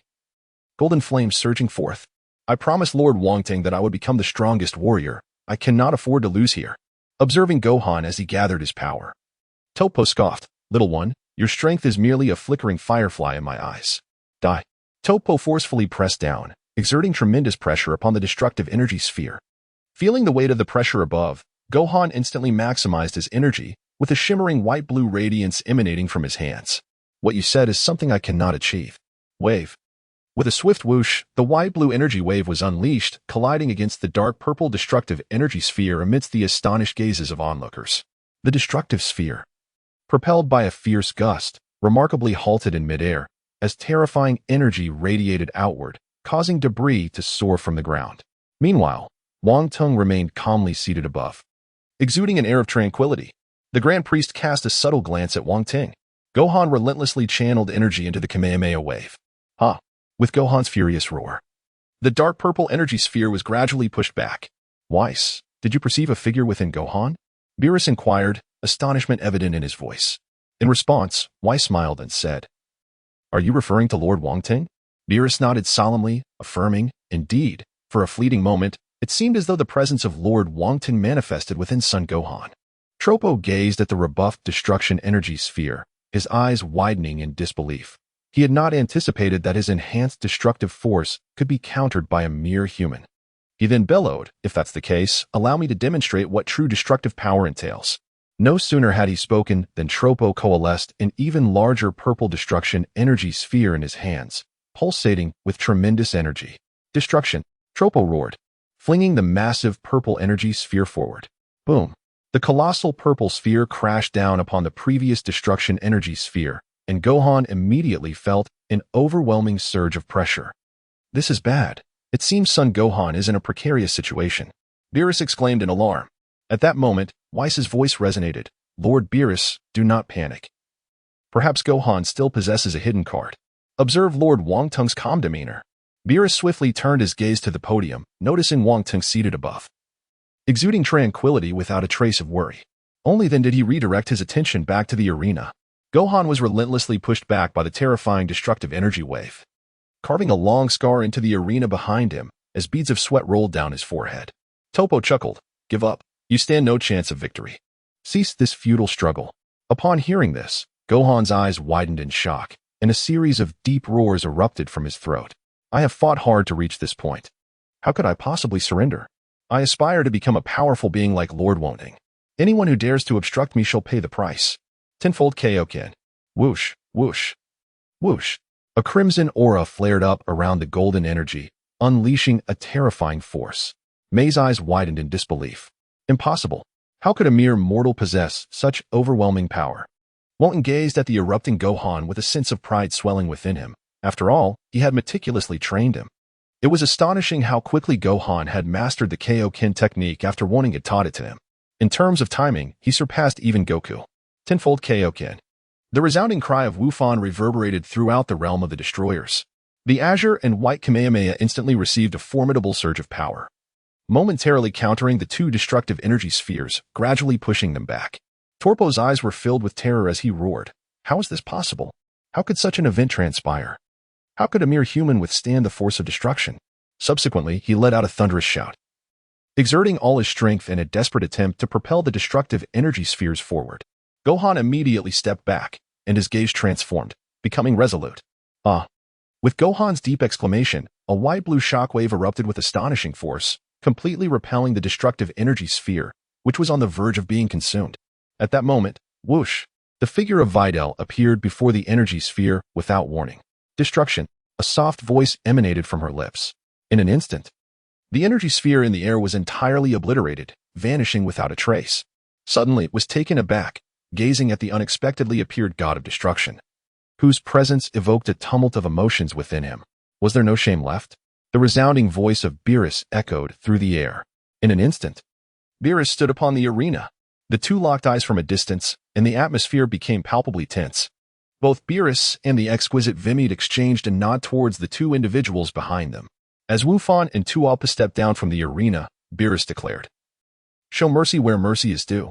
You have already triumphed, so why resort to total annihilation?" The voice of Wei Mei was low and measured. "Enough with the nonsense," Beerus roared. clearly incensed by Wei Mei's interference. In an instant, he vanished from sight, the mastery of his ultra instinct surging forth, enveloping him in a halo of divine white energy. When he reappeared, he was already before Wei Mei. A resounding slap echoed through the air as Beerus struck Wei Mei, sending him hurtling backward, much to the astonishment of the onlookers. What just happened? The other gods of destruction gasped, for even beings of their immense power had failed to perceive Beerus's movement. This demonstrated the staggering velocity he had attained. With a thunderous crash, Wei Mei landed heavily upon the ground, his expression one of shock as he regarded Beerus. He had not anticipated that such a casual display of power would render him so helpless. Clenching his teeth, a wave of indescribable humiliation washed over him. As a fellow god of destruction, to be felled by a mere slap would ruin his reputation among his peers. At that moment, in his astonished gaze, Beerus vanished once more. With a swift reappearance, he delivered a heavy kick to Wei Mei's side. Ah! Wei Mei screamed in agony as he was sent flying off the stage, crashing into a massive boulder buried beneath the rubble. Beerus's cold voice resonated. In my eyes, you are less than a mere insect. Standing atop the arena like a deity of war, he looked down upon the assembly with disdain, while the other gods of destruction remained silent, too intimidated to voice their outrage. Wang Teng wore a faint smile, acknowledging Beerus's formidable presence. Yet, he mused about the apparent weakness of the other gods, who could not muster a single capable warrior. The Grand Minister nodded in agreement, clearly in accord with Wang Teng's assessment. Beerus addressed the crowd below. If you fear, feel free to challenge me all at once. I am unafraid, he proclaimed, radiating an imposing aura that dominated the arena. Under the weight of his overwhelming presence, the atmosphere grew so tense that one could hear a pin drop. Minutes ticked by, and despite Beerus having taken the stage for 5 full minutes, none dared to confront him. In that moment, it seemed as though the entire realm of the gods of destruction had fallen silent. Suddenly, a voice broke the stillness. Beerus, do not go too far. Due to Beerus's formidable power having ascended to an astonishing peak akin to that of a first-level angel, only the god of destruction Quitella from Universe 4 and the god of destruction Hellas from Universe 2 could possibly match him in a contest of strength. Whoosh! 2 flashes of purple light zipped through the air. Both Quitella and Hellas had launched their assaults simultaneously, evidently incensed by Lord Beerus's prior actions. Whis observed the sudden appearance of the 2 combatants on the arena with a quiet remark. On the arena, Beerus chuckled. 2 defeated subordinates. Do you truly believe that joining forces will secure your victory? The notion of 2 gods of destruction uniting against a single one might seem rather undignified. However, they could no longer tolerate Beerus's earlier behavior. Yet, facing him alone seemed daunting, thus the current situation unfolded. Retracting his gaze, Beerus stepped forward and vanished from sight. Quitella and Hellas immediately shifted into a defensive stance. In an instant, Beerus reappeared directly before them, leaving the other gods of destruction below utterly bewildered. Boom! A tremendous sound erupted. Thud, thud, thud. Quitella and Hellas were launched backward by Beerus's attack, stumbling several steps before regaining their balance. Shock was etched across the faces of the gods of destruction below. How has Beerus become so immensely powerful? Champa exclaimed in disbelief. In response, Vados smiled slightly and remarked, Lord Beerus's mastery of the Ultra Instinct has progressed further. Perhaps Lord Champa should consider focusing on his training and weight management. Hearing Vardos's words, Champa's face flushed with anger as he bellowed, Silence, Vados. On the arena, the 3 combatants were already engaged in fierce battle, the air filled with white sonic booms. Bang! Bang! Bang! The sound of their astounding clashes resonated continuously. A terrifying gale surged downward. Suddenly, 2 figures plummeted from the sky, crashing heavily to the ground. The angel Saba exclaimed, Lord Hellas. As the onlookers focused their gaze, they indeed found Hellas and Quitella struck down. Beerus hovered above, gazing down at the 2. A soft voice echoed, Destruction. A colossal purple energy sphere materialized in Beerus's palm. Hellas and Quitella's expressions fluctuated between dread and determination. They had not anticipated that Beerus had grown even stronger since their last encounter. However, retreating now would mean a loss of face. Thus, the 2 quickly rose, unleashing their power as violet flames surged forth around them. Aurora erupted from their throats, destruction. Simultaneously, they conjured a purple energy sphere of destruction. A terrifying wind rampaged across the entire arena. Whoosh! The destructive energy blasts from both parties were unleashed with fervor, colliding in a thunderous crash that reverberated through the air. A colossal explosion erupted, sending shockwaves of terrifying energy radiating outward. The air was filled with the deafening sound of the detonation, as both helis and Katra were hurled away, crashing heavily onto the arena hundreds of meters distant. Meanwhile, Beerus remained poised in midair, unfazed by the chaos around him. The technique of Ultra Instinct bestows a comprehensive enhancement of one's abilities, speed, strength, and defense, all experienced a qualitative leap. At this moment, Beerus's power towered far above that of his adversaries. A minute passed, then 2, and finally 3.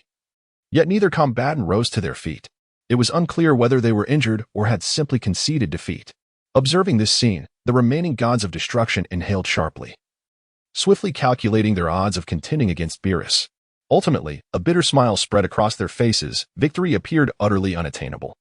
Their calculations revealed that even 2 gods of destruction could not hope to match Beerus in strength. However, uniting all remaining deities for a collective assault was an unthinkable proposition. Pride would not allow them to do so. The gods of destruction were equals, and should they join forces against Beerus, the Grand Minister would surely intervene. Yet, they had overestimated their capabilities. Even if all the remaining gods of destruction banded together, they were unlikely to stand a chance against Beerus. After exchanging glances, they collectively declared, "We concede." Beerus, standing triumphantly on the arena, let out a derisive chuckle. How utterly mundane. There isn't a single worthy opponent. His words hung in the air, met with an unsettling silence. The assembled gods of destruction exchanged glances, their faces flushing with an inexplicable heat. Here was Beerus, single-handedly subduing them all. Following this day, his prestige among the gods of destruction would soar to unprecedented heights. At that moment, the Grand Minister rose, announcing, "As the competition has concluded and the victor is clear, I declare Beerus the champion of this first tournament of the gods of destruction. He shall henceforth be recognized as the foremost god of destruction in the realm of deities." The expressions of those present darkened. Whether it was the defeated Whis or the angel Makari from Universe 11, all gazed upon Beerus with expressions of dismay. No one had anticipated that the battle would culminate in such a manner, with Beerus having surpassed them entirely.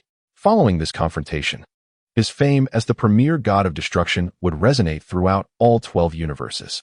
Thus, the first tournament of the gods of destruction approached its conclusion. As the Grand Minister prepared to depart, it signified the successful completion of the event. At that moment, Wong Teng's voice resonated. "Great Priest, please hold on. I have a request." The Great Priest cast a puzzled glance, softly uttering, "Oh." Immediately, a smile graced his face. Has my little brother grown restless again?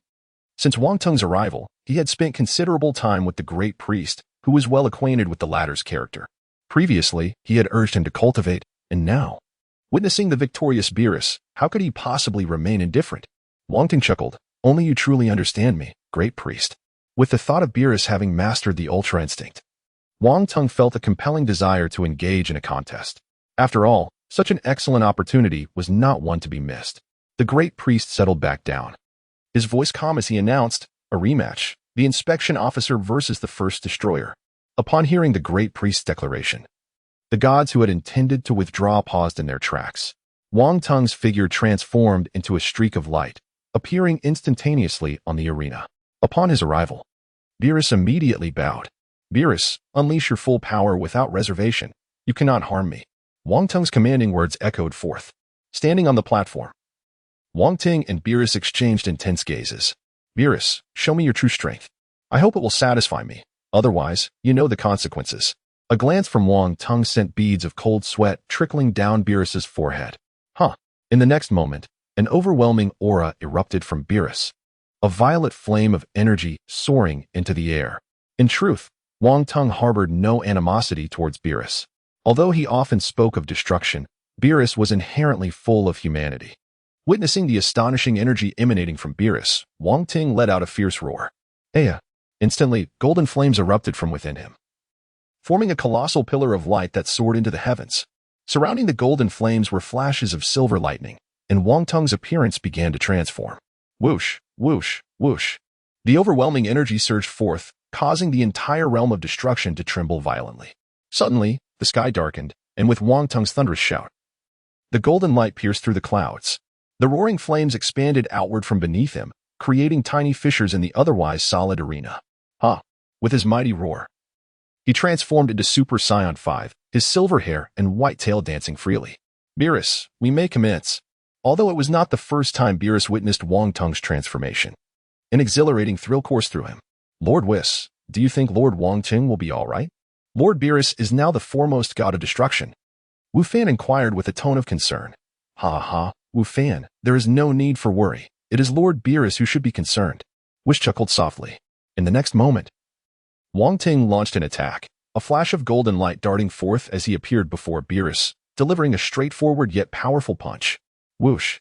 The fierce force of his blow surged forth, and Beerus, not daring to underestimate Wong Teng's assault, swiftly employed his Ultra Instinct. With a slight tilt of his body, he deftly evaded Wong Teng's strike with minimal movement. Bang! Bang! Bang! In an instant, Wong Teng altered his direction, unleashing a torrent of relentless attacks upon Beerus. Crash! Crash! Crash! The two figures clashed rapidly in midair, their speeds defying belief. The gods of destruction below were left in stunned amazement. They had not anticipated that the seemingly youthful inspector was, in fact, a formidable master, his prowess rivaling that of Beerus.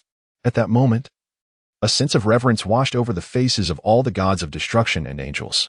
Bang! The two quickly separated. Wong Teng's lips curled into a smirk. Be cautious. The power of intent surged forth, and the flow of time quietly commenced its reversal. Whoosh! Wong Teng's form began to dart across the arena with astonishing speed. The gods of destruction could no longer track his movements, with only the angels of each universe managing to keep pace. My younger brother's strength has surged tremendously, a stark contrast to when he departed, the Grand Minister murmured from above. In the blink of an eye, Wong Teng was once again before Beerus, delivering a heavy punch. This time, however, the assault was distinctly different. He not only harnessed the power of intent, but also maintained the reversal of time, slowing Beerus's movements to an almost infinitesimal degree. Beerus quickly assessed the trajectory of Wong Teng's attack and deftly sidestepped to the side. Ugh! A sudden, forceful punch landed squarely on Beerus's abdomen, sending waves of excruciating pain throughout his body. Enduring the agony, Beerus retaliated with a swift kick. Crack! Boom! Beerus's kick collided forcefully with Wong Teng's arm. In the next instant, a sharp sound reverberated, and a massive sonic boom erupted, sending fierce winds cascading outward. Beerus's expression shifted dramatically as he felt an astonishing force surging towards him at the moment of impact. Damn it! I never expected the inspector to be this formidable. I thought I had overestimated him infinitely, yet it appears I still underestimated him. Beerus thought grimly to himself. Wong Teng would not relinquish such an opportune moment for an attack. As he unleashed a powerful strike that sent Beerus staggering, he propelled a punch directly forward. Sensing the terrifying force emanating from his opponent's fist, Beerus swiftly retreated. With the enhancement of the Ultra Instinct technique, Beerus's speed was astonishing, and in an instant, he had distanced himself from Wong Teng. How swift! Wong Teng marveled, acknowledging the prowess of the perfected Ultra Instinct. Although it had not reached its flawless state, it was already exceedingly formidable. Observing the remarkable speed displayed by his adversary, Wong Teng muttered to himself. As Beerus continued to retreat, he pondered his strategy, but at that moment, Wong Teng's assault surged forth once more. A sphere of energy erupted from Wong Teng's hand in an instant. Whoosh! Upon witnessing this, Beerus immediately ascended into the sky. As Wong Teng's energy sphere detonated explosively against the side of the arena, Wong Teng swiftly locked onto his figure, his hands radiating with brilliant light. Golden energy flames surged forth. Ha! Whoosh! Whoosh! Whoosh! Countless energy spheres were unleashed in rapid succession.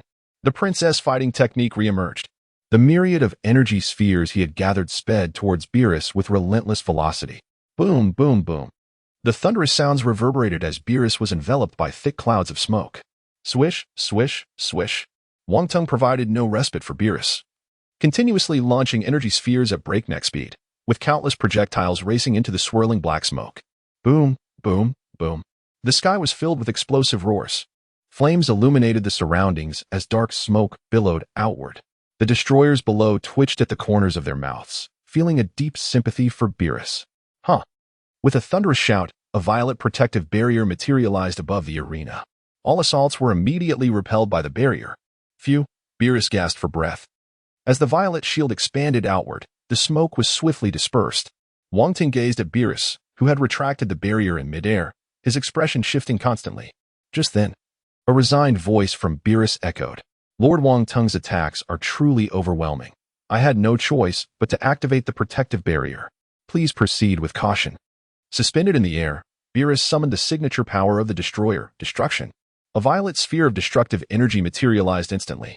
Destruction. Whoosh. The destructive energy sphere surged towards Wong Teng with incredible speed. Observing the rapid approach of the destructive force, Wong Teng immediately activated time reversal. The destructive sphere appeared to slow to a crawl in Wong Teng's eyes. Whoosh. In an instant, Wong Teng vanished from his original position. Boom. A colossal sound erupted from the arena. The violet energy continued to expand outward, and Wong Teng harbored no doubts. Had this destructive energy sphere impacted a planet, it would undoubtedly have been obliterated. Beerus hovered in the air, his gaze fixed intently on the epicenter of the explosion. At that moment, a profound sense of urgency surged within him. Having activated the Ultra Instinct, he was effectively invulnerable to ambushes from any angle. Yet, Wong Teng was an exception. For he wielded the power of time, rendering Beerus's movements infinitely slowed in his perception. Boom. A powerful punch landed squarely on Beerus's face. Whoosh. Beerus plummeted like a cannonball. Seizing this exceptional opportunity, Wong Teng did not hesitate. His right hand swiftly coalesced into an energy sphere. Whoosh. The energy orb was unleashed, hurtling toward the descending Beerus. Boom. Before Beerus could react, the energy sphere detonated. Instantly, flames soared skyward, and thick smoke enveloped the area. Whoosh, whoosh, whoosh. Wong Teng rapidly launched 3 more energy spheres. Boom. Boom. The explosions resonated, and black smoke billowed upwards. Below, the gods of destruction stood in stunned silence, clearly astonished that Beerus, newly ascended to the throne of the gods of destruction, found himself in such a dire predicament. Wong Teng's progress was indeed remarkable. Having only departed from the Divine Realm a few days prior, his combat prowess had already reached such heights. The Grand Priest chuckled in surprise. Wong Teng understood that such an assault could not vanquish Beerus. As the smoke generated by the explosions gradually dissipated, Beerus's figure re-emerged in Wong Teng's line of sight. Although the earlier attack had failed to inflict harm, his god of destruction attire was now dust-laden and rather disheveled. However, excitement ignited in Beerus's eyes. It had been far too long since he had engaged in such a thrilling battle. Lord Wong Teng, let us continue. Whoosh. No sooner had he spoken than he surged forward, enveloped in a mysterious white aura, moving with unparalleled speed. In an instant, he transformed into a beam of white light. Prepared for Beerus's swift assault, Wong Teng deftly evaded and met the oncoming attack. Whoosh. Beerus's fist struck the air with a resounding crack, the friction creating a series of sonic booms. After the strike, Beerus realized he had only struck Wong Teng's afterimage, with his attack having missed. He grit his teeth and resumed his rapid movement. Bang! Bang! The air crackled with the energy remnants of their collision, fierce winds cascading downward. Wei Mei gazed upward at the terrifying battle, her teeth clenched tightly. She had not anticipated that Beerus, who had effortlessly defeated her, would find himself ensnared in such a fierce struggle. Lord Wong Teng, give it your all. Gohan gazed anxiously at the fierce battle unfolding in the sky. Beerus, increasingly alarmed as the fight progressed, did not anticipate that even when he pushed the Ultra Instinct to its utmost limits, he still failed to gain the upper hand. The strength of Wong Teng astonished even him. With each clash, the air reverberated with sounds akin to explosive bursts. The deep thuds echoed continuously as their speeds escalated, and their attacks became increasingly rapid. Boom, boom, boom. With each powerful strike exchanged, the entire god of destruction realm trembled. Fierce winds surged towards the ground, and deep craters emerged. At this moment, the realm was on the brink of collapse. White sonic shockwaves materialized in the air. Boom, rumble. Another ferocious impact resonated with a deafening sound, and a figure plummeted swiftly from the sky. Beerus landed at the edge of the arena, his expression grim as he stared into the heavens. A soft voice emanated from above, and soon the sky was awash with white and blue light. In that moment, Wong Teng unleashed the Kamehameha from the turtle school, and its destructive force was cataclysmic. Whoosh! Wave! With Wong Teng's shout, the white-blue shockwave hurtled towards Beerus. Do you think you can defeat me with this move? You underestimate me. Destruction. A calm voice emerged from Beerus' throat, and his palm instantly coalesced into an enormous purple destructive energy sphere. Whoosh! In the next instant, the purple energy sphere collided with the Kamehameha. The astonishing destructive force relentlessly battered the sharp Kamehameha. Ha! Wong Teng roared, and a magnificent golden aura enveloped him, amplifying his power and significantly enhancing the impact of the Kamehameha. Beerus felt the pressure multiply, cold sweat trickling down his forehead. Damn it! He found himself pushed back across the arena, leaving a long trail in his wake. Destroy for me. The sacred white aura surged upwards as Beerus maximized the Ultra Instinct. The destructive energy sphere began to exhibit incredible destructive power, and Wang Teng's Kamehameha seemed to falter. Witnessing this scene, Wang Teng was taken aback. He had not anticipated Beerus's combat prowess to be so formidable, the destructive force overwhelmingly powerful. If this continued, it would not bode well. Wang Teng's gaze sharpened. Gohan, perceiving the intensity in Wang Teng's eyes, quickly deduced his thoughts. Ho ho ho. It was the first time he had seen Lord Beerus so serious. Lord Wang Teng's strength was undoubtedly surging, perhaps having already breached the barrier of a first-level angel. Moreover, the adults concealed within themselves a technique to enhance their power, rendering the outcome of this battle truly unpredictable. Whis murmured. Thunderous roars erupted as two forces collided, producing astonishing sonic booms that reverberated through the air. Waves of residual energy surged outward, compelling everyone nearby to summon their own strength to withstand the relentless onslaught of energy. The entire realm of destruction trembled incessantly. The high priest's eyes glimmered with intensity. No one could fathom what thoughts lingered within this esteemed figure's mind. Tenfold King Kai Fist. A resounding roar echoed from the heavens. Instantly, a crimson aura enveloped Wang Teng, rising around his golden flames. A terrifying energy burst forth. The Turtle School's Kamehameha surged with electrifying force, its cerulean light intensifying. The Kamehameha was seen gradually pushing back the violet destructive energy sphere, accompanied by a cacophony of deafening explosions. The very fabric of the first universe seemed to quiver slightly. Boom. The cataclysmic energy finally detonated at the center of the arena, flames soaring into the sky. Terrifying energy radiated outward from the epicenter of the explosion. Beerus, Champa gasped. Clearly shaken by the recent display of power, he had no doubt that Beerus would not emerge unscathed from such an impact. Lord Champa, please observe closely. Vados' voice resonated softly.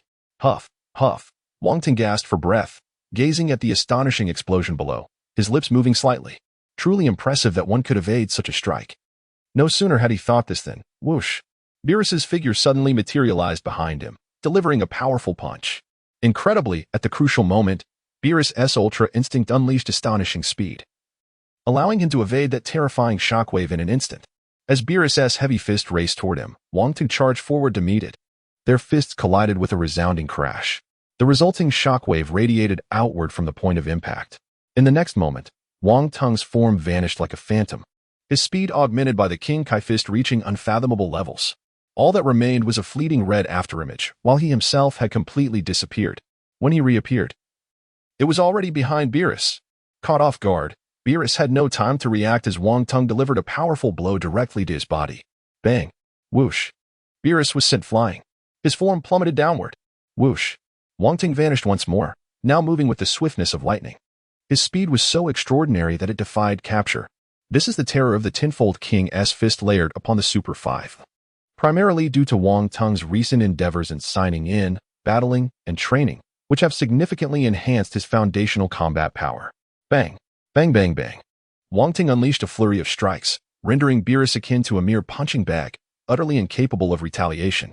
Under the overwhelming force and speed, coupled with the manipulation of time, Beerus found himself unable to defend, reduced to a passive recipient of blows. What astonishing speed! At my current pace, I cannot possibly keep up with Lord Wang Teng. Has he been concealing his true power all along? As he endured relentless assaults, these thoughts plagued Beerus. Prior to attending the first Destroyer God tournament, he had perfected the Ultra Instinct to a remarkable degree, mere steps away from its flawless state. Never anticipating he would be defeated by Wang Teng. Bang bang bang. Wang Teng continued to bombard the defenseless Beerus.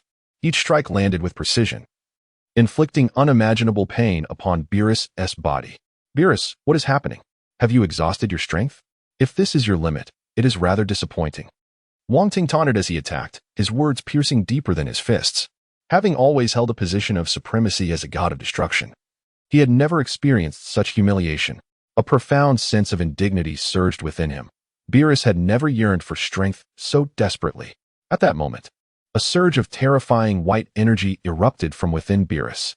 It manifested as a blindingly radiant divine power, instantly altering his aura. Crack! Wang Teng's fist was firmly grasped by Beerus. An astonishing force erupted, propelling Wang Teng away. Shocked, Wang Teng gazed at Beerus, struggling to utter a few words. Perfect Ultra Instinct. The Grand Priest's eyes widened in surprise. Oh, Has he broken through his limits? Indeed. Whoosh. Wong Teng's form vanished once more, his fist striking out like a bolt of lightning. With the velocity of his assault, augmented by the power of time manipulation, Wong Teng's punches became unfathomably swift. In an instant, he stood before Beerus. Gazing at the incoming fist, Beerus' eyes sharpened with intensity. He merely tilted his head slightly and effortlessly evaded the attack. What? How is this possible? This fellow, Beerus, managed to evade my strike? The enhancement from perfect Ultra Instinct is so substantial? A look of horror spread across Wang Teng's face. It is worth noting that this attack was executed with his utmost effort, bolstered by the power of time. Yet Beerus evaded it with ease. What a jest! I shall not be defeated. Wang Teng roared within, charging once more at Beerus. Whoosh! A punch was thrown with renewed fervor. Yet, Beerus effortlessly evaded again. Whoosh, whoosh, whoosh. A series of rapid attacks ensued. But, as expected, each was deftly sidestepped by Beerus. This time, Wang Teng felt a twinge of unease. He had not anticipated that achieving perfection in the Ultra Instinct would yield such a dramatic enhancement. Moments ago, it had been a one-sided battle. Astonishingly, the tide of combat had shifted. Lord Beerus had completely matched the speed of Lord Wang Teng. In the blink of an eye, Lord Beerus had grasped the essence of perfected Ultra Instinct. Such extraordinary talent. Even Whis expressed his astonishment. The other gods of destruction stood frozen, their complex emotions beyond articulation. For Beerus, might had loomed over them like an insurmountable mountain. In a mere few minutes, the already formidable Beerus had once again transcended his limits, leaving some of the weaker gods of destruction devoid of any desire to engage in conflict. Hellas and Quintella clenched their fists tightly, their faces etched with frustration. Whis. What on earth has transpired? Was Lord Beerus previously on the defensive? How has his strength and speed surged so dramatically? Could it be that Lord Beerus has also mastered some technique for instantaneous enhancement of power? With a perplexed expression, Gohan inquired. In response, Whis chuckled. Lord Beerus has merely transcended his limits.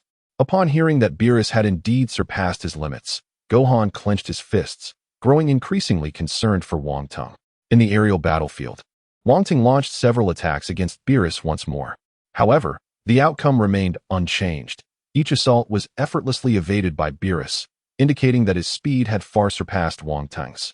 Frustratingly, Wang Teng found himself in a predicament where, even with the enhancement of the Kaioken tenfold, he could inflict no harm upon Beerus. His expression was one of profound dismay. Lord Wang Teng, your strength should exceed this, should it not? If this is your utmost limit, then victory shall be mine. Beerus remarked softly, gazing at Wang Teng. At that moment, he felt an overwhelming sense of exhilaration. What he had initially thought to be a certain defeat had completely reversed after comprehending the perfected Ultra Instinct.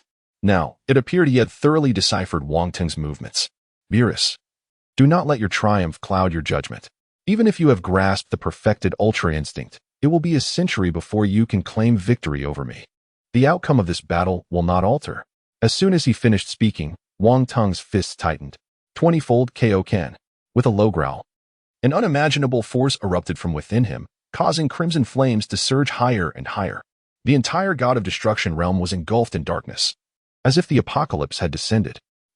With Wang Teng's roar, the red flames enveloping the golden aura erupted skyward, piercing the clouds, gradually illuminating the heavens once more.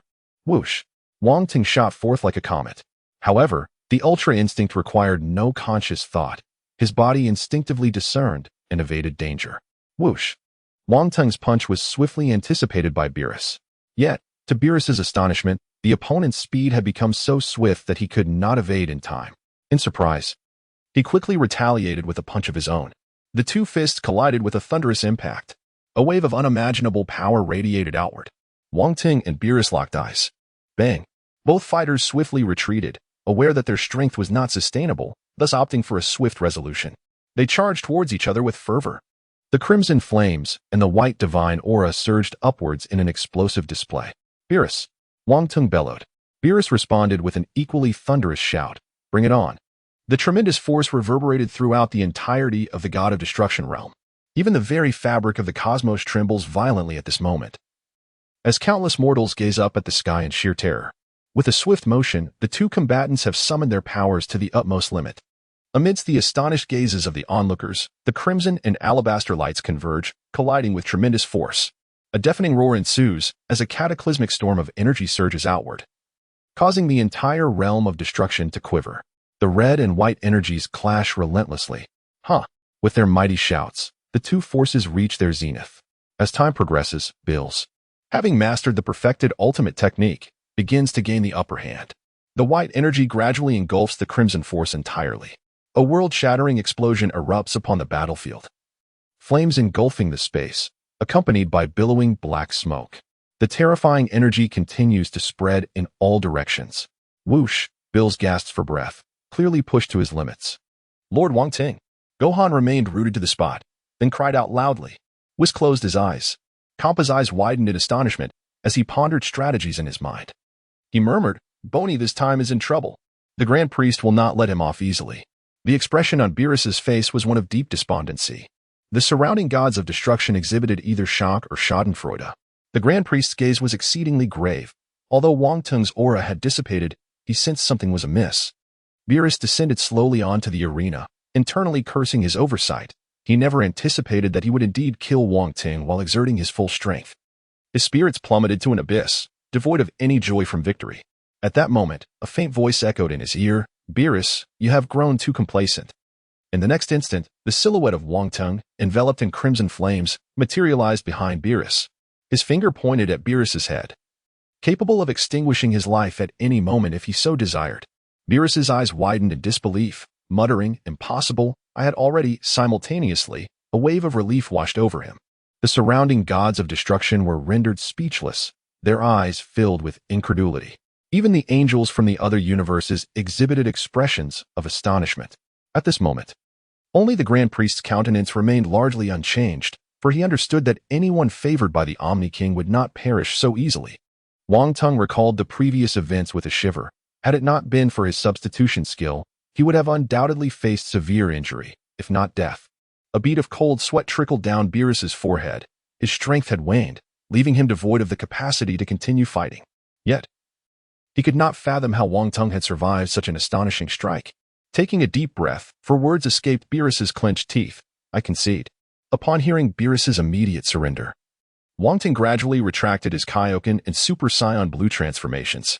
Transforming back into an ordinary human, he let out a long sigh of relief. With the competition reaching this point, the first tournament of the Gods of Destruction had come to a complete conclusion.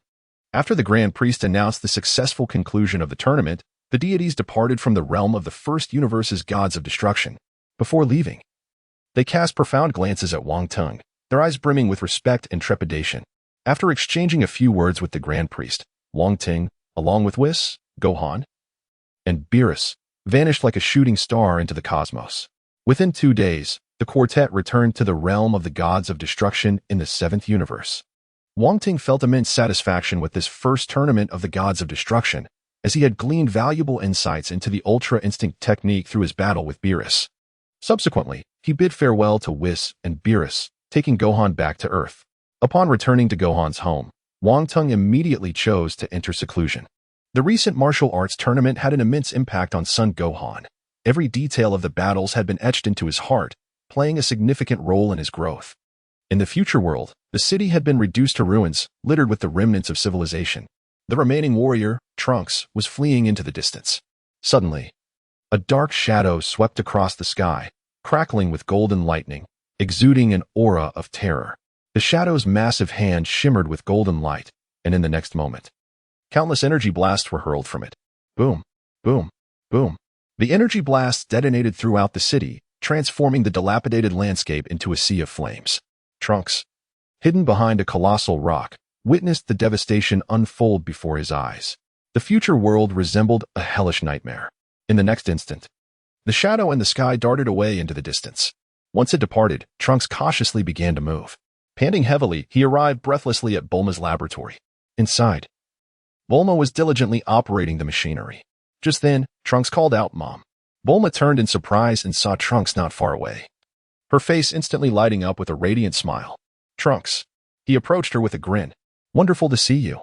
Are you all right? Bulma exclaimed. I'm fine. And you?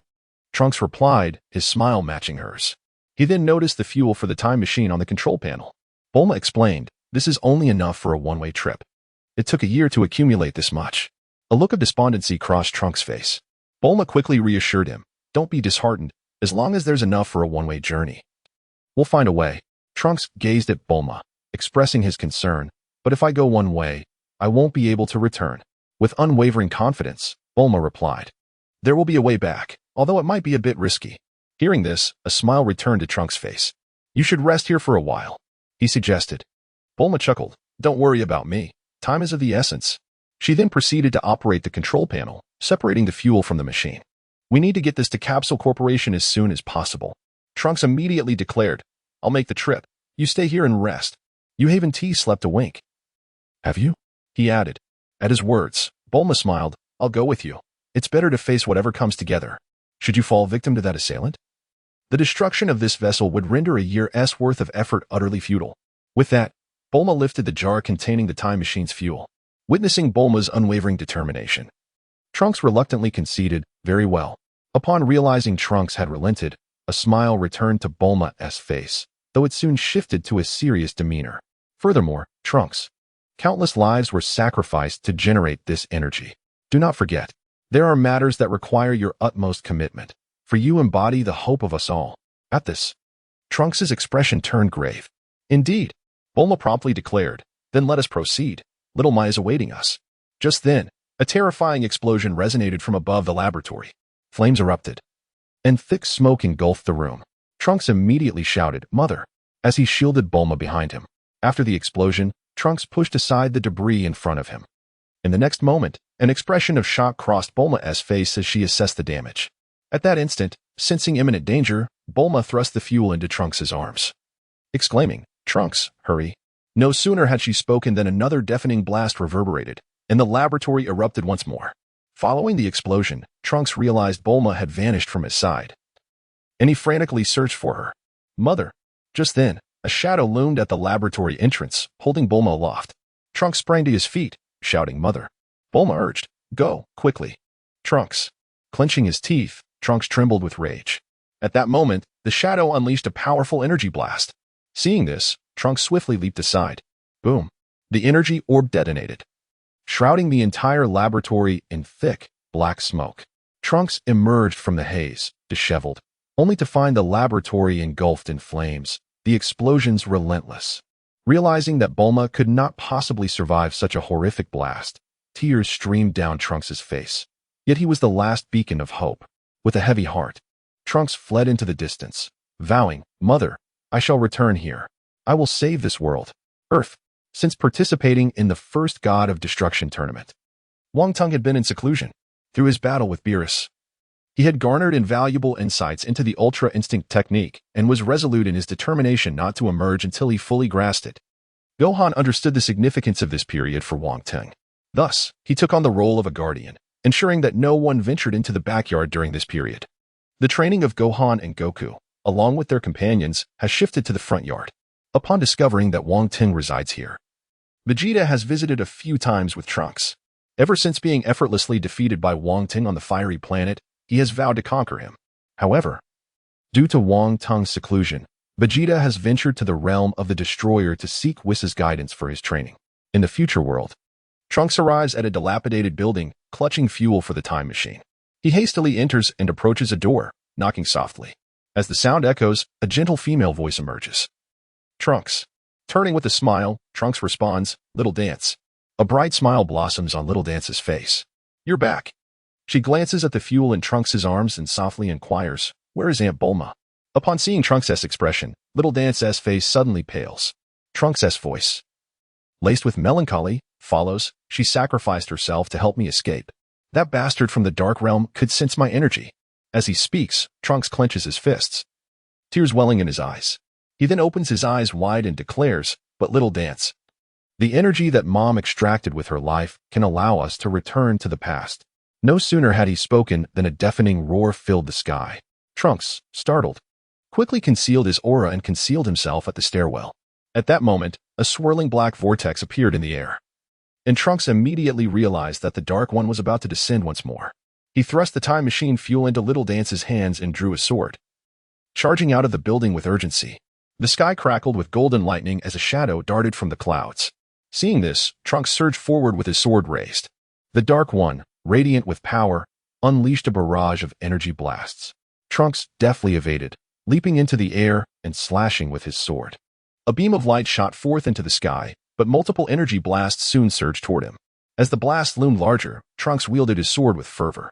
The air was filled with explosions, illuminating the sky with fiery brilliance. Suddenly, the Dark One lunged through the flames, launching another energy blast at unprecedented speed. Trunks had no chance to evade. He could only raise his sword to meet the blast. The collision was tremendous, sending Trunks hurtling to the ground with a heavy thud. Seeing this, Little Dance could no longer remain an onlooker. She dashed out, calling, "Trunks." Trunks shouted back, "Stay away, you must escape." Ignoring his plea, Little Dance quickly reached his side and insisted, "What nonsense are you saying? I'll distract him. You are the one who must survive." Subsequently, she thrust the fuel into Trunks' hands, then rose, brandishing her weapon and firing incessantly into the darkness. The shadowy figure moved fluidly through the air, evading every bullet with ease. At that moment, a powerful energy blast surged forth, engulfing her in a terrifying spectacle as she was consumed by the explosion. Boom! The deafening roar of the blast erupted, filling the surroundings with flames. She was hurled violently against a nearby building, her fate uncertain. In a fit of rage, Trunks charged forward, swiftly cradling her in his arms, his face marred by fury as he gazed upon her unconscious form. Just then, the dark figure descended slowly nearby. Trunks bellowed furiously, "You scoundrel!" The shadow finally revealed its true visage, astonishingly resembling Sun Wukong. If Wong Teng were present, he would undoubtedly call out the name of this adversary. Black Wukong. With a sinister grin, Black Wukong proclaimed, "The time has come. Today marks the end of your breath, you scion." Trunks glared fiercely at him. Black Wukong continued, "Bid farewell to this world, scion." Trunks surveyed his surroundings, calculating furiously. The buildings were not entirely destroyed. The enemy likely remained unaware of the time machine. Perhaps he could activate it successfully. Very well.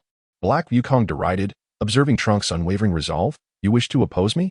Knowing you cannot win, yet stubbornly resisting. Scions truly are fools." The two locked eyes from a distance. Black Wukong taunted further, "Fear not. I shall soon reunite you with that girl. For the foolish, death is indeed a mercy."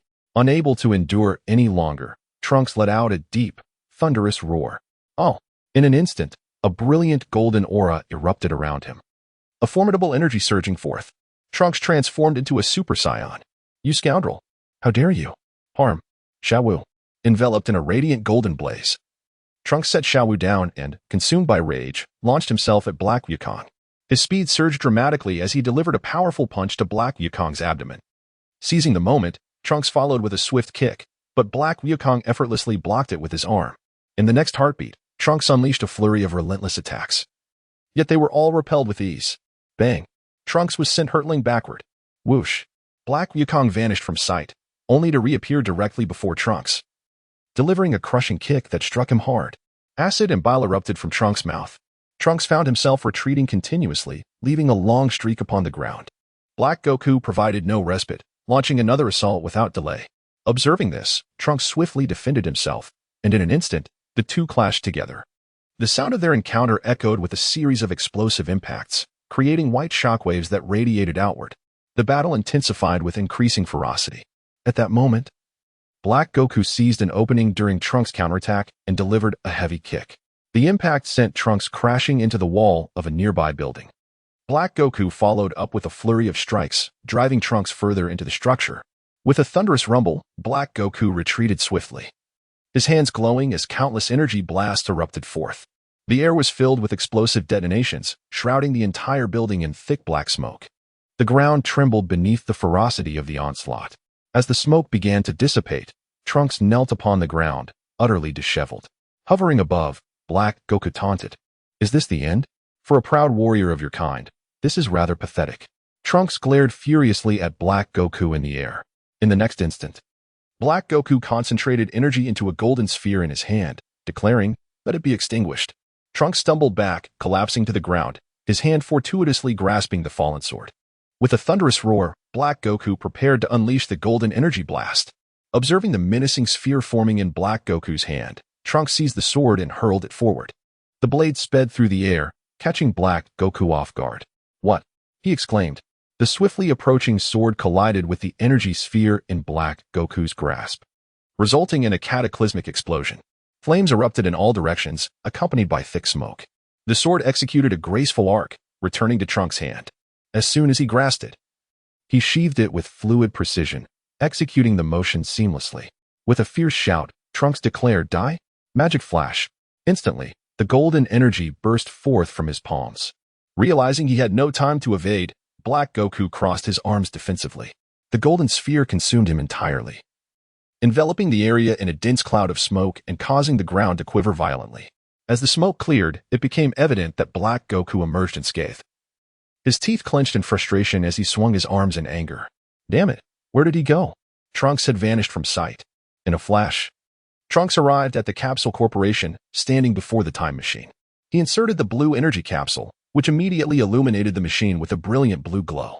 Clenching his teeth, Trunks leaped onto the time machine. He deftly manipulated the controls on the time machine's panel, and soon it began to emit a thunderous roar. As white mist enveloped the device beneath, the time machine gently powered up. Meanwhile, Black Goku hovered in the air, bellowing, "Hiding away, are we? Don't waste your effort." A peculiar radiance instantly appeared around him as he sought out Trunks' energy. Suddenly, he pivoted sharply and beheld the time machine suspended in midair, completely shrouded in a brilliant white glow. Inside, Trunks murmured, "Dark person." Black Goku's hands began to glimmer with light as a purplish-black energy sphere rapidly coalesced. "Don't think you can escape just by boarding the craft. It's over for you, Trunks." The purplish-black glow flickered wildly and, with a ferocious shout from Black Goku, was unleashed with great speed towards the time machine that Trunks occupied. Whoosh! The time machine vanished from its position. Black Goku exclaimed in astonishment, "What?" Boom! The energy sphere detonated within the city, engulfing the area in flames and billowing smoke. Black Goku frantically searched for Trunks' presence. Where could he have fled? There. He quickly sensed Trunks' energy once more, only to be astounded to find that the entire future world was devoid of his presence. He has vanished, completely disappeared.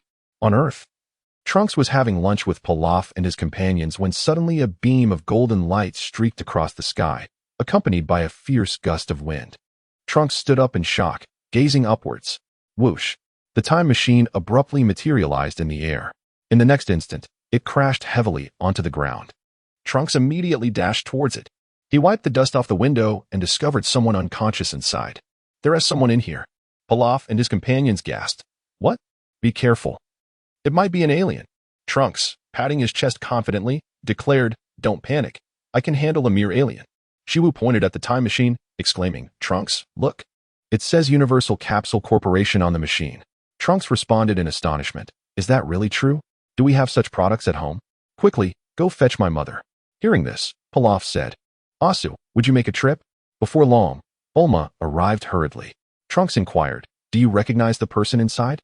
Bulma stood below and asked, "Is it a boy with blue hair?" Trunks, floating in the air, nodded affirmatively, "Yes, that is correct." Bulma gasped, "This is terrible." After the diligent efforts of several individuals, the unconscious individual was promptly transported to her room. Bulma exclaimed, "Hang in there. I will call Vegeta immediately." She hurriedly dashed towards another chamber. Ash shrugged in confusion. "Why summon Vegeta?" Xiao gasped. "What connection does he have with Uncle Vegeta?" Pilaf's eyes widened in astonishment. Could it be that he is an illegitimate child? The three of them turned their gaze towards Trunks. Are they brothers? Shiwu observed little Trunks and then glanced back at the unconscious figure. They bore an uncanny resemblance. Almost identical. Trunks was struck with disbelief, muttering, "No, it cannot be." Inside the room, Bulma frantically searched for the device to contact Whis. After a considerable effort, she finally located the instrument. She spoke into it urgently. "Whis, hello Whis. Please pick up quickly."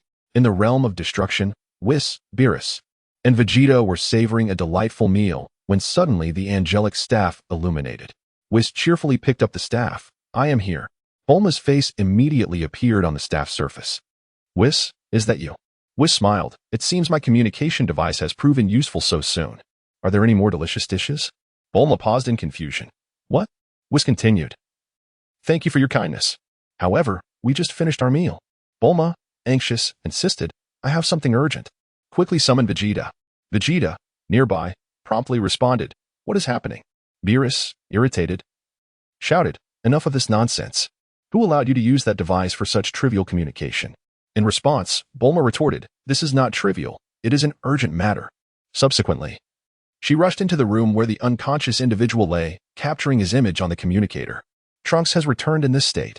At that moment, the unconscious figure displayed an expression of agony, prompting Vegeta to exclaim, "What?" Trunks, unsettled, thought to himself, "Why does he share the same name as me?"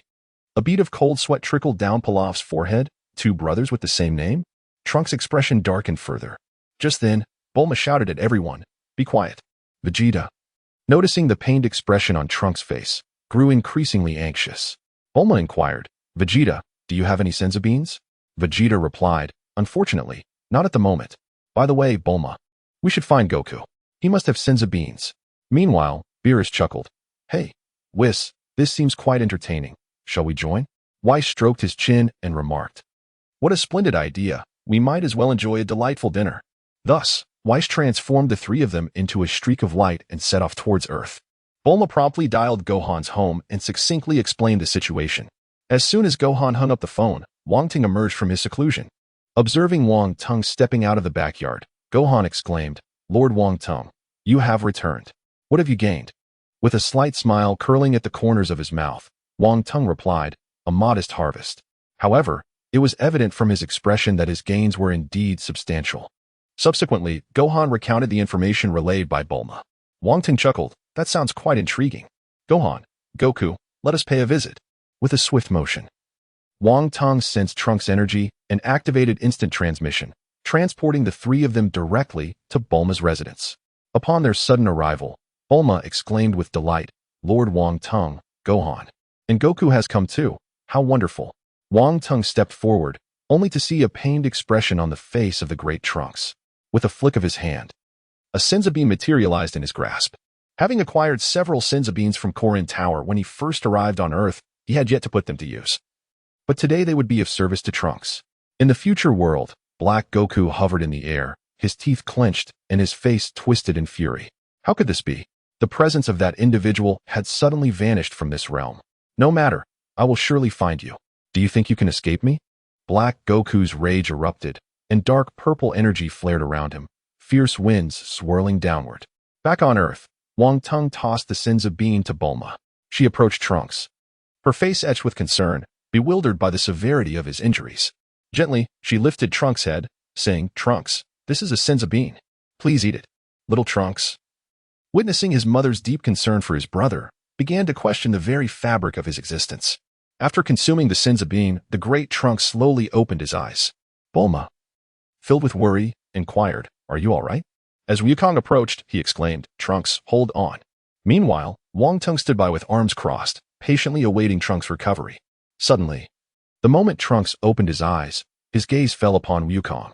Instantly, memories surged forth of Black Wukong slaying his mother and his beloved girlfriend Mai, igniting a fierce rage within him. Without hesitation, Trunks lunged forward, delivering a powerful punch aimed at Wukong. Swift as lightning, Wukong seized his wrist, unleashing a tremendous gust of wind that spread outward.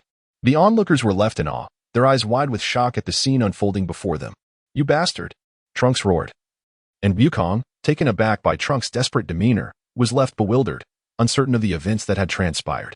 With an innocent expression, Wukong exclaimed, "What's the matter, Trunks?" "It's me."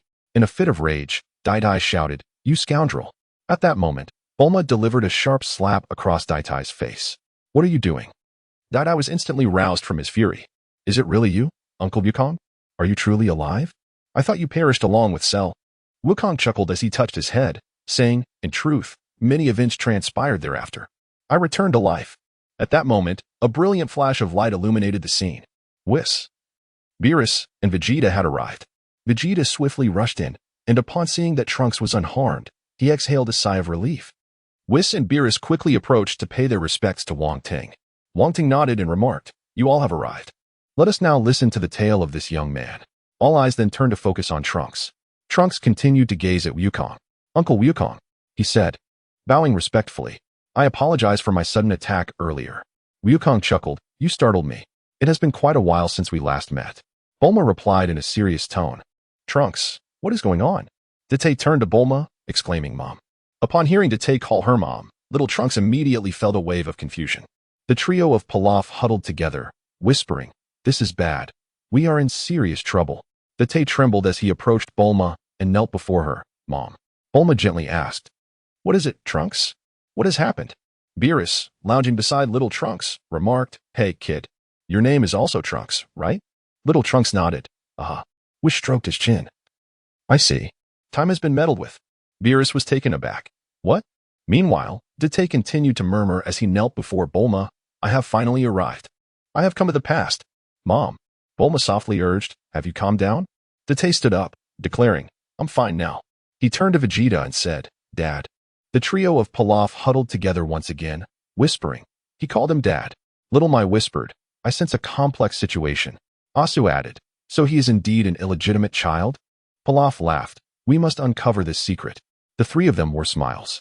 Pilaf boldly called out, Hey, you adults. He pointed at little Trunks. Look how uneasy this young master is. This young master is named Trunks, and this fellow is also named Trunks. Both Trunks have the same parents. The child is utterly perplexed. Bulma silenced them with a swift punch, exclaiming, Enough noise. They are both my and Vegeta's children, so what? The trio stood, astonished. Huh? Bulma then patted Date. This child is from the future. She then pointed at little Trunks. Beerus remarked, Indeed. Little Trunks stared blankly at Date, murmuring, This person. Is the future me? Date replied, Please take care of me. In response, little Trunks softly echoed, Please take care of me. Just then, Wong Teng walked toward the courtyard, gazing at the colossal time machine. The crowd followed him into the yard. Whis looked at the time machine, solemnly stating, Astonishing events keep unfolding. Beerus expressed his surprise. I never expected there would truly be a time machine. Whis continued, I thought it was beyond human capability to create one. Wang Teng approached hastily, scrutinizing the time machine intently. Time has always been a force that only angels can master. To my surprise, Bulma has ingeniously harnessed advanced technology to create a machine capable of distorting time. Wang Teng then remarked, Bulma, you truly are a genius. Bulma responded with a smile. Have you begun to see me in a new light? Hearing this, Wang Teng solemnly replied, Indeed, this is remarkable. Traversing the past and future, manipulating time.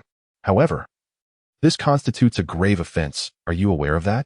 Bulma and Date were taken aback, while Whis, standing in the background, nodded in agreement with Wang Teng's assertion.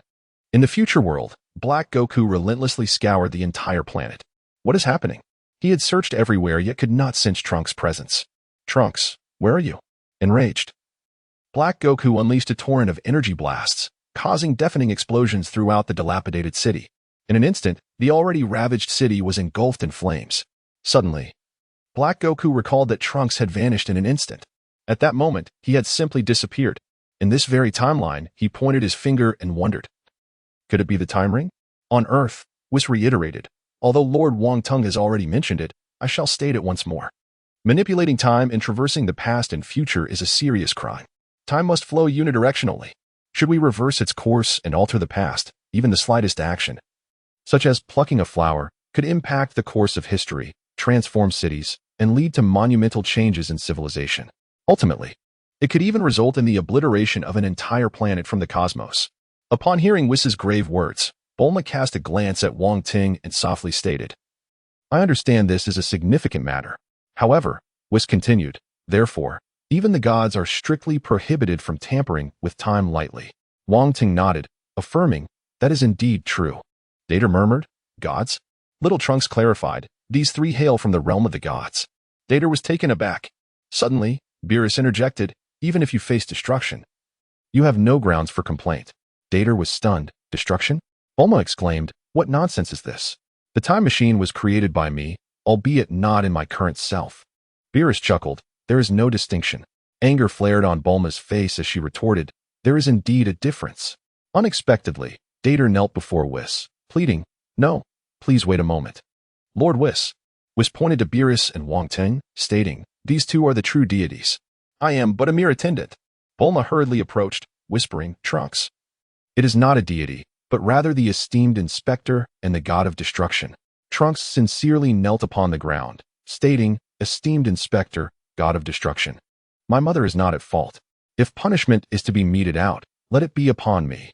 Wukong pleaded, I beseech you, Lord Wong Teng, Lord Beerus. Please show mercy. Would you be so kind? Whis softly inquired, what are your thoughts, Lord Wong Teng? In response, Wong Teng glanced at Trunks and gently stated, in light of Trunks' filial piety, I shall overlook this matter this time, but let it be known, it shall not happen again. Hearing Wang Teng's words, Beerus wished to interject, but found himself restraining his thoughts.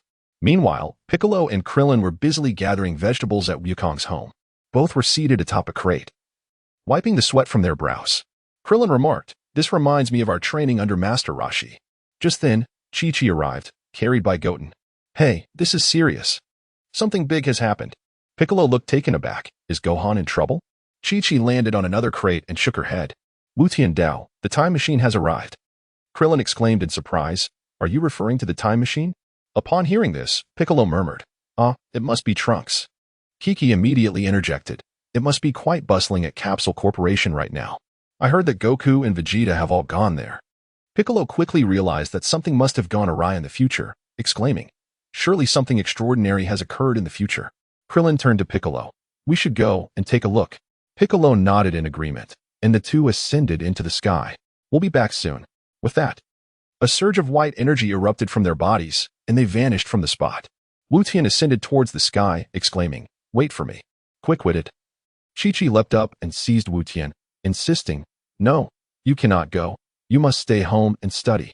Wukong, with a furrowed brow, expressed, however, "This may be of great significance to Earth." Upon hearing this, Chi-Chi retorted, "In comparison to Earth, the upcoming examination holds far greater importance." At the Universal Capsule Corporation, the group sat opposite Trunks. Wong Teng inquired, "What transpired in the future?" Vegeta speculated, "Could it be Majin Buu?" Dai, with a grave expression, declared, "No. The emergence of Majin Buu led to an exceptionally perilous battle. However, I adhered to the Kaioshin's directives and ultimately triumphed over Dabura and Babidi, thereby preventing Majin Buu's arrival." Yet subsequently, an even more formidable adversary materialized. With curiosity, Wukong inquired, "What manner of adversary is this?" Deity, rising once more, bowed apologetically to Wukong, saying, "I sincerely apologize for my earlier actions. I should not have abruptly launched an attack on Uncle Wukong." Wukong waved his hand and said, "It's nothing. Don't worry about it." Date raised his head and remarked, "In truth, I mistakenly believed I could not return to the past, yet here he is before me." Wukong was taken aback and said, "Are you implying?" Vegeta, with a serious expression, inquired, "What is happening?" Daidoku remarked, "He claims to be son Wukong." Vegeta's countenance instantly changed, exclaiming, "What?" A bead of cold sweat trickled down Wukong's forehead as he questioned, "Is it me?" Upon hearing this, a chilling image of the black-clad, merciless Wukong instantly surfaced in Wang Teng's mind. Indeed, it is him.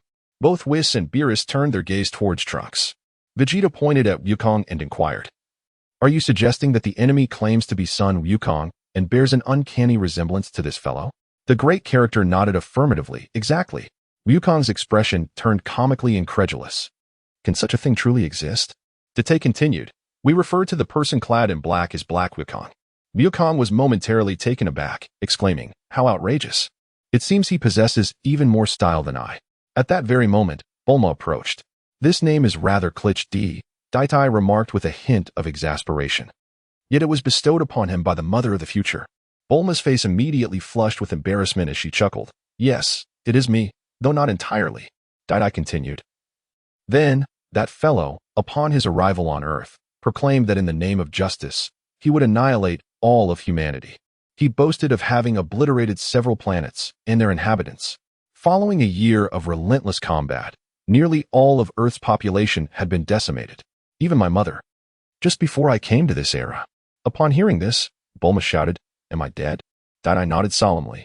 Vegeta angrily retorted, "So you shamelessly fled to this era?" Dai, startled, responded, "Father."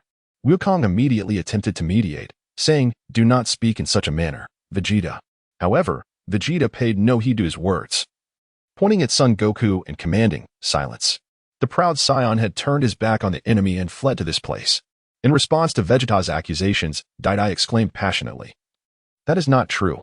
Upon hearing this, Vegeta retorted angrily, "Do not make excuses." Just then, Bulma presented her future notebook to Vegeta, saying, "Do not misunderstand, Vegeta. The answers are all written here. My future self has left a message." Upon seeing Bulma, Vegeta immediately appeared subdued. Bulma opened the notebook for everyone to see, stating, "My future self says to supplement fuel in this era and prepare the machinery." Then, return to the future with you all. Vegeta responded with excitement. So, I am to deal with future Kakarot. Hearing this, Goku replied helplessly, that's not me. He merely resembles me. Wong Teng suddenly rose and said, that sounds rather interesting. I shall join in the fun. Vegeta, taken aback, exclaimed in a panic, Lord Wong Teng, you must not intervene. Leave the task of defeating Kakarot to me. At that moment, Bulma raised her fist in delight, declaring, then it is settled. We shall fly to the future and seek my revenge. Smiles appeared on everyone's faces, clearly indicating their unanimous decision to proceed. During the time Bulma was preparing the fuel, Wong Teng called Trunks to the open field, stating, Trunks, let me see your strength. If you are too weak, you cannot protect the future world. Wu Fan immediately broke into a smile. How wonderful it is that Lord Wong Teng intends to train Trunks.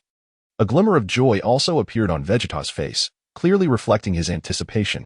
With a resigned smile, Yukong remarked, I too desire to engage in combat with Lord Wong Teng. Wong Teng and Trunks stood on the open ground, gazing at each other from a distance. Make your move, Trunks. Trunks's eyes suddenly sharpened. I understand. Huh. A low growl emanated from Trunks's throat, and a golden aura instantly surged forth, unleashing a powerful energy. As Trunks roared, his energy intensified exponentially, with lightning crackling within the golden flames. He elevated his power to its utmost, transforming into Super Saiyan 2. Observing Trunks's transformation into Super Saiyan 2, Wong Teng's expression remained unchanged. The very earth trembled at Trunks's metamorphosis, and nearby cities were engulfed in fierce storms. Bulma, watching the two in the sky, murmured, this is not good. You better not take this too seriously. Subsequently, Bulma produced a remote control from her hand and pressed a button, causing a green beam of light to shoot from the roof of the Capsule Corporation, enveloping the two in a protective green net. With a smile, Bulma declared, now you can unleash your full potential. Wong Teng chuckled, all right, go ahead. Don't disappoint me. Yes, shouted Big Trunks. Little Trunks encouraged, give it your all, future me. Trunks charged at Wong Teng with fierce determination, his fist striking rapidly. Wong Teng closed his eyes, his body swaying side to side. Remarkably, Trunks's astonishingly swift attacks did not even graze Wong Teng. The fierce winds generated by the onslaught rushed downward, vanishing without a trace upon contact with the protective barrier. Little Trunks exclaimed, what? After so many strikes, not a single one landed. Trunks launched another powerful punch. Smack. Wong Teng effortlessly intercepted Trunks's fist with his palm, chuckling, Trunks, is this all the strength you possess? No wonder you can't protect the future. Trunks retracted his fist, his face filled with despondency. It was the same against Black Goku. My attacks were utterly futile. Am I truly this powerless? Observing Trunks's desolation, Wong Teng spoke gently. You are a Saiyan. Lift your spirits. Give it your all. Upon hearing this, confidence returned to Trunks's face as he gripped the sword at his back. If that's the case, I shall unleash my full power. Wong Teng nodded in approval. Trunks drew his sword, and a fierce aura surged forth. He leaped high into the air, thrusting his sword toward Wong Teng. The surrounding protective barrier immediately strained under the pressure, shattering under the force. The remote control in Bulma's hand instantly sparked to life. Beerus gazed into the sky, chuckling. That child is quite impressive, isn't he? Yet, can he truly prevail against that dark figure? Vegeta and Goku stared in astonishment at the scene unfolding above. They beheld Wong Teng, who effortlessly held back the formidable strike from Dite with a mere finger. Trunks pushed down with all his might, yet he remained utterly immobile. A tempest of emotions surged within him. With all his strength, he was thwarted by just a fingertip. Wong Teng's lips curled into a smirk. Applying a slight pressure with his finger. Bang! Trunks was immediately sent flying. Whoosh! Wong Teng appeared above Trunks in an instant. Extending his finger once more and applying a gentle pressure, Trunks felt an overwhelming force assail him. Ah! With a shriek, he plummeted downward. Crash! Trunks crashed heavily into the ground. Wong Teng descended gracefully from the air. Trunks, having reverted to his ordinary self, struggled to rise from the deep crater. Wong Teng turned to leave, his voice resonating softly. Gohan, I entrust Trunks to you for training. Take him to the hyperbolic time chamber. Whoosh! Wong Teng vanished from sight. Bulma and the others rushed over. Trunks. After a brief respite, Trunks slowly stood up. This celestial being is truly formidable. His power far surpasses that of the dark figure. Vegeta snorted disdainfully, leaning against a nearby pillar. Gohan swiftly assisted Trunks to his feet. Tears welled up in the corners of Trunks' eyes as he exclaimed, Master Gohan. Gohan was momentarily taken aback. But he soon recalled that future Trunks' strength was a result of the training conducted by future Gohan. Gohan murmured to himself, "Let me continue training Trunks for my future self." At that moment, Krillin descended from the sky. "It's been a while, Trunks." Trunks exclaimed with excitement, "Uncle Piccolo, Uncle Krillin." Krillin extended his right hand and greeted, "Hey, how have you been lately?" Piccolo got straight to the point. "Trunks, has something happened in the future?" Trunks' expression immediately shifted. "Yes, to be honest just then." A flash of golden lightning illuminated the sky. Beerus and Whis gazed blankly at the heavens. Suddenly, a dark figure appeared in the air. Black Goku materialized above. He murmured, "Where's this?" Trunks shouted in astonishment, "Dark person." Black Goku looked down and remarked, "Trunks is actually here." Then he spotted Goku and chuckled, "Isn't that Son Goku?" Wukong took a step forward and inquired, "Are you the Dark One?" The lightning behind Black Wukong gradually dissipated, and he glanced at the ring adorning his hand, exclaiming, "I see now. I have traversed through time." Bulma gazed at Black Wukong in the sky, astonished. "It's truly a perfect match. But Lord Wong Teng has just departed." Krillin observed the figure in the sky, questioning, "Who is that individual?"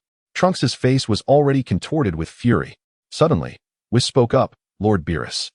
Please look at that man's right hand." Beerus cast a glance at the ring on Black Wukong's finger. Indeed, it was. Black Wukong surveyed his surroundings, first spotting Vegeta, then noticing the two individuals behind him, exclaiming in surprise, "Even the god of destruction Beerus is here." Trunks shouted, "Hey, how did you get here?" A sinister smile crept across Black Wukong's face as he replied, "It seems I have followed the temporal passage you created to arrive here. You must want me to kill you, thus summoning me." Trunks retorted angrily, "What?" He prepared to strike. At that moment, Vegeta's voice rang out, "Stop. You cannot defeat him now." In the next instant, Wukong soared into the sky, declaring, "I shall not hold back." Wukong stood opposite Black Wukong, smiling as he remarked, "You truly resemble me in every aspect." Black Wukong returned the gesture with a smile, saying, "I have long admired your esteemed reputation, Son Wukong." As they prepared for the imminent clash in the skies, Gohan swiftly retrieved the communicator that Wong Teng had given him, attempting to establish contact. However, he received no response for quite some time. In truth, Wong Teng had experienced a sudden epiphany regarding the ultimate technique during the recent battle, prompting him to return to Gohan's residence to enter seclusion once more. When he eventually emerged from his retreat, he would undoubtedly see Gohan's message and hasten to his side. Goku gazed at the dark counterpart of himself and remarked, "Though I am unaware of your identity, it matters little. I have heard tales of your prowess. Allow me to test my skills." The eyes of the onlookers were fixed intently upon the sky. The dark Goku replied, "It is indeed an honor. I, too, have been eager to engage in a contest with this body of mine." Upon hearing this, Goku expressed his astonishment. "Huh? What is happening?" The dark Goku chuckled. "There is no need for you to know." In that very instant, a golden energy sphere swiftly coalesced within the palm of the dark Goku. Whoosh! The golden sphere hurtled towards Son Goku with remarkable speed. Wukong's expression turned to one of astonishment as he swiftly crossed his arms before his chest. In the blink of an eye, the two forces collided. The golden energy sphere unleashed an astonishing pressure, forcing Wukong to stagger backward. A trail of dust and smoke materialized in the air. The golden sphere relentlessly propelled Wukong further away. The overwhelming sensation of oppression left him utterly incapable of escape. Boom! Wukong was hurled directly into a massive mountain by the golden energy sphere. A thunderous explosion reverberated through the air. The dark Wukong swiftly raced towards the source of the blast. Gazing skyward, Piccolo inquired, "Who is that individual?" In response, Bulma remarked, "He is my adversary." Piccolo was taken aback. Adversary? The group then pursued the direction in which their foe had fled. Beerus murmured, "Son Goku battling Son Goku? This is becoming increasingly entertaining." Yet, I did not anticipate that Lord Wong Teng would depart. The dark Wukong halted beside the mountain, where the epicenter of the explosion was now shrouded in dust and debris. As the haze dissipated, Wukong was seen painfully embedded in the mountainside, appearing quite disheveled. Subsequently, with a smirk, Wukong nonchalantly lifted his head and soared to confront the dark Wukong. Wukong chuckled, "Surely your prowess must far exceed this level. I never anticipated that our recent encounter was merely a preliminary exchange. It is truly astonishing." Black Wukong smirked. "What a delight it is to receive such commendation from you." With a subtle smile, Wukong exclaimed, "Ha!" Suddenly, he unleashed a tremendous surge of energy, and a golden aura instantly ascended, entwined with silvery bolts of lightning. The terrifying force erupted violently. Sun Wukong transformed into Super Saiyan 2. Gazing at Wukong's transformation, Black Wukong murmured, "It must be Super Saiyan, indeed." With a mischievous grin, Wukong lunged fiercely towards Black Wukong. "Now it's my turn." Facing the swiftly approaching Wukong, Black Wukong remained undaunted and charged forward to meet him. The sound of their rapid punches echoed through the air, punctuated by a series of explosive sonic booms. Seizing an opportunity, Black Wukong landed a kick on Wukong's outer thigh, causing him to immediately lose his balance. In light of this advantageous moment, Black Wukong launched a powerful punch. However, Wukong reacted swiftly, trapping Black Wukong's fist between his legs. He then clenched his fists together and delivered a heavy blow to Black Wukong's body. Whoosh! Black Wukong plummeted downward without delay, with a dazzling radiance emanating from his hands.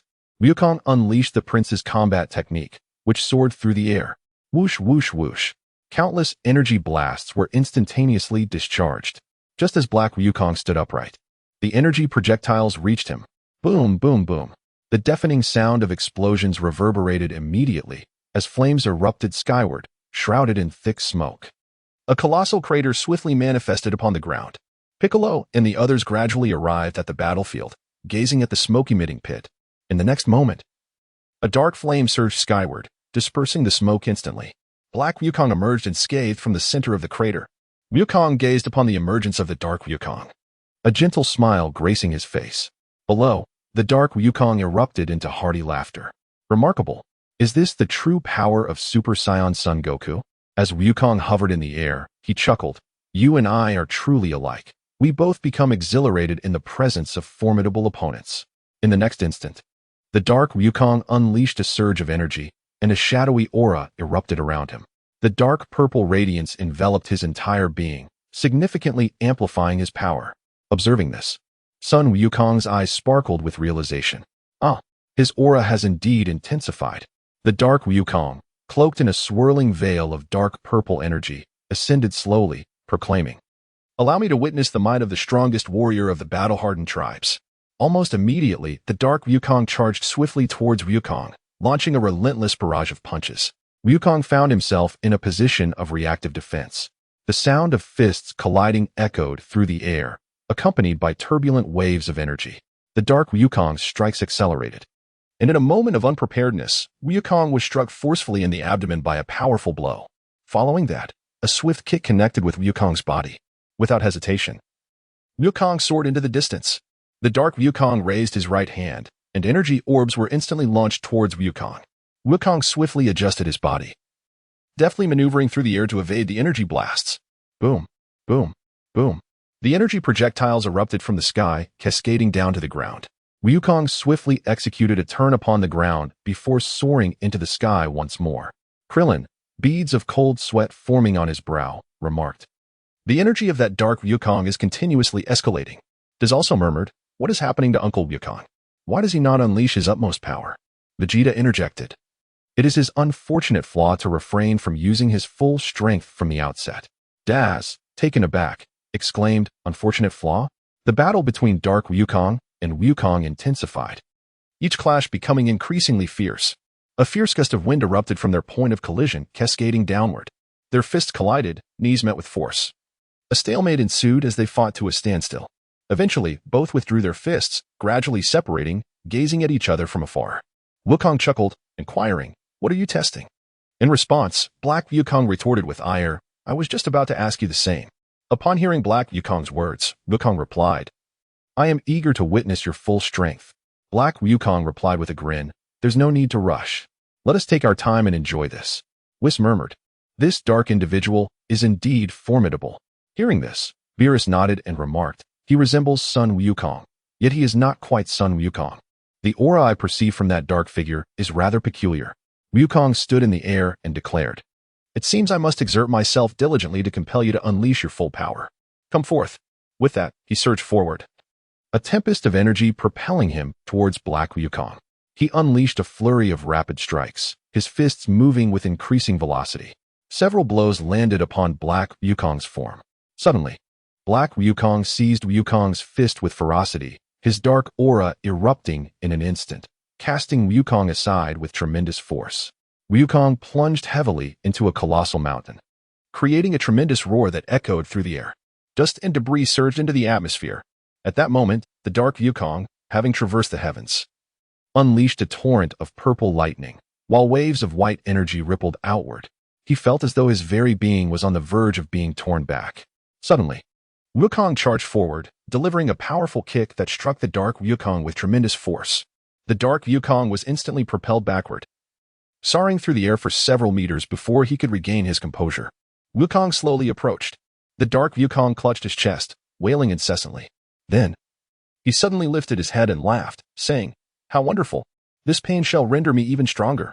Wukong was taken aback, exclaiming, "You truly make one uncomfortable." Black Wukong erupted with fury, his dark aura surging violently, his power mysteriously escalating once more. Krillin gasped, "That guy's strength has increased again." Black Wukong swiftly gathered a golden energy sphere in his right hand, significantly larger than the previous one. Whoosh! Amidst the astonished gazes of the crowd, the energy sphere was launched at great speed. As the sphere hurtled towards him, Wukong extended both hands to push against it.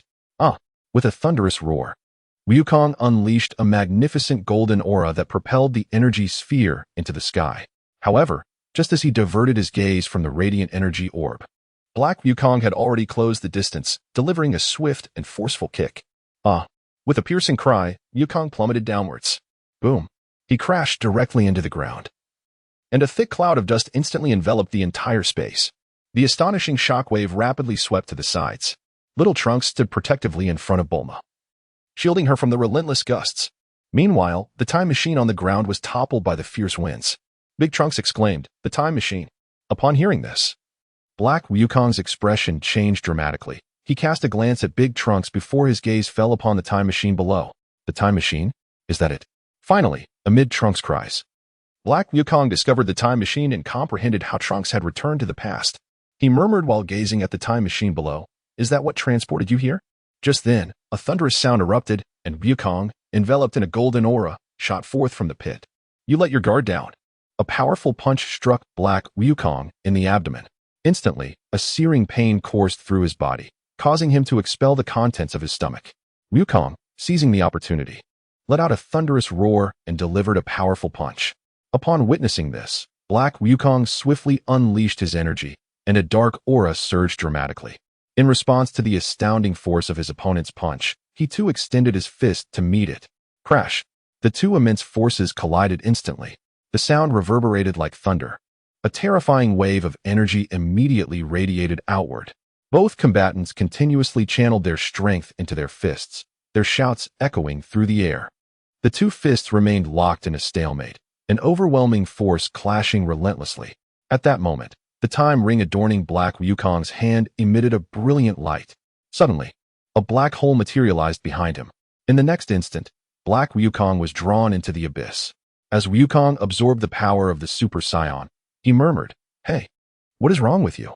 Black Goku, exerting every ounce of strength, continued to struggle against the overwhelming gravitational pull of the black hole, causing his body to tremble incessantly before it. In astonishment, Black Goku exclaimed, "Perhaps this distorted space-time seeks to restore its original state." At that moment, he cast his gaze upon the time machine, gritting his teeth as a radiant energy surged from his hands, swiftly condensing into a golden energy sphere. The sphere was launched forth, and a sinister smile crept across Black Goku's face. The onlookers gasped, "This is bad." Just then, with a swift motion, Wong Teng appeared. Observing the sudden emergence of the energy sphere, extending his right hand, he effortlessly deflected it into the sky. A resounding explosion echoed as Black Goku, unable to withstand the force any longer, was drawn into the black hole. The sky returned to its normal state. Gazing at the figure that had appeared, Wukong exclaimed joyfully, "Wonderful! It is Lord Wong Teng." Piccolo, staring at the spot where Black Goku had vanished, remarked, "He has completely disappeared." With narrowed eyes, Whis noted, "He did not vanish of his own accord. Rather, it is likely a reaction to the space-time distortion caused by the time machine's traversal, which has pulled the dark entity into this era. However, the distortion strives to revert, much like a wound seeking to heal. Hence, the time ring forcibly returned the dark entity to its original time, as if time had reset itself. In the future world, Black Goku reappeared in mid-air, gazing at the familiar surroundings as he murmured, "So, I have returned once more." Feeling a sharp pain in his chest, a maniacal grin suddenly spread across his face. Yet, the excruciating agony overwhelmed him, causing him to lose control of his body. He gradually descended from the sky and crashed to the ground. Clutching his chest, he lay on the ground, wailing in agony, and then whispered, "Son Goku. This is the power of the Super Saiyan Son Goku. I have successfully inscribed his combat style within my being. This should render my strength impeccable." He gazed at the vanishing black hole, lamenting, "I can never return to that era." Subsequently, Black Goku rose, his body ascending slowly as fury etched across his face. If only I had been a moment sooner. Who was that last individual who thwarted my attempt to destroy the time machine? Soon, Trunks will return here once more. This is truly infuriating. On Earth, Trunks descended slowly, expressing his gratitude. "Thank you so much, Lord Deity." Wong Teng smiled. It was merely a trifling matter. He surveyed his surroundings and found no trace of Black Goku. Have I arrived too late? Let that rascal Black Wukong escape. Suddenly, Wukong inquired, "Trunks, how did that fellow perform compared to our encounter in the future?" As Trunks reflected on the future, he recalled how he had been utterly powerless against Black Goku. In that time, he seemed to possess even greater strength.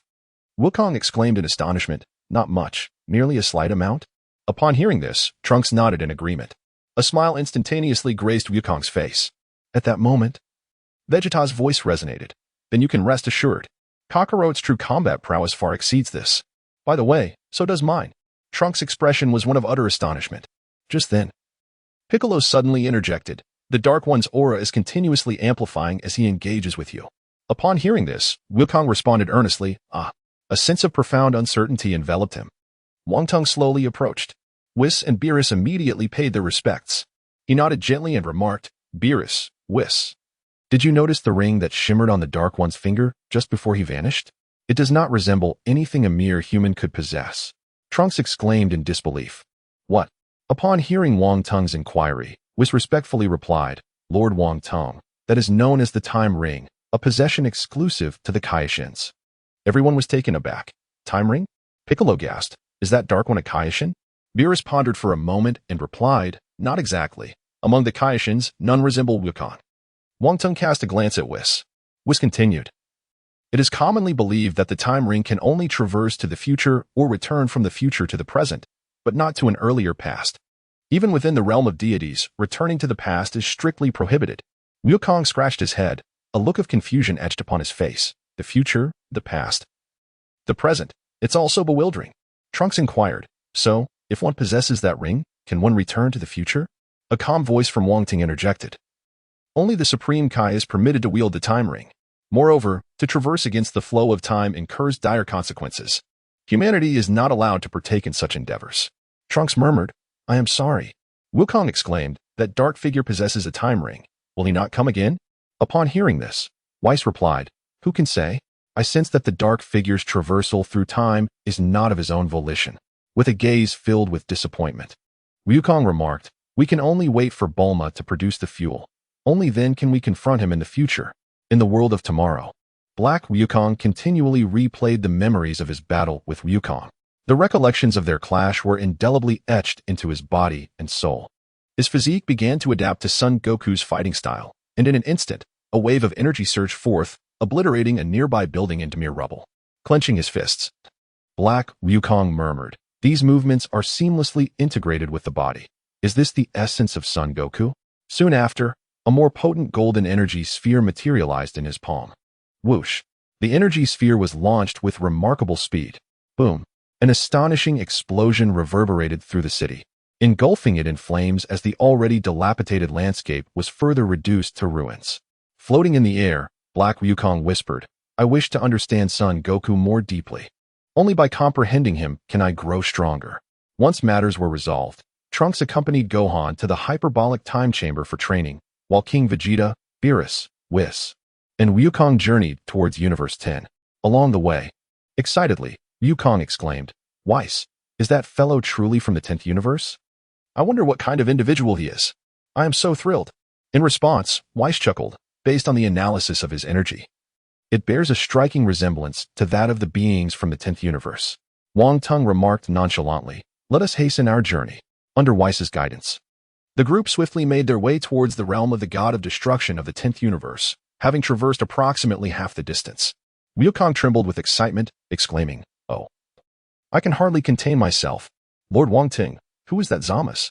Wong Teng shook his head and replied, "Whis." Upon hearing this, Whis immediately responded, "Yes, this individual." He continued, "Previously served as the king of the 10th universe. He was recognized for his extraordinary combat abilities and is currently being groomed to become the next king of the gods." Wukong was taken aback, exclaiming, "Is that truly the case?" Observing the excited Wukong, Whis chuckled, "Indeed, that is correct." However, the eager Wukong caused Wong Teng considerable distress. Wong Teng understood that in the original narrative, it was Wukong's combative nature that led to the defeat of Zamasu, which subsequently precipitated a series of calamities. In the 10th universe, within the realm of the Kaioshin, Zamasu poured a cup of tea for Goku. "Please, enjoy this tea." Goku inhaled its aroma and remarked, "It carries a subtle sweetness, fragrant and refreshing. I shall indulge." After taking a sip, Goku smiled. Tea brewed by a pure-hearted individual is clear and exceptionally delightful. Zamasu, taken aback, responded graciously, "Thank you for the compliment. Goku, there is a matter I have pondered for quite some time. I am contemplating whether humanity is truly deserving of protection. To this day, I have witnessed countless human endeavors, prosperity, conflict, and extinction, endlessly repeating in a cycle. In my view, this is an utterly foolish endeavor." Goku replied calmly, "Such is the nature of humanity." Zamasu abruptly stood up, filled with fervor, questioning, "Is it worth protecting an existence that mindlessly repeats such folly? Might it be better for us to terminate this erroneous cycle?" Goku responded, "The duty of the Kaioshin and the kings is to create, not to intervene directly. You should be aware of this." Upon hearing this, Zamasu remained agitated. "Are you suggesting that I should stand by and watch humanity's mistakes without taking action?" Goku glanced at Zamasu, asserting, "It is not about being indifferent. Rather, you must protect and nurture them. That is our duty. Only one being is permitted to intervene directly, and that is the god of destruction." Zamasu's expression changed dramatically. Goku's tone grew suddenly stern. "Zamasu, heed my words. You must understand your position and strive to comprehend humanity better." Zamasu closed his eyes, seemingly ignoring Goku's words. Goku raised his voice slightly, "Zamasu." Finally, Zamasu reluctantly replied, "Yes." At that moment, a streak of light flashed. Wong Teng and his companions arrived at the Kaioshin realm. Goku looked up in astonishment. Upon recognizing Wong Teng and Beerus, both Goku and Zamasu immediately knelt before them, exclaiming, "We pay our respects to the esteemed inspector." Wong Teng nodded, responding, "Greetings." Goku then turned to Beerus, saying, "Forgive my inadequate welcome, Lord Beerus." Beerus, maintaining a stoic demeanor, nodded slightly. Whis, with a smile, greeted, "It has been a while." After the formalities, Goku lifted his head respectfully. "Esteemed inspector, this is my disciple, Zamasu." Zamasu immediately raised his head, stating, "It is truly a rare honor to meet you, my lord." At that moment, Wukong swiftly stepped before Zamasu. Zamasu gazed at the suddenly appearing Wukong in astonishment and exclaimed, "A human?" Wukong exclaimed with excitement, "You must be the king of the realm, renowned as a genius master." Instantly, an expression of fury appeared on Zamasu's face. "How could a human possibly be here?" Whis whispered softly in Wong Teng's ear. It seems this is his first encounter with Wukong. Wong Teng nodded and said, "Wukong, do not be impolite. Be sure to greet him properly." Wukong immediately stood upright in a comical manner and proclaimed, "I am Son Wukong. A pleasure to meet you. On this auspicious day, despite the long journey, it is but a trivial matter for me." Gravis gazed at Wukong in astonishment and exclaimed, "Son Wukong?" The voice of Wong Teng resonated softly, "Please, King Kai." Only then did Gravis and Zamas rise, standing respectfully to the side. Zamas, bent over, furtively glanced at this human who had dared to step into the sacred realm, harboring a profound disdain within. Noticing the keen interest both individuals had in Wukong, Whis gently remarked, "He resides on the green planet 874 of the 4032nd universe." Beerus added, "Indeed, he is a scion from the culinary planet Earth." Zamas murmured, "Scion? Who is this fellow? How could he be in the company of the inspector and the god of destruction?" In the next moment, Wukong began to rummage about Zamas. "You seem quite proficient within the King Kai's domain." Anger flickered across Zamas's face as he retorted, "Do not touch me so carelessly, human." Just as he raised his right hand, Gravis seized it firmly, admonishing, "Cease, Zamas. One must not be disrespectful in the presence of the esteemed inspector." Upon hearing Gravis's rebuke, Zama's regained his composure and stood respectfully to the side. Gravis promptly knelt again. My apprentice lacks proper decorum. I beseech the esteemed inspector to forgive him. Wong Teng quietly regarded Zama's, and the entire realm of King Kai seemed to fall into silence. Gravis was drenched in sweat, while Zama's buried his head low, lost in thought. After a moment, Wong Teng finally donned a smile. Rise, King Kai. I shall not hold it against you. Gravis, feeling a weight lift, stood up and resumed his respectful position nearby. Then, Gravis's voice resonated with reverence. What orders does the esteemed inspector have upon your arrival? At that instant, Wukong approached Zama's and proposed, how about a friendly match? I traveled a great distance just for this. At his words, anger once again spread across Zama's face. You, as a mere human, dare to? Wong Teng extended his right hand, pulling Wukong backward with a swift motion, sending him flying. Let us not delay our serious discussions. Wukong was abruptly hurled away, crashing heavily onto the ground. How painful. Please, esteemed adult, do not act so suddenly. Wukong rose with a tone of grievance. Wong Teng replied nonchalantly. Whis slightly bowed and responded, yes. To be frank, a certain individual arrived on the earth of the 7th universe. And this person bore a time ring. Zamasu murmured, a time ring? Whis continued, moreover, this individual is not a Supreme Kai.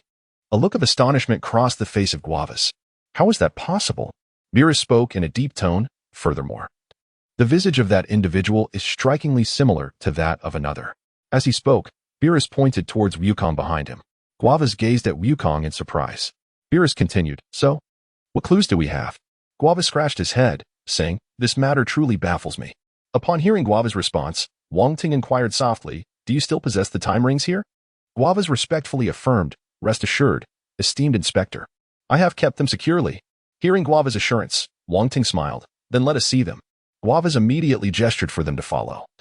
His respectful voice soon echoing, please, esteemed inspector, proceed to the temple. Wong Teng nodded. Under the guidance of Guavas and Zamasu, Wong Teng soon arrived at a building marked prominently with the character for realm. Upon entering, Wong Teng took a seat within the temple, awaiting Guavas to retrieve the time rings. Whis quietly remarked, Lord Wong Teng, it appears that Zamasu is unaware of the existence of the time rings. Wong Teng nodded in acknowledgement, saying, let us observe further. Before long, Guava's voice echoed from afar, I apologize for the wait. He approached with a box in hand, Zamasu trailing behind him. Guavas placed the box upon the table and opened it, revealing 5 rings, 1 white and 4 green. Please, esteemed lord, see for yourself. They are all here. Wong Teng glanced at them, softly stating, Beerus, Whis, come take a look. The two promptly stepped forward. It is genuine. There are no issues. They murmured in unison. Upon hearing their affirmative responses, Guavas immediately relaxed, smiling respectfully. Now I can rest easy. However, he pondered. But why would the lords come to our 10th universe if something has occurred in the 7th universe? Whis, with a glint in his eye, replied. We are also scheduled to visit other universes. Guavas then wiped the cold sweat from his forehead, saying, so that is the case. Nevertheless, I feel immensely honored that the lords have come. Subsequently, Wong Teng departed from the realm of the Supreme Kai of the 10th universe. On the way back, Wong Teng inquired, Whis, have you discerned anything? Whis replied softly, are you referring to that Zamasu, Lord Wong Teng? Beerus and Goku appeared utterly bewildered, completely at a loss regarding the enigmatic Zamasu. Wong Teng nodded thoughtfully and remarked, that Zamasu, as the apprentice Kaioshin of Universe 10, is steeped in malevolence and seems to harbor a significant bias against humanity. At this juncture, Whis stroked his chin, contemplating for several moments. Are you suggesting that the dark figure is connected to Zamasu? Gazing at the astute Whis, Wong Teng smiled and affirmed, indeed. Zamasu is inextricably linked to the dark entity. Beerus. Startled, Beerus quickly responded, what is your command, my lord? Wong Teng's gaze sharpened with intensity. Go and eliminate Zamasu. Upon hearing this, shock washed over Beerus's face. However, upon meeting Wong Teng's steely gaze, he understood that there was no room for negotiation. Thus, he respectfully replied, as you wish. A glimmer of unspeakable brilliance flickered in Wong Teng's eyes as he mused. I must prevent the 3 versions of Zamasu from encountering one another, otherwise, the situation could become dire. I shall have Beerus dispatch the Zamasu of the main timeline, while the one from the timeline where Goku perished has already transformed into Black Goku. Next, we must consider the Zamasu from the future timeline. With this thought in mind, Wang Teng turned his gaze towards the starry expanse, his eyes keen and resolute. Earth, the hyperbolic time chamber. Boom, boom, boom. A series of thunderous explosions reverberated, and a figure was propelled downward, crashing heavily onto the ground. The silhouette of Gohan gradually descended from the sky. Trunks, are you all right? Gohan inquired. Noticing Trunks had suddenly halted, Trunks shook his head and replied, I'm fine, Master Gohan. Please, feel free to unleash your power. In the next moment, an astonishing surge of energy erupted from Trunks, golden flames spiraling upward. Subsequently, Trunks launched a frenzied assault upon Gohan, his strikes raining down like a tempest. In the face of Trunks' relentless onslaught, Gohan remained unfazed, defending himself with poise. Trunks was taken aback to discover that his attacks were either evaded or effortlessly blocked by Gohan, proving utterly ineffective. Quickly distancing himself from Gohan, Trunks summoned a radiant sphere of energy, a golden energy blast materializing in his hand. Whoosh! The golden energy orb hurtled toward Gohan. As Gohan beheld the rapidly enlarging orb before him, he let out a fierce roar. Instantly, the golden flames surged forth, an overwhelming aura emanating with the ferocity of a mountain's roar and a tidal wave. Gohan clenched his fists tightly and struck fiercely at the energy sphere, sending the golden orb hurtling away. Boom! An astonishing explosion reverberated through the air, illuminating the sky with flames and billowing black smoke. Gohan shouted, Trunks, unleash your full power. Trunks nodded and placed his hand on the sword at his back, a formidable aura erupting forth. Here it comes. He raised his sword and swiftly lunged towards Gohan. Gohan's expression abruptly shifted as he confronted the swiftly thrusting sword, extending his hand to clasp the sharp blade. Nevertheless, the relentless intensity emanating from the sword was indeed alarming. Although Trunks currently possessed only the power of Super Saiyan 2, the strength he wielded with the sword seemed to subtly surpass that of Super Saiyan 2. A tremendous surge of energy erupted from him, and a deep roar resonated from his throat as golden flames of energy surged forth, causing the entire hyperbolic time chamber to tremble. Gohan suddenly sensed the sword in his palms emanating a sharp and formidable aura. Observing this, a smile crept upon Gohan's lips as he unleashed his fury. His golden hair lengthened instantaneously, marking his transformation into a Super Saiyan 3. Date was astonished to discover that, despite Gohan's transformation, his sword remained utterly still. Trembling, he uttered, is this the form that surpasses Super Saiyan? How impressive! As Gohan lowered his hands, Date felt an immediate lightness, nearly losing his balance. In the battle between his father and Black Goku, it was evident that the latter could grow stronger during combat, but with such power. Just as the thought escaped his lips, Gohan's deep roar reverberated through the air. An incredible surge of energy erupted forth, the golden flames intensifying with ferocity. His aura ascended at an astonishing rate. Impossible. At this level of power, it could still increase. Terrifying. Date murmured in disbelief. Unconsciously, Trunks stepped back several paces. With Gohan's continuous shouts, a red warrior emerged within Date's line of sight, with black hair accented in red, clad in crimson fur, and a red tail swaying freely. The fearsome aura emanating from him was truly intimidating. The voice of Gohan gradually emerged, proclaiming the formidable transformation of Super Saiyan Level 4.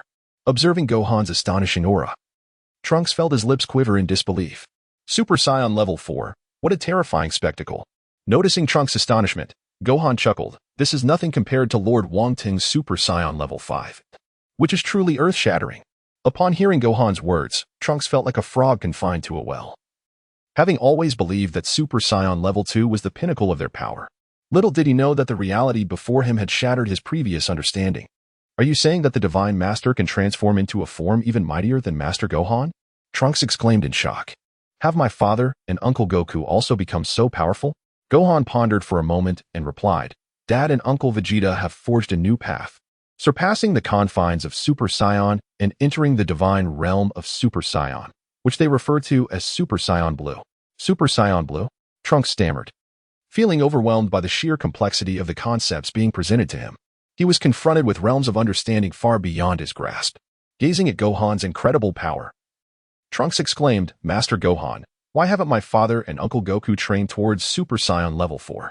Gohan contemplated briefly before responding, perhaps it is due to the pressing circumstances. Trunks murmured, circumstances? Gohan recounted in detail the arrival of Beerus on Earth. Beerus was in search of the Super Saiyan God, and in order to protect the planet, Goku and his companions sought the Dragon's Council to unveil the transformation method of the Super Saiyan God. Subsequently, Goku and Vegeta made further advancements based on this knowledge, ultimately achieving the Super Saiyan Blue form. Trunks nodded in understanding. Now I see. Gohan, please provide me with the most rigorous training. Upon hearing this, Gohan gazed into Trunks' determined eyes and nodded, saying, "Let us commence." Thus began Gohan's intense training regimen with Trunks. Meanwhile, at Capsule Corporation, Beerus, who had already disrupted the main timeline by confronting Zamasu, returned to Capsule Corporation, where he and Whis sat at a table, awaiting a sumptuous dinner. King Tien floated nearby, practicing his mastery of the Ultra Instinct technique. Suddenly, his communicator beeped. King Tien slowly opened his eyes and answered the call. The projection of the Omni-King materialized in the air before him. Upon seeing the unexpected projection, King Tien bowed slightly. "Your Majesty, how have you been lately?" At the mention of the Omni-King, Beerus' demeanor shifted. He stood rigidly, his forehead beading with cold sweat. He quickly composed himself and bowed deeply, saying on this auspicious day, "The journey has been long." Just as Beerus struggled to articulate his thoughts, Whis appeared beside him. "My apologies, Your Majesty, I hope you are well." The Omni-King's childlike voice chimed in, "Little Tien, it's been a while. I reached out because I have something to discuss." Beerus kept his head lowered, daunted into silence. King Tien smiled. "What is it, Your Majesty?" The Omni-King cut straight to the point. "I wish to meet Son Goku." Upon hearing this, a look of surprise crossed King Tien's face, while Beerus and Whis behind him widened their eyes in shock, letting out a gasp. Soon after, King Tien ended the call with the Omni-King. "Beerus, please locate Son Goku," King Tien stated calmly. Beerus, still sweating profusely, nodded in acknowledgement. Wukong materialized directly at the Universal Capsule Corporation, gazing at Beerus, who sat in his chair, still drenched in sweat. "Lord Beerus, what brings you here?" "I have pressing matters to attend to and little time to spare." Beerus replied in a low voice. "Lord Wong Teng will inform you." With a head full of questions, Wukong noticed that Beerus showed no intention of addressing him further, so he reluctantly made his way towards Wong Teng, standing nearby. As Wukong approached Wong Teng, his eyes gradually opened. The entirety of the king expressed a desire to meet with you. Wukong was taken aback and exclaimed, "Are you referring to the Omni-King?" Upon hearing this, Wong Teng nodded and replied, "Indeed, the Omni-King has issued a decree for you to proceed to the royal palace immediately." At this moment, Wukong's expression grew serious. Could it be related to the martial arts conference? Wong Teng shook his head, indicating he was unaware of the details. Just then, Wukong uttered a shocking statement. "Could we possibly postpone it until next time? The fuel for the time machine will soon be ready." Beerus, unable to contain himself, bellowed, "Fool.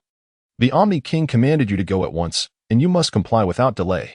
Wukong was taken aback for a moment, then chuckled, "Lord Beerus, please do not take offense. I shall be there shortly. By the way, Lord Wong Teng, is it far?" Wong Teng glanced at Wukong and replied, "If we fly, it may take us 2 days." Upon hearing this, Wukong exclaimed in astonishment, 2 days? But where is there time to foolishly venture so far? Upon realizing this, Wong Teng felt a wave of exasperation wash over him. "Beerus, it's up to you now. Take son Wukong to meet the Omni-King while I focus on my training." At this revelation, Beerus was taken aback. He had not anticipated that Wong Teng would so casually pass the daunting task to him at such a critical moment. "Lord Inspector, are you not going?" Wong Teng chuckled. "Do you not comprehend my meaning?" Instantly, a cold sweat broke out on Beerus's brow as he replied, "I understand now. This matter shall be entrusted to the little god." Then, hearing this, Wong Teng closed his eyes, and an ethereal, milky white aura began to emanate from him. Casting a sidelong glance at Wukong, Beerus felt a twinge of irritation. He found himself perplexed as to what the Omni-King saw in this fool. Suddenly, Whis interjected, "By the way, Wukong, you are friends with the Kaishin as well, correct?" Wukong nodded and replied, "Indeed." Upon hearing this, Whis chuckled and said, "By following the Supreme Kai, one can reach the Omni-King in an instant." Wukong exclaimed in astonishment, "A moment? Is that truly so?" Upon hearing this, Beerus immediately remarked, "Excellent idea. If you accompany that fellow, I can rest easy." "Whis, you shall go with Wukong." Whis, taken aback, responded, "What about Lord Beerus? Lord Wong Teng has permitted your presence as well." Beerus cast a glance at Wong Teng, noticing no peculiar reaction, then turned and remarked, "I shall not be going." I have suddenly realized there are matters left unattended. Upon hearing that Beerus would not accompany them, Wukong sought confirmation. What? You are not going? Beerus, incensed, seized Wukong by the collar and declared in a grave tone, Listen well, should you go, do not cause any trouble. The fate of the entire universe hinges upon your demeanor. Remember, should you provoke the Omni-King, both you and I, along with this world, shall be utterly annihilated. Keep that in mind. Wukong chuckled, Lord Beerus, your face is quite amusing. Upon hearing this, Beerus regained his imposing demeanor and cast Wukong aside, exclaiming, You truly do not understand.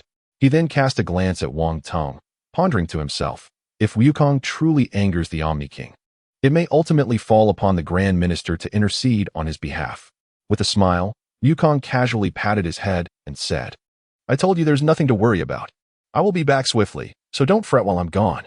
Meanwhile, Bulma was diligently working on producing fuel, making some progress, which elicited cheers from the 3 Slavs who had been called to assist her. Beerus glanced at Wukong's martial arts attire and remarked, Are you truly planning to meet the Omni-King dressed like that?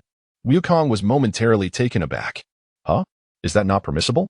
Beerus replied coolly, Hurry and change into formal attire. Upon hearing this, Wukong remarked, That seems too troublesome. Perhaps I shall forego attending altogether. Beerus was rendered speechless. Whis promptly intervened, saying, I shall apologize on his behalf, explaining that he was in a rush. Reluctantly, Beerus acquiesced. Listen, matters regarding the Dark Entity and the Time Machine must remain confidential. If the Omni-King were to learn of this, he would undoubtedly be furious. You understand the consequences that would ensue. Aware of the gravity of the situation upon hearing Beerus's warning, Wukong nodded in agreement. Beerus then turned to Whis, stating, There is one more thing, Whis. Ensure that the Supreme Kai does not encounter any unforeseen incidents. This task is entrusted to you. Whis responded with a smile, I am well aware. Wukong was utterly astonished to hear such concern from Lord Beerus for others. At this, Whis chuckled. Ho ho ho. The Supreme Kai and the God of Destruction are intertwined. Should the Supreme Kai perish, the God of Destruction would also meet his end.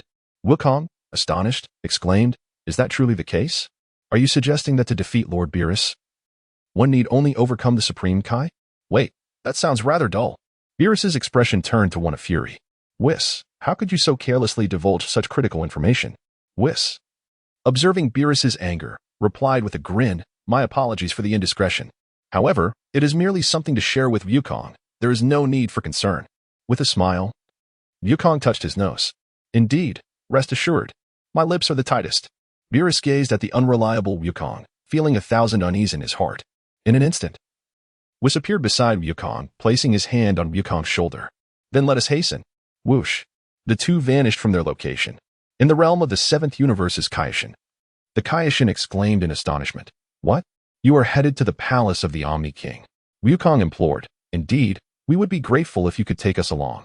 Whis added, Thank you for your assistance. Upon hearing their words, the Supreme Kai responded, That is certainly not an issue.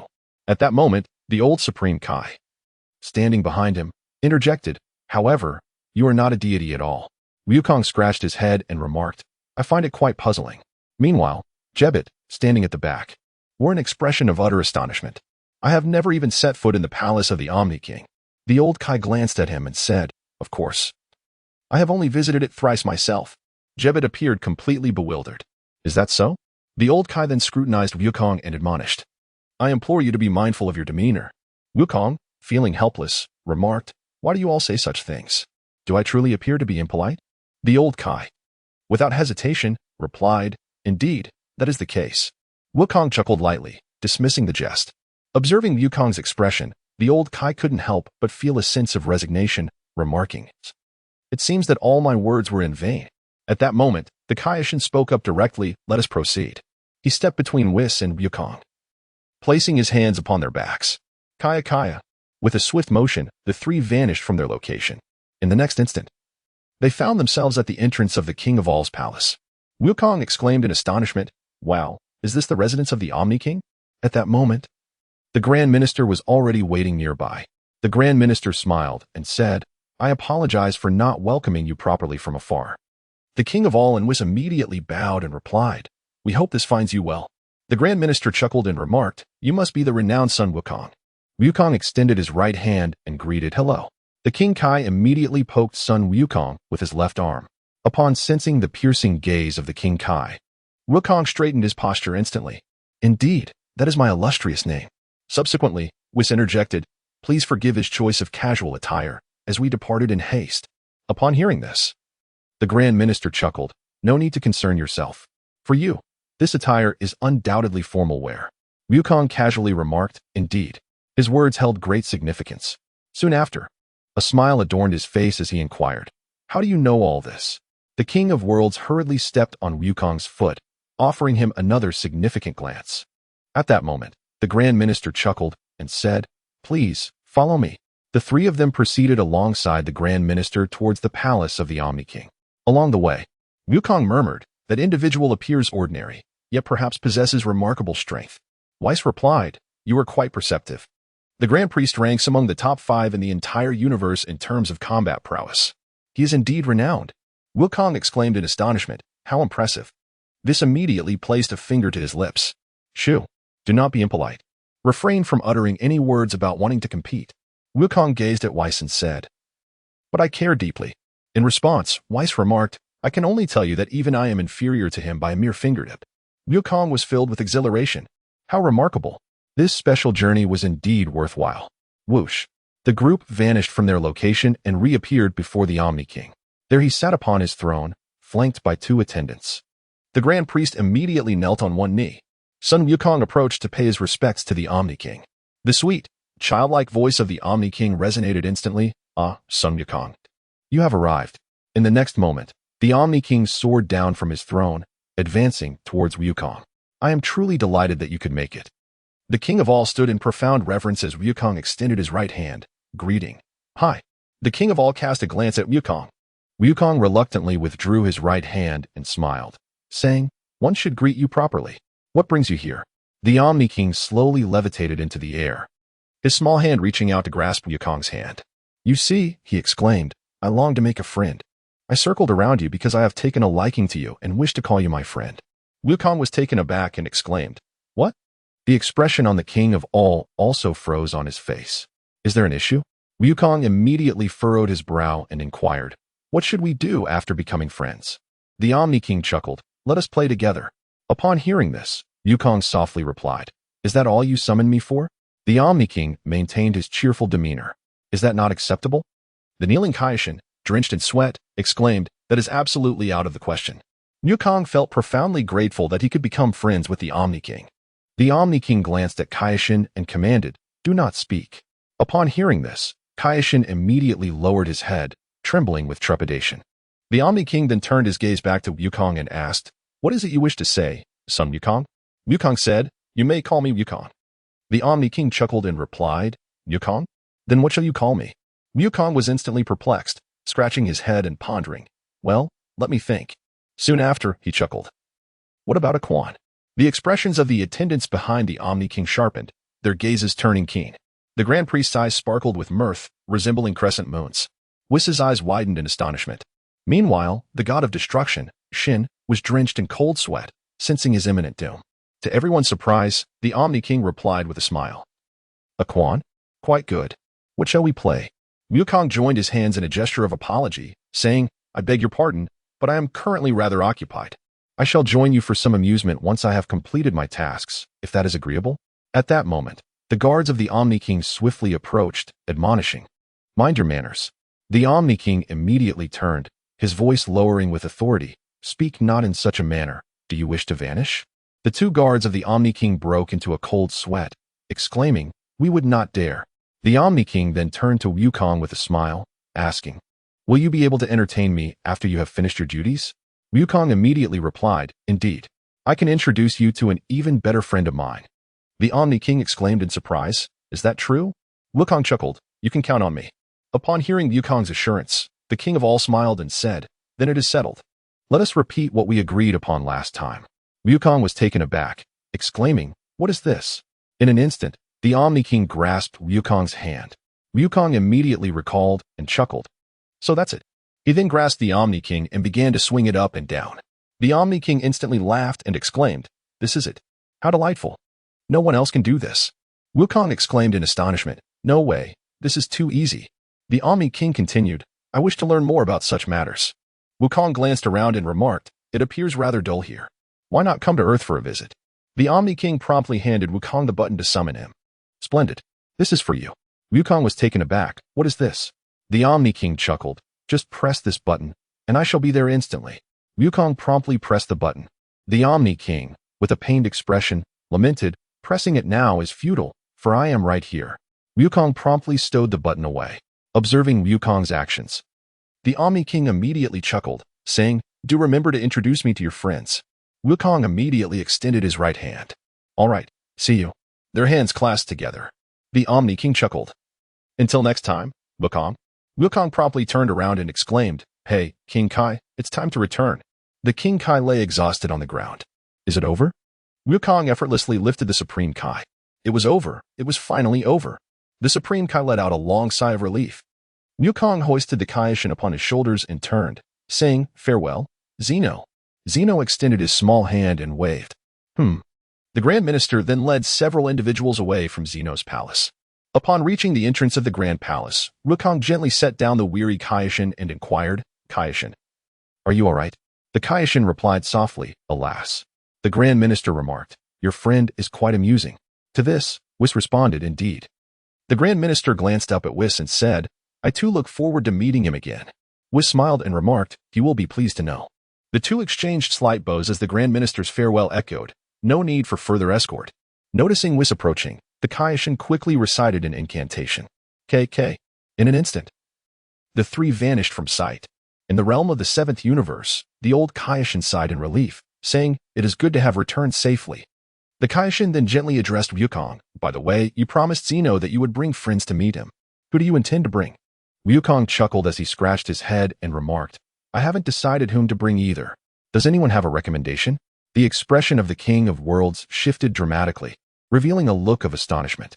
At that moment, the voice of Whis echoed, "Really now? Have you already spoken before reaching a conclusion?" Wukong furrowed his brow and said, "If I do not express it that way, will he truly allow my return?" The King of Worlds exhibited a visage of concern. "If the Omni-King were to discover that you spoke so lightly, it would spell doom for our realm." Wukong chuckled and said, "I will ponder over it again shortly." Whoosh. Wukong and Whis have returned to the Capsule Corporation. Upon seeing the two, Beerus exclaimed with excitement, "You're back?" In response to Beerus, Wukong reassured, "There is no need to be so frightened. Zeno is quite amiable." Beerus' eyes widened in disbelief, his entire being quivering momentarily. Zeno? Upon hearing this title, he felt an overwhelming sense of confusion engulfing his mind. Meanwhile, Wong Teng remained in a meditative state, showing no signs of awakening, as if he had already comprehended the outcomes of their visit to the Zeno's palace. After some time had passed, Wukong, Vegeta, Wong Teng, and Trunks ascended into the time machine. As they departed, the time machine slowly took flight, while Wong Teng left Gohan on Earth to safeguard the integrity of this timeline. As the time machine elevated into the sky, Bulma gazed after them, contemplating, "Lord Wong Teng, Vegeta, Son Goku, Trunks, I entrust you all to navigate this journey." In the next moment, the time machine vanished from sight. Whoosh. The group found themselves in an unfamiliar dimension. Once the time machine landed, they leaped out. Trunks pressed a button on the time machine, transforming it instantly into a multifunctional capsule. Wong Teng surveyed their surroundings and uttered a single word. "Dire." Wukong exclaimed, "Everything has been destroyed. Is this truly the future?" Subsequently, Trunks recalled something and hastily dashed forward, with Wong Teng and the others promptly following suit. Trunks bent down to retrieve a hat, prompting Vegeta to inquire, "What is this?" Trunks surveyed the surroundings, his face etched with urgency. "When I departed, Xiaowu was lying here. Yet, at present, there was nothing in sight." At that moment, Wong Teng's voice resonated softly, "Wukong, Vegeta, you two remain behind to confront the Dark Ones while I deal with the Zamasu of the future. Be sure not to perish." No sooner had he spoken than Vegeta bellowed, "Do not underestimate us. Your concern should lie with the Dark Ones." In response, Wong Teng smiled faintly and vanished from sight. As Wukong gazed upon the desolate ruins of the future world, he softly inquired, "Will Trunks join the battle as well?" Trunks nodded affirmatively, "Yes." At that moment, Vegeta's voice rang out, declaring, "He is merely an apprentice. I can manage alone." Upon hearing this, Wukong turned to Vegeta and insisted, "Vegeta, that simply won't do. Trunks may refrain from participating, but you must lend me some assistance." Vegeta resolutely replied, "No, this time it is my turn." Yet Wukong remained undeterred, suggesting, "Let us decide with a game of rock, paper, scissors." Vegeta coldly retorted, "Not a chance." The two began to bicker, leaving Trunks standing in place. Astonished that the formidable dark entity which instilled fear in him was merely viewed by Wukong and his father as a slightly stronger adversary. The sounds of their game echoed as they played rock, paper, scissors, resulting in Wukong's defeat to Vegeta. Vegeta chuckled. How could I lose to such a cunning tactic? At that moment, Trunks interjected, "Father, let me join as well. This is my home, our world. I wish to fight for it myself." Vegeta firmly declared, "No. If things take a turn for the worse, you must return to the past or seek out Wong Teng. Do you understand?" Nearby, Wukong chuckled. "I never imagined that fellow would say such things now. He has certainly matured." With that, the three prepared themselves for the impending battle. With a firm clenched fist, Wukong declared, "Very well, let us embark. We cannot allow ourselves to be outdone by Lord Wong Teng." Whoosh! A surge of white energy erupted from the trio, and in an instant, they vanished from sight. Black Wukong stood atop a towering edifice, gazing upon the desolate remnants of a future world. The sight was undeniably melancholic, yet he perceived that the earth was liberating itself from the scourge of humanity. Its future would undoubtedly bloom with radiant brilliance. The realization of the peach blossom spring was imminent. Foolish humans, brace yourselves for the impending judgment. At that moment, a golden energy orb ascended swiftly into the sky, instantly transforming the heavens into a canvas of gold. Black Wukong was taken aback, staring at the sudden emergence of the golden radiance. Not far away, Vegeta maintained his stance, poised to strike. Wukong chuckled, "This way. He will be able to discern our location." Indeed, the very next moment, golden lightning illuminated the clouds, and a dense fog surged forth. Vegeta gazed at the sky with a smile. At last, it has arrived. As the mist dissipated, the figure of Black Wukong emerged in the air. Fixing his gaze upon the newcomer, Trunks clenched his fists in fury, exclaiming, "Dark One." Black Wukong's expression suddenly shifted in surprise. He had not anticipated your arrival would be so swift. Vegeta erupted with rage, his azure divine aura soaring instantaneously, unleashing an astonishing force. He declared with unwavering confidence, "I shall impart just one truth. You will ultimately perish at the hands of this Super Saiyan Blue." Trunks, astonished by Vegeta's sudden transformation, reflected, "This is the Super Saiyan Blue that Master Gohan spoke of. Indeed, it embodies the realm of the divine. I can scarcely perceive this power." He then turned his gaze back to Black Wukong, who remained unfazed by the sight of the Super Saiyan Blue, as if he had encountered it before. To Trunks' astonishment, Black Wukong began to applaud. "Very impressive. Is this the essence of a warrior nation cloaked in divine energy?" In the next instant, Black Wukong materialized before Vegeta, lifting his chin with a finger. "You've trained for quite a while, haven't you?" With a sly grin, Black Wukong remarked, "Yet at the end of the day, you are still but a human." Whoosh! Vegeta's heart raced as he swiftly retreated to create distance. Gritting his teeth, Super Blue Vegeta muttered in frustration, "How infuriating to have fallen into his trap. Compared to my battle with Kakarot, his power has escalated. However, before the Super Saiyan Blue, all of that is mere folly." Vegeta charged fiercely towards Black Wukong, launching a rapid succession of powerful punches. Black Wukong's eyes widened in shock, for Vegeta's speed was astonishingly swift. Leaving him no time to evade, he raised his arms to shield his body, only to be struck by Vegeta's relentless fists. Boom, boom, boom. Black Wukong was propelled backward, crashing through several buildings. Whoosh! Vegeta instantly appeared before the retreating Black Wukong, unleashing a torrential flurry of attacks once more. Ya. Boom. Black Wukong found himself utterly defenseless, continuously subjected to a barrage of blows. Wukong crossed his arms and, furrowing his brow, remarked, "Seeing someone who resembles me getting beaten up evokes a rather complicated feeling. At last, I comprehend the sentiment of Vegeta during the fiery conflict." Trunks gazed at Wukong and exclaimed, "Uncle Wukong." Yet, at the core, he remains human. Judging by his tone, is his true nature divine? Perhaps it is Zamasu. Wukong pondered. It seems to be the case. Lord Wong Teng has indeed spoken such words. Vegeta delivered a powerful kick directly to Black Wukong's form. Whoosh! Before he even touched the ground, Vegeta reappeared behind him, launching a fierce punch that struck Black Wukong with tremendous force. Boom! Black Wukong was forcefully embedded into the stone wall. Fueled by rage, Vegeta's azure divine aura surged once more. Ya. He unleashed a relentless barrage of attacks upon Black Wukong. The stone wall behind Black Wukong shattered immediately from the force of Vegeta's onslaught.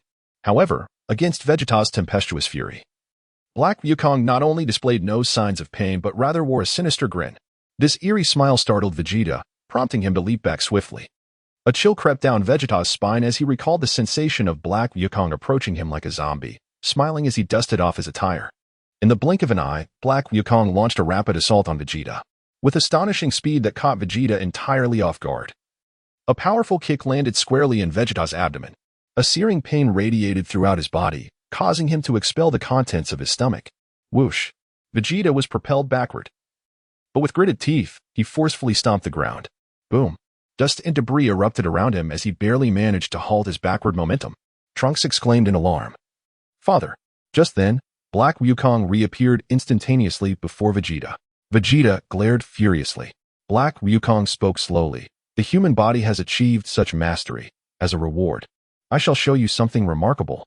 Vegeta was taken aback. What? In the next moment, Black Wukong erupted with fury. An astonishing energy surged forth, sending debris flying. Golden lightning rained down from the heavens. The entire future world began to tremble violently. A rosy aura shot skyward. Vegeta cried out, "What is happening?" Trunks' eyes widened in shock. The dark figure transformed. Black Wukong's hair changed to a vibrant pink, enveloped in a radiant pink divine aura. Wukong, Vegeta, and Trunks all wore expressions of complexity. The transformed Black Wukong spread his arms wide and proclaimed, "What do you think of this color? Isn't it beautiful? As per your preferences. Let us name it Peach Pink. Henceforth, it shall be known as Super Saiyan Peach Pink." Trunks, taken aback, exclaimed, "Super Saiyan Peach Pink." In the next moment, a wave of laughter erupted as Black Wukong slowly ascended into the air. At last, I have completely appropriated the power of Sun Wukong. Sun Wukong, you ought to be pleased. You have reached the pinnacle of beauty through me. Wukong gazed into the sky and remarked, "I truly cannot fathom what is being said." Black Wukong clenched his fist, his face brimming with pride. "You are merely a human. How could you possibly comprehend the noble essence embedded in my words? My aspirations. My beauty. Indeed, everything that constitutes my existence is the epitome of lofty solitude." Wukong furrowed his brow and remarked, "That fellow is truly repulsive." At that moment, Vegeta bellowed, "Dark One, who are you addressing?" "Your opponent is me." In response, Black Wukong replied nonchalantly, "Do you not yet comprehend? Your role has concluded." Vegeta clenched his fists tightly, exclaiming, "What did you say?" The calm voice of Black Wukong echoed once more, "It is time for you to exit the stage." His words ignited a fierce rage within Vegeta. Vegeta erupted with fury, charging swiftly towards Black Wukong. Whoosh! His lightning-fast punch was deftly evaded by Black Wukong's sidestep. Coldly, Black Wukong remarked, "You truly are unaware of your own limitations." No sooner had he spoken than he launched a rapid punch towards Vegeta. Crack! Without even turning his body, Vegeta raised his palm to block Black Wukong's strike. Black Wukong's eyes widened in astonishment. Damn it! A pinkish aura surged once more, and Vegeta felt his fist suddenly grow heavy. Taking a deep breath, Vegeta unleashed a powerful punch. His fist struck Black Wukong squarely in the face. In the next instant, Vegeta unleashed a barrage of relentless attacks upon Black Wukong. Countless heavy blows rained down upon him, sending Black Wukong reeling backward. Terrifying power coalesced around Vegeta's fist. "I shall shatter you. Perish." Gazing down at Black Wukong, who was now at a disadvantage, Vegeta raised his fist to deliver a decisive blow. Just then, an unforeseen twist occurred. Black Wukong's lips curled into a smirk, and a pinkish energy sword materialized in his right hand. Caught off guard, the energy sword pierced through Vegeta's body. Vegeta's eyes widened in disbelief. What is happening? The eyes of Wukong and Trunks widened like copper bells. A faint voice from Black Goku echoed, "The role I had you set up needs alteration. You are the appetizer." Vegeta.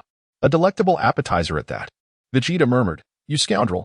No sooner had he spoken than Black Goku unsheathed the rose-hued lightsaber embedded in Vegeta's body. A spurt of fresh blood gushed forth from Vegeta's mouth, and the azure aura around him vanished in an instant. Vegeta plummeted downward. Thud. A thick cloud of dust immediately enveloped the ground. In a state of unpreparedness, Vegeta fell victim to Black Goku's stealthy strike, meeting his demise. Had Vegeta transformed into a deep blue Super Saiyan from the outset, the outcome might have been profoundly different. Trunks, watching his father descend, shouted, "Father!" Black Goku's laughter resounded from the heavens. Thanks to the appetizer, my power has surged.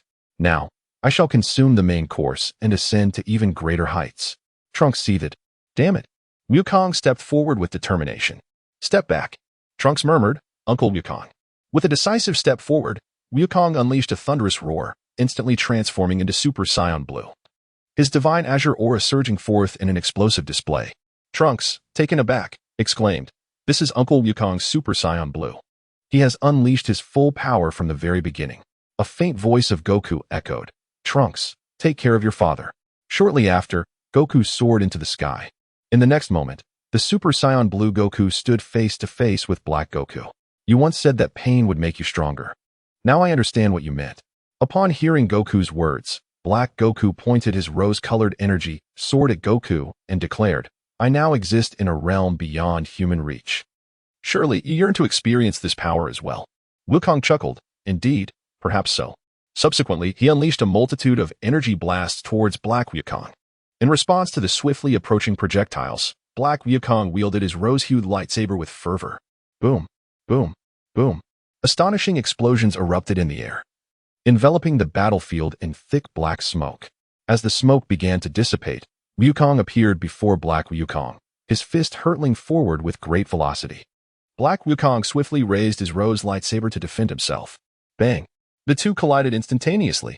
An immense force radiated outward, generating powerful gusts of wind that swept downward. The sky reverberated with the sounds of their fierce clashes. The rose and blue figures darted through the air like meteors, occasionally colliding in a relentless struggle. Trunks hastily reached Vegeta's side, yet his gaze remained fixed upon the airborne combatants, exclaiming in astonishment, It's a draw. A faint voice from Vegeta echoed, No, it isn't. Just then, Black Wukong swung his rose lightsaber with rapidity, and Wukong found himself unable to evade, as his chest garment was swiftly torn apart. Wukong cast a glance at his chest, and in that fleeting moment, Black Wukong seized the opportunity, delivering a powerful kick that struck him with tremendous force. Boom.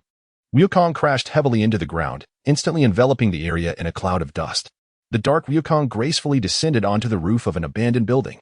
Wukong struggled to rise, gazing at the dark figure of himself upon the ceiling, exclaiming, How formidable!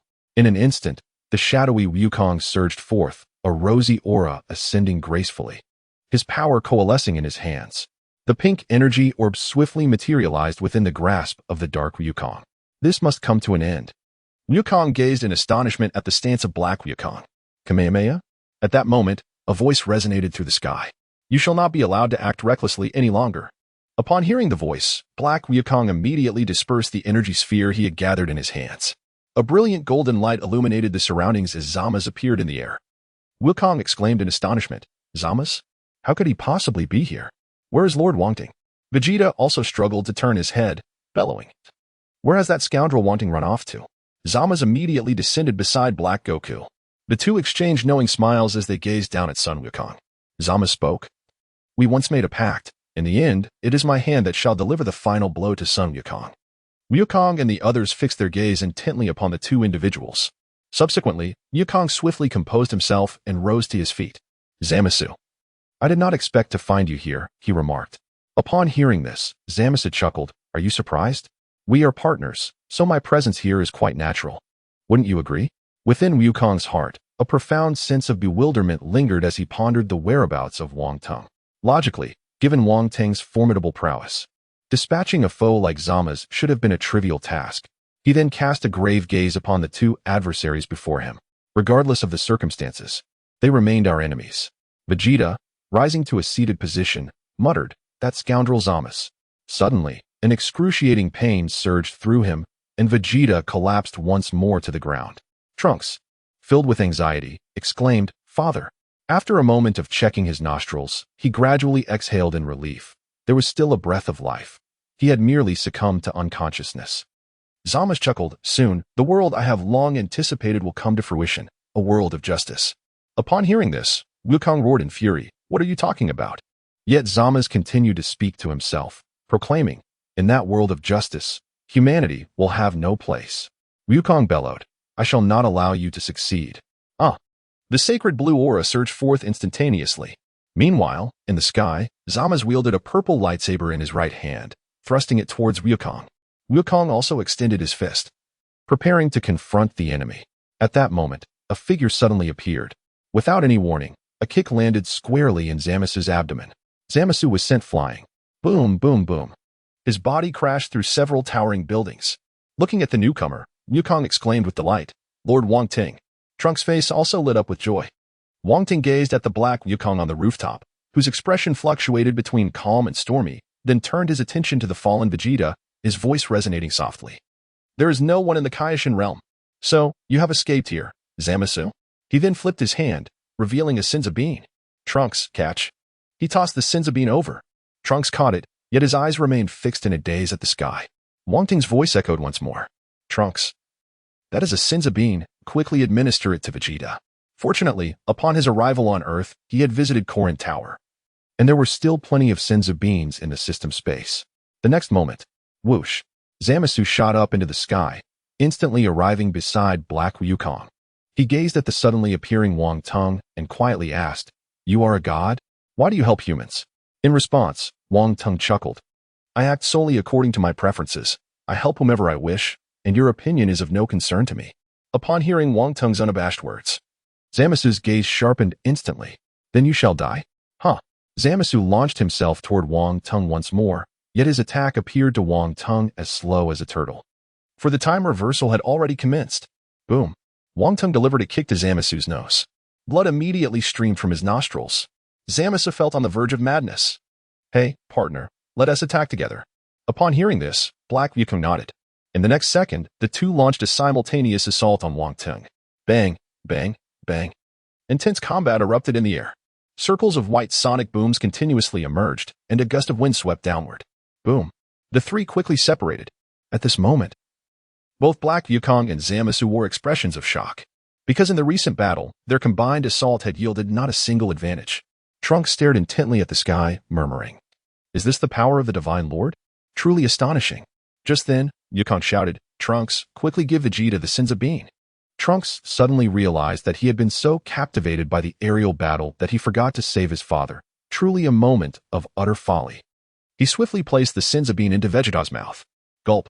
After swallowing the mystical beans, Vegeta's eyes gradually opened. He rose to his feet, stretched his body, and then gazed into the sky, muttering to himself, "Now that Wong Teng has arrived, it seems I shan't have the opportunity to strike. How infuriating." Trunks looked at the rejuvenated Vegeta with delight, exclaiming, "That's wonderful, Dad." Vegeta merely snorted coldly, offering no further words. Wong Teng, Zamasu, and Black Goku exchanged distant glances. In the next moment, Zamasu and Black Goku locked eyes once more and charged forward again. As the two swiftly approached, Wong Teng immediately met them head-on, and the three engaged in fierce combat once more. Zamasu and Black Goku relentlessly swung their energy swords at Wong Teng, yet all their attacks were thwarted by his fists. Bang, bang, bang. The astonishing energy shockwaves continued to radiate outward. Then, with a cunning angle, Wong Teng unleashed a powerful punch, sending Zamasu hurtling backward. With a cry of despair, Zamasu plummeted downward. Meanwhile, Black Goku, gritting his teeth, charged at Wong Teng once more. At that moment, Black Goku felt a sudden blur before his eyes. Whoosh. The silhouette of Wukong suddenly materialized before him. "Your opponent is me." Gazing at the abruptly appeared Wukong, Black Wukong seethed with rage and charged forward wielding a pink-hued energy sword. In response to the incoming blade, Wukong met it head-on without hesitation, and in an instant, the two were locked in fierce combat. Wong Teng's gaze lingered on the two for merely a few seconds before shifting downward to Zama's. There. Zama's had stabilized himself and was slowly emerging from a deep pit. At that moment, a radiant glow emanated from Wong Teng's hand, and several energy blasts shot forth under Zama's astonished gaze. Whoosh. Boom. In but an instant, the blasts detonated upon reaching the ground. Zama's frantically dodged the aerial projectiles below, caught in a state of utter disarray. The cacophony of explosions echoed incessantly, and smoke engulfed the entire scene. As time passed, the haze gradually dissipated. Just as Zama's burst forth from the smoke, Wong Teng was already before him. Boom. An energy blast struck his abdomen with force. He was sent flying, akin to a fallen kite. Boom. A resounding explosion followed, burying Zama's beneath the rubble. Vegeta watched as Wukong joined the fray, his teeth clenched tightly. How despicable, Kakarot. At that moment, Trunks interjected, "Dad, let us join forces to defeat the Dark One." Upon hearing this, Vegeta roared in fury, "Shut up.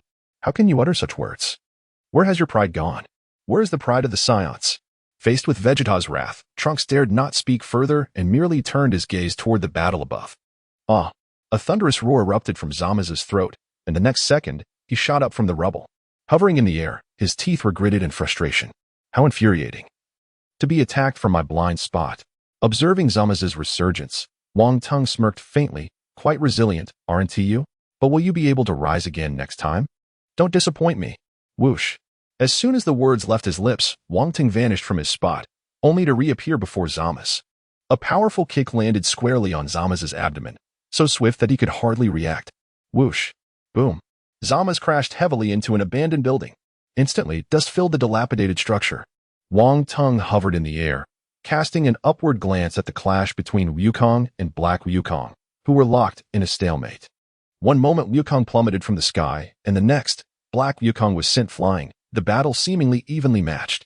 Just then, a faint voice whispered in Wong Teng's ear, "Where are you looking?" As he turned, he saw an energy blast closing in fast. Gazing at the unavoidable energy sphere, Wong Teng swiftly extended his right hand. Boom. The astonishing energy sphere was immediately sent flying. Wong Teng chuckled, a mere parlor trick, before he could retaliate. Several energy spheres surged toward him once more. Aware of the peril, he rapidly maneuvered through the air. With the enhancement of time reversal, he effortlessly evaded all the energy spheres. The terrifying sound of explosions echoed through the sky, thick clouds of smoke enveloping the entire space. Whoosh. In the next moment, Wong Teng appeared directly behind Zama's, delivering a swift kick. Zama's gaze sharpened, and in an instant, he vanished, causing Wong Teng's fierce kick to strike nothing but air.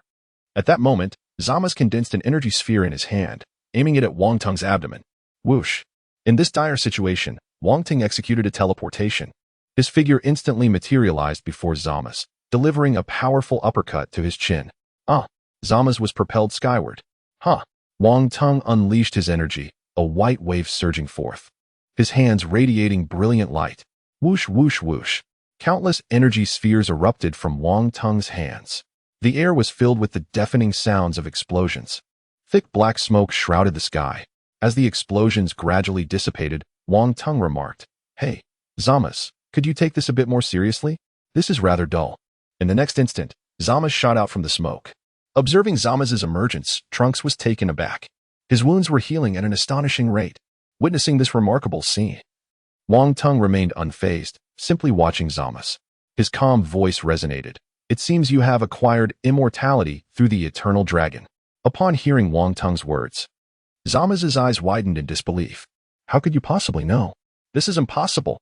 Who are you? A deity, yet you choose to aid humanity. Wisdom is the greatest gift bestowed upon humanity by the gods, yet humans squander it. Do such beings even deserve assistance?" As Zama's expression grew increasingly frenzied, Wong Teng's voice echoed softly, "This is quite unbecoming. A god consumed by obsession and desire can no longer be deemed a god. Today, I shall cleanse the divine realm." At these words, Zama's erupted into maniacal laughter. "Haha, what do you understand? Only immortality embodies the essence of a god, with such a flawless form. How dare you claim the ability to kill me?" Wong Teng and Zama's locked eyes, each recognizing the other's resolve. Zama's understood that his strength paled in comparison to Wong Teng's.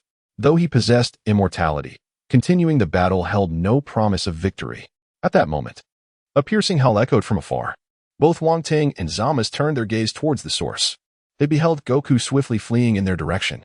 "Flee quickly, Lord Wong Teng." In the not-so-distant vicinity, Black Goku was gathering a terrifying surge of energy in his hand. A rosy glow illuminated the entire battlefield. The dreadful shockwave was poised to strike.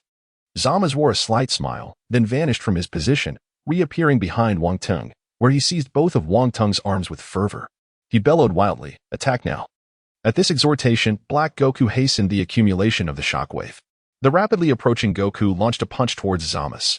However, before Goku's strike could land, Wong Teng had already forcefully collided his head against Zama's. Wukong was taken aback, halting abruptly in midair. Zama's felt a wave of dizziness wash over him. At that moment, the Black Wukong had successfully gathered his Kamehameha energy. "Here it comes." A pink shockwave surged towards them with astonishing speed.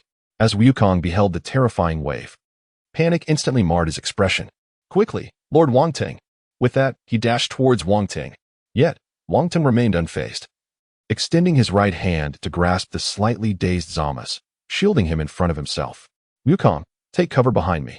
Upon hearing this, Sun Wukong activated his instant transmission, appearing directly behind Wang Teng. Boom. The ferocious Kamehameha engulfed the three of them. Flames soared into the sky, and thick smoke billowed upwards. A smile crept onto the face of Black Wukong. Finally, I've eliminated them. However, in the next moment, Wang Teng emerged from the smoke, carrying Zama's. The expression on Black Wukong's face shifted dramatically. What? Observing the dramatic change in Black Wukong's demeanor, Wang Teng chuckled. So, you intended to kill your partner, did you? But it seems he possesses an immortal body, thwarting your desires. Here, take him back. Do as you wish. With that, Wang Teng hurled Zama's towards Black Wukong. Zama's arced gracefully through the air, descending towards Black Wukong. Just then, a projectile was swiftly launched by Wang Teng, exploding upon contact with Zama's. A cloud of black smoke enveloped Black Wukong's field of vision. His eyes widened in astonishment as he watched Zama's being propelled back from the smoke, crashing heavily to the ground. Wukong exclaimed with delight, "We have won. Lord Wang Teng has vanquished Zama's." However, Trunks bore an expression of grave concern, devoid of any semblance of triumph. In the next moment, Zama's slowly rose to his feet, his injuries astonishingly mending at a remarkable pace. Gazing at the rapidly recovering Zama's, Wukong exclaimed, "What is happening?" In response, Wang Teng chuckled, "It is merely an immortal body." Upon hearing this, Wukong gasped in astonishment, "An immortal body? That is utterly unfair." The rejuvenated Zama's declared in a deep voice, "To eradicate you humans, this power is necessary." Subsequently, he ascended swiftly, hovering beside Black Wukong. "This opponent is formidable. Let us unite our efforts." At Zama's words, Black Wukong nodded in agreement. In the next instant, both Black Wukong and Zama's raised their palms. A crimson energy sphere manifested in Black Wukong's palm, while a violet energy sphere appeared in Zama's. In an instant, the two spheres converged into one. Wukong gazed into the sky, exclaiming, "This is disastrous." Black Wukong and Zamasu were brandishing a colossal pink energy sphere, which steadily swelled in size with the passage of time. Zamasu's countenance had regained its confidence as he chuckled. "Now, let's see how you withstand this. As a deity, mingling with mere mortals, you shall perish." Nevertheless, Wang Teng's expression remained unchanged, devoid of any sign of trepidation. With a resonant cry from Black Wukong and Zamasu, the enormous energy sphere hurtled downward. Observing the rapidly approaching orb, Wang Teng instantly unleashed his energy. A golden aura erupted forth, the formidable energy surging dramatically, causing the entire future world to tremble. He swiftly transformed into a Super Saiyan. Wang Teng's hands emanated a radiant white-blue glow as he regarded the nearby pink energy sphere. He immediately intensified the gathering of his power. Wave. With a commanding shout, the white-blue shockwave collided with the massive energy sphere. The overwhelming force sent tremors throughout the city. Countless fragments of stone soaring into the air. The sky was divided, half painted in a vibrant pink and the other half in a brilliant white-blue. The three of them were astonished, their gazes fixed upon the sky. In the next instant, a terrifying explosion reverberated through the air. Flames and thick black smoke engulfed the entire heavens. The battlefield trembled violently. Wang Teng swiftly retreated to stand beside Wukong. Above, Zamasu and Black Wukong were instantly consumed by the blaze. As time passed, Zamasu waved his right hand, breaking through the dense haze. The figures of Black Wukong and Zamasu re-emerged in the sky, both gasping for breath. Zamasu slowly remarked, "It appears we have completely misjudged the situation. Our adversary is far more formidable than we anticipated. Even we, if we let our guard down, may find our aspirations withering away like morning dew." Black Wukong's expression was equally grave. There was no choice. It was time to unleash that ultimate technique. At this, Zamasu nodded in agreement. Suddenly, Black Wukong erupted into laughter. "This unknown foe, it was time to reveal our true strength." Zamasu also chuckled, stating, "It can be said that the moment has indeed arrived." Wukong gazed in astonishment at the sky. What were they planning? Looking at the two figures above, Wang Teng remarked with a smile, "They are likely preparing to merge." Upon hearing the term merge, Wukong and Vegeta exchanged incredulous glances, their astonishment beyond imagination. Merging had always been their strategy for confronting formidable foes, and it was truly unexpected that their adversaries had concealed such a tactic. Wukong exclaimed, "Vegeta, Upon hearing this, a flash of anger immediately crossed Vegeta's face as he gritted his teeth and shouted, "Kakarot, give it up. I shall not merge with you." Wukong was momentarily taken aback before exclaiming, "Vegeta." However, Vegeta disregarded him entirely, turning away without a second glance. Zama's laughed derisively, declaring, "Foolish mortal, kneel before our radiance." As soon as he finished speaking, he removed the earring from his left ear and affixed it to his right, causing it to emit a dazzling light. Simultaneously, the earring on Black Goku's left ear also shone brightly. In the next instant, the two were drawn together, colliding and spiraling through the air. The brilliance intensified, rendering their forms increasingly indistinct. Soon, the entire sky transformed into a blinding white. Amidst the astonished gazes of onlookers, the two merged into one being, a completely new warrior. Resplendent in golden light, materialized in the sky. The golden figure extended its arm, and a soft voice resonated. "My form embodies justice. My form embodies the world. Bow and praise. I am the exalted and beautiful, immortal embodiment of the strongest deity." As the golden light dissipated, the fused Zamas appeared in the air, enveloped in a divine white glow. In that moment, the merged Zamas exuded an unparalleled air of mystery. Trunks gazed at the figure above, fury surging within him as he exclaimed, "That bastard! How can such immense power exist?"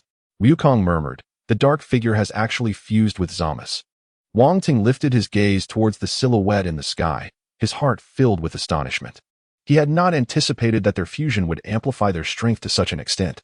Yet, this revelation ignited his fighting spirit. In the heavens, Zamas spread his arms wide, enveloped in a divine, white aura, and gradually proclaimed, "I can sense two powers intertwining within my being." Subsequently, the fused Zamas emanated an even more astonishing energy, transforming the entire sky into a realm of white, with fierce gusts of wind relentlessly sweeping downward. Wong Teng braced his right arm against the onslaught of the powerful winds. Wukong furiously exclaimed, "This scoundrel's aura is once again intensifying." As the white radiance faded, a divine halo appeared behind the fused Zamasu. Wong Teng murmured, "A halo?" The laughter of the fused Zamasu echoed through the air. "Behold, this infinitely augmented physique and immortal form. This power envelopes my entire being, a sensation of pure bliss. Indeed, this is justice." As the fused Zamasu gradually ascended, two peach-colored bolts of lightning shot forth from the halo behind him. Wong Teng shattered one of the bolts with a single punch, while the other struck the ground directly. Boom! Dense clouds of dust enveloped the battlefield, and both Vegeta and Wukong shielded themselves with their arms. Nearby, Trunks murmured, "Such a formidable aura." Wong Teng stepped forward, declaring, "You have completed your transformations. Now it is my turn." The fused Zamasu cast a glance at Wong Teng, his voice dripping with disdain, ignorance. In the next moment, a deep roar erupted from Wong Teng's throat. A golden aura surged forth, causing the entire future world to tremble. Countless stones swirled around Wong Teng as his energy escalated. The golden radiance intensified. "Oh!" With Wong Teng's thunderous shout, his hair lengthened and turned white. White fur sprouted all over his body, and his tail transformed, swaying freely. The golden flames grew ever more brilliant, and Wong Teng's energy reached its zenith. He transformed into Super Saiyan 5. This is the essence of Super Saiyan 5. Trunks felt a sudden dryness in his throat as he gazed at the transformed Wong Teng, while the expression of the fused Zamasu turned cold. "Foolish wretch, witness the power of divine light." Soon, a deep crimson glow surged from behind the fused Zamasu. Judgment Blade. Instantly, red blades of light pierced the ground. Wong Teng, aware of the technique's potency, quickly crossed his arms before his chest. The red blades emitted a dazzling brilliance, transforming the entire space into a sea of crimson. Boom! An astonishing explosion ensued. The trio was forcefully propelled away by the explosion, which expanded its reach with increasing intensity. The thunderous roar echoed continuously, as a fierce gust of wind surged outward into the distance. A cloud of dust enveloped the entire space, gradually dispersing with the passage of time. Trunks lifted his head and murmured, "I never imagined Zamasu's power to be so formidable." Wong Teng slowly lowered his arms, surveying the chaos wrought by Zamasu, and whispered, "Is this what they call the power of divine light?" Meanwhile, Zamasu floated in the air, a broad smile adorning his face. "You must acknowledge that this light embodies justice. I, Zamasu, am the wisdom of the universe, its law, and its might. Wherever this light shines, you shall all vanish. Once I eliminate you, the troublesome one, An unprecedented ideal world shall unfold. Wang Teng replied solemnly, such nonsense. Have you become overly arrogant? In the next moment, Wang Teng charged towards the fused Zamasu. As he approached rapidly, a pink lightning bolt erupted from the divine halo behind Zamasu. Zazup. Faced with the swiftly approaching lightning, Wang Teng's speed was astonishing.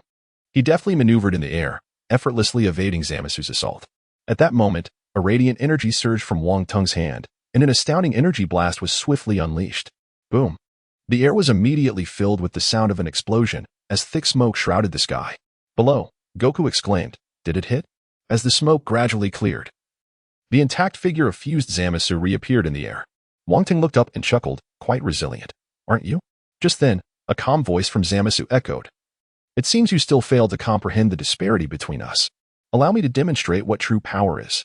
With that, a terrifying aura erupted from Zamasu, and a purple monstrosity materialized behind him.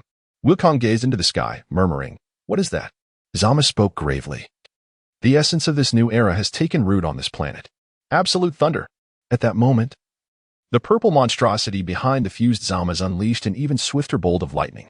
Observing the rapidly approaching lightning, Wang Teng propelled his speed to its utmost limit, swiftly maneuvering through the air.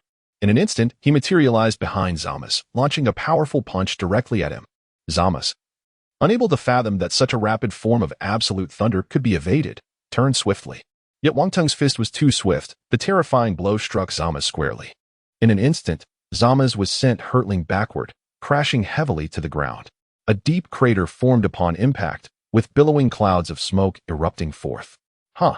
With a resounding shout, Wang Teng summoned radiant energy in his hands, unleashing several energy orbs that shot forth immediately. Explosions echoed throughout the battlefield as the ground where Zamas landed erupted in flames and smoke, causing the entire future world to tremble amidst the cacophony of deafening blasts. Wukong and his companions remained fixated on the epicenter of the explosion. "Have we vanquished him?" Trunks whispered. In response, Wukong shook his head and remarked, "This foe is not so easily defeated." Vegeta clenched his teeth in fury, exclaiming, "That monster!"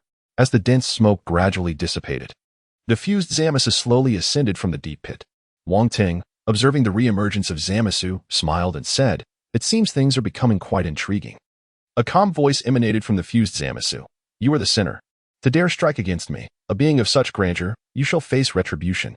In the next moment, countless red energy orbs erupted from Zamasu's body. Wong Teng, enveloped in a golden aura, surged forward toward Zamasu, countering the incoming energy projectiles with a swift motion of his right hand, unleashing a powerful wave of energy. Boom! The air reverberated with an astonishing explosion as Wong Teng charged through the flames, unleashing a terrifying punch directed at Zamasu. Zamasu, facing the oncoming Wong Teng, muttered, "Foolish." With a flick of his left hand, their fists collided, and the golden and red forces clashed violently, sending a fierce shockwave rippling outward. At that moment, Zamasu roared, "You shall pay for your grievous error." A brilliant light surged from his right hand as a dreadful shockwave erupted forth. Just then, Wong Teng vanished instantaneously from his position. Boom! The fearsome shockwave erupted in the air. Wong Teng quickly distanced himself from the fused Zamasu. "That was close. This guy strikes with remarkable speed." Zamasu, observing Wong Teng's position not far away, coldly remarked, "You truly are resilient. Yet, my power is beyond your imagination." A golden energy orb began to coalesce behind Zamasu, radiating a terrifying aura. "Behold my magnificent power, the sacred reverse scale." The massive golden energy orb was hurled towards Zamasu. As the fearsome energy orb sped toward him, Wong Teng's fury ignited. "Ah, such power, I acknowledge you. Allow me to demonstrate my technique." A brilliant white-blue light erupted in Wong Teng's hands, unleashing an incredible momentum. "Here it comes." The white-blue shockwave shot forth, colliding with Zamasu's formidable energy orb. Boom! A tremendous roar echoed, and the fierce winds gusted downward, enveloping the battlefield in a thick cloud of dust. The golden energy orb and the white-blue shockwave battled fiercely, causing the entire future world to tremble as if gripped by an earthquake. Wukong exclaimed, "Trunks, quickly take cover." Wukong and his companions immediately dropped to the ground. Yet their eyes remained fixed upon the sky. Two formidable forces clashed violently, with Wong Teng and the fused Zamasu wearing solemn expressions as they continuously channeled their energy. Both individuals elevated their power to its zenith. At that moment, Zamasu's golden energy sphere began to falter amidst the collision, being relentlessly pushed backward.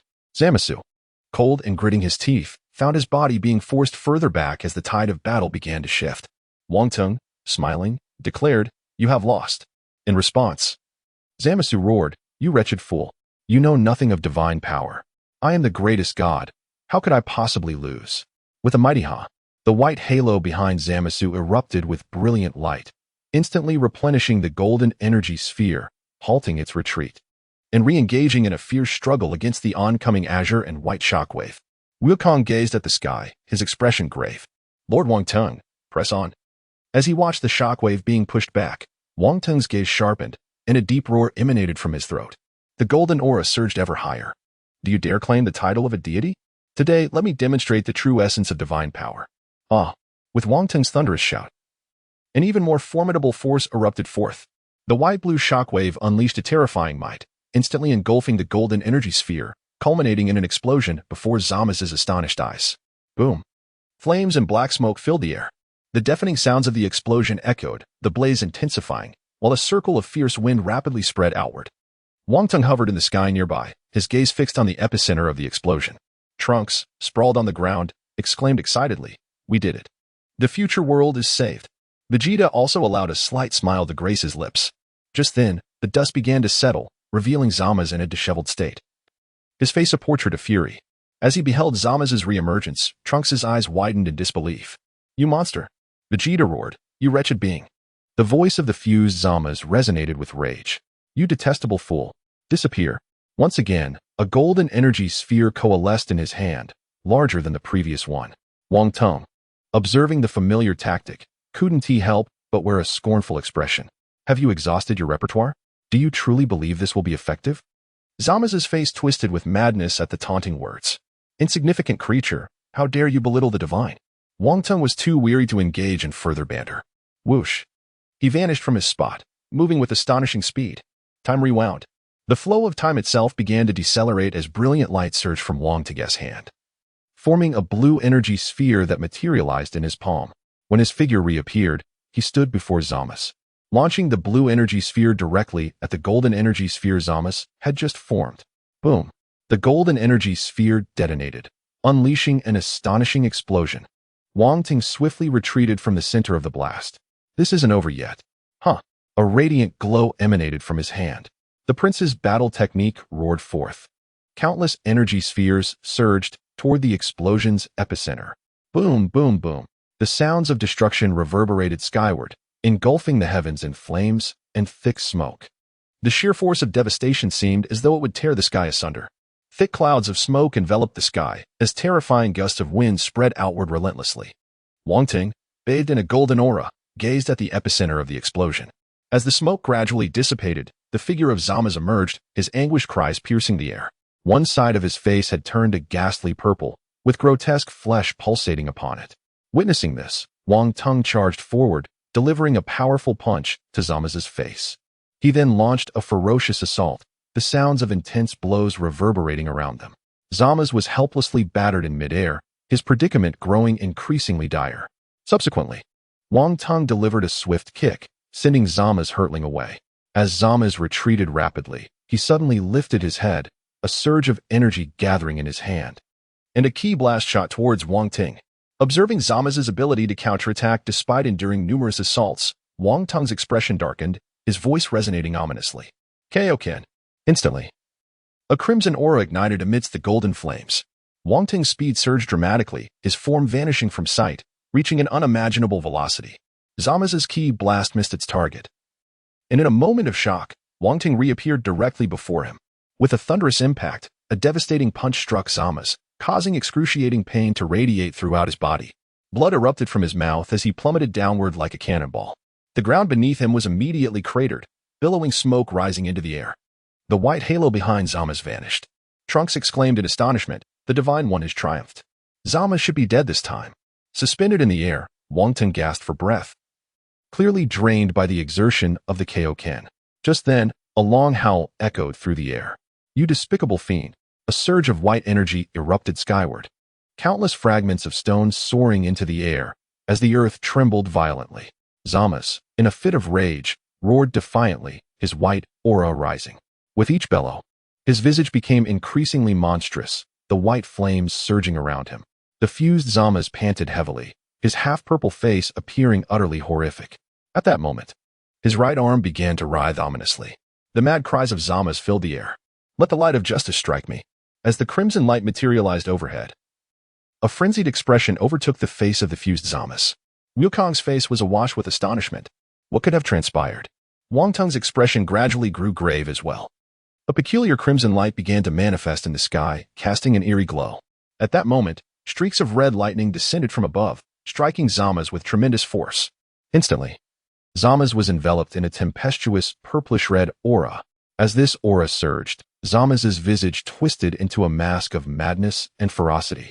In the next instant, his right arm swelled dramatically before the astonished gazes of the onlookers, transforming into a monstrous purple limb. The grotesque appendage writhed with flesh, exuding an aura of sheer terror. Wong Teng's figure slowly descended beside Wukong and the others. "Lord Wong Teng, what on earth is happening? Why does his body not revert to its original form, but instead morph into that of a monster?" Wukong inquired, bewildered. Wong Teng pondered for a moment before responding, "Although Zamas's body has become immortal, the dark people are not so. This fellow possesses a half-dark body. The non-immortal flesh has influenced his immortal form." Upon hearing this, Trunks' face was etched with shock. So, Zama's merging with the dark people was, in fact, a misguided choice. Wong Teng continued, "Not entirely erroneous. At least his power has multiplied exponentially. However, Zama's body and spirit have now lost their equilibrium. This presents us with an opportunity to triumph." At this juncture, Vegeta's voice rang out. "But even so, we will likely require an even greater strength than before to defeat him." Just then, Zamas descended slowly from the sky, his monstrous purple arm crashing heavily onto the ground. A crimson blaze erupted around him. Wong Teng gazed at the monstrous Zamas in the distance, a smile of unprecedented confidence gracing his features. "In that case, let me harness an unparalleled strength to obliterate him completely." Hearing Wong Teng's self-assured tone, Wukong replied with a grin, "Go for it, Lord Wong Teng." Wong Teng nodded in acknowledgement. Let him experience a power so overwhelming that it renders him incapable of resistance. In an instant, Wong Teng appeared before the merged Zamas. "Ha!"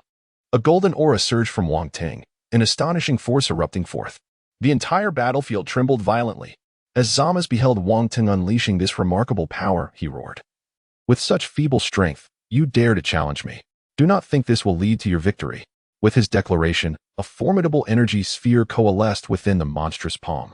The golden energy orb surged toward Wong Teng, now amplified several times over. Wong Teng enveloped himself in the power of the artistic conception, extending his right hand to press directly against the nearby golden energy sphere. With a swift motion, he grasped it. Boom! The golden energy sphere erupted, scattering into countless glimmers of light that vanished into the air.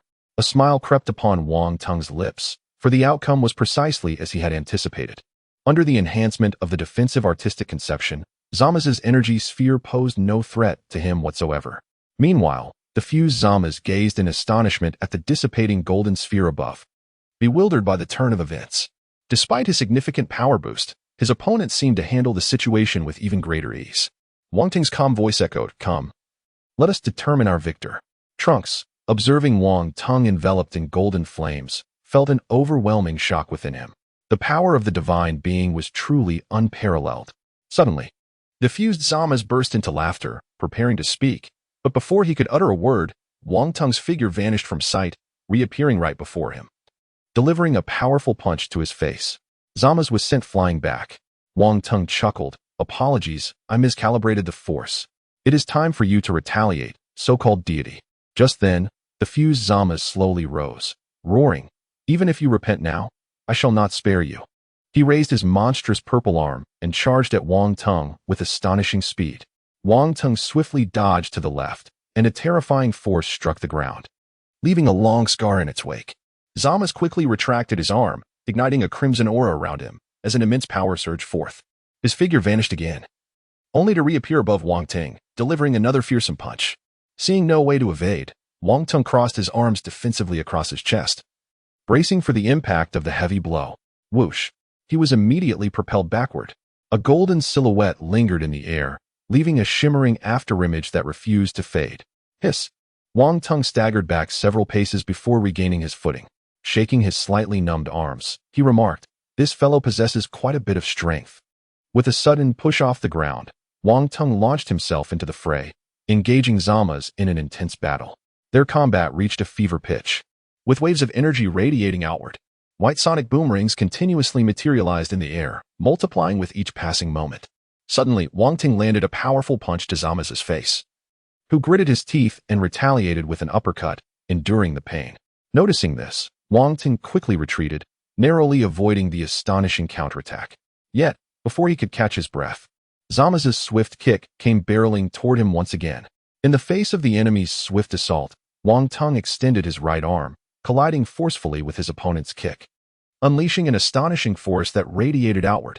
In the next moment, Wang Teng leaped into the air, delivering a flurry of kicks, leaving Zamas no choice but to defend passively. Unable to spare a moment to counterattack, suddenly, Wang Teng seized Zamas by the head and forcefully slammed it downward. Whoosh! Boom! Zamas' body crashed heavily into the ground. Huh! A brilliant light immediately appeared in Wang Teng's hand as a golden energy orb was swiftly hurled forth. Whoosh! Boom! The earth trembled with a terrifying explosion, engulfing the area in flames and dust. Suspended in midair, Wang Teng chuckled. "What's the matter? Is your strength so feeble?" Just then, a crimson light shot up into the sky. A roar erupted from the swirling dust below. Do not get too complacent. A red shockwave surged towards Wang Teng. In response to the sudden attack, Wang Teng swiftly maneuvered through the air. In an instant, he evaded the formidable strike. At that moment, Zamas' figure abruptly appeared before him. A fierce punch was hurled towards Wang Teng, who hastily retaliated with a swift punch of his own. The golden fist collided violently with the red fist. Boom! A dreadful force immediately radiated outward. The aura surrounding both fighters intensified. Their battle cries reverberated across the battlefield. An overwhelming power surged skyward, sending countless shards of rock soaring into the air. A magnificent storm erupted, centered around the two of them. In the dazzling light, both fighters withdrew their fists simultaneously. The next second, Zamas suddenly unleashed an uppercut that struck Wang Teng's chin. Wang Teng tumbled through the air, crashing down to the ground. Zamas' voice rang out with triumph. "You're doomed." With a flick of his left hand, a rose-pink lightsaber reappeared in his grasp. Zamas raised the lightsaber and lunged toward Wang Teng. "Farewell." At that moment, Wang Teng's eyes widened, energy surging in his hand as an energy orb shot forth, striking Zamas squarely in the abdomen. He was sent flying, enveloped in thick black smoke. Thud! He landed heavily on the ground. Wang Teng stood up, brushing off the dust, and remarked, "With your trivial skills, did you truly believe you could harm me? How presumptuous." Zamas lay on the ground, a look of agony etched across his face. Wang Teng gazed at him with a smile. "You seem to be in pain? Aren't you supposed to be invulnerable?" Zamas, sprawled on the ground, abruptly ceased his lamentations, a look of relief washing over his face. "Indeed, I am immortal. How could an immortal like me ever face defeat? I shall vanquish you and cleanse this world of humanity, ushering in a dawn that shall remain untainted forever." At that moment, Wang Teng chuckled. "Zamas, take a look at your abdomen." Zamas slowly rose, gazing at the wound that had been struck moments before, only to realize that it was not healing as it had previously. Wang Teng's voice resonated once more. "You are no longer immortal. You cannot reduce humanity to nothingness. The only fate awaiting you is to perish here by my hand." Zamas' expression darkened immediately. "Impossible. How could my immortality vanish? You must be deceiving me." Hearing this, Wang Teng shook his head and replied, "Utterly foolish. Have you not realized? After your fusion, that entity must remain within you, namely, the human known as Sun Wukong." A look of astonishment crossed Zamas' face, which swiftly morphed into a smile. "I see. Humans are indeed profoundly foolish. The remnants of Sun Wukong within me are precisely what I desire. Science and Sun Wukong. He, being human, has attained power that surpasses that of gods. His existence symbolizes the downfall of the deities of this universe." A crimson aura surged around Zamas, lifting him into the air as a frenzied voice erupted. "Thus, I shall merge with Sun Wukong, bearing the sins of humanity and the failures of the divine. This is the duty of a god." Observing Zamas, who, despite having lost his immortality, continued to argue passionately, Wang Teng could only shake his head. Zamas, moved by his own sentiments, closed his eyes, tears streaming down his cheeks. "Indeed, everything I do is for the universe, for the world." Wang Teng, witnessing Zamas weep, couldn't help but give him a thumbs up in admiration. What a talent! Zama's voice rang out again. The world shall be purified by my tears. Subsequently, a terrifying power erupted from Zama's. The crimson aura soaring ever higher as his form swelled dramatically. You and humanity shall perish. Zama's bellowed in madness. In response to Zama's sudden surge of incredible strength, Wong Teng quickly unleashed his own power, golden flames rising rapidly. Silver and red lightning intertwined in the air, painting the sky in hues of gold and crimson. Gazing at the distant battle, Wukong murmured, Lord Wong Teng. With a thunderous roar, the two unleashed another punch, their golden and crimson fists colliding once more. Nearby, Vegeta muttered, Zama's has not only failed to recover, but he is also unraveling. What a grotesque sight. Is this truly the essence of his soul? Can such a being still be deemed a god? Under the overwhelming power of Wong Teng, Zama's was compelled to retreat incessantly. Wong Teng continued to strike, each punch faster than the last. Look at your furious, twisted visage. You cannot even keep pace with my speed. In response, Zama's frantically thrust forth his left-hand energy blade. But Wong Teng deftly evaded, delivering a crushing blow to his opponent. Boom. Zama's was instantly sent crashing into the decrepit building behind him. Wong Teng erupted with energy, his golden aura soaring high. This move will be your end. A radiant white-blue light illuminated the entire battlefield. The very fabric of the future world trembled violently. Countless fragments soared into the air. Here it comes. The white-blue shockwave shot forth in an instant, engulfing Zama's in its terrifying embrace. The astonishing force radiated outward. Boom. Flames erupted, and thick smoke billowed. At that moment, Zama surged forth from the black smoke, soaring into the sky. Behold, this is a god. Staring at the airborne Zamas, Wong Teng's expression momentarily faltered before he vanished, reappearing directly before Zama's. Die.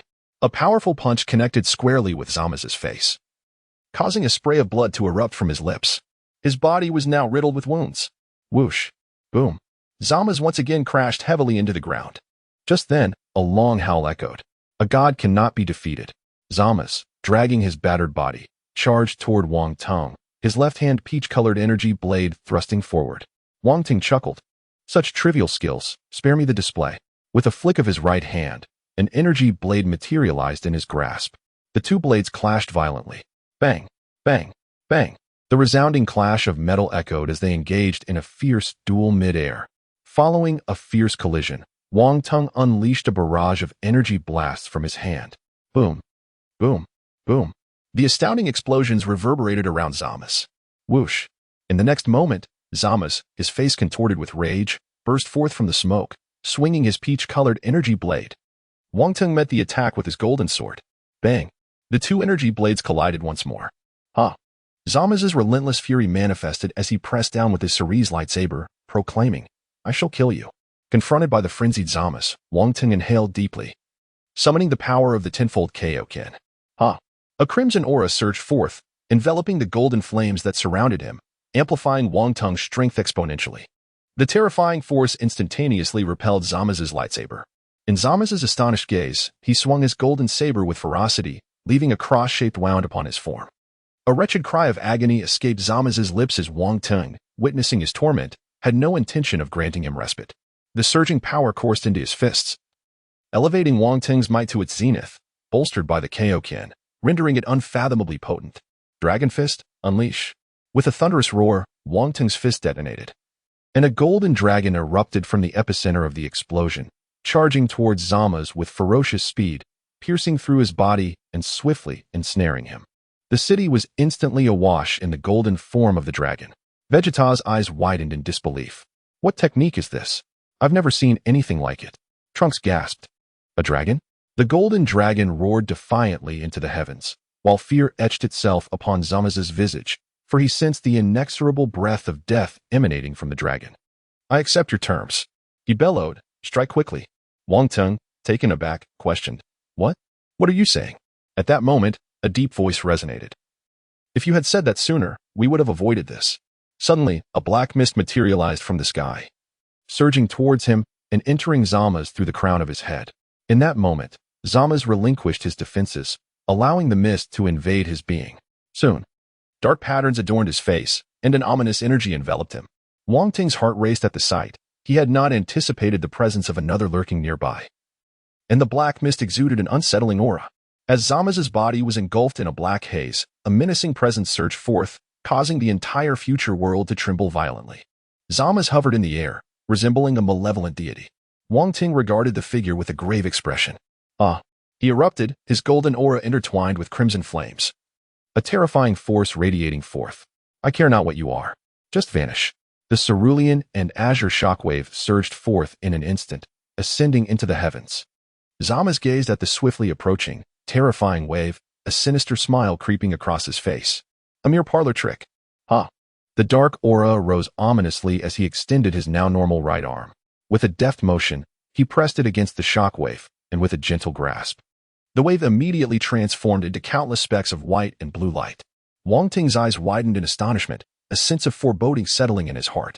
The ease with which his full-force Kamehameha was neutralized suggested that his opponent's combat prowess had undoubtedly reached the level of an angel.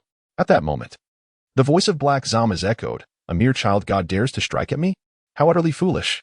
Reminiscing about the countless ages since he had last clashed with the Grand Priest, he declared, "Today, I shall collect some interest from the Divine Realm." Whoosh! He vanished from his spot, only to reappear directly in front of Wong Teng, with a rapid and powerful punch. The speed was so overwhelming that Wong Teng could hardly react. The formidable blow landed squarely on Wong Teng, sending him hurtling backward. Whoosh! Boom! Wong Teng's body was violently driven deep into the ground. Black Zama's chuckled, "Let us take care of one first." Wukong exclaimed. Lord Wong Teng. Trunks and Vegeta stared wide-eyed, rendered speechless. At that moment, whoosh! Wong Teng's figure suddenly appeared beside Wukong. In that critical instant, he had utilized a substitute skill, thus reclaiming his life. Wukong, quickly summon Lord Zeno. Wong Teng intoned solemnly. Upon hearing Zeno's name, Black Zama's expression grew grave. Zeno, he scoffed, stop boasting. Do not think that such words will instill fear in me. Upon hearing Wong Teng's words, Wukong nodded eagerly. He swiftly produced the summoning button gifted by Zeno. The moment this button emerged, Black Zama's pupils constricted sharply. Instantly, he turned and transformed into a shadow, vanishing into the horizon. Faint echoes resonated from afar. Kid, today I shall spare you. Next time, it won't be so easy. Wong Teng gazed into the sky, his heart a tumult of emotions. At that moment, the system's cold voice resonated. Congratulations, host, for completing the 12-hour sign-in in the future world. Congratulations, host, for acquiring 100 million basic combat power. Congratulations, host, for gaining an additional second of time reversal. Congratulations, host, for receiving 3 attacks from Zeno. A cascade of information flooded Wong Teng's mind. Upon hearing the final reward, his heart soared with elation. 3 attacks from Zeno, though limited, equated to 3 additional lives. Against that earlier foe, a single attack from Zeno could likely obliterate him. After regaining his composure, Wong Teng spoke slowly. Wukong, Vegeta, Trunks, let us return. The emergence of such monsters in the future world poses a formidable challenge for our strength. We must regroup and strategize.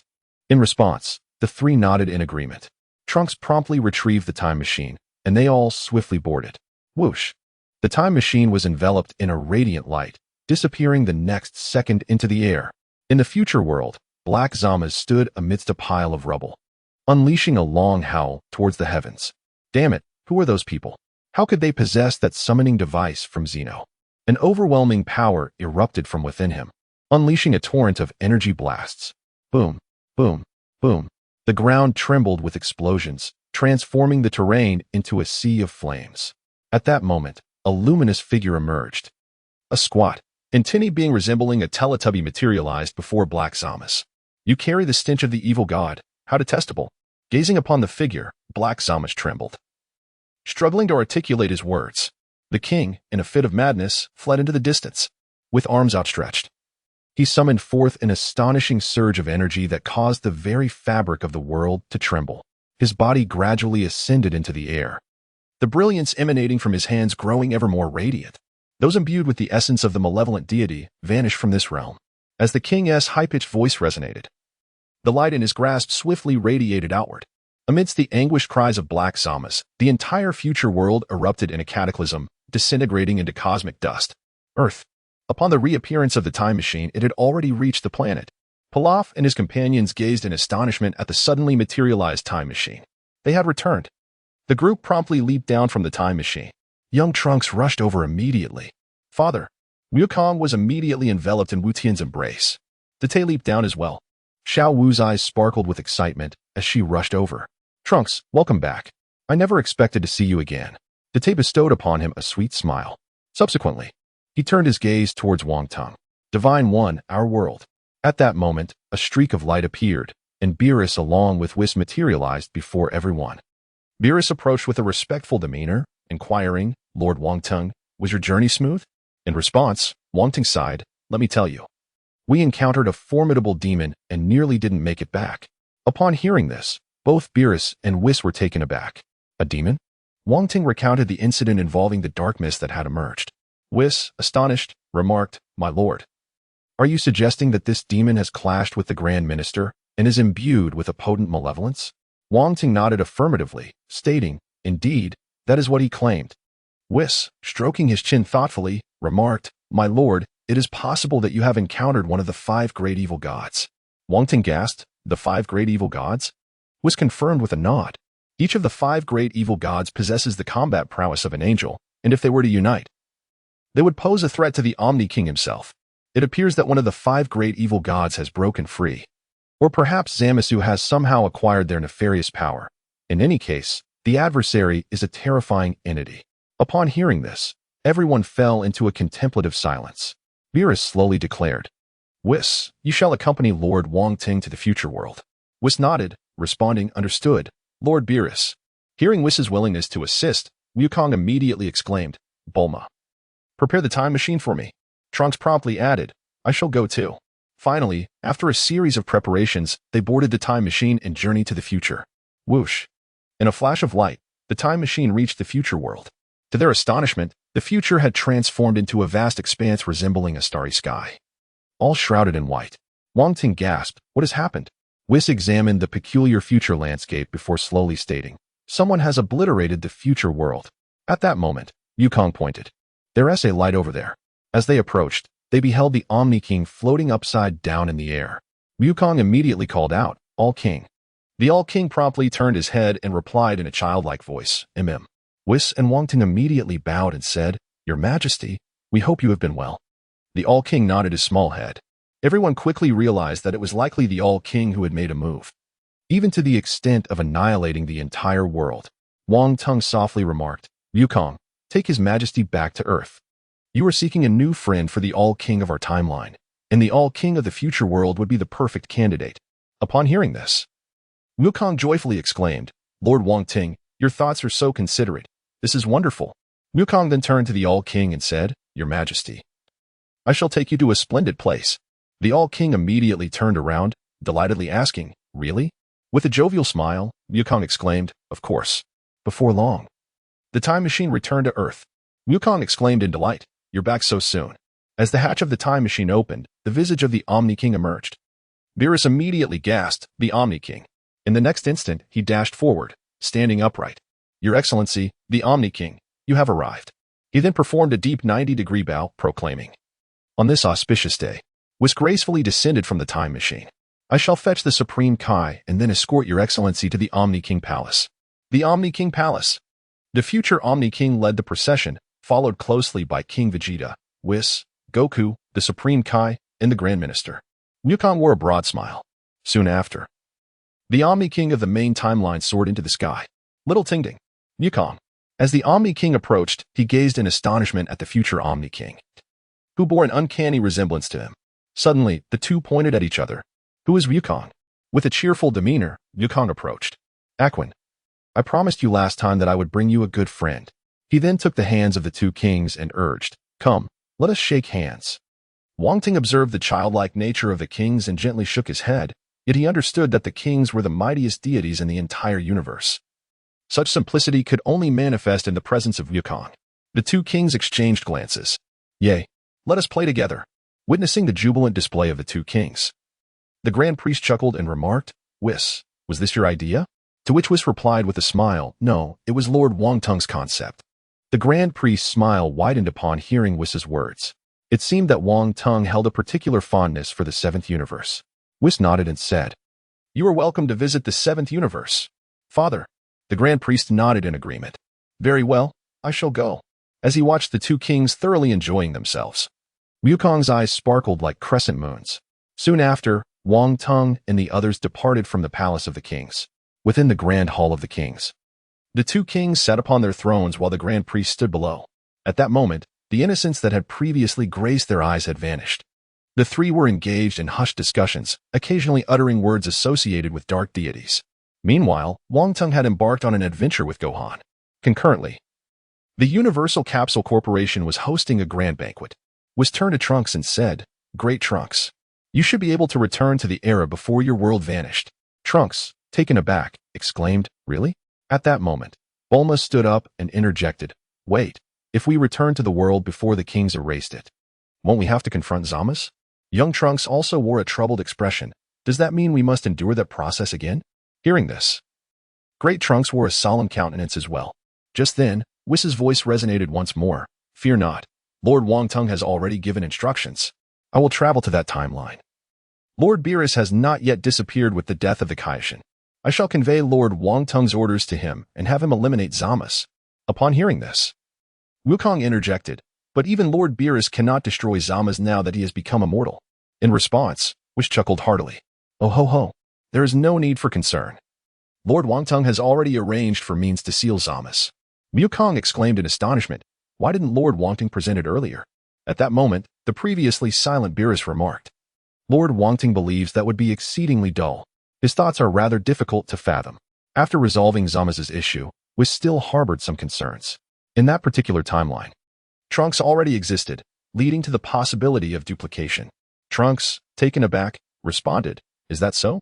After pondering for a moment, he smiled and said, "As long as my comrades stand shoulder to shoulder with me, I have no objections." Upon hearing this, Whis glanced at Trunks and replied, "As long as you have made your decision." After the banquet concluded, Beerus rose and stated, "It is time to return, Whis." To which Whis softly replied, "Indeed." As Beerus approached Trunks, he spoke in a low voice, "Hey, future." Trunks immediately responded, "Here." Beerus continued, "This time, out of respect for Lord Wong Teng, I shall not pursue this matter further. Do your best." In the next instant, a flash of light illuminated the space, and Whis and Beerus vanished. Trunks offered a slight bow to the empty air. 3 days later, Trunks departed amidst the heartfelt farewells of everyone. In the realm of the fourth universe's destroyer gods, the destroyer Katra was furiously swinging his fists. "I cannot believe that this time, the first destroyer god tournament awarded that scoundrel Beerus the title of the foremost destroyer god. It's infuriating. I shall not allow him to have his way next time." Katra had always harbored a deep disdain for Beerus, perhaps due to their innate enmity. He recalled the inaugural destroyer god tournament, presided over by the Omni-King himself, where he suffered his first defeat at Beerus's hands, leaving him humiliated before the Omni-King. From that day forth, a rivalry was born between them. At that moment, the voice of Angel Conic echoed, "Lord Katra, the Inspector General has arrived in the destroyer god realm." Upon hearing this, Quitra's rat-like face paled further. "Why did you not inform me sooner? Hurry. Let us go greet him." Consequently, Katra and Angel Conic rushed to the entrance of the destroyer god palace. In the next moment, two figures appeared instantaneously.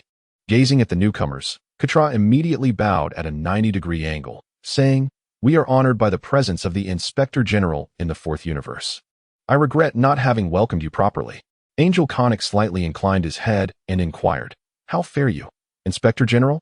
Wong Teng nodded in acknowledgement and replied, "I am well. Thank you for your concern." Saying this, he proceeded inside with Gohan. Katra followed closely, recognizing Gohan as the candidate destroyer god from the seventh universe. He was taken aback, involuntarily speculating about the relationship between Beerus and the Inspector. As they entered the god of destruction's palace, Wong Teng took his seat at the head, while Katra and Conic stood to the side. Unable to restrain himself, Katra inquired, "What instructions does the esteemed Inspector have for us this time?" In response, Wong Teng smiled and said, "I have come for two purposes. First, a routine inspection, as Lord Zeno has specifically instructed that the gods of destruction from each universe must work diligently. Second, I have heard from Beerus that your strength ranks among the foremost of the gods of destruction, so I have brought Gohan to witness it." Upon hearing Wong Teng's words, Quitra's heart sank. "Beerus, this fellow is indeed up to no good. Gohan? That must be the young man trailing behind him." While his thoughts raced, Katra maintained a composed demeanor and replied, It is an honor for the fourth universe that the esteemed inspector has come to oversee our work. I assure you, I am wholeheartedly committed to my duties without the slightest negligence. As for the opportunity to showcase my skills, I fear that the candidate god of destruction from the seventh universe may not yet possess the capability. Wang Teng, amused by Quitra's bravado, chose not to respond, for he understood that Gohan was far from being a match for Quitra at that moment.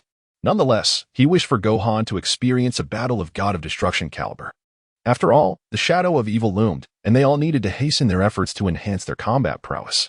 At this moment, Quitra presented an excellent opportunity for Gohan to hone his skills. Even a crushing defeat would yield significant gains. After a moment of contemplation, Wong Teng declared, "Quitra, you shall engage in a match with Gohan." Hearing this, Quitra dared not delay further and respectfully stated, "Since the esteemed inspector has spoken, I shall impart a few techniques to this young man." The group swiftly made their way to the exterior of the God of Destruction's palace. Gohan and Quitra gazed at each other from afar. With a smile, Quitra said, "Make your move, young one. Let me witness the true essence of Beerus's vision. However, there exists no force stronger than destruction, so do not harbor illusions of defeating me." Upon hearing this, Gohan began to unleash his power, a golden aura surging forth. An overwhelming force erupting immediately. As Gohan released this astonishing power, he continued to roar intensely. The terrifying energy escalated, causing the entire realm of destruction to tremble violently. Gohan transformed into Super Saiyan 4 in an instant. Opposite him stood Quitra, nonchalantly placing his hands behind his back, seemingly unfazed by Gohan's astonishing display of power. At that moment, Wong Teng reclined on the luxurious sofa prepared for him by Conic, eagerly anticipating the clash between the two warriors. As he settled into the opulent seat, Wong Teng remarked with a smile, "It appears Quitra possesses far superior taste compared to Champa." In response, Conic slightly inclined his body and replied, "Your praise is greatly appreciated, my lord." In the battlefield, Gohan, now in his Super Saiyan 4 form, initiated the attack, unleashing a flurry of punches towards Quitra. However, Quitra merely extended his right hand, effortlessly parrying Gohan's rapid strikes. The astonishing force emanated outward, creating a palpable tension in the air. Gohan was taken aback, astonished by the formidable combat prowess of his opponent. Indeed, he was unlike anyone he had ever faced, truly worthy of the title of God of Destruction. Regaining his composure, he launched another powerful punch towards Quitra. However, Quitra deftly evaded the strike by slightly shifting his body to the side. In the following moment, Quitra delivered a devastating blow to Gohan's abdomen, followed by a flurry of punches that rained down upon his face. Gohan staggered backwards several steps. Upon witnessing this, he immediately ascended into the air, wiping the blood from the corner of his mouth, his mind racing with strategies. This opponent is formidable. What should I do? Whoosh! Quitella suddenly appeared beside him. "Where are you headed?" Gohan exclaimed in astonishment. Shortly thereafter, Quitra launched a fierce assault on Gohan. With a cry of agony, Gohan's body plummeted downward, closely pursued by Quitra. Gohan shook his slightly dizzy head and, in an instant, unleashed a powerful punch. In response to his swift strike, a mocking smile spread across Quitella's face. With even greater speed, he retaliated with a forceful punch that landed squarely on Gohan's face. Gohan plummeted downwards with great force. Boom! His body crashed into the ground, sending dust and debris swirling into the air. Observing Gohan's dismal state, Wong Teng slapped his forehead and murmured, "What a headache. This lad only knows how to charge recklessly, utterly lacking in any sense of combat." Quitella floated in the air, chuckling. "Esteemed inspector, this young man has already been defeated." No sooner had the words left his lips than a thunderous roar erupted, and Gohan burst forth from the cloud of dust. Quitella gazed at the emerging Gohan and remarked with a smile, "This boy is quite tenacious." Gohan's powerful fist surged towards Quitra with remarkable speed. Whoosh! Although Quitra appeared to be facing away from Gohan, he vanished from his original position the moment the punch was thrown. When he reappeared, he was already behind Goku, delivering a swift blow. Reacting instantly, Gohan ducked to evade the incoming fist and launched a counterattack. The two engaged in a fierce battle in midair, but within mere exchanges, Gohan was sent flying by a single punch. He tumbled through the air for several meters before regaining his balance. Shaking his slightly numbed arms, Gohan exclaimed, "That hurts." Indeed, Master Quitra is extraordinarily powerful. Hearing this, Quitra chuckled, "You're not so bad yourself. You've improved significantly since the first God of Destruction tournament." Subsequently, Gohan assumed an attacking stance once again. "Master Quitra, shall we continue?" Quitra responded with a wave of his hand. I am always ready. Gohan swiftly advanced toward Kara, who extended his palm to continuously fend off the attacks. The sound of fists and palms colliding echoed repeatedly. At that moment, Katra suddenly launched a fierce counterattack, striking Gohan with astonishing force. In response, Gohan focused intently, using his arms to defend against the barrage while occasionally evading a few blows. Within a short span of their fierce confrontation, Gohan began to acclimate to the intensity of the battle, showcasing his remarkable talent. Wu Fan chuckled, "At last. I can clearly see your punches." Upon hearing this, Katra replied with a smile, "Oh, are you certain? Allow me to help you ascertain that." "Ah," Katra bellowed, launching a powerful punch towards Wu Fan. With a resounding clap, and to the astonishment of Wang Teng and Konik, a smile appeared on Wu Fan's face. For the first time, he successfully grasped Quitra's fist. Katra gazed at his captured fist, murmuring, "Indeed, there is some merit to your skills." Seizing the moment, Wu Fan swiftly retaliated with a punch, landing a direct hit on Quitra's face, sending him hurtling backwards. Wu Fan had finally struck. It seemed he was gradually acclimatizing to the intensity of this level of combat. Perhaps Katra should take this more seriously. Wong Teng pondered as he observed the aerial duel. Katra rotated his neck, contemplating, this kid possesses a terrifying talent, adapting to such high-stakes battles so swiftly. However, his strength is still far from that of a god of destruction. And when compared to Beerus, he is even further behind. With a slight frown, Katra declared, "Kid, let us see you try this." Suddenly, a purple energy sphere materialized at his fingertips. Destruction. The fearsome energy sphere shot towards Wu Fan at incredible speed. Faced with the unavoidable threat of the menacing energy sphere, Wu Fan erupted with power. Golden flames surged around him as he spread his arms wide and pressed against the purple sphere of destruction. A terrifying gust of wind swept downward relentlessly. The anguished cries of Gohan echoed as his body was relentlessly pushed backward by the violet energy blasts. Just as he seemed on the verge of being engulfed by the purple orbs, Gohan let out a fierce roar, his golden aura intensifying dramatically. Wah-ya-ya. To everyone's astonishment, Gohan gradually lifted the violet energy blast, hurling it skyward. In the next moment, propelled by Gohan's unwavering strength, the purple orb soared into the heavens. Boom. An astonishing explosion resonated from above, painting the sky in shades of violet as a fierce gust of wind surged downward.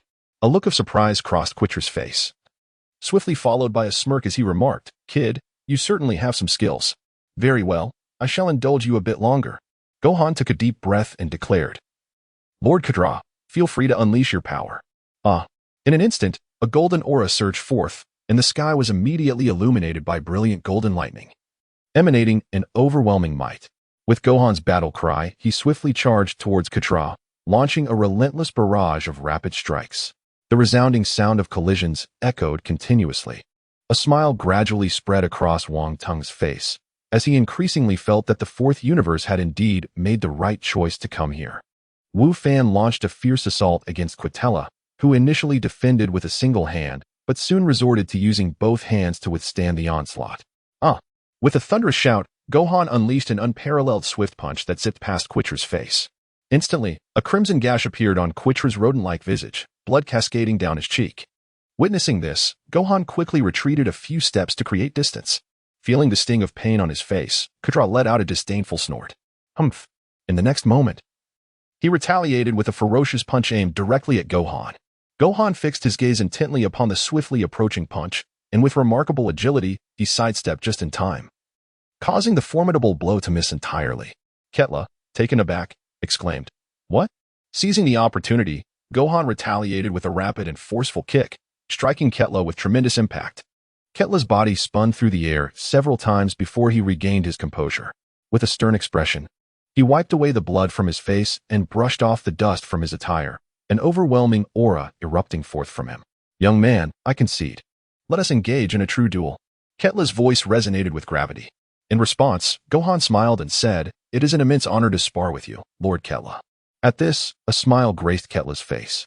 "You, my friend, are far more refined than Beerus. Very well, let us continue."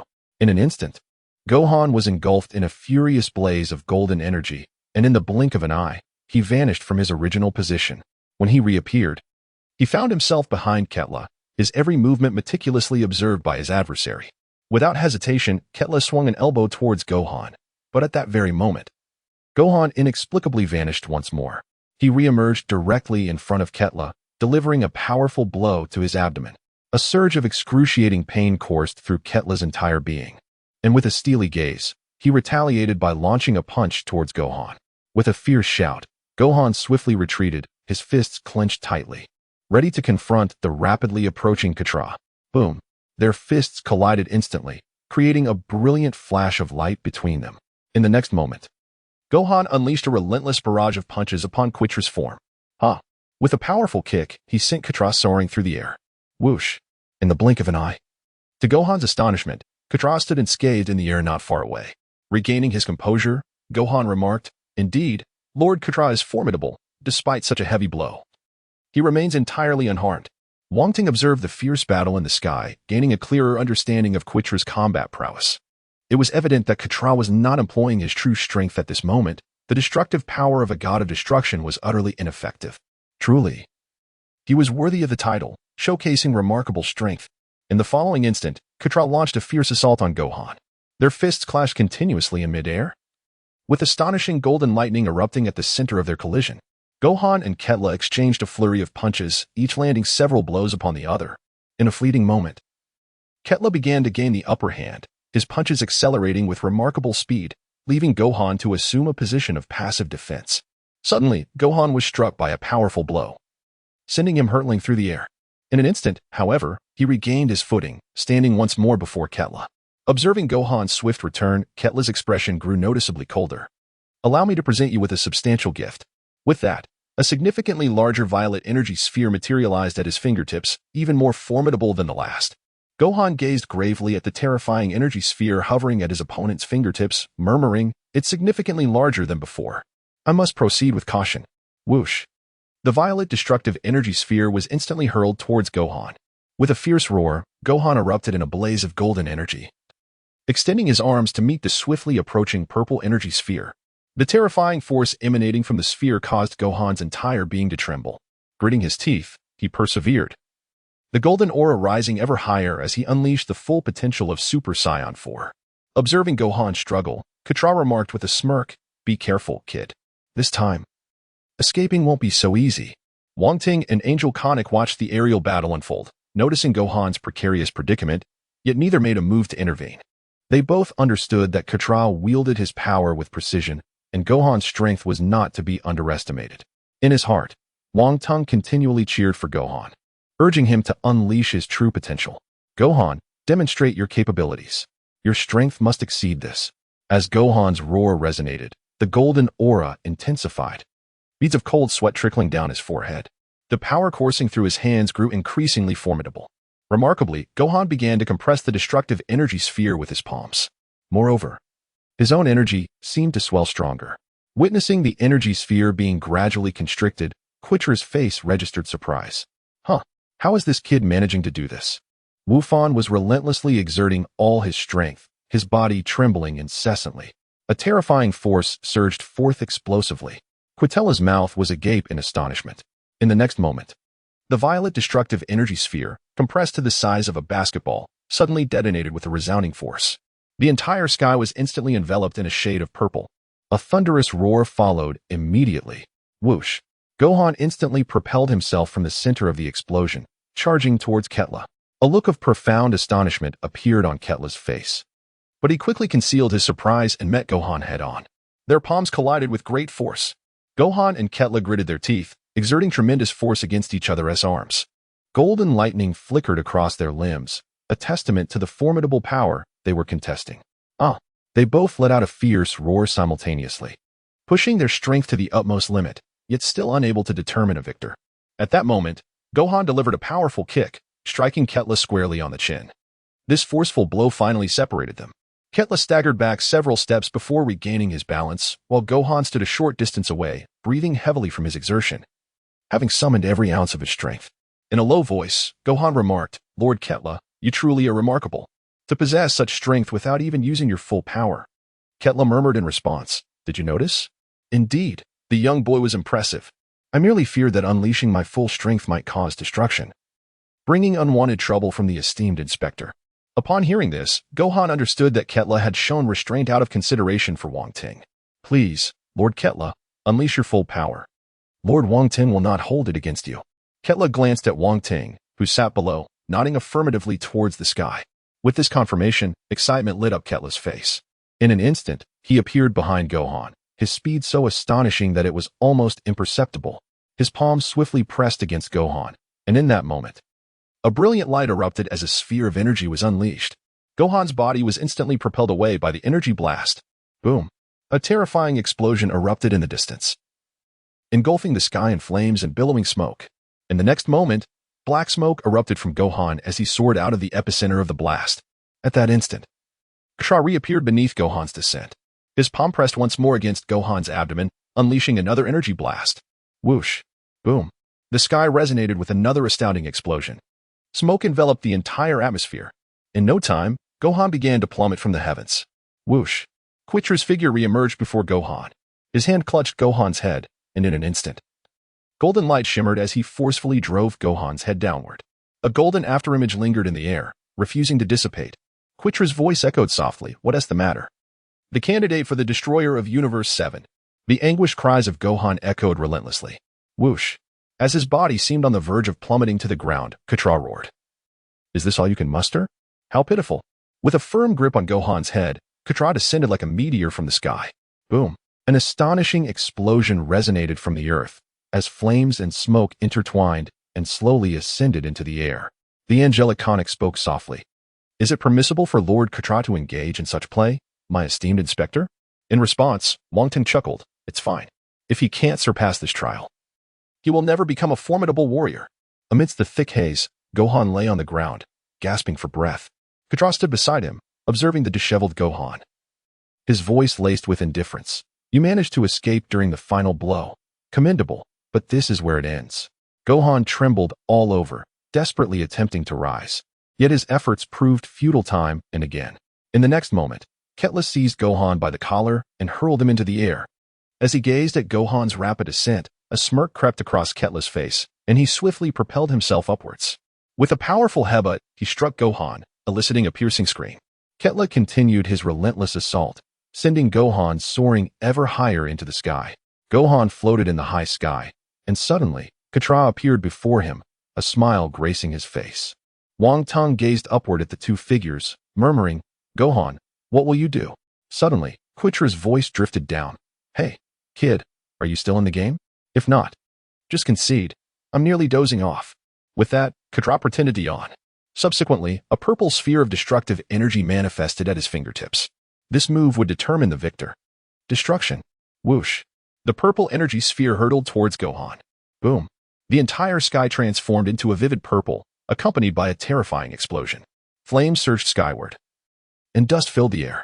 Angel Conic furrowed his brow and remarked, "Lord Katra, have you gone too far?"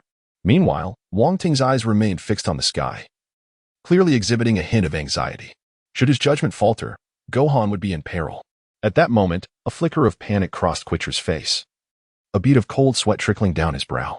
Why hadn't the kid attempted to defend himself? Had the previous attack rendered him incapable of fighting back? Just then, a faint silver light emerged from the swirling dust. The entire space seemed to freeze as Gohan's silhouette gradually ascended. "What is this?" Angel Conic exclaimed in astonishment. "Gohan, have you truly comprehended it?" "The Ultra Instinct," Wong Teng murmured, staring at Gohan in the sky. Quitra's eyes were locked onto the suddenly rising figure. This sensation, could it be? Impossible. How could a mere human boy possibly grasp the Ultra Instinct? As Gohan slowly raised his head, the immense power of the Super Saiyan within him had faded, replaced by a faint, silvery divine energy. Ketla's gaze gradually turned cold. In an instant, a purple destructive energy sphere materialized in the palm of his hand. And with a fierce shout, his body became surrounded by a multitude of destructive energy spheres. Clearly, Gohan's transformation had provoked him, and he had unleashed the true force of destruction.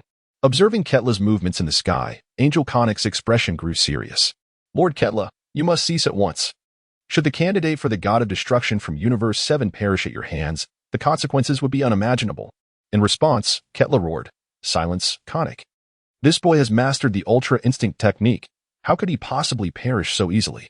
Wouldn't you agree, esteemed inspector?" Hearing Ketla's words, Wong Teng gained a renewed understanding of his cunning nature. Wong Teng cast a deep glance at Ketla in the sky and said, "Feel free to act. I shall not hold you accountable." With Wong Teng's assurance, Ketla felt entirely at ease, his finger moving slightly forward. Instantly, countless destructive energy spheres surged toward Gohan. Yet, as the destructive energy spheres approached at an alarming speed, Gohan remained remarkably calm. A soft voice emerged from Gohan as a radiant white-blue light began to shimmer in his hand. Here it comes. The terrifying white-blue shockwave was swiftly unleashed by Gohan. With a whoosh, the astonishing white-blue shockwave collided with the purple destructive energy spheres, resulting in an incredible explosion. Boom, boom, boom. A series of explosive sounds filled the air, illuminating the sky with brilliant flames. Ketla was left in shock, his eyes wide with disbelief, as the intense flames engulfed him. Boom. The terrifying force rapidly spread outward, ultimately transforming into countless twinkling starlight that vanished into the sky. A faint, silvery aura of divine power enveloped Gohan, his gaze unwavering and calm. In the next moment, Katra materialized behind him, launching a swift strike with his hand. In response to this sudden onslaught, Gohan reacted with remarkable agility. Seizing Quitra's arm and casting him away with force, Katra spun through the air, tumbling several times before regaining his balance. He floated down slowly, murmuring with respect, "Your ascension to this height deserves admiration. Now, allow me to showcase my power." Wang Teng gazed upwards, whispering, "Go for it, Gohan." Aya. A deep roar erupted from Quitra's throat, and an ominous purple aura surged forth. The entire realm of destruction trembled violently as a terrifying force erupted like a mountain's roar or a tidal wave. Whoosh! In the next instant, both warriors shot skyward with remarkable speed. Gohan was enveloped in a radiant silver divine power, while Katra emanated a terrifying purple aura. With a swift motion, the two soared in opposite directions. Wu Fan and Katra stood at a certain distance apart, gazing intently at one another. With a thunderous roar, Wu Fan unleashed a surge of silvery divine power, elevating himself to an unprecedented level. A terrifying aura of purple energy enveloped Kara, intensifying with each of his fierce shouts. The astonishing momentum surged forth like a tidal wave. Wu Fan and Kara instantly transformed into two meteors, one silver-white and the other violet, colliding with tremendous force. The silvery energy and the violet energy immediately established a formidable standoff.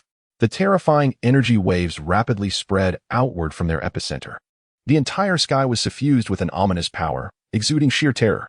A deafening roar echoed forth. The astonishing force swiftly radiated outward. Both individuals were violently propelled away by the overwhelming force. A fierce wind surged downward relentlessly. Yet, the angelic Conic and Wong Teng stood resolute, enveloped in mysterious energy, unmoving amidst the tempestuous winds. As Wu Fan and Quitella steadied themselves, they gazed at each other from a distance, their expressions revealing a myriad of emotions. Gohan's visage remained inscrutable, while a look of astonishment graced Quitra's face. Gohan softly uttered, "Lord Kara, shall we continue?" In the next moment, a silvery divine energy enveloped Gohan once more. Upon hearing Gohan's bold invitation to battle, Katra bellowed, "Do not become too complacent, boy." Subsequently, a violet aura surged around him, unleashing an astonishing force. In an instant, Gohan's form was set in motion. Whoosh! He vanished from his original position. Katra, witnessing Gohan's sudden disappearance, roared in fury and swiftly pursued him. Whoosh! The two engaged in rapid movement through the air. Whoosh, whoosh, whoosh. Their silhouettes intertwined swiftly, the sounds of collision echoing incessantly. Bang, bang, bang. In the next moment, they collided once more like two comets. Boom. Their fists met with a resounding clash, and at that moment, a terrifying force erupted akin to a nuclear explosion, its might staggering. The dreadful shockwaves of energy rapidly spread outward. The two locked eyes, their fists brimming with escalating power. After a prolonged moment, both quickly retracted their fists and leapt backward. The clouds above were torn asunder by the overwhelming force. Below, the realm of destruction had been irrevocably altered, littered with marks of energy impacts, fissures visible in every direction. Gohan and Kara stood in the high skies, gazing intently at one another. At this juncture, both Gohan and Kara were panting heavily. "I cannot believe you have comprehended the Ultra Instinct. It is truly astonishing," Kara remarked softly. Wu Fan spoke, expressing his gratitude. "It is entirely due to your assistance. This next strike is a profound gesture of thanks to Lord Katra. Your pressure has propelled me to this remarkable height." Angel Conic furrowed his brow and remarked, "Must we endure such a collision once more? If this continues, the realm of destruction may very well vanish." In response, Wong Teng chuckled, "Then I must trouble you, Conic, to safeguard the realm of destruction. This shall likely be our final blow." Quitra's expression darkened considerably as he began to fervently amplify his power. The violet aura enveloping him surged instantaneously. The violet flame soared skyward, transforming half the sky into a resplendent purple in the next instant. Gohan was enveloped in a silvery, divine aura, creating an ethereal ambience reminiscent of a starry sky. The two forces subtly began to clash against one another. Their gazes sharpened, and in an instant, their momentum surged to its zenith. Ketla's palm manifested a colossal energy sphere of destruction. Destruction. Whoosh. The super-destructive energy orb sliced through the heavens, heading straight for Gohan. Bathed in the silvery divine power, the martial artist raised both hands high, channeling immense energy into his palms. Demon Flash. Under the watchful eyes of Wang Teng and Angel Conic, a golden shockwave collided with the purple energy sphere. Boom. The Demon Flash struck the super-destructive energy orb, unleashing a terrifying force that radiated outward. Countless fragments of rock ascended, while fierce winds howled downward. The two powers continued to clash and consume one another in the air, locked in a stalemate. With the passage of time, the two forces erupted violently, surging towards each other until both combatants vanished within the maelstrom of energy. Thunderous explosions resounded, echoing through the atmosphere. Amidst the dazzling light, the two engaged in a fierce battle, launching rapid punches at one another. Bang! In the next moment, their eyes met, and they swiftly retracted their fists to deliver another blow, resulting in a heavy collision once more. It felt as if the entire sky had come to a standstill. Thud! Thud! The two entered into a frenzied melee in the heavens. Ketla unleashed a furious punch, but Gohan ducked and retaliated with a powerful strike to Ketla's face. Ketla was sent spiraling backward, flipping several times before regaining his balance. Wong Teng and Angel Conic observed the aerial spectacle. Angel Conic remarked softly, "I can hardly believe this. That young man's power is able to contend with Lord Ketla." To this, Wong Teng replied with a smile, "Ketla must be concealing his true strength. If he were to unleash his full power, Gohan, who has just grasped the ultimate technique, would not stand a chance." Angel Conic chuckled, choosing not to respond further. In the aerial battlefield, Ketla's face was etched with fury as he radiated an ever-growing purple flame. In the blink of an eye, he vanished from his position, his speed reaching its pinnacle as he darted through the air like a shooting star, charging toward Gohan. Gohan swiftly leaped backward, narrowly evading Quitela's assault, as a silvery divine power enveloped him once more. Whoosh! The two figures began to move through the air at an astonishing speed, akin to two meteors plummeting through the night sky. The violet and silvery radiance intertwined and clashed in the atmosphere, creating a mesmerizing spectacle. The battle between Gohan and Quitra grew increasingly intense, with each combatant exchanging blows without yielding an inch. Their attacks accelerated, manifesting a series of white sonic shockwaves. In the next moment, their palms collided, initiating a contest of strength. Quitra remarked softly, "You have already acquired the power of a deity." Upon hearing this, a ripple of emotion stirred within Gohan, yet he swiftly regained his composure. "Thank you for your affirmation, Lord Quitra." Observing Gohan's calm demeanor, Quitra gritted his teeth, swiftly retracting his hand and leaping backward to create distance. He then brought his hands together, conjuring a remarkable pink energy sphere. Quitra bellowed, "Young one, do not underestimate the power of a god." As Gohan gazed at the pink energy orb materializing in Quitra's hands, a sense of bewilderment washed over him. This was not the power of destruction. Indeed, Quitra was concealing formidable strength. Observing the ever-enlarging pink energy sphere, Gohan immediately assumed the stance for the Kamehameha wave.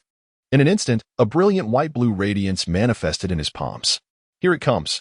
The terrifying white-blue shockwave surged forth, racing towards the pink energy sphere hurled by Quitra.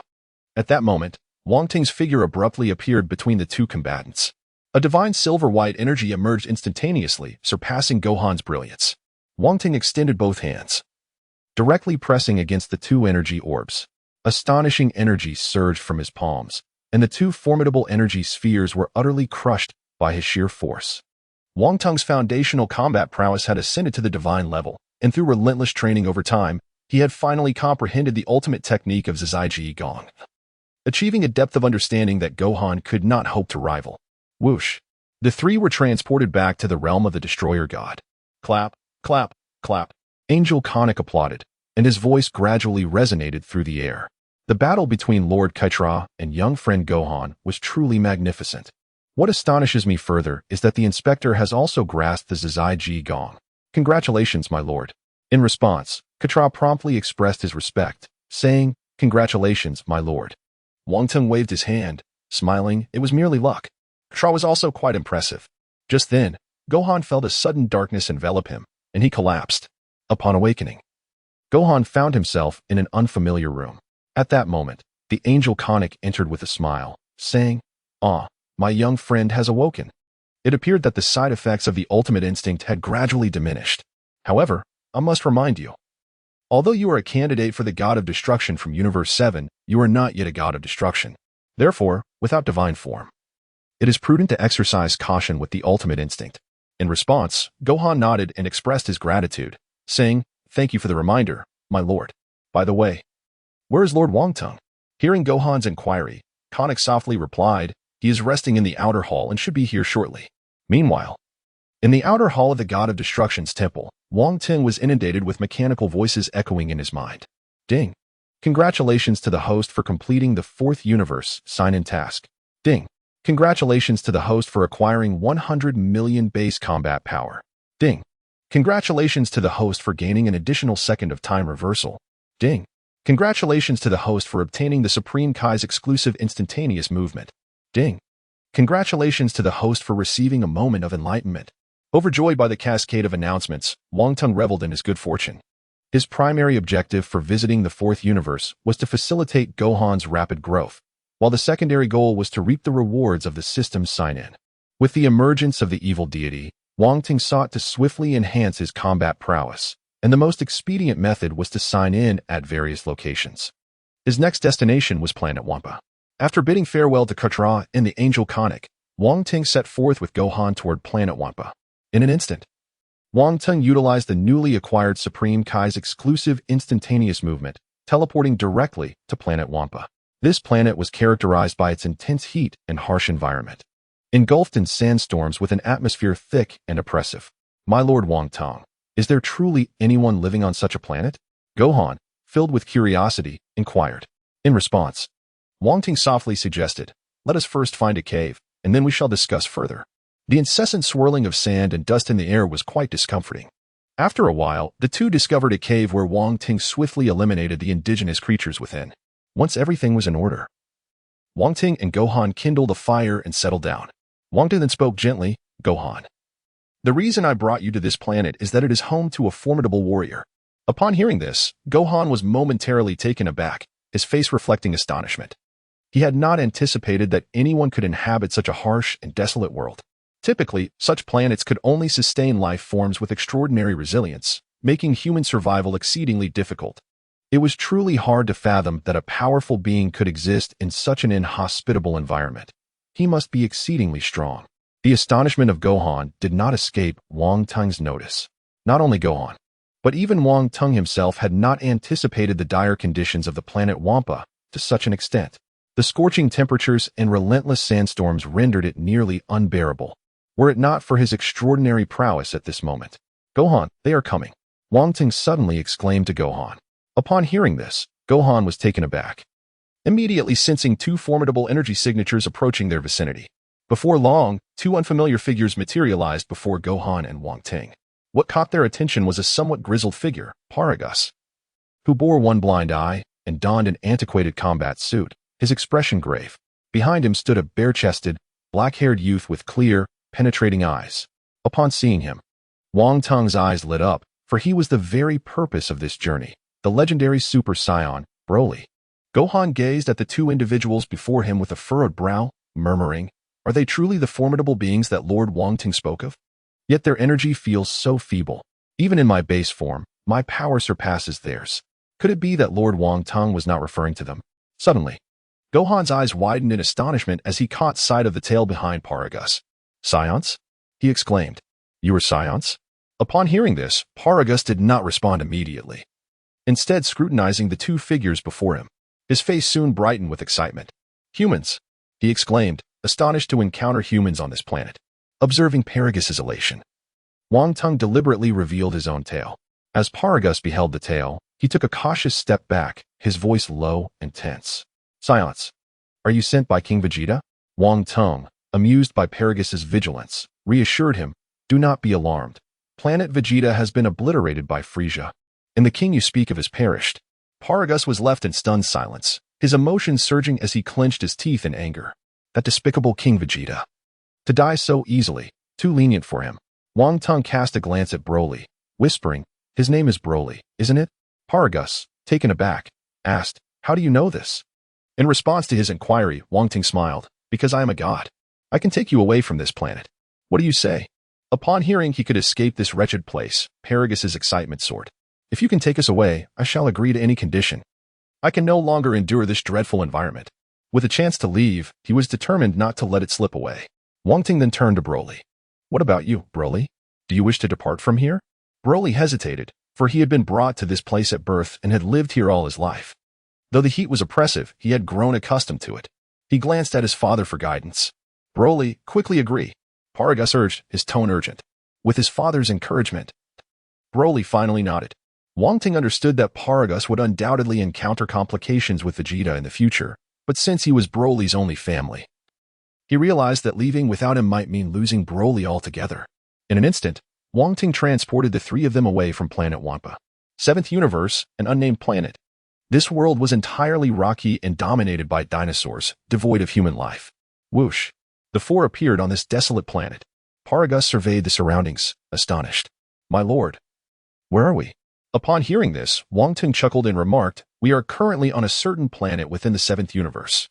I wish to assess whether you possess any value that warrants your retention. If you are able to defeat him, I shall keep you by my side. However, should you fail, I will have no choice but to send you back to Wampa Star." As he spoke, Wang Teng gestured towards Gohan. The mention of being returned to Wampa Star immediately agitated Paragus, who exclaimed, "Broly." Responding to his father's call, Broly stepped forward without hesitation. Wang Teng then turned his gaze towards Gohan, saying, "Gohan, please test Broly's combat prowess for me." Gohan nodded in agreement. At that moment, Paragus swiftly issued a command to Broly.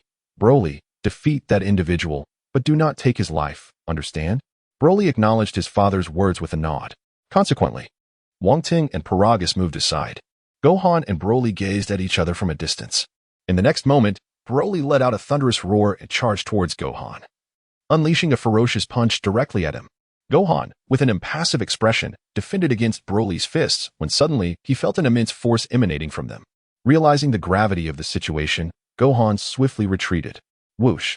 Broly relentlessly pursued him, their speeds reaching astonishing levels, vanishing from sight in the blink of an eye. Broly roared furiously, his fists imbued with terrifying power as they rained down upon Gohan with ferocious intensity. Wufan deftly evaded left and right, occasionally colliding with his opponent. Their exchanges were indeed impressive. Soon after, they engaged in an intense melee battle. The center of the battlefield resonated with terrifying energy fluctuations. Waves of force perpetually radiated outward, leaving the ground riddled with numerous craters. In the next moment, both ascended rapidly into the sky, with Broly's strikes becoming increasingly ferocious and swift. Gohan exclaimed in astonishment.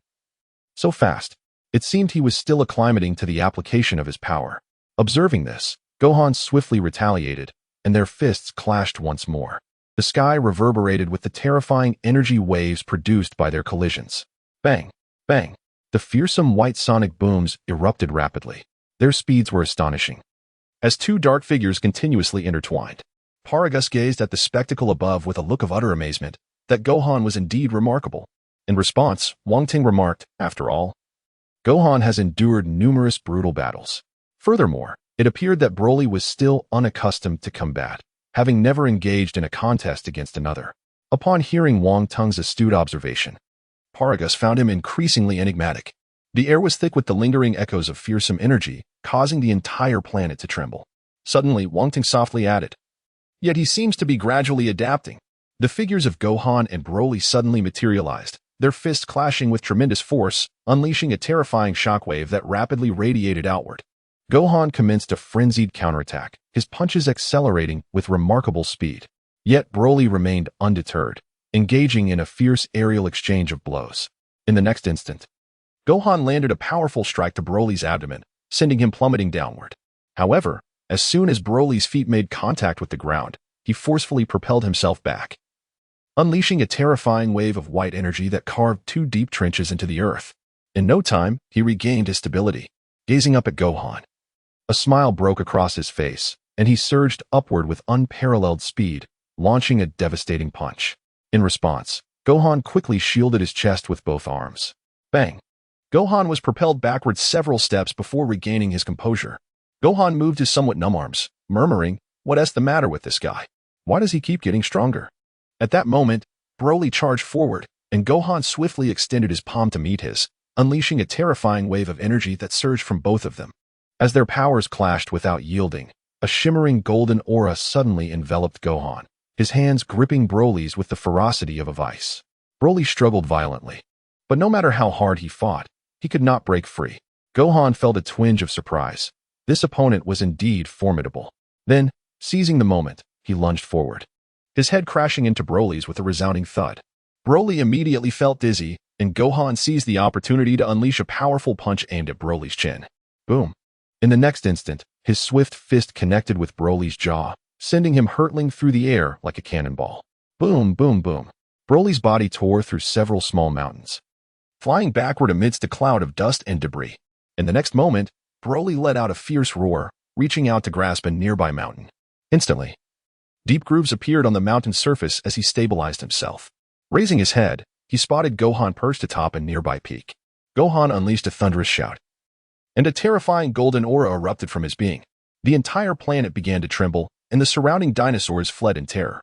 The mountain beneath Gohan was shattered into countless fragments. Broly's eyes were fixated on the golden figure, witnessing Gohan bathed in radiant energy, exuding an overwhelming presence. As he beheld the transformed Gohan, Paragus instinctively recoiled in fear, exclaiming, "What is that?" Wang Teng, bewildered, asked, "Can't Broly transform into a Super Saiyan?" Upon hearing this, Paragus trembled in shock. A Super Saiyan? Could it be the legendary one?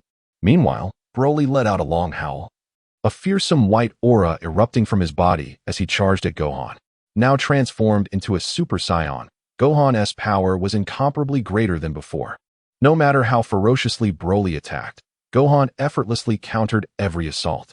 The two engaged in a relentless aerial exchange. But it was invariably Broly who was on the receiving end of the blows. Gohan's radiant golden fist struck Broly's face with tremendous force, sending him spiraling downward. Gohan pursued closely behind, launching a flurry of rapid strikes against Broly. Despite the overwhelming strength of Gohan's punches, Broly merely paused momentarily before relentlessly charging back into the fray. Wu Fan felt increasingly alarmed as he murmured, "What on earth is wrong with this guy?" Gohan, regaining his composure, unleashed a powerful punch directed at Broly, moving with unparalleled speed. His formidable fist collided directly with Broly's face.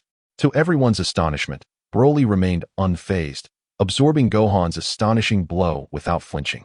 Just as Gohan stood in disbelief, Broly suddenly erupted with rage, unleashing a terrifying wave of white energy that sent Gohan flying through the air. Whoosh! Boom! Gohan crashed heavily into a small mountain. And before he could catch his breath, Broly lunged at him like a ferocious beast, raining down punches upon him like a torrential downpour. Faced with this onslaught, Gohan had no choice but to shield himself defensively with his arms crossed over his chest. At that moment, the shock within Gohan was beyond expression. The pace of Broly's growth was truly astonishing.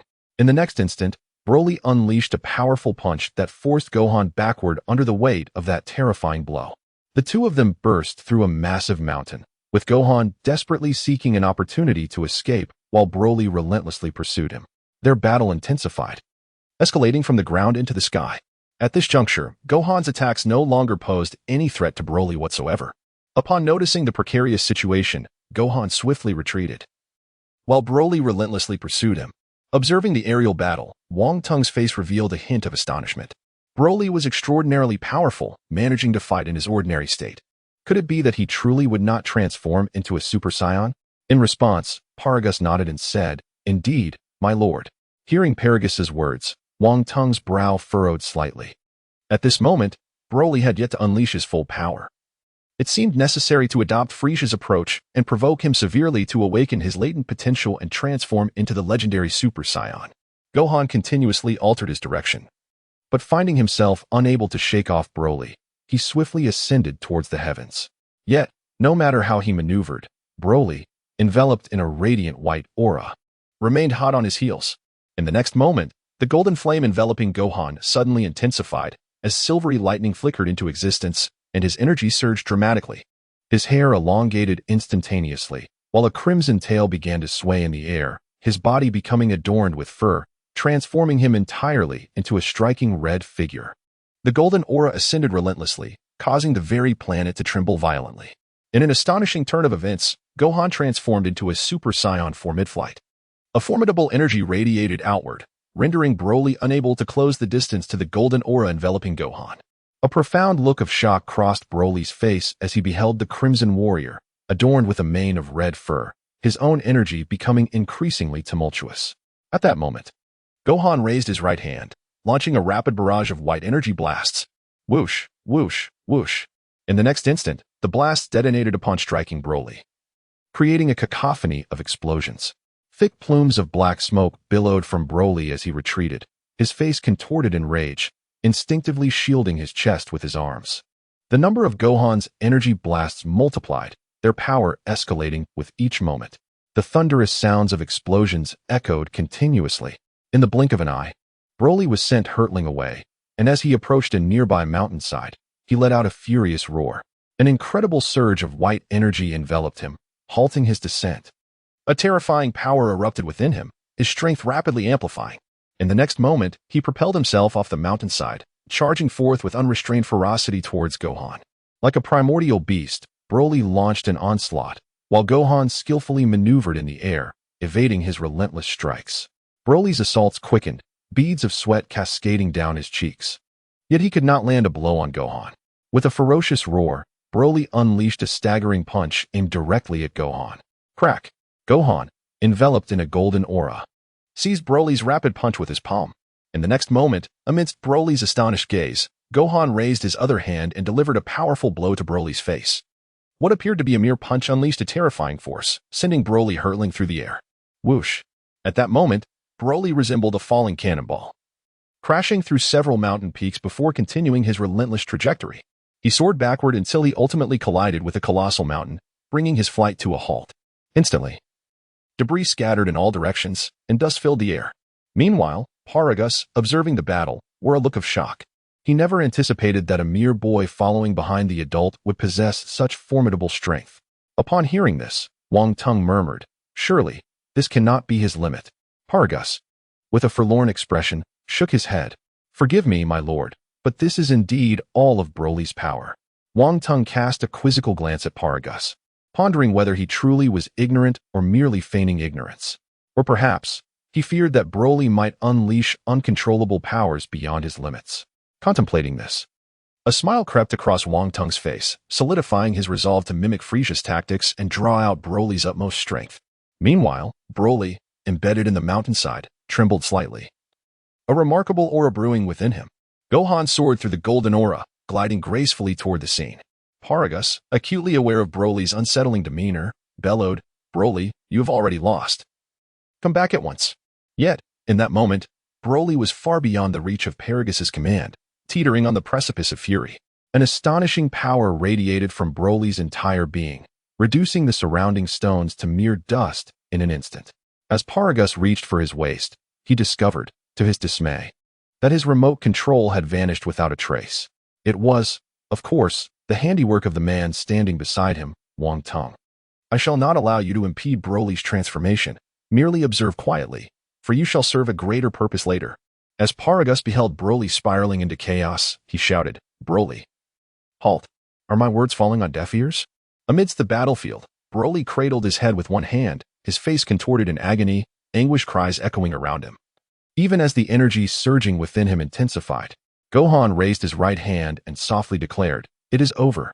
Instantly, an astonishing sphere of energy coalesced in his palm, shimmering with golden brilliance. "Go!" With a thunderous shout, Gohan propelled the golden energy sphere forth, directing it rapidly towards Broly. The formidable golden orb erupted upon impact, igniting a conflagration that soared into the heavens, shrouding the area in a cloud of dust and debris. A resounding roar echoed through the battlefield as Broly was engulfed by the rubble. As time elapsed, Broly, buried beneath the debris, began to tremble violently. An overwhelming golden energy radiated from him, sending countless fragments soaring into the sky. The clouds above gradually formed a vortex, and a golden beam of light surged upward.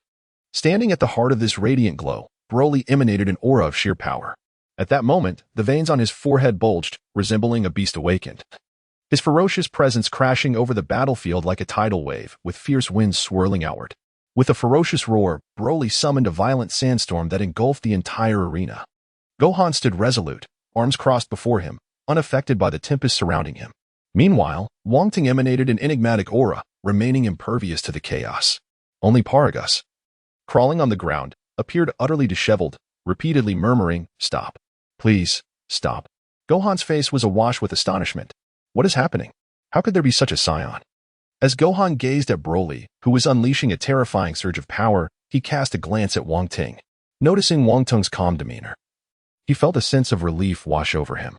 Broly roared in a frenzy, a mysterious green energy enveloping him. Gradually, he ascended from the rubble. In the next moment, Broly unleashed a green energy blast from his mouth, but Gohan swiftly evaded it with a sudden movement. The formidable green blast detonated upon impact with the ground, causing an explosive force that shattered several mountain peaks into dust. The sky itself transformed into a terrifying shade of green.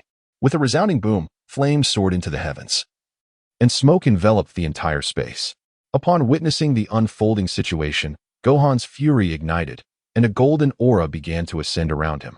At that moment, Broly transformed into a streak of emerald light, charging fiercely toward him. Gohan swiftly assumed a combat stance, fully prepared for the impending confrontation. In this instant, Gohan had pushed his power to its utmost limits. As Broly approached with blinding speed, Gohan unleashed a devastating punch, his formidable fist connecting directly with Broly's face. Remarkably, Broly withstood the ferocious blow without flinching, his expression unchanged. Gohan, taken aback by this astonishing display, wore a mask of disbelief. In the next heartbeat, Gohan clenched his teeth and retreated rapidly, but Broly lunged forward with relentless determination. Realizing there was no escape, Gohan steeled himself, his rage surging as he charged back into the fray. The two resumed their fierce battle, the air filled with the sounds of their fists colliding, accompanied by a series of white sonic booms. Broly roared in a frenzy, his green aura swirling around him as his attacks on Gohan intensified with alarming speed. Gohan unleashed his full strength, clashing fiercely with Broly. However, at that moment, Broly seemed to have activated a frenzied skill, exhibiting a power that was both immense and wild. After enduring several blows, Gohan found himself retreating steadily. Broly erupted into a maniacal laughter, and his terrifying fists swiftly descended upon Gohan. As Gohan realized evasion was futile, he swiftly brought his hands up to shield his chest. Boom. The moment their fists made contact, Broly's strike unleashed an overwhelming force, sending Gohan hurtling through the air. Whoosh. Boom. Wufan plunged directly into the small mountain. With a thunderous shout, a golden aura surged rapidly upward. Gohan erupted from the pile of rubble, landing directly opposite Broly. Upon seeing that Gohan was completely unscathed, Broly immediately charged towards him. Gohan was fully prepared and swiftly charged forward. Both individuals unleashed a powerful punch simultaneously. The impact resonated with a deafening sound as their ferocious fists collided. An overwhelming force erupted, causing Gohan to stagger several steps back before regaining his composure. With a fierce determination in his gaze, he lunged once more towards Broly, and the two resumed their intense battle. Gohan's attacks grew increasingly swift and ferocious, while Broly, equally determined, reciprocated with relentless force. The two engaged in a fierce exchange of blows, each adapting their techniques in a frenzied display of power. In the next moment, Broly unleashed a devastating kick, his formidable legs slicing through the air with a terrifying gust aimed directly at Gohan. Wufan had no time to evade and could only shield himself with his arms as the two collided with tremendous force. Whoosh! Gohan was immediately sent flying. Thud! He crashed heavily into the ground, stirring up a cloud of dust. In the next moment, a thunderous roar echoed. Magic flash! A golden shockwave erupted from the ground, followed closely by countless energy blasts shot from Gohan's hand, aimed directly at Broly. Observing the terrifying energy blasts hurtling towards him, Broly swiftly maneuvered through the air, his speed reaching its zenith as he deftly evaded the golden projectiles. Simultaneously, while evading, Broly rapidly condensed green energy blasts in his hand to launch a counterattack. Gohan swiftly darted to the side, narrowly evading Broly's green energy sphere. To his astonishment, Broly charged forward in pursuit of the energy blast. In an instant, Broly's fist came hurtling towards him, striking Gohan squarely in the face before he could react. Gohan was instantly propelled backwards once more, crashing directly into the adjacent mountainside. The impact created a gaping hole in the rock, and Broly, seizing the opportunity, swiftly charged into the cavity, delivering another powerful punch towards the fallen Gohan. Gohan immediately burst forth from the mountainside. Gazing at the disheveled Gohan, Broly let out a mighty roar, unleashing an astonishing surge of power. A brilliant green beam shot skyward, and an overwhelming force erupted with unparalleled ferocity, transforming the entire battlefield into a sea of green. After Gohan steadied his form, he rapidly unleashed his energy, and a golden aura immediately enveloped his body. In the next instant, the green and golden figures collided like two shooting stars. Boom! A terrifying force instantly radiated outward from the two as the epicenter. The air above the battlefield was filled with the sounds of energy blasts exploding, and only the blurred silhouettes of the two combatants could be faintly discerned. Gohan's fists were enveloped in a radiant golden aura as he unleashed a flurry of punches towards Broly. To everyone's astonishment, a smile appeared on Broly's face in the face of the barrage resembling raindrops. Instantly, a verdant energy surged around Broly, who retaliated with a multitude of strikes that collided fiercely with Gohan's fists. As Broly's overwhelming power erupted forth, Gohan was uncontrollably propelled away. Whoosh! Boom! The ground was immediately transformed into a colossal crater, shrouded in a cloud of dust. Wong Teng observed Gohan, who was now at a disadvantage, and couldn't help but marvel at Broly's formidable strength. Even before fully unleashing his power, Broly was able to overpower Super Saiyan 4 Gohan. Should he unleash his full might, it would likely necessitate direct intervention. Whoosh! Gohan surged forward with remarkable speed. Upon witnessing Gohan's charge, Broly grinned and launched himself towards him once more. At that moment, Gohan executed a swift kick, and after a fierce clash, Broly was sent staggering backward. Once he regained his balance, Broly let out a thunderous roar, and a terrifying green aura enveloped him once again. Empowered by an overwhelming force, Broly charged at Gohan with an intimidating pressure. Observing the frenzied Broly, Gohan calmly declared, "Tenfold KO Ken." Instantly, the golden aura surrounding Gohan was swiftly enveloped by a crimson flame, unleashing a formidable presence. On Wufan's face, a confident smile emerged. As Broly charged towards him, he seized Broly's arm with great force and flung him away. Boom! Broly instantly smashed into a small mountain, reducing it to rubble. Gohan swiftly ascended into the sky. "Hey Broly, calm down." With a thunderous roar, Broly erupted from the pile of stones, charging fiercely towards Gohan. In an instant, a golden and crimson aura enveloped Gohan, ensnaring Broly within its grasp and preventing him from advancing even an inch. "Broly, you have already lost. Cease your attacks," Gohan shouted at the frenzied Broly. At that moment, Broly was in a state of wild rage, letting out a piercing roar that echoed into the heavens. His eyes suddenly transformed into a vivid green, and a terrifying green aura erupted from his body. This green aura immediately clashed against Gohan's golden and crimson flames. In the next instant, the golden and crimson flames were violently shattered by the force of the impact.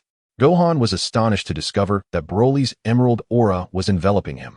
Broly's figure swiftly approached, launching a powerful punch. In response to this predicament, Gohan immediately summoned his strength as golden and crimson flames surged around him, effectively neutralizing Broly's green energy. Bang! Gohan swiftly seized Broly's fist and hurled him forcefully away, causing Broly to crash heavily onto the ground. The impact created a multitude of fissures in the earth. The terrifying destructive force sent debris flying in all directions, enveloping the area in clouds of dust. Wang Teng gazed at the battlefield, muttering, "Gohan, compel his potential to surface. I wish to witness the true strength of this legendary Super Saiyan."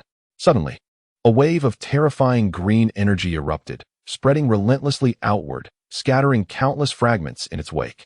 The entire battleground transformed into a sea of green. Broly's figure surged upwards with explosive speed, causing the very planet to tremble violently. Gohan was instantly filled with fury and charged forward. In the next moment, after Broly retracted all of his green energy into his body, the planet ceased its trembling, and their fists collided with a resounding impact. Bang! Subsequently, their fists ignited a dazzling display of sparks in the air. In the next instant, to Gohan's astonishment, Broly's entire form suddenly expanded, towering significantly taller. With a determined grit, Gohan charged forward, engaging in a flurry of punches before swiftly retreating. Broly, akin to a ferocious beast, relentlessly pursued him. His terrifying fist rained down upon Gohan, who found himself in a state of passive defense, unable to seize an opportunity to counterattack. Observing the frenzied Broly, Paragus continued to retreat, lamenting, "If this continues, Broly will be my undoing. It's all over." At that moment, Broly's strength had reached astonishing heights, and Gohan was steadily losing ground. Just then, Broly seized the fleeting moment of Gohan's evasion and landed a powerful punch squarely on his face. Gohan was sent flying backward, crashing directly onto the ground. Broly swiftly charged forward, executing a powerful kick downwards. Observing this, Gohan immediately rolled away on the ground, narrowly evading the attack. Broly continued his relentless advance, while Gohan clumsily rolled to the side, striving to dodge his strikes. At that moment, Gohan suddenly flipped onto his feet, unleashing a fierce surge of energy, his aura rapidly escalating. He propelled himself upward, colliding headfirst with Broly's form. Broly staggered back several steps, momentarily thrown off balance. Gohan swiftly seized the opportunity, conjuring a sphere of energy in his hand and hurling it towards Broly. Regaining his composure with remarkable speed, Broly displayed a cruel smile, effortlessly grasping the incoming energy sphere with his massive hand. The sphere trembled in Broly's grip, and in an instant, under his intense compression, it was violently crushed. Observing Gohan's predicament, Wang Teng prepared to intervene personally, eager to test Broly's might. At that moment, to the astonishment of all present, Broly seized Gohan's ankle and forcefully slammed him into the ground. A piercing scream erupted from Gohan's lips. Broly, seemingly in a frenzy, swung Gohan back and forth, mercilessly slamming him against the earth. In the next moment, Broly launched Gohan into the air, swiftly pursuing him, and with his colossal hand, he pressed down on Gohan's head, forcing him into the depths of a mountain. Blood immediately gushed from Gohan's mouth. Gohan lay helplessly amidst the rubble, while Broly gazed at him. A manic grin plastered across his face. Paragus urgently shouted, "Broly, you have already won. Stop this at once." However, at that moment, Broly was engulfed in a frenzied state, utterly deaf to his words. Just then, Gohan staggered to his feet, tearing his tattered clothing to shreds, murmuring, "What a monster. But Lord Wong Teng is watching. I cannot afford to lose to you." A deep roar erupted from Gohan's throat.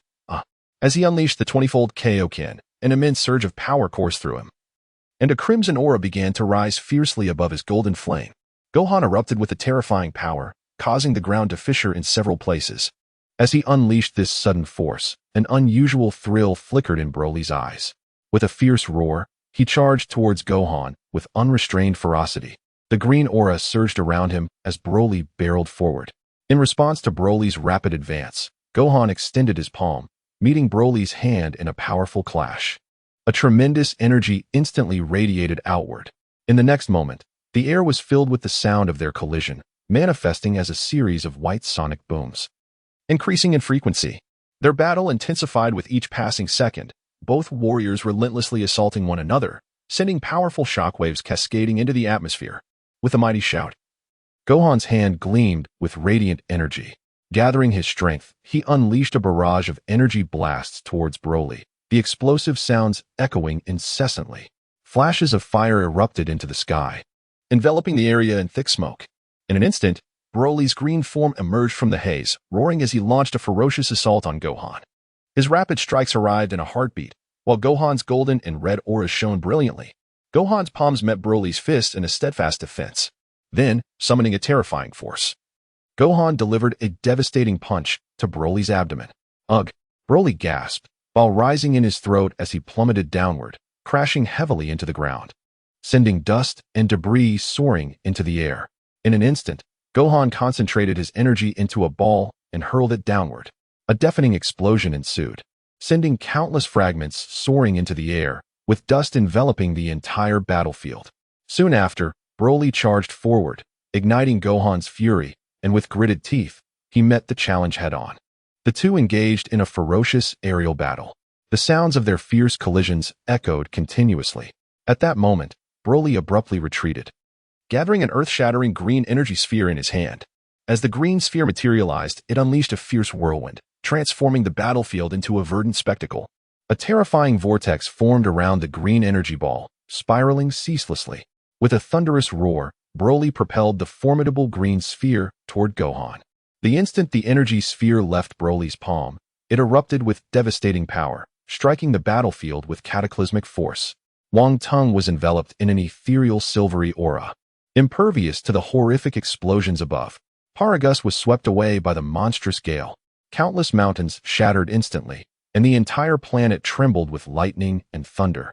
Resembling an apocalyptic scene, struggling on the ground, Paragus managed to utter, "Could it be true what King Vegeta said? That Broly poses a threat to the entire universe?"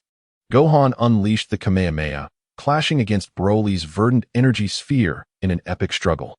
The terrifying aura surged around both warriors, while innumerable bolts of lightning descended from the heavens. The sky reverberated with the ominous echoes of their fierce energy collisions. Gohan clenched his teeth tightly, relentlessly channeling energy into the Kamehameha wave. However, the Kamehameha and the green energy sphere clashed fiercely, consuming each other, locked in a stalemate. A bead of sweat trickled down Gohan's forehead, and with a resolute heart, he summoned a voice that resonated from deep within his throat. Kaioken times 30. Instantly, a crimson aura surged skyward, and the power of the white-blue shockwave surged dramatically. In Broly's astonished gaze, the white-blue shockwave immediately engulfed him. Whoosh! Boom! Broly was thrust directly into the cliffside. The entire mountain was devoured by the terrifying white-blue energy. This dreadful power continued to radiate outward. Rumbling! Rumbling! The horrifying explosions reverberated incessantly. Gohan, panting heavily, suddenly felt a sharp pain radiate throughout his body, causing him to collapse onto the ground, beads of sweat cascading down. Observing the brutal combat on the battlefield, Wong Teng softly inquired, "Has Broly truly reached his limits?" Beside him, Paragus, with a bitter expression, replied, "Indeed." Upon hearing this, Wong Teng smirked, "I see." The memory of Frieza's reckless actions from the original tale flashed through his mind, but the outcome was undeniably effective. His gaze then shifted to the prostrate Paragus. "Perhaps I shall provide him with a bit of provocation. I might borrow your life for a moment." Paragus, overwhelmed with disbelief, could hardly fathom that the very person he had saved now sought his life. He immediately attempted to rise and flee. At that moment, Wong Teng's fingertip unleashed a ki blast, piercing through Paragus's body. Feeling the need to assume the role of a dramatic actor, Wong Teng cleared his throat and assumed a frantic expression. "Look quickly. Broly, your father has been ruthlessly slain." Broly, following the sound, beheld the gruesome sight of his father's demise, and his energy immediately became erratic. Clutching his head, he began to roar in anguish. In the next instant, a golden lightning bolt descended from the heavens, unleashing an overwhelming surge of green energy that soared skyward. This green energy was infused with rage and immense power. Broly's agonized cries echoed forth as fissures erupted across the ground. With each howl of pain, terrifying green energy surged violently from within him. The entire planet trembled violently. And amidst the chaos of the battlefield, only Broly, amplifying his power, continued to roar. His eyes transformed into a deep crimson, enveloped by a fearsome green energy. A cataclysmic green beam of light manifested upon the battlefield, while fierce winds spiraled outward, wreaking havoc in all directions. Gohan laboriously raised his head, his eyes filled with bitterness. What manner of creature is this? At that moment, Wong Teng appeared before him in an instant, speaking softly, "Gohan, you have already done exceedingly well. Allow me to take over from here." Upon hearing this, Gohan hesitated, then gently cautioned, "Lord Wong Teng, be careful." On the battlefield, Broly's hands emanated a terrifying green radiance as his body slowly ascended. The dreadful power contained within the green beam gradually flowed into Broly's being. In the next moment, the force radiating from Broly grew increasingly violent, enveloping him in a sphere of green light. Wong Teng gazed at Broly in the sky with a smile, murmuring, "It seems my plan has succeeded." At that instant, a fearsome green whirlwind began to swirl around Broly, his power steadily escalating as he entered a state of unbridled fury. Countless mountain peaks were instantly reduced to rubble, debris scattered across the ground. As the green sphere encasing Broly began to stabilize, a thunderous roar emerged from within. In the next heartbeat, the sphere emitted a blinding light. As the radiance gradually dimmed, countless green orbs surged forth from the sphere like raindrops. Whoosh, whoosh, whoosh. In no time, the green sphere descended to the ground, and a deafening explosion ensued. Boom, boom, boom. The battlefield was filled with terrifying detonations. The entire planet had transformed into a hellscape, with streams of magma erupting from the depths of the earth. After enveloping Gohan in a protective shield, Wong Teng slowly flew towards Broly. Meanwhile, Broly continued to bellow, with each roar causing the green sphere to expand further. Anything that came into contact with it was obliterated into nothingness. The sphere's spread accelerated, its reach growing ever larger, threatening to engulf Wang Teng. Wang Teng was momentarily taken aback, bewildered by the sudden aggression directed at him, devoid of any discernment, gazing at the ever-enlarging green sphere before him. He summoned a white wave of energy that propelled him swiftly into the sky. Instantly, a green energy projectile shot out from the expanding sphere, pursuing Wang Teng. Recognizing the imminent danger, Wang Teng swiftly turned, energy swirling in his hand, as a golden energy orb burst forth from his grasp. In the next moment, it collided with the green projectile. Boom! An astounding explosion erupted, engulfing the sky in flames and smoke.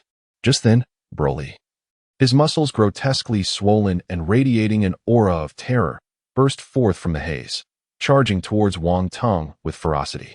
As he beheld the wrathful Broly, Wang Teng slowly closed his eyes, and a silver-hued divine power surged forth from within him. Wang Teng instantly entered the state of ultimate mastery, confronting the charging Broly. The two engaged in an exhilarating aerial battle, their movements swift as lightning. Broly's ferocious assaults were effortlessly parried by Wang Teng. In the next moment, an astonishing emerald aura erupted from Broly, unleashing a barrage of green energy spheres from within. Boom, boom, boom. The sky reverberated with deafening explosions. Wang Teng moved through the air like a specter, evading the rain of attacks that scarcely grazed his garments. He provocatively gazed at Broly, urging him on. Come, show me your true power. No sooner had he spoken than he soared into the sky, with Broly roaring in pursuit. As Broly beheld the fearsome silver-white figure, radiant energy surged in his hands, and a multitude of green energy spheres hurtled towards Wang Teng. Yet, at that moment, Wang Teng's speed reached its zenith. He deftly evaded every single one of Broly's projectiles. Boom, boom, boom. In the next instant, the air was filled with terrifying detonations. Wang Teng pivoted, shattering the approaching green energy spheres with a single punch, exclaiming with a grin, ready to strike. As his spirit surged, the holy silver energy intensified within him. A subtle smile graced his face as he declared, Unleash your full power, Broly. This is intriguing. Let's see how formidable my ultimate mastery truly is. Observing the rapidly advancing Broly, Wang Teng unleashed a punch with astonishing speed, catching Broly unawares and delivering a heavy blow to his abdomen. Whoosh! Broly was propelled backward like a cannonball, stumbling several paces in the air before gradually regaining his balance. Gritting his teeth, an awe-inspiring emerald flame surged once more. And in the next heartbeat, he charged at Wang Teng again. The clash of green and silver light streaked across the sky, leaving behind two long white trails that lingered in the air. Boom! The two collided, releasing a tremendous wave of energy that radiated outward. Bang! They swiftly separated, soaring into the heights. The velocities of Wang Teng and Broly were utterly astounding. High above, one could only witness the silver and green meteors colliding and intertwining. Wang Teng's fist moved so swiftly that Broly could scarcely react. In an instant, one struck his face. Dazed, Broly shook his head vigorously and lunged once more at Wang Teng. In response to Broly's rapid onslaught, Wang Teng quickly adjusted, slightly tilting his body as Broly's ferocious attack whiffed past.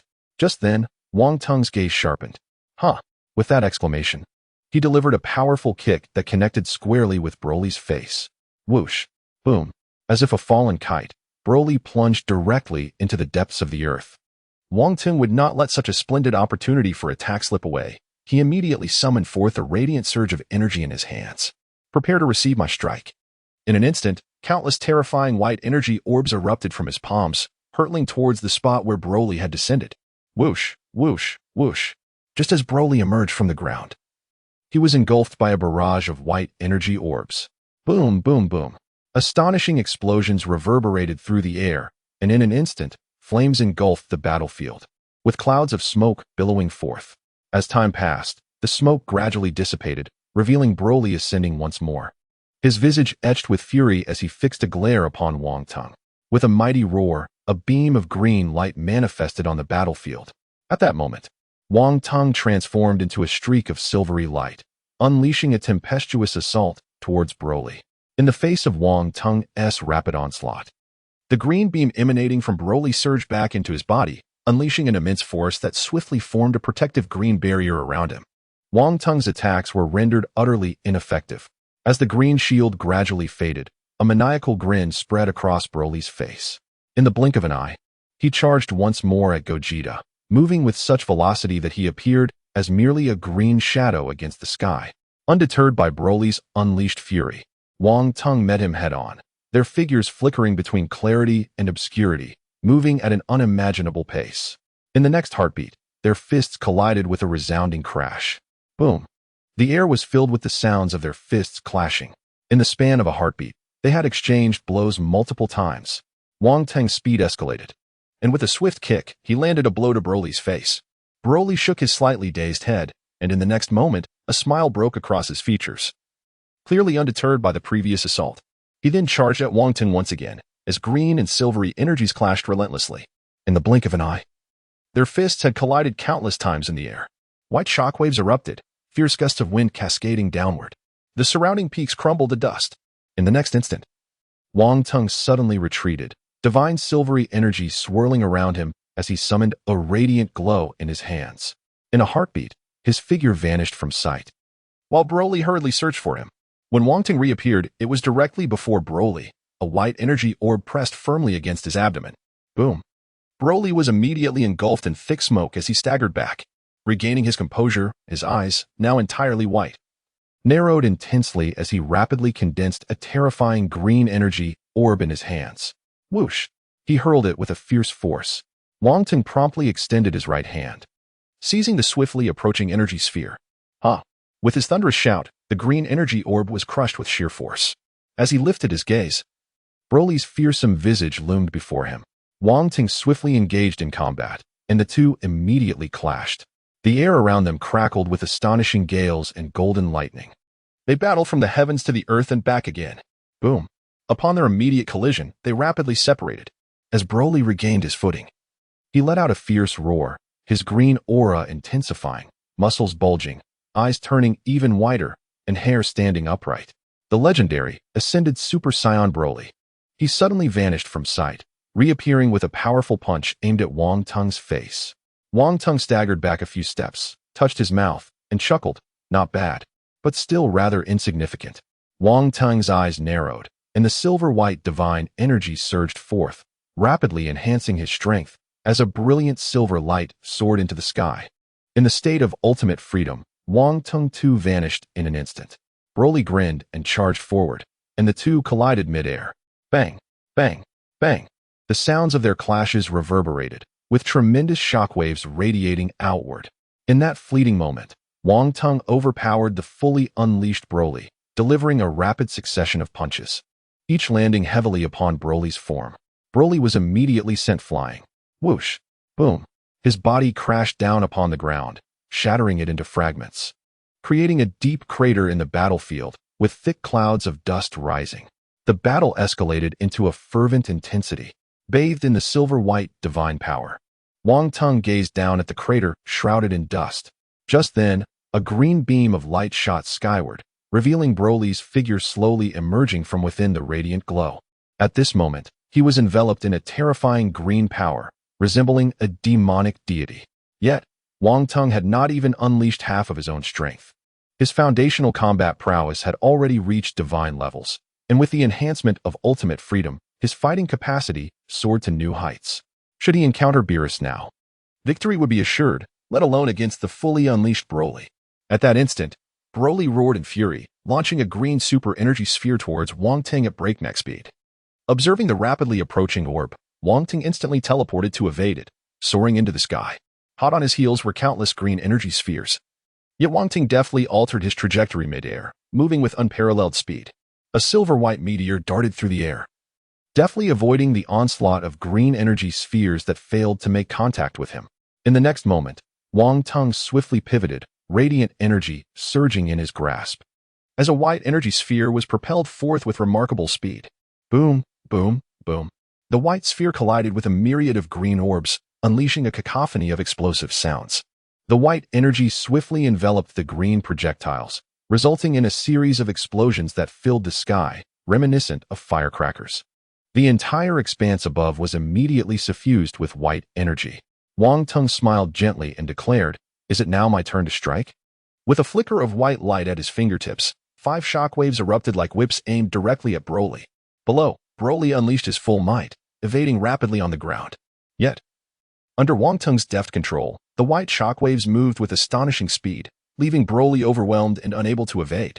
Observing this predicament, Broly's body radiated a fierce green glow, unleashing a terrifying power as he collided with the white energy spheres. Instantly, dense black smoke enveloped the battlefield. In that fleeting moment, Wong Teng materialized before Broly, delivering a swift punch. Boom!